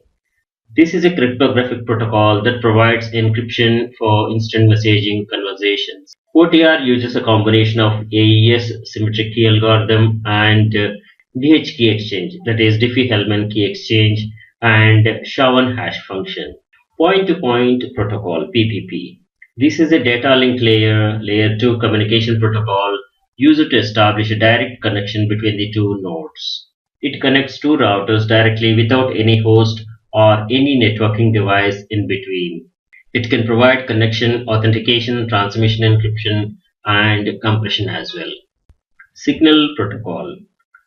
Formerly, this was known as text secure protocol, and this can be used to provide end-to-end encryption for voice calls, video calls, and instant messaging conversations. Transport layer security, TLS, and its predecessor was SSL, secure sockets layer, but both are frequently referred as SSL. This provides security over the public network. ZRTP. This is composed of Z and real-time transport protocol, that is RTP. This is a cryptographic key agreement protocol to negotiate the keys for encryption between two endpoints in a VoIP, voice over IP telephony call based on RTP. Transport Layer Security (TLS). These are cryptographic protocols which provide communication security over public network. TLS is used in applications such as web browsing, email, internet faxing, instant messaging, and voice over IP (VoIP). Websites are able to use TLS to secure all communications between their servers and the web browsers. The three aspects of TLS are: it has an entity authentication mechanism based on X.509 system, a key setup phase where symmetric encryption key is formed by employing public key cryptography, an application level data transport function. Cryptographic protocols can be verified formally to identify the threats and done through these models. Dole-Yao model. This is a formal model used to prove properties of interactive cryptographic protocols. Ban logic, that is Burrows-Abadi-Needham logic. This is a set of rules for defining and analyzing information exchange protocols. It does verification of message origin, message freshness, and origin's trustworthiness. Other models include protocol composition logic, PCL, strand space, Alice and Bob notation, etc. These are the projects and tools for security protocol verification. Avispa. This is a tool for the automated validation of internet security protocols and applications. Avispa is an acronym for Automated Validation of Internet Security Protocols and Applications. Avantsar. This is an acronym for Automated Validation of Trust and Security of Service-Oriented Architectures. Casper and FDR compiler, CryptoVerif and ProVerif. CryptoVerif is a software tool for automatic reasoning about security protocols. This is written by Bruno Blanchard, contrary to the ProVerif by the same creator that uses a symbolic abstraction. It is sound in the computation model. CPSA, that is Cryptographic Protocol Shapes Analyzer. KISS, Knowledge in Security Protocols. This is an implementation of the procedure to handle cryptographic primitives modeled by any convergent term rewriting system. Mod NPA. This is Mod NRL Protocol Analyzer. Skyther, Tamarin Prover, and many other verification tools are there. Avantsar proposes a rigorous technology for the formal specification and automated validation of trust and security of service-oriented architectures. This technology will be automated into integrated toolset, the Avantsar validation platform, tuned on relevant industrial case studies. The objectives of this project are the Avantsar validation platform, an automated toolset for validating trust and security aspects of service-oriented architectures, a library of validated composed services and service architectures, proving that our technology scales to envisaged applications. Mod NPA is an analysis tool for cryptographic protocols. Skyther is a tool for automatic verification of security protocols. This is managed by Department of Computer Science, University of Oxford. Thanks for watching. Hello, I'm Sri from CBTU. Welcome to the Ethical Hacker Training course based on CH certification program by EC Council. Module Cryptography, Section Cryptography Tools. These are some of the popular cryptography tools: OpenSSH, PuTTY, SSH, WinSCP, PGP, GPG. This is the web page of OpenSSH. OpenSSH is based on Secure Shell Protocol, SSH protocol, to secure network communications via the encryption of network traffic over multiple authentication methods and provide secure tunneling capabilities. OpenSSH is the connectivity tool for remote SSH login.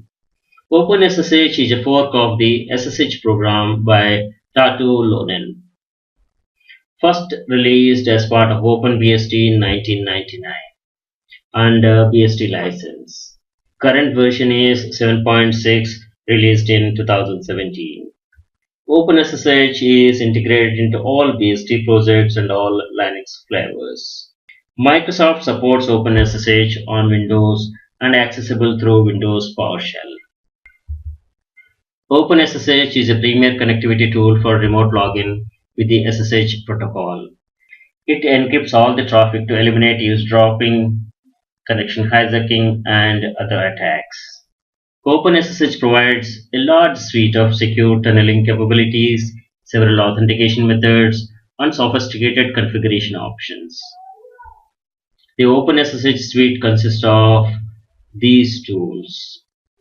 Remote operations are done using SSH, SCP, SFTP, key management with SSH add, SSH keysign, SSH keyscan, and SSH keygen. The service side consists of SSHD, SSH daemon, SFTP server, SSH agent. OpenSSH is developed by a few developers of the OpenBSD project and made available under BSD style license. OpenSSH being a great suite of tools incorporated into many commercial products. Secure Shell provides secure encrypted communication between two hosts over an insecure network. This replaces insecure telnet or login or SSH alternatives. Most Unix users run the open source OpenSSH server and client. PuTTY is popular on Windows and also available for mobile devices. This is the web page of PuTTY. PuTTY is a free implementation of SSH and Telnet for Windows and Unix platforms, along with an Xterm terminal emulator. It is written and maintained primarily by Simon Tatum. Latest version is 0.70, released in 2017. PuTTY is a hand tool for all the network professionals. There will not be a network professional who doesn't know about PuTTY. WinSCP is free SFTP, SCP, and FTP client for Windows. This is integrated into one software program for file transfer to FTP server or secure SFTP server. WinSCP 5.11.2 is released in 2017. SSH, Secure Shell. This is all where the story began. SSH is a software package that enables secure system administration and file transfers over insecure networks. It is used in nearly every data center in every larger enterprise. This page is maintained by the inventor of SSH, Tatu Lonen. He wrote SSH 1.x and SSH 2.x and still works on the related topics. The open source OpenSSH implementation is based on his free version. No PG or GPG. This is a complete and free implementation of the OpenPGP standard as defined by the RFC 4880. GPG features. It allows to encrypt and sign your data on communication, versatile key management system as well as access module for all kinds of public key directories, command line tool with features for easy integration with other applications. For GPG, a wealth of front-end applications and libraries are available, and it provides support for /MIME and Secure Shell. Semantic acquired PGP and Semantic PGP desktops and servers are launched. PGP. This is an acronym for Pretty Good Privacy. This is an encryption program that provides cryptographic privacy and authentication for data communication. PGP is used for signing, encryption and decrypting tags, emails, files and directories, and all disk partitions, and to increase the security of email communications. Safeguard data on computers, laptops, tablets, hard drives, removable media, files, email system, and cloud-based applications, including SaaS, allowing you to collaborate with confidence. Protect data and facilitate compliance without compromising performance. Thanks for watching. Hello, I'm Sri from CBTU. Welcome to the Ethical Hacker Training course based on CH certification program by EC Council. Module Cryptography, Section Public Key Cryptography. Public Key Cryptography. Key management is challenging in symmetric cryptography. In 1976, Whitfield Diffie and Martin Hellman proposed public key cryptography, in which two different keys are used that is a public key and a private key. The public key is distributed while its paid private key must remain secret. The public key is used for encryption while the private or secret key is used for decryption. Diffie-Hellman key exchange protocol is widely used in secure communications to allow two parties to secretly agree on the shared encryption key. And the security feature of this is deriving the private key is impossible from the public. Ronald Rivest, Adi Shamir, Len Edelman launched RSA algorithm. RSA provides digital signatures, encryption, and key exchange. DSA is digital signature algorithm. This provides digital signatures. This doesn't provide key exchange and encryption. Both RSA and DSA are based on public key infrastructure. Private and public keys are used. Private keys on the sender's side and public keys on the receiver's side. Public key cryptography is used for implementing digital signature schemes. A user can produce a digital signature but difficult for anyone else to forge. Digital signatures are permanently tied to the content of the message being signed and they cannot be removed from one document to another. Any such attempt will be detectable. Padlock icon from the browser indicates a public key cryptography system is in use, that is TLS here. For Google site, it shows secure connection, and for the example domain, it says connection is not secure. The information submitted can be viewed by anyone. And when you click on more information, it will show you the connection encryption details. TLS, AES, SHA, and the bits here, and the version, TLS version. And for the example.com, the connection is not encrypted. Digital signature info. Under the general tab, you can view this is issued to whom and issued by whom and the validity and the fingerprints. Under the details tab, you can view the certificate hierarchy. Digital signatures are central to the operation of public key infrastructures and many network security implementations such as SSL, TLS, and many VPNs. In digital signature schemes, there are two algorithms. One for signing, in which secret key is used to process the message, or a hash of the message, or both. One for verification, in which the matching public key is used with the message to check the validity of the signature. RSA and DSA are the two most popular digital signature schemes. DSA doesn't encrypt and can only be used for signing and verification. RSA can be used for encryption and decryption as well. The goal of cryptanalysis is to find some weakness or insecurity in a cryptographic scheme and breaking it.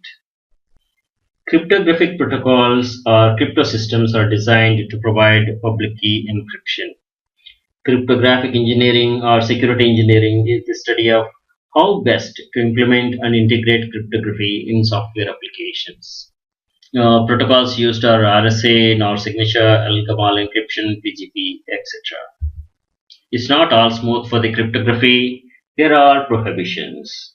Cryptography or secret communications may be a criminal affair, and restrictive laws prevail in many countries. Regulations are enforced on usage of cryptography and made it license based. Key disclosures are also made mandatory as required by the authorities in some countries. In 1998, DMCA, that is Digital Millennium Copyright Act, is signed, which criminalizes all production, dissemination, and use of certain cryptanalytic techniques and technology. Cryptography is central to the DRM, Digital Rights Management. In DRM, group of techniques for technologically controlling use of copyrighted material being widely implemented and deployed at the behest of some copyright holders. Beware of copying information that is available on the internet without proper attribution or permission. Thanks for watching. Hello, I'm Sri from CBTU. Welcome to the Ethical Hacker Training course based on CEH certification program by EC Council. Module Penetration Testing, Section Penetration Testing Introduction. A penetration test or simply pen test is mostly authorized attack on a system to evaluate the security of the system. The test is performed to identify both weakness, vulnerabilities, including the potential for unauthorized parties to gain access to the system's features and data, as well as strengths enabling the full risk assessment to be completed. The process identifies the target systems and a particular goal, then reviews available information and undertakes various means to attain the goal. Some of the penetration test features are: it helps determining whether a system is vulnerable to attack, strengthen the defenses to defeat the test.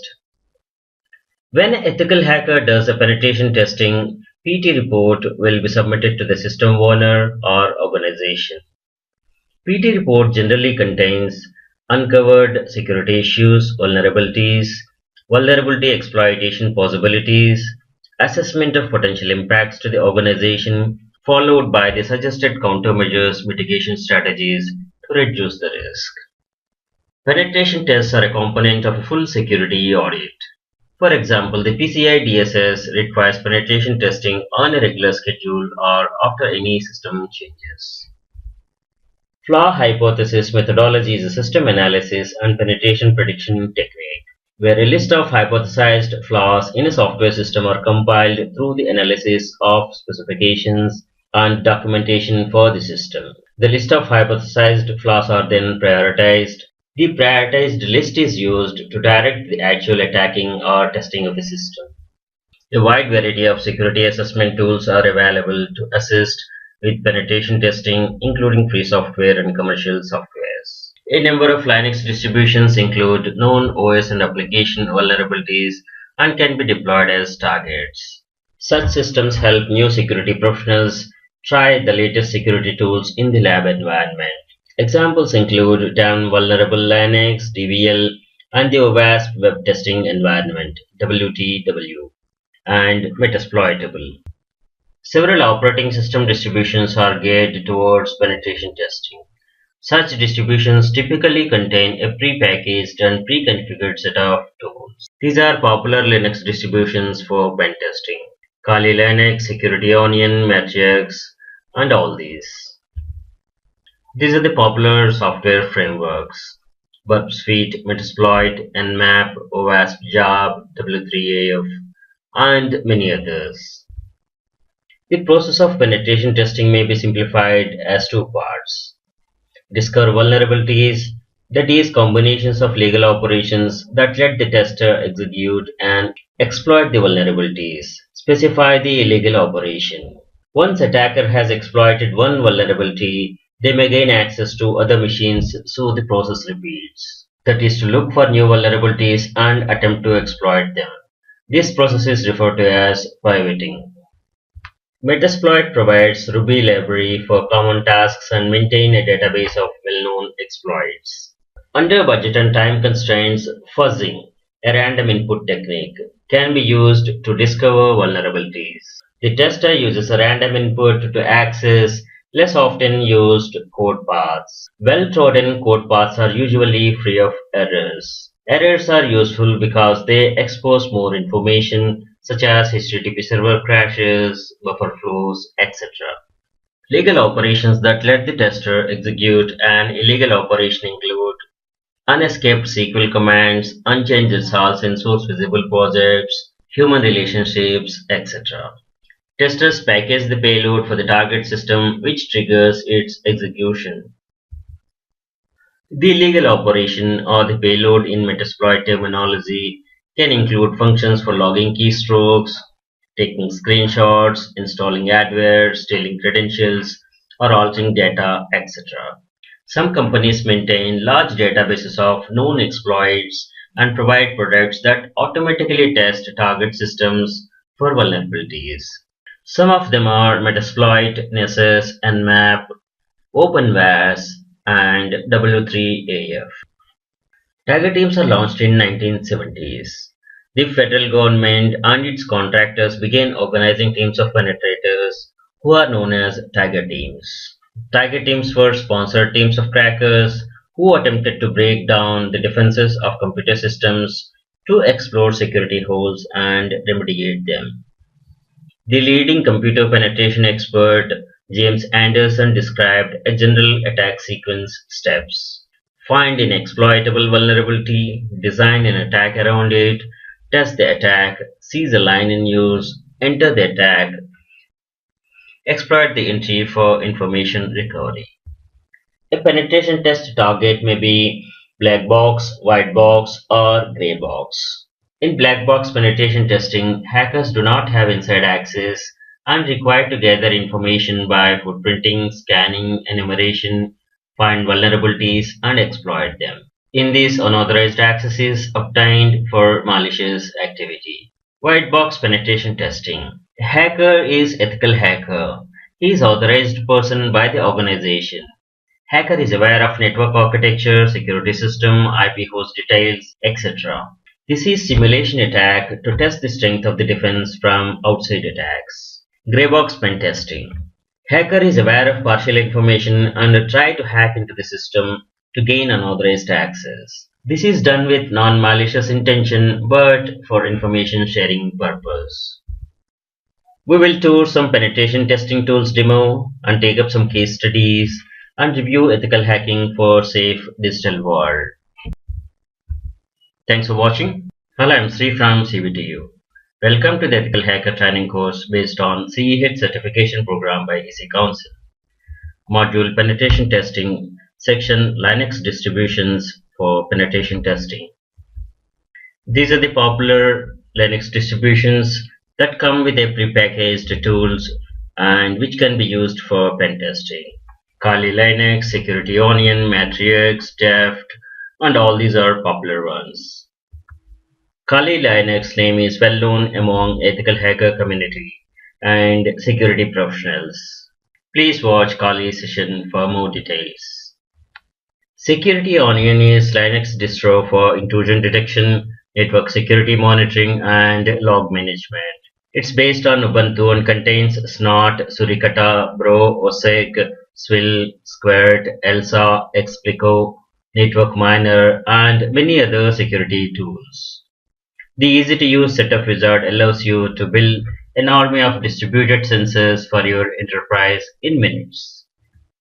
This is the web page of Security Onion. The Matrix is fully featured security distribution based on Debian, consisting of 300 plus open source and free tools that can be used for various purposes. Matrix is popularly used in penetration testing, ethical hacking, cyber forensic investigations, security testing, vulnerability analysis, and much more. Matrix is designed to run from live environment like CD-DVD or USB stick and can be easily installed. Matrix is member of Open Invention Network, that is OIN. This is the web page of Matrix. Blackbox is Ubuntu-based Linux distro for penetration testing and security assessment. Blackbox comes with desktop environment with complete set of tools required for ethical hacking and security testing. It's a highly customizable and well-performing system. It includes security and analysis Linux tools, which are web application analysis, network analysis, sniffing, vulnerability assessment, computer forensics analysis, and exploitation. This is the web page of Blackbox. CERT is Computer Emergency Response Team. The CERT Coordination Center, CERT-CC, is the coordination center for the Software Engineering Institute, SEI. It contains the vulnerability analysis tools, SET Tapioca, BFF, FOE, and Dranger. This is the web page of CERT. DEFT, Digital Evidence and Forensics Toolkit, is a GNU Linux-based distro made for computer forensics. It can run live via DVD-ROM, USB pen drive, installed or run as a virtual appliance on VMware or VirtualBox. DEFT is paired with Dart, a forensic system which can be run on Windows. DEFT is widely used by the government agencies, auditors, and others. This is the web page of DEFT Linux. Network Security Toolkit NST is a bootable ISO live DVD USB flash drive based on Fedora. NST can be used for network security analysis and monitoring. NST comprises these tools: Nmap, Zenmap, Ntop, Session Manager for VNC, and all these. This is the web page of Network Security Toolkit (NST). GRML is live CD operating system based on Debian, made to run from a USB flash drive. It includes X Windows System Server and window managers. It contains sysadmin tools, security and network-related software, data recovery and forensic tools, and many other tools. It uses G shell as the default login shell. This is the web page of GRML Live Linux. Parrot Security Operating System, or ParrotSec. ParrotSec is a Linux distro based on Debian. It's designed for penetration testing, vulnerability assessment and mitigation, computer forensics, and anonymous web browsing as well. It's developed by the Frozen Box team. It offers an addition to carry out cloud service penetration testing also. This is the web page of Parrot Security Operating System. Black Arch Linux is an Arch Linux-based Linux distro for penetration testers and security researchers. It may be used as a standalone live CD or live USB or run from a virtual machine or can be installed on a PC. It offers over 1900 plus tools organized by category for security and forensic analysis. This is the web page of Black Arch Linux Pentest distro. Pen2 is a live CD and live USB designed for penetration testing and security assessment. Based on Gentoo Linux, Pen2 is provided both as 32 and 64-bit installable live CD. Pen2 has lots of tools for penetration testing and security assessment. This is the web page of Pen2. Thanks for watching. Hello, I'm Sri from CBTU. Welcome to the Ethical Hacker Training course based on CH certification program by EC Council. Module Penetration Testing, Section Penetration Testing Reporting Templates. We are analyzing Offensive Securities Sample Penetration Testing Report. Well-known Linux distro for pen testing, Kali Linux, is from Offensive Security. Thanks to Offensive Security for providing this report. The report is available at this link. Report contains all the documentation classified as executive summary, that is summary of results, attack narrative, how PT is being conducted, exploitation, findings, etc. Conclusion, which contains recommendations, remediation plans, etc. and annexes. Attack narrative is categorized as remote system discovery, admin web server interface compromise, interactive shell to admin server, and all these. Let us dive into the report. This is the PT report from Offensive Security, available for download on their website. The table of contents include executive summary, attack narrative, conclusion, and appendix. It's all self-explainable, and this is NSLOOKUP, and we identify the name servers with this tool. This is the architecture of target network.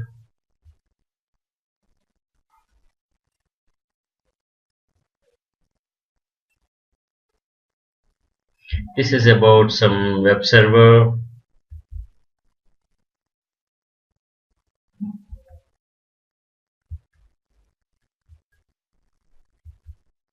You can go through this report for more information.